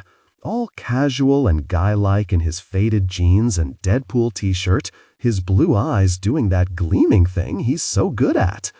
Well, anyway, I drag my gaze away from him. I should get going. The walk toward the door feels like I have concrete blocks on my feet instead of shoes. It's so hard to go. Chase escorts my slow departure. What are you up to for the rest of the day? I don't want to tell you. I'll tell him. I'm just stalling leaving. Now you have to tell me. You'll laugh at me. I'll find out. I'm a cop. I have ways. I'm pretty sure he's talking about cop ways, but something in his tone makes me think about other ways he could find out. Ways like capturing my wrists above my head, raising up my dress, and touching me intimately until I'm ready to comply with anything he asks. I force the naughty vision from my head and passionately cross my arms over my now steepled nipples. Okay, I'll tell you, but you have to promise not to make fun. I can't promise that. I'm going to Babies R Us to register for baby stuff. He doesn't laugh, but I think it's because he's too stunned. Liv, you're only 6 weeks pregnant. We're at the front door now, and instead of opening it, I spin back toward him. So? You have 34 more weeks to go. I shrug. I like to get things started early. No one registers this early. No one. You don't know that, I say defensively. Though he's right. According to the baby board I've joined, it's really too early to do anything until after the first trimester. But I'm excited, and I like to plan. Chase is chuckling now. You haven't even seen your OB yet. Only because he couldn't get me in yet. There's a beat of silence. A beat when I know I should be leaving, and he knows I should be leaving, but somehow I'm not leaving. Have you even had time to research everything you need? He asks eventually. I've been researching since before I even got pregnant. Duh. Well, God, his grin. I could drown in his grin. You'll want a feeding pillow. Got it on the list. And a decent carrier so you can wear your baby. There are a lot of different options, and a lot of them are crap. I tried a bunch with Megan's kids. My advice, don't get the cheap ones. I imagine him wearing a carrier, a sleepy newborn pressed against his chest, and suddenly I can't breathe. Okay, what about car seats? What brand are you getting? Do you know which one is safest? He has a lot of good questions, and I'm sure I could look up reviews online, but right now, all I want is the one he wants, the one he thinks is best. Do you have one you recommend? There are a few that are better than others. It really depends what options there are. And there are a lot of options, I'm sure. I should probably just come with you, he says, at the same time as I say, maybe you should just come with me. My belly flutters like I'm a teenager who's just been asked out on a date. I'm pathetic, and I can't even bring myself to care right now. Want me to drive or... I'll drive, I offer, opening the front door. Then I can just drop you off on my way back home. He goes to grab his house key and makes sure he has his wallet. When he comes back, he hesitates. This is spending more time together. Is that going to be okay? And now my entire body tingles, because whatever he thinks about our odds of keeping our hands off each other, he cares about how I feel. We already shared intimacy, so I'm sure it's fine, I say, heading out the door, beyond glad that he's doing this with me. Right, Chase says, on my heels, because there's no way we'd end up connecting intimately twice in the same day. Yeah, I'm totally in trouble. Chase walks around the display crib, examining it from every angle. He even bends down to look at the legs and the base. When he stands again, he's frowning. I don't like this one. Why? It's cute. I like the scalloped woodwork. I see nothing wrong with it myself. And it's the one the store says is their best seller. That has to say something. You can't buy baby furniture just because it's cute, Liv. He points at the side where the mattress meets the front panel. This is a regular-sized mattress in here, and there's a gap at the side. There should be no gap at all. This isn't safe. I don't like it. Oh, now I'm frowning too. I didn't notice that. Cribs are responsible for more deaths than any other nursery product. You have to be really careful about them. He walks over to a less decorative crib behind the popular one. This one has much better crafting, and it has a better standards rating on Consumer Reports.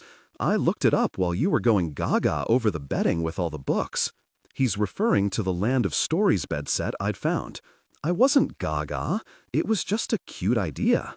It was patterned with children's classic books like Alice in Wonderland and The Wizard of Oz. I added it to the registry, of course. Yeah, cute idea. He nods again to the crib. We should get this one. I purse my lips. You mean I should get that one? That's what I said. It wasn't, but I'm sure it was a slip-up. I'm grateful he caught the issue with the crib. It's something I never would have thought of. I put the one he suggested on the registry, and we moved to the next department. Chase has been great going through the store with me. We've been here for almost an hour already, and he's been patient and fully engaged, making sure we go down every aisle and look at every suggestion on the registry pamphlet the store provided us when we signed up. When I signed up. You added the feeding pillow to the list? He asks as we turn down the nursing aisle. I told you I did. I looked down at the iPad, though, to make sure I really did. I did. When I look up again, he's holding up the 2 pumps from a double electric breast pump onto his chest. Please, can we get these? I roll my eyes. Oh my God, are you 12? I don't mention his second slip-up of the word we. This is like having a video game on your chest. He pretends to shoot the pumps in my direction. I snatch one out of his hand. Yeah, that's exactly what it's like. I'd never leave my house. He's examining the remaining pump as if trying to figure out how he could make one of his own. You'd never leave the house if you had breasts, period. I grab the second one from him and return it to the shelf. He stands over my shoulder to look at the screen of the registry iPad. Put it on the list. Put it on. Put it on. Shaking my head, I add it to the list. The next aisle is dedicated to medicines and related baby needs. I'm adding diaper cream, Purell, baby Tylenol, and Mylicon drops, I say, putting them into the system. Good. Chase wanders ahead of me and stops at the Vaseline. Petroleum jelly? Put lots of that on there. I bite back a laugh. It's not for what you think it's for. It says multi-purpose, kitten. He moves farther down the aisle. Add the lanolin ointment, too. Megan's nipples were cracked and nasty. You're going to want that. My head pops up from the screen. Are you telling me my nipples are going to be nasty? No, not your nipples, babe. Never. But they might hurt. So put the ointment down. Gel packs, too, that you can stick in the freezer. 'Kay, got it down. We might be done with our sexual relationship, but it is nice to have someone looking out for my breasts. We split up at the travel systems, and I spend my time looking at the jogging strollers wondering if I should take up running just so I can get one of the slick carriages. But that would actually involve running. When I give up on that dream and return to Chase, he seems to have picked out what I need. This is the travel system I'd get, he says, pointing to a sleek convertible stroller with an accompanying infant car seat. Except, he moves some boxes around, looking to see if there's another option. I guess you have to go with this one. What's wrong with it? I'm not putting anything into the registry that isn't 100% the best. Nothing's wrong with it, it just has 2 bases. He won't meet my eyes when he says it, as though it bothers him to tell me. My forehead creases as I try to make out his point. For 2 different cars? So you can move the carrier back and forth? Oh, I won't need that. And that kind of bothers me too. Like my chest feels empty and tight all at once. Which is dumb. I shouldn't feel bad for being a single mom. I don't feel bad. Well, maybe. Or I'll have a babysitter or something who could use it. Yeah, good thinking. We're quiet for a bit after that. I don't know what he's thinking, but a heaviness has settled on me. An awareness that this thing we're doing today isn't really ours. It was fun, and I'm so appreciative of his help, but this is going to be my baby and my baby alone. It's not always going to be like this. He's not always going to be beside me. I don't want to examine what I'm feeling too closely. I'm afraid of what I'll find inside me. But one thing I do know, I wish I didn't have as many feelings about that as I do. Can we get one of these in my size? I look over to see Chase holding up a onesie that reads, with a playful saying, "No, we cannot, but it makes me laugh, and I need that right now. I want to hold on to the laughter." Fine, he puts it back. "You definitely should put this one on the list, though." He holds up another onesie that says, "I'm proof that my mommy is loving." I'm laughing again. If I put that on the registry, I guarantee you Megan will be the one to buy it. Ew, I do not like to think about Megan thinking about you being intimate with me. He puts the onesie back on the rack. But she doesn't know I was intimate with you. But I do, and it's weird. He tucks an article of clothing under his arm. We're getting this for sure. I'm not getting anything right now. I might be registering early, but there's bad luck and there's bad luck. It's bad luck to buy anything too early. I'm curious, though. What do you have? I'm buying it, so don't you worry about it. Apparently, Chase doesn't believe in the bad luck karma. And maybe I don't really either. But I don't want him buying anything for the baby. Now that would be weird. I grab the onesie from him. Sure, it's the Captain Adorable outfit that I already saw and added to the registry. But it's not. It's a simple white onesie with black letters that say, "My mom is beautiful." My chest knots, and I look up at Chase. He shrugs like it's no big deal. Someone needs to remind you when I'm not around. Then he's thinking about that too, about how he's not going to be involved. I let him buy it for me, for us, for his baby. And so I'll remember when he's not around. Chase pulls into his driveway and turns off my car. "Here are your keys, Grandma." I giggle. He's referring to how cautiously I drove when I was behind the wheel. "That's why I let you drive this time. I couldn't take you watching my every move." "I wasn't watching your every move," he says, but he can't look at me because he knows he's lying. "The speed limit's 45 here. You can move a little faster," I say in my best Chase impression. "You wouldn't have told me that if you hadn't known I was only going 43. You were totally watching the speedometer." I was being helpful. His grin is wide, and I know my own smile matches his. I shift to face him, pulling my knees up under me in the passenger seat. "I knew the speed limit, officer." "Then why weren't you going faster?" "Because I was afraid you'd tell me I was speeding." I giggle again. I feel like I've been laughing all day. It's noticeably nice. Like, it makes me notice how much I don't laugh in general. He twists in his seat, as much as his large frame can against the steering wheel in my small car anyway. "Let me tell you a secret." He lowers his voice and bends near. "I speed. All the time." I lean in closer and lower my voice to match his. I know. I was watching. He chuckles softly, a light rumble against his throat. His smile fades as he reaches out to sweep a tendril of hair off my face. I slant toward him, wanting his skin against mine. He moves with me, turning his hand so his palm can cup my face. "Livia," he says, letting the end sounds of my name trail off and up like a prayer, and my chest expands because I swear I know the meaning of that prayer. I've prayed it myself in my own way, though never quite like this, never so fully realized in its intention. I close my eyes briefly, absorbing his touch and his warmth and his everything. When I open them again, he's looking at me in this way that isn't quite lustful or wanton, but is just as intense. I've seen it before, but it's only now I think I might understand what it is, because I feel it too. This acute desire for more. Not just physical intimacy, but for more of other things. More of this. More time. More life together. I want to tell him. The words are trapped just inside my mouth. I don't want this to end. I don't want this to end. And I think maybe he doesn't want this to end either. And if I tell him, if I let myself be brave enough, I'm almost sure he'll say all the things I want him to say. Be mine. I'll stay. I'm your guy. It makes my heart race just thinking about it. It makes me happy too. And I'm suddenly bursting to tell him. Chase? I pause, not because I'm hesitant, but because I want his full attention before I go on. In the space, I practice the words again in my head. I don't want this to end. Please don't let this end.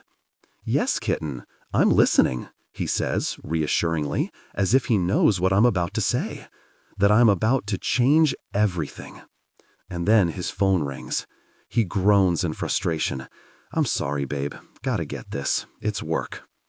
I'm used to this. He's had to answer calls before when we've been together. Even had to leave 2 or 3 times to go work a serious accident. It's the life of a cop, he's told me. They always have to be prepared. Always have to be on standby. It's usually no big deal. But this time is different. I watch him as he talks on his cell. He doesn't say much. Mostly it's, yeah, and uh-huh. It's not his words that give him away, but his expression. It's gone hard and cold, when just a moment ago he was open and warm. The crease at his brows sharpens, and though he's not quite frowning, I can feel the edges of his lips wanting to curl down. Then there's, of course, and he hangs up. What's wrong? I ask, the moment before nearly completely forgotten.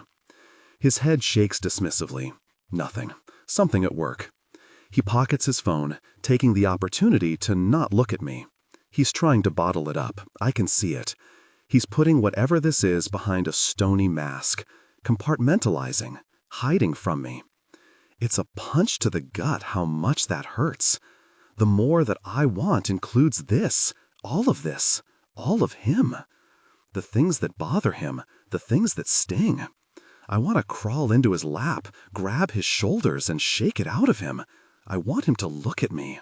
Reaching over, I rub my hand up and down his bicep. What is it, Chase? You can tell me. He grips the steering wheel and pushes back, flexing his arm muscles, and I can tell he's struggling. Please, honey, tell me. A guy on the force got killed today. Finally, he glances over at me. His eyes are stormy. Jason Eaker. Oh, baby, I'm sorry. I stroke his arm, wanting to comfort him the way he comforted me that first month when I got my period. I want to pull him into me and run my fingers through his hair, hug him to my chest, and whisper that it will be okay. But he's not opening up to me that way. He's barely here with me, barely looking at me. His body is stiff, and he's talking to me about facts, while the rest of him is locked somewhere else, out of my reach. I want to get inside him, where his feelings are, where his heart is. How did he die? I ask, hoping that I can coax him into leaning on me. He swallows. It's crazy, really. Routine traffic stop. A routine traffic stop. My mouth suddenly goes dry. I'd expected that his fellow officer was killed while doing something dangerous, like chasing after a bank robber, or making a drug bust, or bringing down a sex trafficker. Jason Eaker was a traffic cop. Yeah, Chase says softly, not seeming to understand what I'm getting at. I know him quite well. He blinks, then corrects himself. I knew him well. Sarge said he had pulled someone over for a busted light, and while he was giving the ticket, a drunk driver came by, hit him, and took off. "Oh my God," I whisper, but what I'm thinking is, that could have been Chase. "Are you okay?" I want him to turn and let me hold him, but now, just as much, I want him to hold me, because I'm not sure I'm okay. He remains somber, though, staring out the front window at his garage door, focused on the details and not on the pain. This loss is going to be hard on the force. It's the second death we've had in the line of duty in the last couple of years. Jason was young, too. He's leaving behind a wife and 2 boys. I don't even think the oldest is in school yet. That's awful. My voice breaks, and a tear slips down my cheek. That could have been Chase, and that wife could have been me. And while he's stoically handling the very real death of his friend, I'm barely holding on over the realization that cops' jobs are dangerous. Barely holding on over the realization that Chase could die. He hears the crack in my voice and turns toward me. "Oh, kitten." He wipes the tear off my face. "I didn't mean to make you cry." "It's a sad situation," I sputter, embarrassed by my tears. "And I'm hormonal. It's not your fault." "Even so, I'm used to this. Gosh, it's part of the job. I shouldn't be dumping all of this on you." Except he's not dumping anything on me. He's barely sharing. And as much as I want him to tell me more, as much as I wish he'd tell me everything, I find myself pulling back now, too. Back behind familiar walls where it's safe and pain-free. "I should go," he says, and I don't argue. All the things I wanted to say before his phone call are long gone. And as I drive away, I'm no longer worrying about our end. I'm worrying about Chase's end. It's a late lesson to learn, but now that I have, I can't stop focusing on it. He's a cop, and cops die. Chase is going to die. I'm still thinking about it at work later, still thinking about the dead officer. I feel terrible for the family that lost a husband and father, and can't stop thinking about how I'd feel if I were the officer's widow. I can't even begin to imagine how Chase is feeling. A book comes to mind that I think he'll like, Deaths and Entrances, a collection of Dylan Thomas poems. I decide to check it out for him, hoping he'll find it comforting, even if he won't let me be his comfort directly. In the back room, I pull up Chase's name in the database and scan the title out to him. Then, because I'm curious like that, I peruse the list of books he already has checked out. What to Expect When You're Expecting, Mayo Clinic Guide to a Healthy Pregnancy, The Expectant Father, The Healthy Pregnancy Book, The Pregnancy Countdown Book, 9 Months of Practical Tips, Useful Advice, and Uncensored Truths, and World War Z. At the sight of the last title, I bring my hand up to my mouth so my laugh isn't too loud for the quiet library. A book about the zombie apocalypse seems out of place in the company of the other books he's checked out. Books about babies and gestation and women's bodies changing with the growth of life. Books he's obviously checked out because of me, because his child is living inside of me. It startles me to feel the teardrop slowly down my cheek, but once I recognize it, it's all I can do not to follow it with a dozen more. Thank God I'm not in the front, because soon I'm crying pretty good. I don't want Chase to die. I don't want him to die, and I don't want to lose him, and I want more, and I don't want things to end, because I love him. I'm in love with him. I'm such a fool, such a stupid, stupid fool. It's been there all along, but I couldn't admit it. I didn't want to admit it. And it's not because of his uniform, or those sexy aviators he wears, or his beard, or because I'm filled with pregnancy hormones. It's not because he cares about justice and body cameras and Captain America, or the way he takes care of his nephews and has them tattooed on his body. It's not how he handles Ryan, or talks about his mother, or how he moved in with Pop to look after him. And it's not the way he makes me feel alive and fun, or how he makes me feel beautiful, or how he cares about me having my baby, or because he gave me a baby, or even how he bothered to check out pregnancy books from Central even, probably so his sister and I wouldn't find out. It's not any one of those things. It's all of those things. It's all of Chase. I'm not into men, but I'm so into Chase. I'm so in love with Chase. And maybe, if I read the signs right, there's a possibility that he might even be into me. I've been scared to say it, because I'd have to look at my life and decide if I could be brave enough to try to fit him in. But now, I can't ignore it any longer, and I have no choice but to look and see what we could be. And it's nothing, because even if Chase wants to make something work between us, even if he wants to be a couple and raise our child with me, even if he is the rare unicorn of a guy who doesn't leave, and those are a lot of seemingly impossible ifs to overcome, but if he could, he'd still be a guy in a dangerous job. He'd still be a guy who has the very real potential of encountering a criminal, or a drunk driver, or an angry cop killer. He could die, and that would destroy me. But the worst part is that I'm not the only one he'd leave behind, and that thought hurts more than I can bear. It's one thing for me to single-handedly raise a child who has never known a father, but to try to make up for the loss of a parent is an entirely different thing.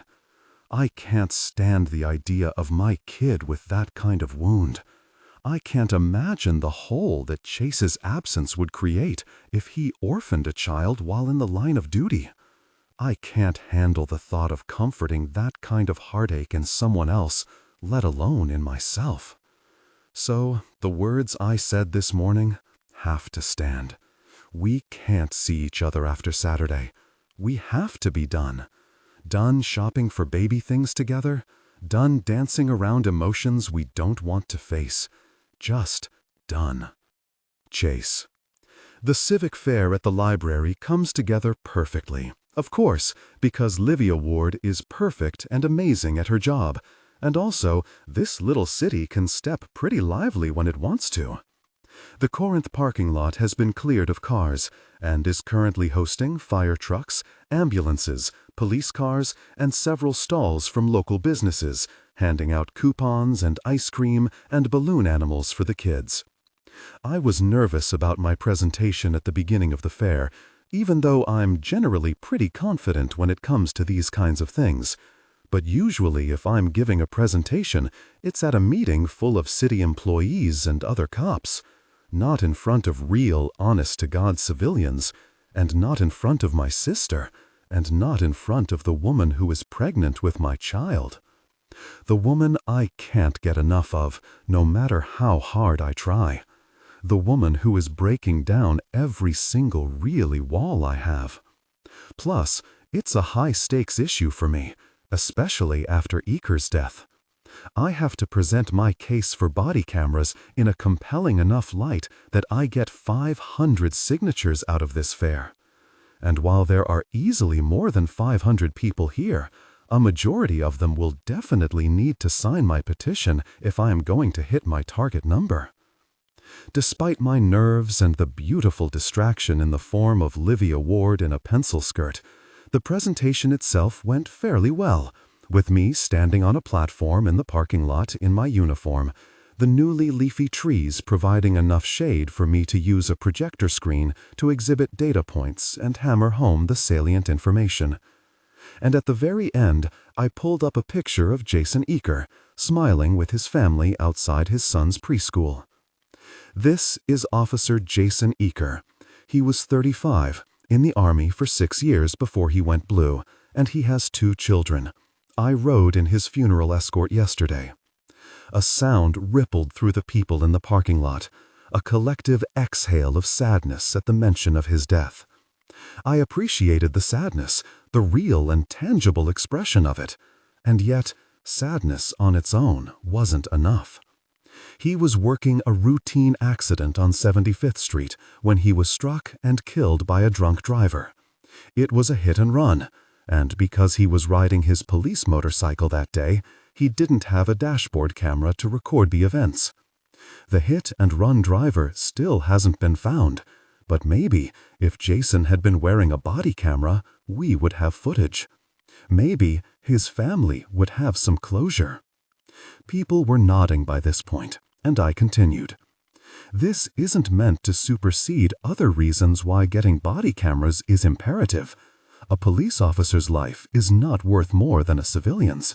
But I'm telling you about Jason to highlight the point that this upgrade benefits civilians and officers, and I hope you'll keep that in mind as we circulate the petition around. Thank you. There was a healthy smattering of applause, a lot of people coming up to ask questions and talk afterward, and then my part was over. Now, all I can do is wait until the end of the fair to see how full the signature sheet is. After I'm done talking to various citizens and media people, I feel a graze on my arm. It's Livia, a smile on her face and the near summer breeze playing with loose tendrils of her hair.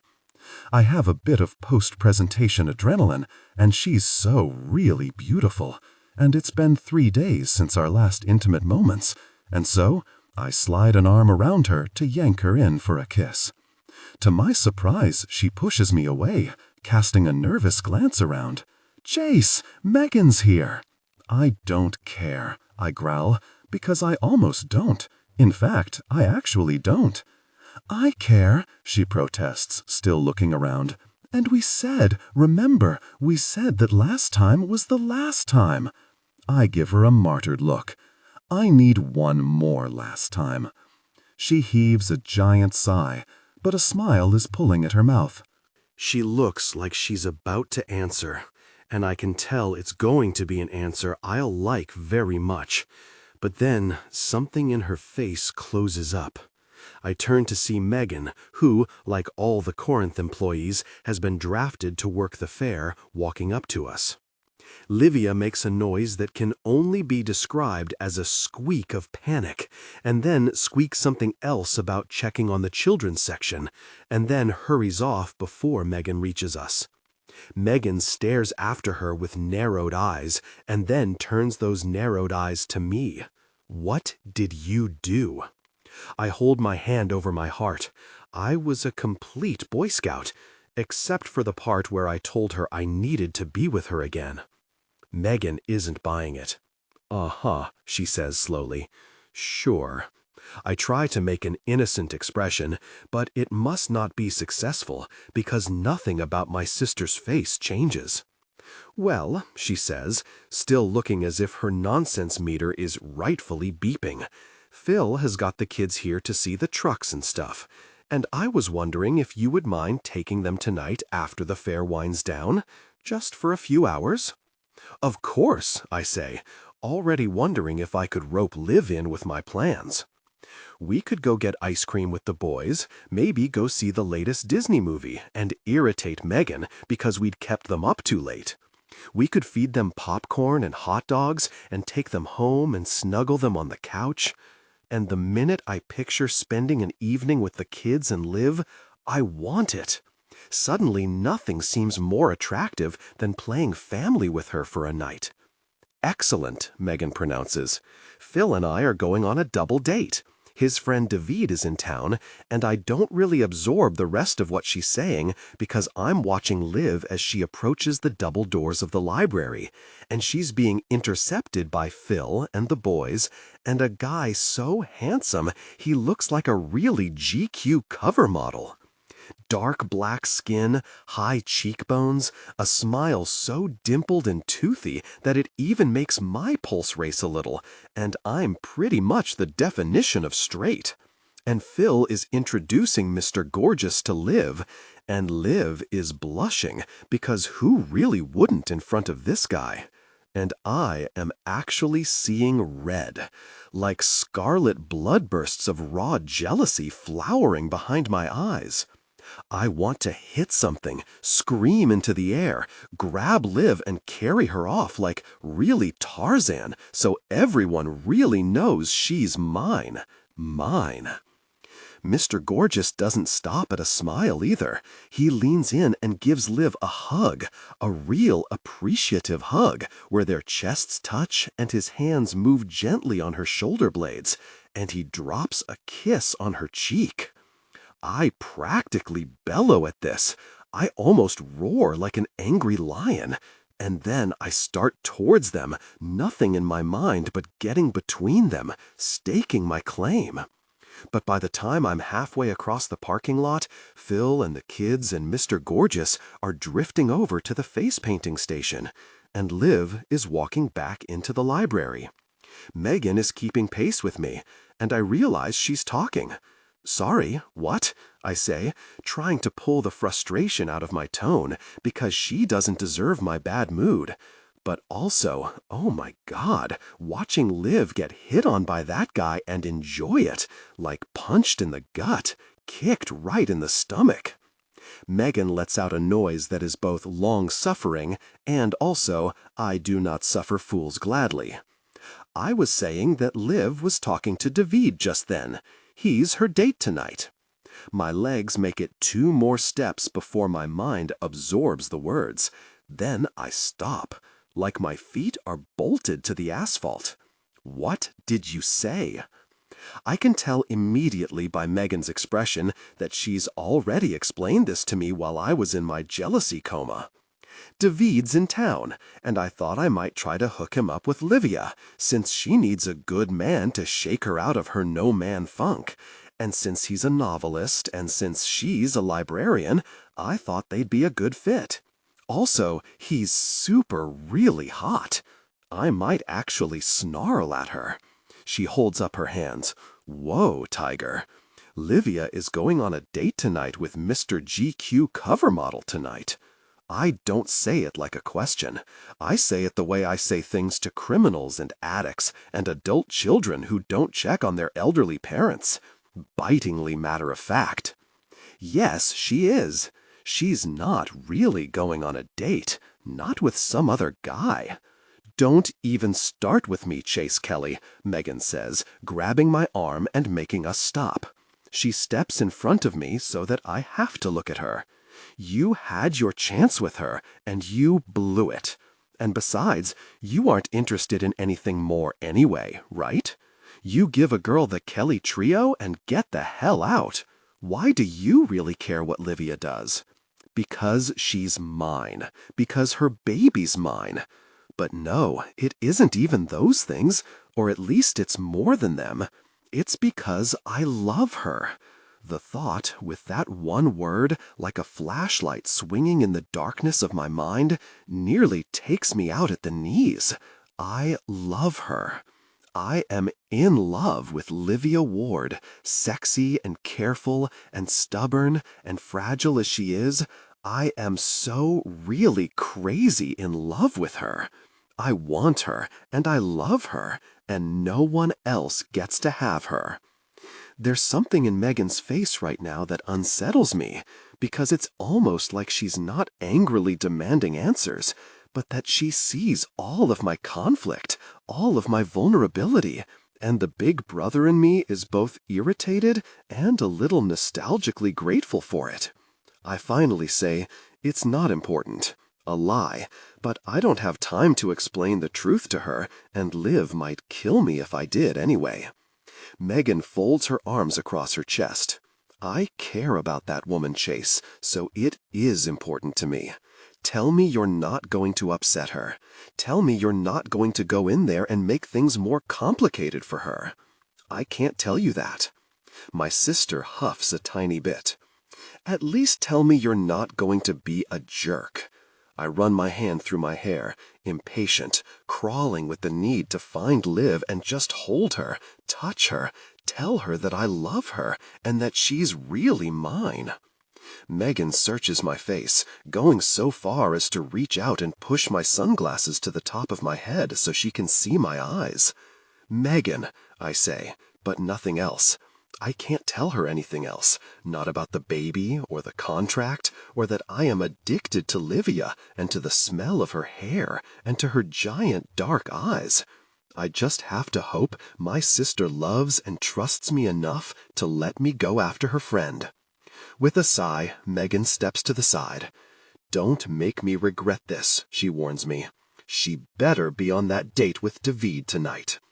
I don't respond to that, partly because I don't have a polite response to that at all, and partly because my legs are already moving again, taking me to my girl. After the warm sunlight outside, the library feels unnaturally dark and cool inside, a spacious cave lined with books. And it's nearly empty. Aside from a lonely sort of beeping from the shelving room behind the desk, there's no other sign of human presence. Everyone is outside enjoying the perfect weather, free ice cream. There's a flash of a white blouse towards the rightmost opening to the stacks. I head towards the movement, not even thinking anymore, just doing, just acting. I turn the corner to see Liv disappear between two rows of shelves, a book in her hand. I stalk her steps quietly, not to sneak up on her, but because I'm making sure we're alone as I follow her, making sure there's no one else back here. And then, when I'm sure we won't be interrupted, I step around the corner. She turns and gives a little jump, sucking in her breath. Chase, you... But I'm already backing her into the shelf, grabbing onto the edge with both hands and trapping her between my arms. You're going on a date tonight? I can see the pulse in her throat as she struggles for an answer, but I can also see her pupils dilate, the way she arches ever so slightly towards me, the hungry way her eyes drink in the tight muscles of my forearms. Yes, she whispers. But what, Livia? But you weren't going to tell me? But you were just going to let another man touch you and want you? I had to get Megan to stop bothering me about it, and you know what? It doesn't matter. We said we were done. We might be a lot of things, I say in a low voice, but done is not really one of them. Tension broke. They gave in to their desire, connecting deeply. After their intense encounter, they found a moment of stillness. I set her down as gently as I can, holding on to her waist at first because she seems a little wobbly. She balances herself with a hand on a shelf and then, dazed, adjusts her skirt and searches for her thong. I find it first, tucking it in my pocket, and then buttoning my own pants back up. Livia takes a deep breath. I'm still not yours, Chase, and you can't be mine. Kitten, don't say it, she pleads, her eyes starting to shine. You can't say it. Let me, I plead back, taking her face in my hands. Let me. She shakes her head, dewdrops of pain starting to form on her lashes. You'll leave. All men do. No, Liv, I'm not going to leave. You're going to want other women. The hurt in her voice guts me. I want to pull down trees and wrestle with lions and jump into fires, anything to prove to her that she's it. She's the only thing I see and smell and want.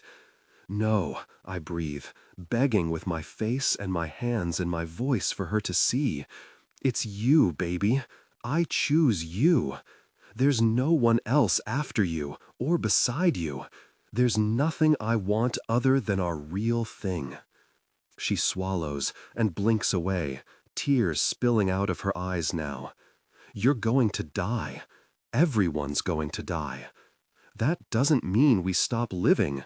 She lifts her chin, and for the first time today, I see a shadow in her face that I've never seen before. Or maybe I've seen it before, but never this dark, never this full of broken certainty. The tears track glistening streaks down this shadow that I now realize is a wall she's built to protect herself. You have to go get the boys, she says, wiping her tears away with quick, vicious motions. And I have to get ready to close the building. We can't do this. We have to do this, I tell her, leaning my forehead against hers and wiping more tears away with my thumbs. Because I'm not giving up. You should, she says in a hollow voice, pulling away from me. And then she walks down the aisle of books and disappears, leaving my thumbs still wet with her tears and my chest wet and sawed wide open with pain. Livia, I'll kill him, Megan mutters when she finds me closing up the library a few minutes later. I hid in the bathroom long enough for Chase to leave the building, so I already know what I look like. What did he do? I wipe at my eyes, but it's useless. They keep leaking, an endless stream of hurt. Nothing. I shut down the computer at the main desk. No one. What did who do? She glares at me like she can see right through me. Chase. This was Chase, wasn't it? No. I don't know why I'm so determined to keep this a secret. Our relationship has blown up, and I'm fully aware I have no control over it anymore. They came together passionately. I can still feel the intensity of our connection, a deep intimacy that resonated within me. He wanted to be all the way inside me, like he was trying to reach my heart. He has no idea how completely he already has. But I'm only just beginning to process the things that he said to me. I need time to let it settle and sort before I can talk about it properly. And if I admit anything to Megan, I'll have to admit it all. I move to the back room and make sure the door is locked before shutting it. When I look back at Megan, her arms are folded over her chest. No way this wasn't Chase. Of course she's going to make this hard for me. I let out an exasperated sigh. Why would Chase make me cry? I go to turn the main lights off, not waiting for an answer.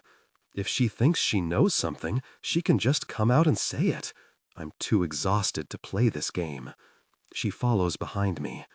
If it's not Chase, what is it? I'm pregnant, Megan. I cry at everything. Tell me then, what thing set it off? She's a fiend for gossip, but I know she isn't just trying to get a scoop. She really does care, and the frustration laced in her tone is mingled with compassion and concern. She deserves something from me. I flick the switches, then turn to her and give her a splash of truth. Those boys, I lament in a whisper. Those 2 boys. Officer Eakers? I nod and clear my throat before going on. They're going to grow up without a father now, just because their dad was trying to be one of the good guys. Oh, Liv. She pulls me into a bear hug and strokes my hair with long, soothing sweeps of her hand. But death is a risk that goes with the good guy thing. Gran never liked that part of Chase's job. I think she worried about it until the day she died. Honestly, it's probably why Chase doesn't let anyone get too close to him. She leans away to meet my eyes. Jason's wife knew what she was getting into before she married him, if that makes you feel better. She chose him anyway. I shake my head. It doesn't make me feel better at all. His kids didn't get a choice. That is worth crying about, she concedes. Losing a parent while you're young is especially hard. I hear the raw threads of experience in her tone. I didn't have a father growing up, but I never knew him. I have no memories to mourn over, no sad reminders. Is it as terrible as I imagine? I ask her, slipping out of her embrace. It's Megan, so I'm expecting a speech. But all she says is, yeah, it is. That's all the validation I need. I don't want to talk about it anymore. Don't want to think about it. I finish locking up the doors and hold the last one open so Megan can go first before I follow her out. After making sure the door has latched, I look up at her, pleadingly. Somehow, she reads my mind. Do you need to cancel tonight? Yeah. Relief wraps around me. I do. I'm sorry. No problem. I understand. I'll make an excuse for you. Thank you. I owe you. I look around before heading to my car, afraid Chase will pop out of nowhere. I can't take seeing him yet. I need distance and some solid time to think. Megan notices my hesitation. You're all clear. He took the kids as soon as he came out of the library and got out of here in a hurry. I nod in gratitude before realizing that I've just admitted that I am, at the very least, avoiding Chase. Sighing, I try to come up with an excuse. It's not, but I don't know what else to say. I'm tired of excuses. I'm tired, period. Don't worry about it, Liv. He's my brother. I already know. With that, I go home to sort out what I already know. The first thing I do when I walk through my door is run to the bathroom and throw up. Nausea has been slowly creeping in, but this is the first time I've actually felt sick enough to need the toilet. After I'm done, I sit with my back against the tub and lean my face against the cool tile of the bathroom wall, like I've done many a night after drinking a little too much. It seems appropriate. Being pregnant with Chase's baby feels exactly like a hangover after partying a little too hard. Partying a lot too hard. It's been a long day. A long, hard day. There's so much swimming in my brain. My head and my body have been in constant replay mode of our earlier encounter in the library. The dirty things, the sweet things, the break down my walls things. I've fallen for you. I want to give you me. I want to give you everything. But then, like I told Megan, I picture those two little boys without Officer Eaker, and those little faces look so much like Chase in my head, and the walls around me build right back up. The problem is, I can't stay away from him, and it seems he can't stay away from me. I know what I have to do. It's a bigger thing than I'd planned to do, but I was probably always naive to think there was any other way. If I can't put distance between Chase and me figuratively, I'll have to do it literally. I let myself be miserable about it for the length of a good cry.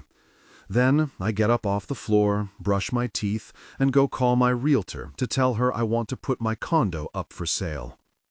I awake the next morning to the sound of someone knocking on my door. Who in the world drops in? I frustratingly ask the empty room. It's a worse offense than calling. Doesn't anyone just text anymore? I consider pulling the covers over my head and ignoring my visitor, but I already have a good idea who it is, and I should see him, no matter how nauseated I am. Hold on, I shout, pulling on a pair of sweats to go with my sleep tank, and then I drag myself to the front door. I check the peephole, and my breath catches when I see him. It's amazing how he does that to me every time I catch sight of him. He looks ragged, like he had a restless night's sleep. Still better than I look, I'm sure.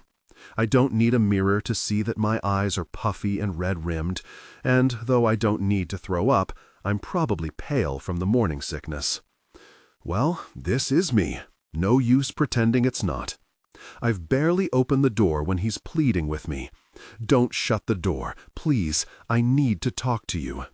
I never planned on shutting the door, but his desperation pulls at pieces of my heart that are weary from being pulled at. It makes me hesitate. Maybe meeting with him right now isn't the best idea. Except, that's not fair, because even though this conversation is going to be hard, he deserves to have it. He deserves to say whatever he needs to say and hear me tell him directly that I'm leaving. I need to say things too. Come in. I open the door wider and step aside for him to walk past. I lead him into the living room where the curtains are open and people can see in. I know that windows and an audience are probably not deterrents to intimacy, but it's a nice facade. It's also unnecessary. There's no way I'll end up wrapped around him today. It's not right to lead him on, and anyway, each time we're together, it's harder for me to let him go. Though I gesture for him to take a seat on the couch, he doesn't sit, so we're both standing, our bodies fidgeting awkwardly. It's a small space, and the tense emotions between us don't have any room to dissipate. They gather tightly around us, making the air thick and hard to breathe. My chest aches with how much I want to run and hide from this. It's almost as strong as the desire to wrap myself in his arms and let him tell me everything can be okay. But I know he can't tell me that. He can't know everything will be okay. Which is why I have to move. I start to tell him, "Chase, Please," he interrupts, "let me go first."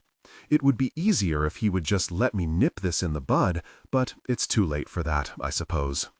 Okay, I curl up on my armchair and tuck my feet underneath me. Go ahead. He's quiet for a while, seeming to study the titles of my books stacked in piles at the window. Though I've never felt uncomfortable in silence with Chase, I do now. I find myself wanting to fill it with apologies and explanations, and part of me wonders if this was his plan or if he's just trying to decide what to say. Finally, he talks. "I was in patrol before I was in traffic," he starts. 2 years. It's exactly the kind of job that you think it will be. Standard 911 calls, checks on the elderly, domestic violence, lots of home burglaries and car burglaries. Every time you show up at a call, you know you're going to see the worst of people. I'm not sure why he wants me to know this about him, but I give him my full attention, imagining how hard it would be to do the kind of work he's describing. He wanders over to the window and looks outside. Even when you're checking on a senior, if the person's not dead when you get there, which they sometimes are, there's still a reason why the cops have been called. The house smells, the yard's neglected. It's pretty grim when a person's gotten too old or demented to care for him or herself, and there's no one to step in and figure out the next step but us. After glancing at me, he points somewhere down the street. I used to check on a senior that lived over there, Mrs. Heisdorfer. I helped her shovel snow, and I was the one who went in and found her body when the neighbor told us they hadn't seen her in a week. My eyes burn, and I have to blink fast. I had no idea.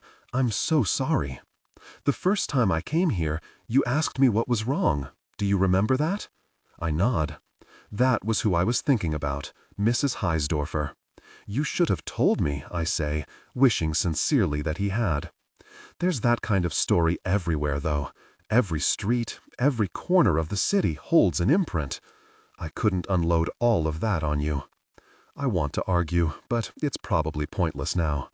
Still, I hate the hollow ache in my chest, discovering he's kept a part of himself closed off from me.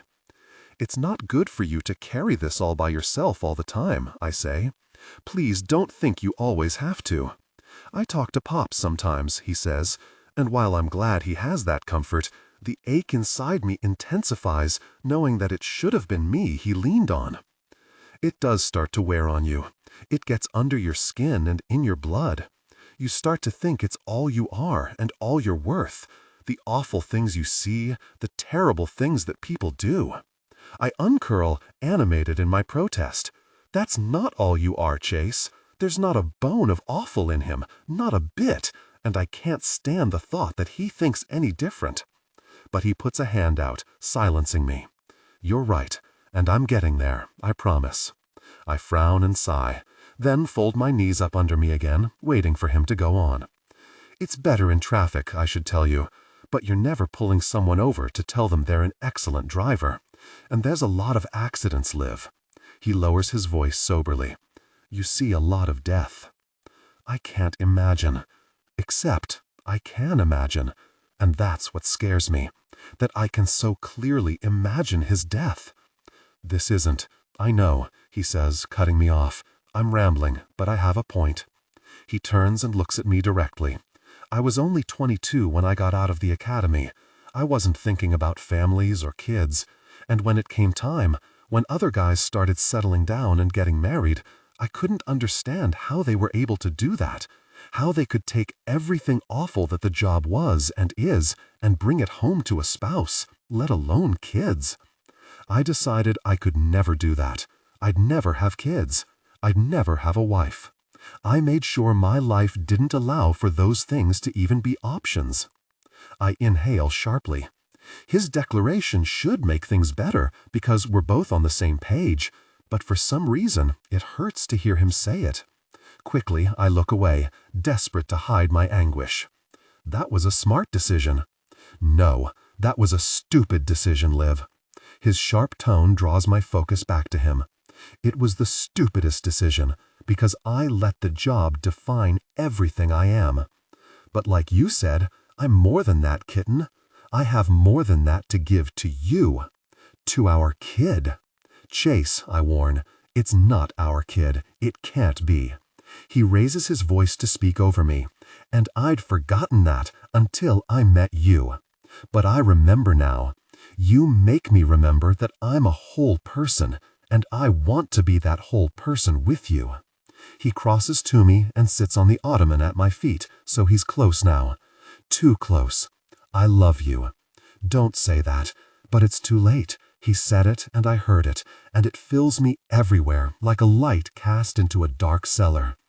It's warm, his I love you, and I want to hold it and claim it and never let it go. I'll never unhear it now. Still, I protest again, as if I can erase the echo still hanging in my condo. Don't say that. Why? He asks with patient frustration. Because it will go away if you don't hear the words? I love you, and you can't change that. I love you, and it doesn't mean I'm not afraid. It means you're worth being afraid for. He stretches out his hand and rests it on top of mine. Be afraid with me, baby. I want to.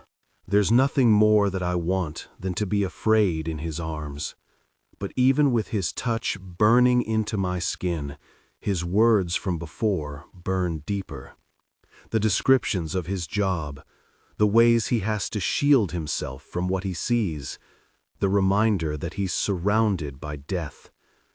Those words ring louder than the I love yous he's given so freely. I know he's more than his job, and I yearn to be the one he can open up and share all of himself with. I bolt from the chair, jumping over him to get away, to get distance. I can't, I say, pacing the room. He twists to face me. Why not? You weren't part of the plan. You're just a sperm donor. I wince at the hurt flickering in his eyes. It hurts me to say it, but he has to hear it. It's the truth. He stands, unwilling to give up. Can you tell me that you don't love me? No, I can't. I shake my head. It doesn't matter. This isn't about just me anymore. I can't be Jason Eaker's wife, trying to explain to my child why Daddy's not coming home tonight. He takes a step toward me. You think that cops are the only people who die? What about my mom? What about the young couple in the accident I worked on last week? They left behind 4 kids, Liv. There's no assurances no matter what. I shake my head again, unable to deal with the words he's saying. I get it, baby, I do. His voice is a balm, soothing and soft. You're scared, and it's okay to be scared. But you're so afraid of losing the thing you want that you won't let yourself have it in the first place. My face crumples, and I have to really work to fight back tears. It's all happening so fast. This baby, him, us. It's too fast, and I don't know how to process all of this at this speed, like I'm in a car and the brakes have gone out. I just want to pause and think. Chase reaches for me, and my body leans toward him like metal pulled to a magnet. But I catch myself before falling into his arms. Don't. I spin so I'm not facing him directly. I need a minute. I take off for the bathroom, not because I don't think he'll follow me there, but because it's the only room that has a lock, and I need to pee. Always. Stupid hormones. So I click the lock and sit down to do my business. Holding my head in my hands, I let the tears fall. It's too much. All of this. Him. These emotions. This seed of a child inside me. I can't even really get away from him the way I need to. He's always with me now. My pregnancy a constant reminder of Chase and what he's been to me. I've been stupid to think I can ever run away from him. I'm trapped now, forever, attached to him. And while a part of me thinks that being forever with Chase is all I've ever needed, there's another part of me that's stuck in this other place, this lonely, terrifying, depressing, safe place. I don't know how to make this choice. What if I screw up? What if I choose wrong? My head is still whirling as I finish up. I wipe and about to flush when something catches my eye. Something very red and very bad. I wipe again to be sure it's not just mild spotting. It's not mild spotting. It's blood. Too much blood. And suddenly the reasons for the panic and terror and anxiety I've been feeling seem small and ridiculous, and new panic and terror bursts out of me in a shrill scream of just one word. Chase! Chase! My body responds with an electric jolt, and I'm on my feet at the bathroom door in the space of a heartbeat. Liv? Her voice is choked with panic when she answers. I'm bleeding. My own panic thrums through my chest, metallic and whirring. I've read enough pregnancy books by this point to know that this is really, really bad. And all I want to do is rush in there and cradle her in my arms, and also call 911, and also just fix it, because that's what I do. I show up to a scene and fix things. That's what I do. And then a calm settles over me. Not as detached as it would be on a call, but still rational, still capable and in control. I can handle an emergency. I'm an expert at emergencies, actually.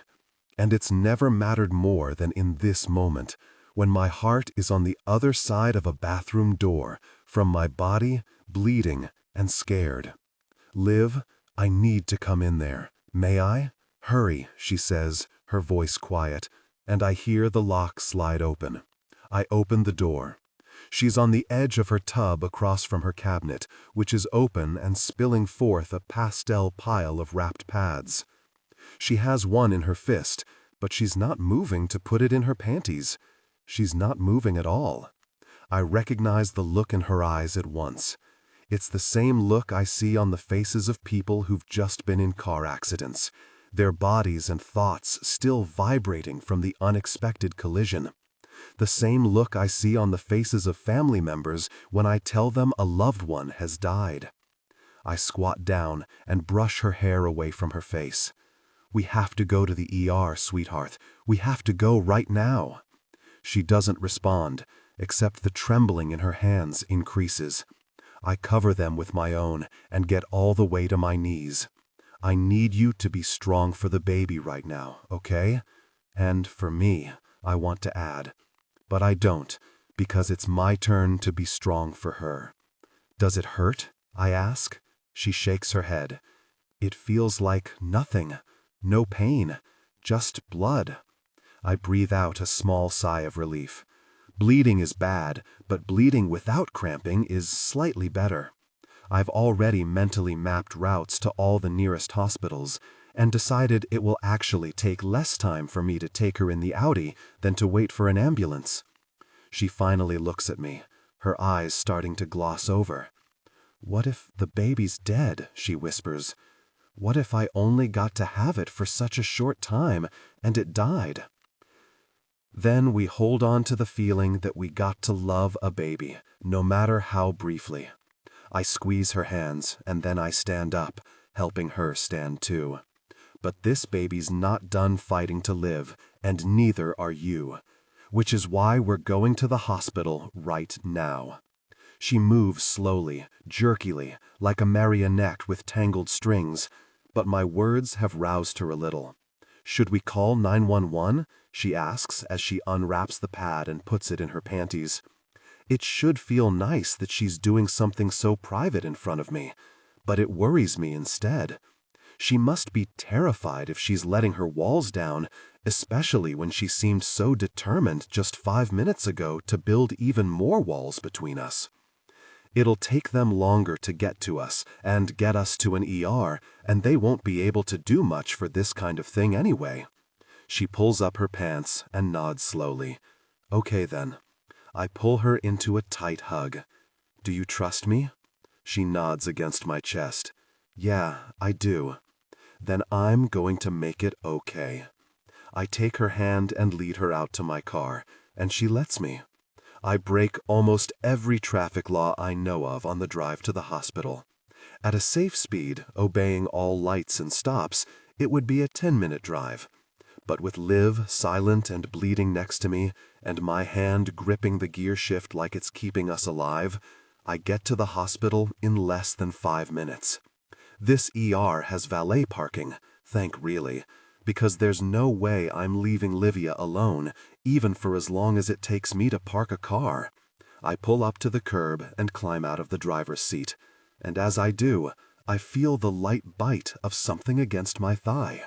The bite of something cold and small and hard in my jeans pocket, something I had the boys help me pick out last night, something I brought with me to Liv's house this morning, back when The feel of it now, when Livia has so thoroughly shut me out and the pregnancy is in danger, is almost too much. A dagger twisting between the ribs. After Liv is out of the car, I give my keys to the valet in exchange for a ticket. I recognize the triage nurse when we walk in. "Officer Kelly," she says, surprised. "Don't usually see you without the uniform." And she's right. As the closest major ER to Prairie Village, I walk through these doors pretty frequently, usually on follow-up for accidents. "It's not a good morning," I say, with the kind of understatement that is the first language of cops and trauma nurses. She nods, looking past me to Liv, who is pale and quiet. "Let's get you triaged and in a room then." There is the usual process of emergency rooms. Blood pressure and temperatures and dates of last menstrual cycles, and Livia repeating the same information over and over again. Yes, she's bleeding. Maybe a few tablespoons, maybe more. No, there's no pain. Then there's a urine sample to leave, a short wait in the waiting room, and then the nurse comes in to bring Liv back to a room. I hesitate when we stand up from our waiting room chairs. I want nothing more than to go back with her. The need to is cell deep, urging me to stay by the woman I love and our baby. But I have to respect Liv's wishes, her need for walls and privacy. And so I'm prepared for her to insist on doing this alone, just as she always has. I'm prepared for her to reject help, to tell me she doesn't need me.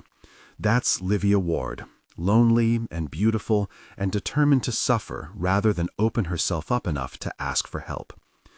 I try to put on a mask of stoic acceptance, because I'm here for her, to be strong for her, and if that's what she needs, then I'll do it, no matter how much it slashes at me.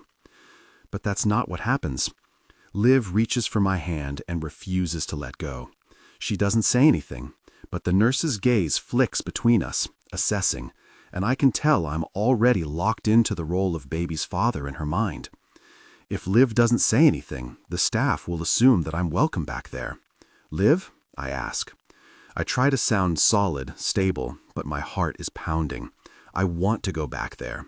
I don't want Liv out of my sight for a second.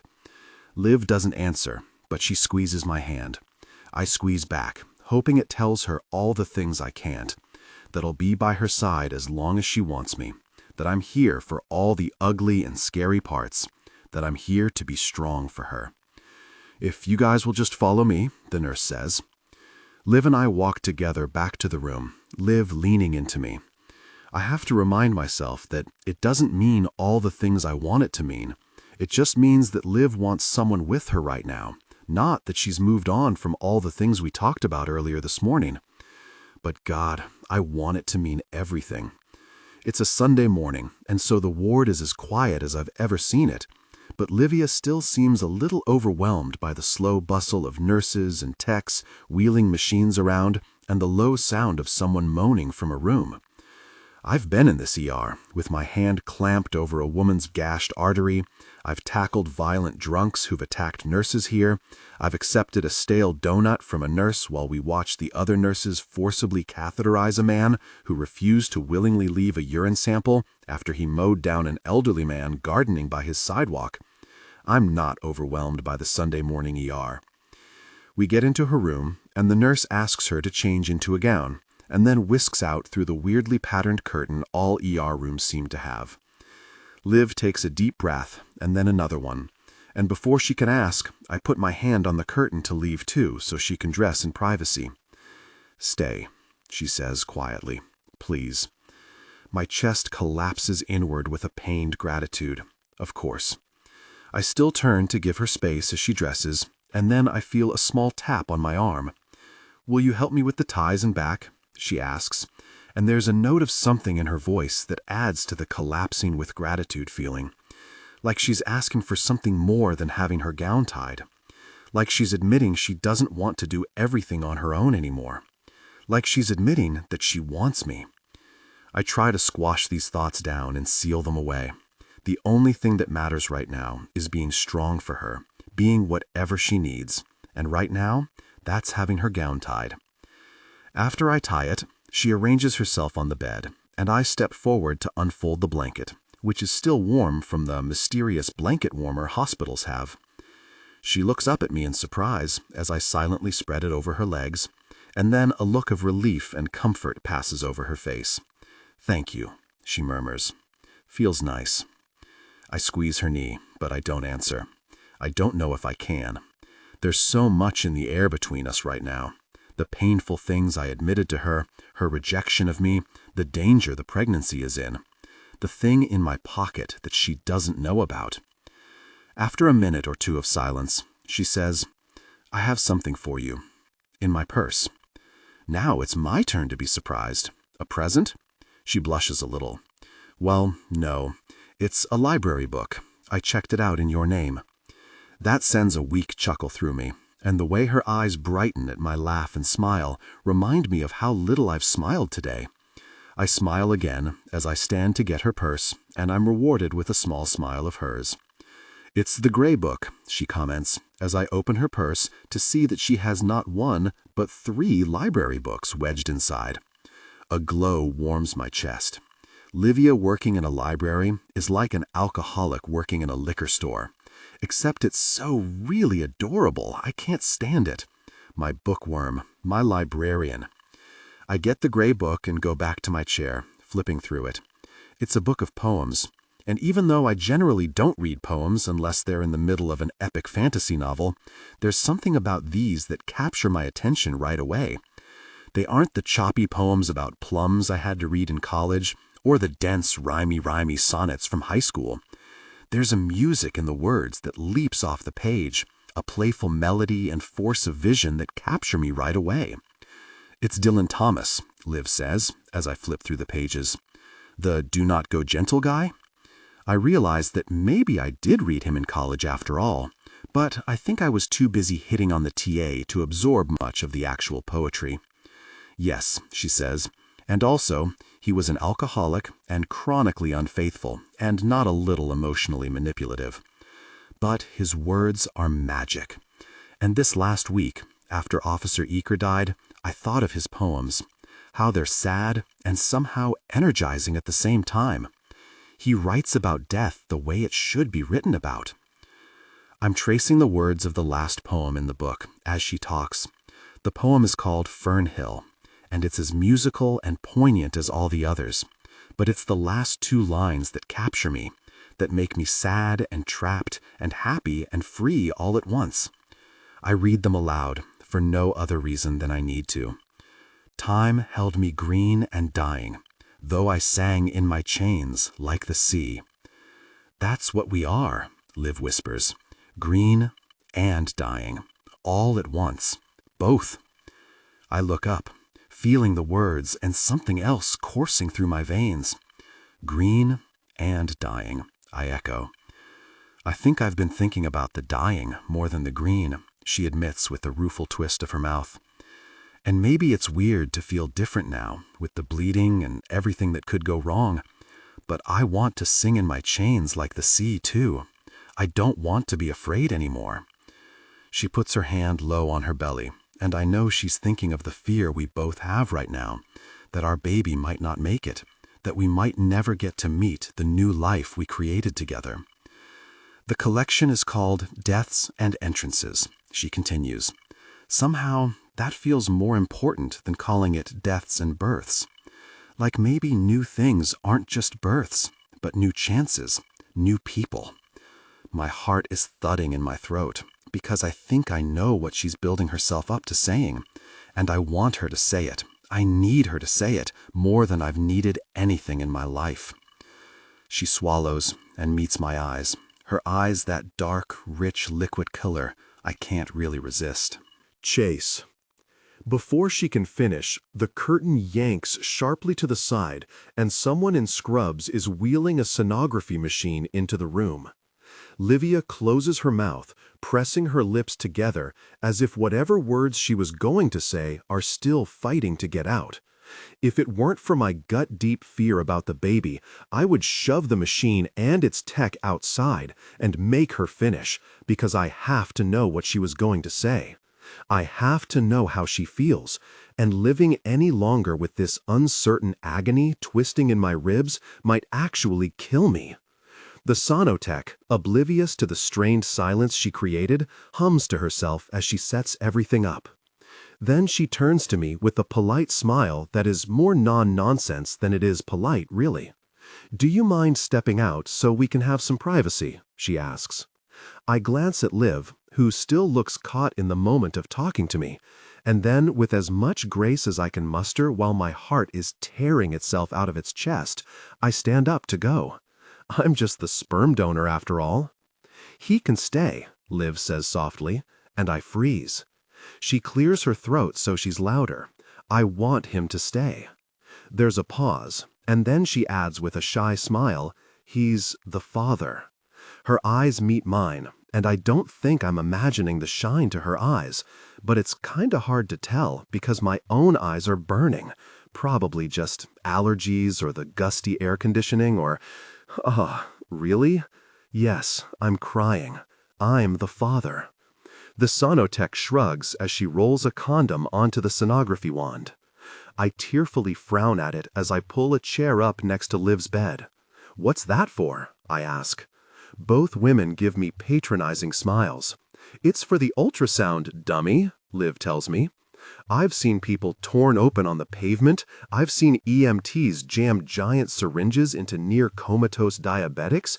I've felt someone's sternum crack as I administered CPR, but my ultrasound knowledge is extremely limited. I thought ultrasounds happened on your stomach. The tech laughs and squirts a glob of clear lube onto the wand with a loud f-b-b-b-b noise. Not this early in the pregnancy. It's an internal ultrasound. I'm horrified. I don't remember the baby books or Megan mentioning anything about rapey ultrasounds and just why. But Liv is completely nonplussed as the tech hands her the wand to guide it inside herself under the sheet. Her face screws up to one side, as if it's uncomfortable, but before I can speak, the wand is inside Liv and the machine's screen comes to life with clouds of black and white static.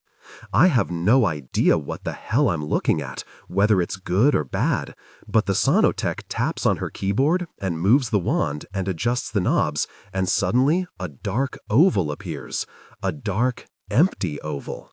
Liv's breath sucks in, and so does mine. I know empty means vacant, empty means bad.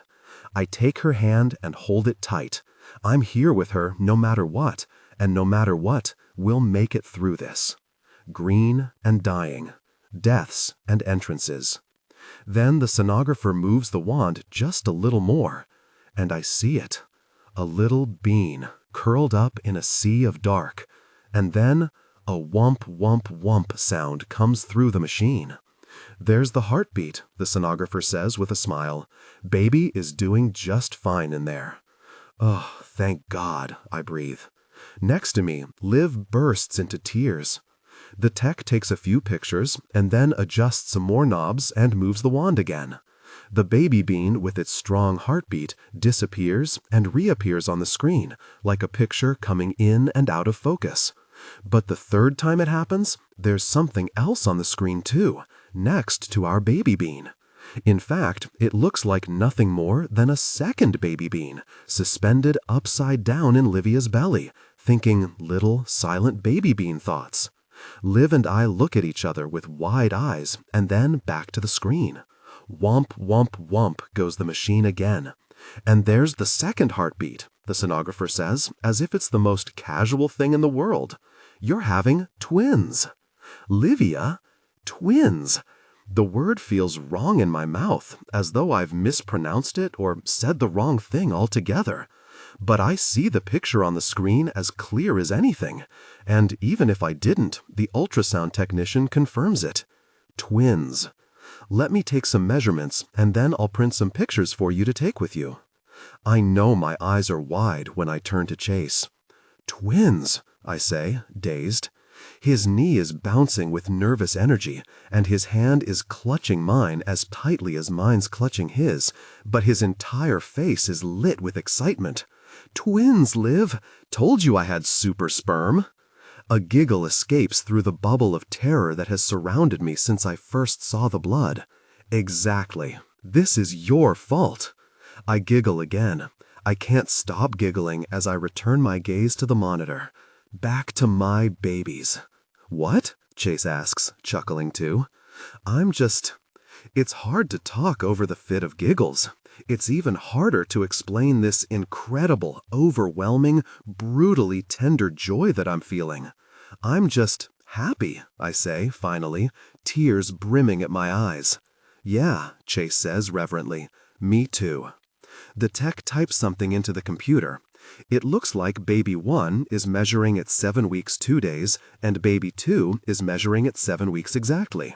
So based on that, we'd say you're 7 weeks 1 day along. I mentally pull up my calendar app in my head. I've kept accurate records. I should be just shy of 7 weeks. Our measurements might be off, but it's also likely that you ovulated earlier than you thought you did. I look at Chase. The patrol car? Seriously? He lowers his voice, though the room is small enough the tech can probably hear him anyway. Neighborhood hot cop knocked you up? I giggle again at the name of the game we'd played that night. Yep, neighborhood hot cop knocked me up. Then I have to turn away and bite my lip so I don't start crying again in earnest, because gosh, I love this hot cop. More than I've ever wanted to admit. And today, he's been perfect in every way. I was so scared, and Chase was calm and stable and everything I needed. He was the only person I wanted beside me, and as I sit here looking at our twin baby peanuts, I can't imagine not having him beside me for all of the rest of it. I want to tell him, and I will, but before I can figure out what to say, the sonographer is handing us a strip of black and white printouts of our twin embryos and packing up her ultrasound machine. The doctor will be in soon to talk to you, she says as she leaves. Chase looks over my shoulder as I study the grainy pictures of our babies. They're barely anything right now, just little specks, but they have hearts and kidneys and stumps that will soon be legs and arms. And already I'm so in love with them I can barely hold all I feel inside. They're so beautiful. I wish I knew what he was thinking. If he still wanted me now that I was bringing 2 babies to the relationship, don't you think they're beautiful? Well, he squints at the lima bean shapes. I laugh. They're going to look more baby-like eventually. They better, or we're going to have a hell of a time telling them apart. He grows serious. But yes, I think they're beautiful. Like their mom. How are you feeling about 2 of them? It's the question of the hour. It's overwhelming, but I already can't think of them as anything but a pair. I want them. I love them. It's not what I planned, that's for sure. I sigh and look up at him. You weren't what I planned either. He seems about to say something, but the curtains swing open and in walks a petite woman in a white lab coat, a stethoscope around her neck, and a patient chart in her hand. Hi, I'm Dr. DeMaio, she says quickly, as though she has places to be. You're Livia Ward? She confirms my identity and birth date, and then says, I've had a chance to look at your ultrasound results, and everything looks fine with both babies. One of the placentas is forming rather close to the cervix, so my guess is that's why we saw some bleeding today. But that's nothing that has to be scary, and some light bleeding early in pregnancy can be normal. Well, just want to keep an eye on it. And worst-case scenario, you might find yourself on bed rest for a while. So follow up with your OB this week for regular prenatal care and also to talk to them about the low placenta, and that should take care of you. Any questions? I'm so grateful that the babies are okay, and still in shock that I have more than one baby inside me, that I can't really think of any questions off the top of my head. I see my OB on Tuesday. I'm sure if I have any questions, I can ask then. I have a question, Chase says tentatively. Dr. DeMeo looks to me before she nods for him to go ahead. Is the bleeding... Could this have been caused because... He can't seem to form the question the way he wants. Finally, he blurts it out. Was this from intimacy? My face goes warm, but when I look at him, I see nothing but concern, and I realize he's worried that our intimacy in the library might have harmed our babies. Certainly, there can be light bleeding immediately after intimacy, Dr. DeMeo says without blinking, but that's normal and nothing to be alarmed about. Intimacy during pregnancy is safe unless a doctor tells you otherwise. Chase starts to ask something else, but the doctor guesses what it is and adds, "And I'm a doctor, and I'm not telling you otherwise." Got it. His shoulders relax. Thanks, Doc. I roll my eyes, but really, I'm relieved too. Not because I was worried that intimacy had endangered my pregnancy. I'd known it was fine. But because Chase is asking about the future, which means that he's still thinking about a future together. The next half hour passes in a buzz of activity. Nurses and technicians come in to unhook me from the vitals machine and go over discharge paperwork and insurance information. Finally, I'm dressed, the pics of the babies are tucked in my purse, and we're ready to leave. When we walk out of the ER, Megan is in the waiting room. Her eyes are pinned on the doors, so she sees us right away and waves us over. I texted her, Chase admits guiltily. From his expression, I can tell he's worried he misstepped, or he's worried about us, about where we stand right now, and that's fair. I'm worried too. We have a lot to worry about, so he doesn't need to worry about this too. I'm glad you texted her, I tell him honestly. She's fidgeting like it's taking all she has not to run to us, but she's tentative too, unsure what we found out about my pregnancy, whether it's good news or bad. I put my hand on my belly instinctively and lead the way over to her. Is everything going to be okay? With the baby? Megan asks softly, as though loud words might wake our sleeping fetus. Yes, I'm all good, I say, and she audibly sighs in relief as she hugs me tightly. I have to keep an eye on it, but light bleeding can be normal, according to the doctor. It can be totally normal. I had light bleeding with Keon, and the kid got here with no other problems. In fact, I spotted through the whole entire 9 months. It can be terrifying, but just wait. This is only the beginning. There's a ton of other terrifying gosh that can happen. Did I tell you about what happened when I was still pregnant with Megan? Chase exclaims. He waits for her attention before he says, not the time. Probably should save those stories for after I give birth. I kind of scare easily. I gaze up at the brave man at my side. Or I did. He smiles just a little, and the way he gazes back down at me could melt an iceberg of fear. Megan notices our mooning, but she doesn't address it outright. Sure, wasn't thinking. But I brought you a present. I was saving this for your baby shower, but it seems like a good time to give it to you now. It just came yesterday. I had to special order it. She digs through her purse and pulls out a baby onesie and holds it up so we can both read it. I know a lot, but my aunt knows everything. Aunt? I'm not sure if that's what she's coined herself or if Chase has already told her. Yeah, Livia, aunt. She points at me, because I know you pretty well. Then she points at Chase, and I sure as really know him.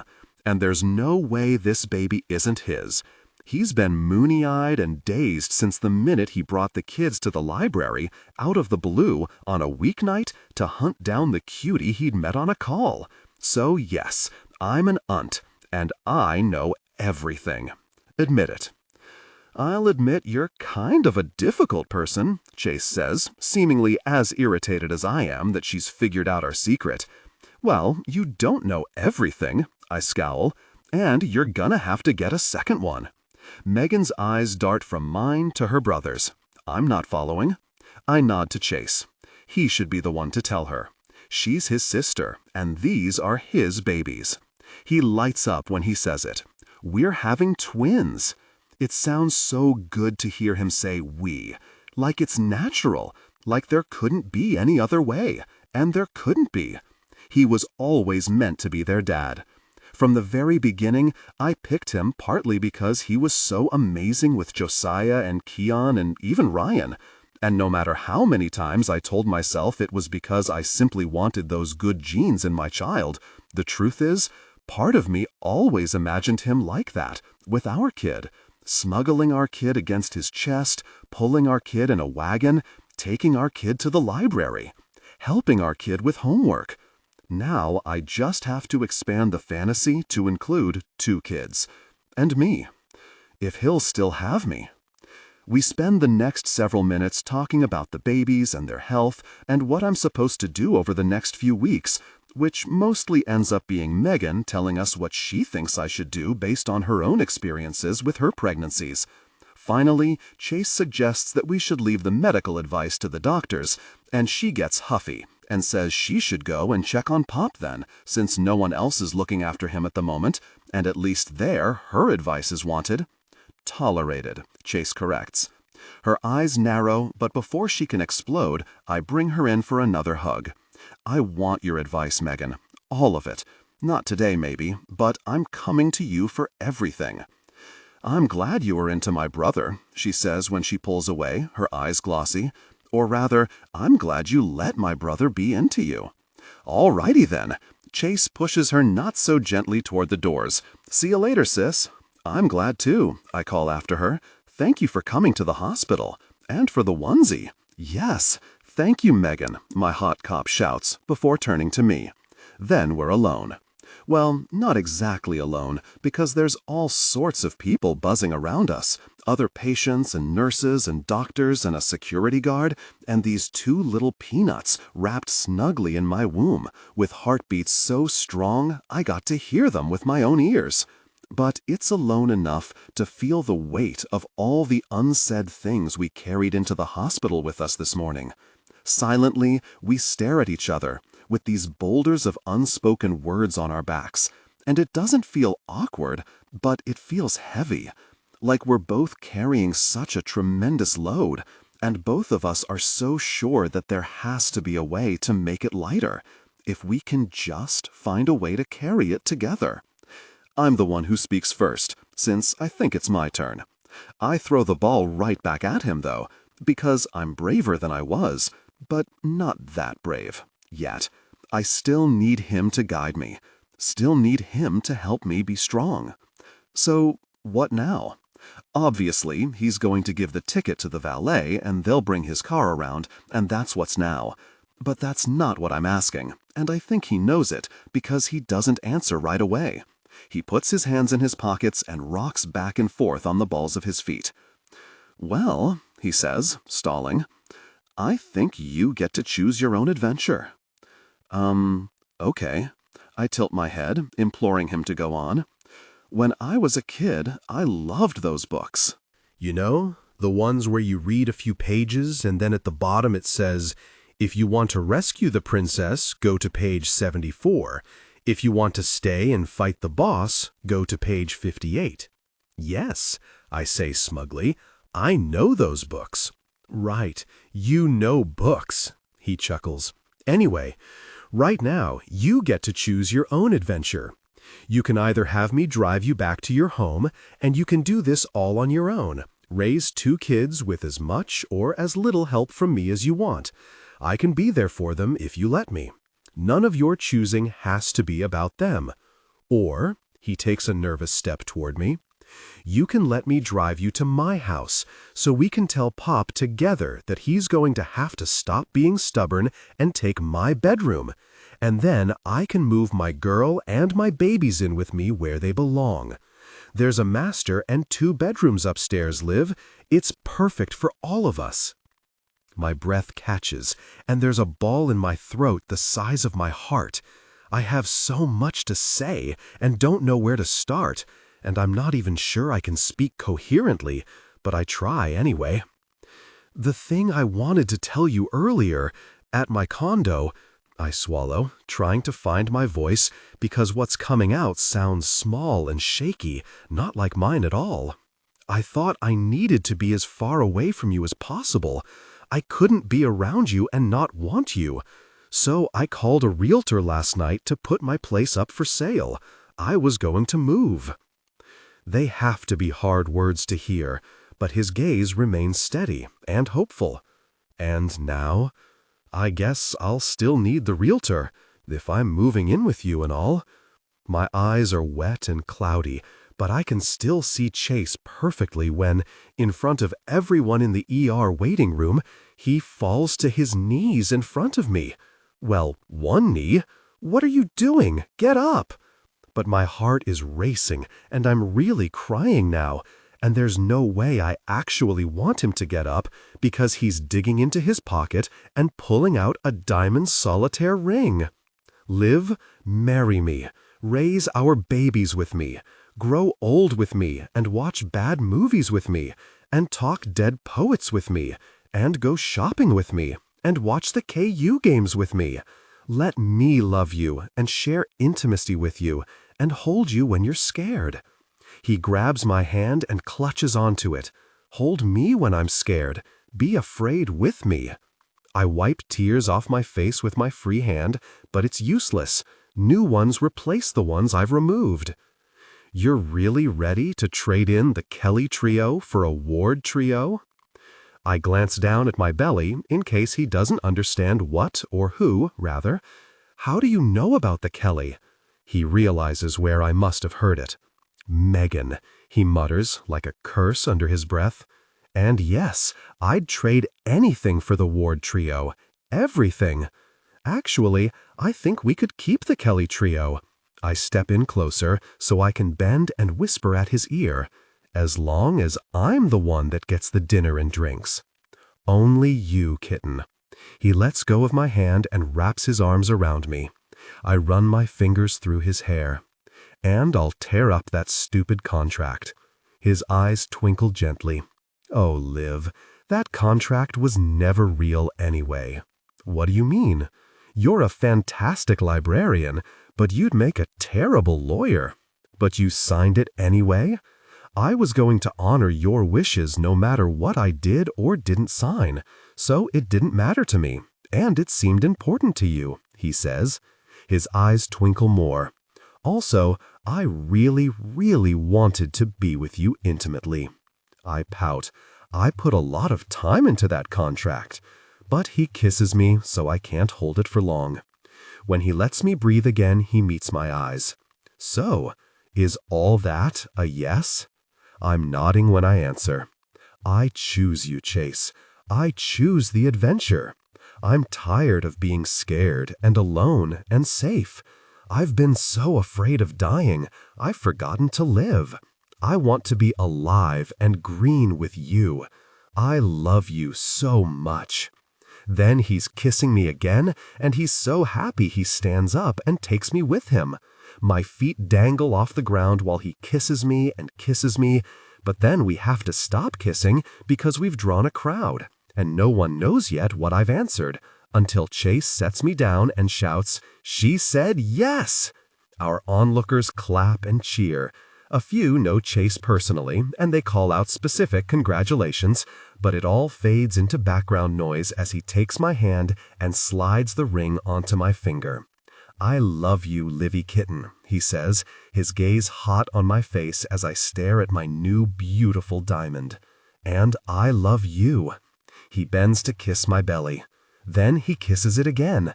"And I love you." His eyes return to mine. "I can't promise I know the future, but I can promise I'll do everything I can to protect and keep you safe. All of you. All of us. You too. Don't do any stupid cop things, okay? I know that's his job and it's important to him, but I want him to know that his life is important to me.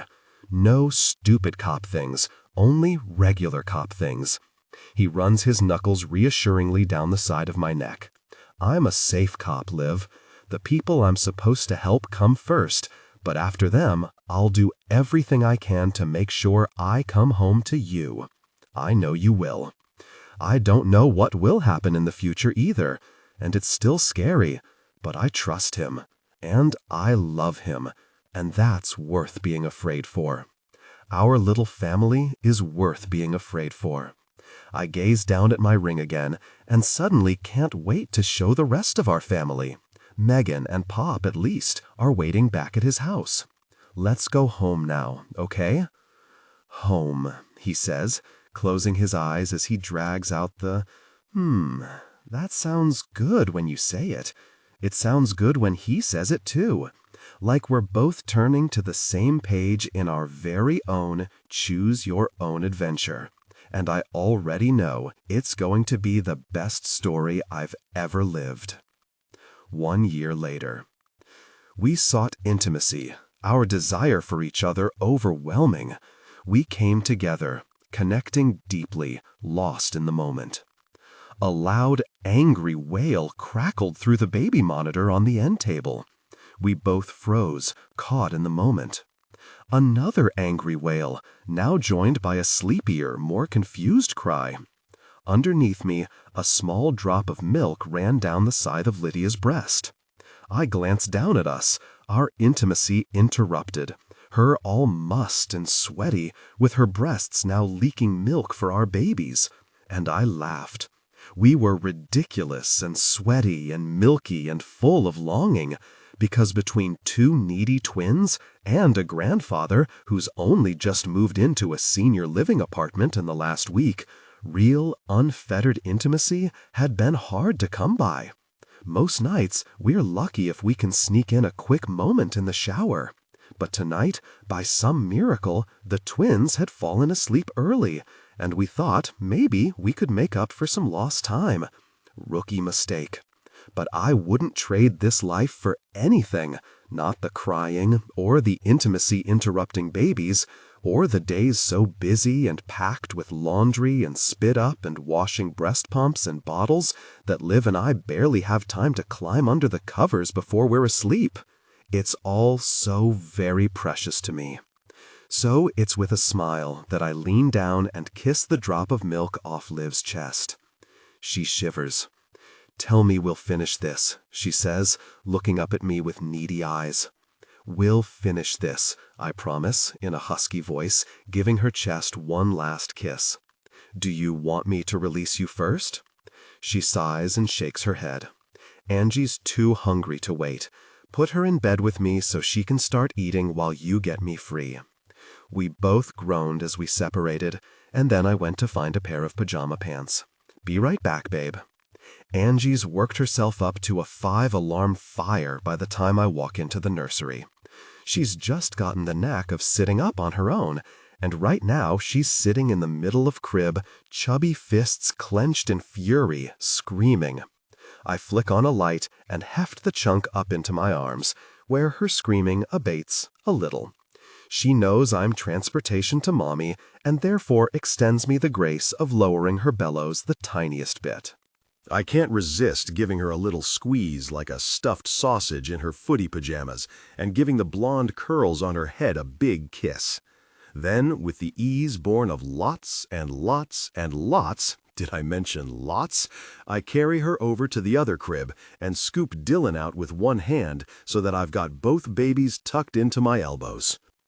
Dark-haired Dylan, Emmett, named after my father and Pops, snuggles in tight to my chest and makes a sleepy fuss of protest at his sister's continued wailing. And Angela, Marine, named after my mother and my grands, shoves a chunky fist into her mouth and starts noisily sucking on it, alternating her screams with fist sucks, as if to say, "See?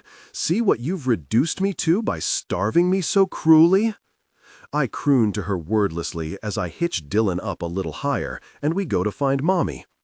Once Angie sees her, she starts kicking frantically in my arms, reaching for Livia like Livia is the only thing in the world that matters. And hey, I know the feeling. Aside from these two squishes, Livia is my entire world too.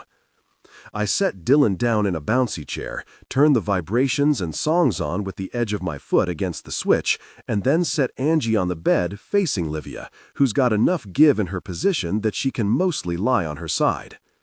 Angie's screams turn into angry grunts as she roots for Liv's nipple and latches on. A pudgy hand comes up and starts flexing possessively over Livia's breast, and Angie looks up at me with narrowed eyes as she starts nursing in earnest, as if I'm to blame for the delay in her getting fed, which I kind of am. "Sorry, girlie," I tell her as I start freeing Liv. "Daddy really needed to be with Mommy." "Chase," Liv scolds, but she's smiling. I rub her wrists where the bindings had left marks, and then move to her ankles. Soon I've got her completely free and covered up with a soft blanket, Angie tucked into her arms and still nursing with the occasional grunt. Now I rescue Dylan from his bouncy chair. He's wide awake now, but totally calm, and he stares at me with deep blue eyes as I change his diaper and then sit with him in the glider, cuddling him close. He's just as squishy as his sister, but less demanding, happy to wait his turn in my arms. Liv looks across the room at me, her eyes warm. "You're so sexy when you're holding a baby, especially all shirtless like that." I grin at her. "You're so sexy all the gosh time, no matter what." She rolls her eyes and drops her gaze to our daughter, who is finally starting to slow down on the milk. Liar. But it's true. She was a bombshell wearing leggings and a t-shirt when we first met. Even more of a bombshell on our wedding day, 5 months pregnant and glowing in a tight lace gown that showed off every gorgeous curve. She was even more beautiful on the day the twins were born, sweet and nervous and stubborn on the operating table, dark tendrils of hair escaping her puffy blue cap. And now she's the sexiest of all to me. I know she doesn't believe me when I tell her that, but I've never felt more drawn to her than I do now, never been as captivated by her presence, never needed to have her so close to me, and never needed so much to lavish her with kisses and caresses. She's softer now, her belly streaked with stretch marks and carved with a low, dark scar, and even though she's shy about her tummy, I'm in awe of her every time I see it. In awe of her strength, of her body growing and carrying 2 entire lives inside it. And, okay, yes, there's some really messed up male pride involved. She carried my babies, and every reminder of that makes me want to tackle her and get her pregnant again. It's not all that abstract, though. She smells different, intoxicating. Her skin itself is addictingly soft. Her breasts are full and ripe and spill over my hands when I try to hold them. Seeing her curled around one of our babies as she nurses sends bolts of pure, elemental lust through me. It's all caveman, the urge to protect her and our babies, and also to have more children with her. Add to that the fact that I'm totally, really in love with her, and it's a heady mix. I can tell by the deep baby snores coming from the bed that Angie has finally filled her little belly, and I stand up and help Liv swap out babies. She rolls over to give Dylan a fresh breast and snorts at the Angie lump in my arms, who is now passed out harder than any drunk I've ever seen. "Oh, I forgot to ask," Liv says as I change the sleeping Angie's diaper. "Wasn't today the first day with the body cameras on the streets?" I smile. Our plan from last year had worked, and we had almost 1,000 signatures on the petition, almost double what we needed to convince the chief. The money took a little longer to scare up, but with a couple of federal grants and a bulk discount from the local supplier, it finally happened. Yeah, it was totally uneventful and therefore perfect. Liv smiles back at me. Good. The fair worked. The fair worked for more than that, I say, shooting her a hot look. She flushes, and I don't have to be a mind reader to know she's thinking of our heated rendezvous in the stacks. The rendezvous that triggered so much. Heartbreak and honesty and need. When I think of that day, the way my chest had been filled with what felt like a mixture of broken glass and hope as I picked out an engagement ring, I can't help but change any of it. And I don't mean just that day. I mean all of it, the contract and the longing and the uncertainty. How could I want to change even the tiniest thing when it led to this? 2 fat, adorable babies and a smart, sexy woman in my bed? Chase, Liv whispers softly, I think Dylan might be asleep too. Thank you, patron saint of hungry twins, and also the patron saint of alone time for Mommy and Daddy. Within a few moments, I've got both babies snoozing in their cribs, and I'm back in bed with my wife, pajama pants off and long forgotten. You know I tease, as I run a hand over Liv's body.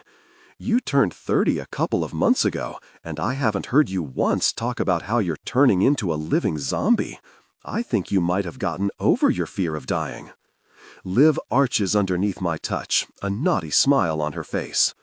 Desire grew between us. I found the cure. I grab her hips and pull her on top of me. Passion peaked. We came together intimately. Is the cure my presence, or my super Captain America spirit that gives you squishy soon-to-be Avengers for justice? She laughs, leaning down to kiss me. No, Mr. Officer Blue Eyes. The cure for fear of dying is living. You taught me that. Her words cut me in the best of ways, warm me until I think my entire body might melt from loving this woman. Gosh, I love you, Livia, I breathe, my eyes pinned on hers. I love you, hot cop, and I swear if you don't continue our intimacy, I'm going to die for real. She scratches her nails down my abs to underscore her point. And then I'm out of jokes, out of playfulness, and there's only sweat and kisses and adoration as we live late, late, late into the night.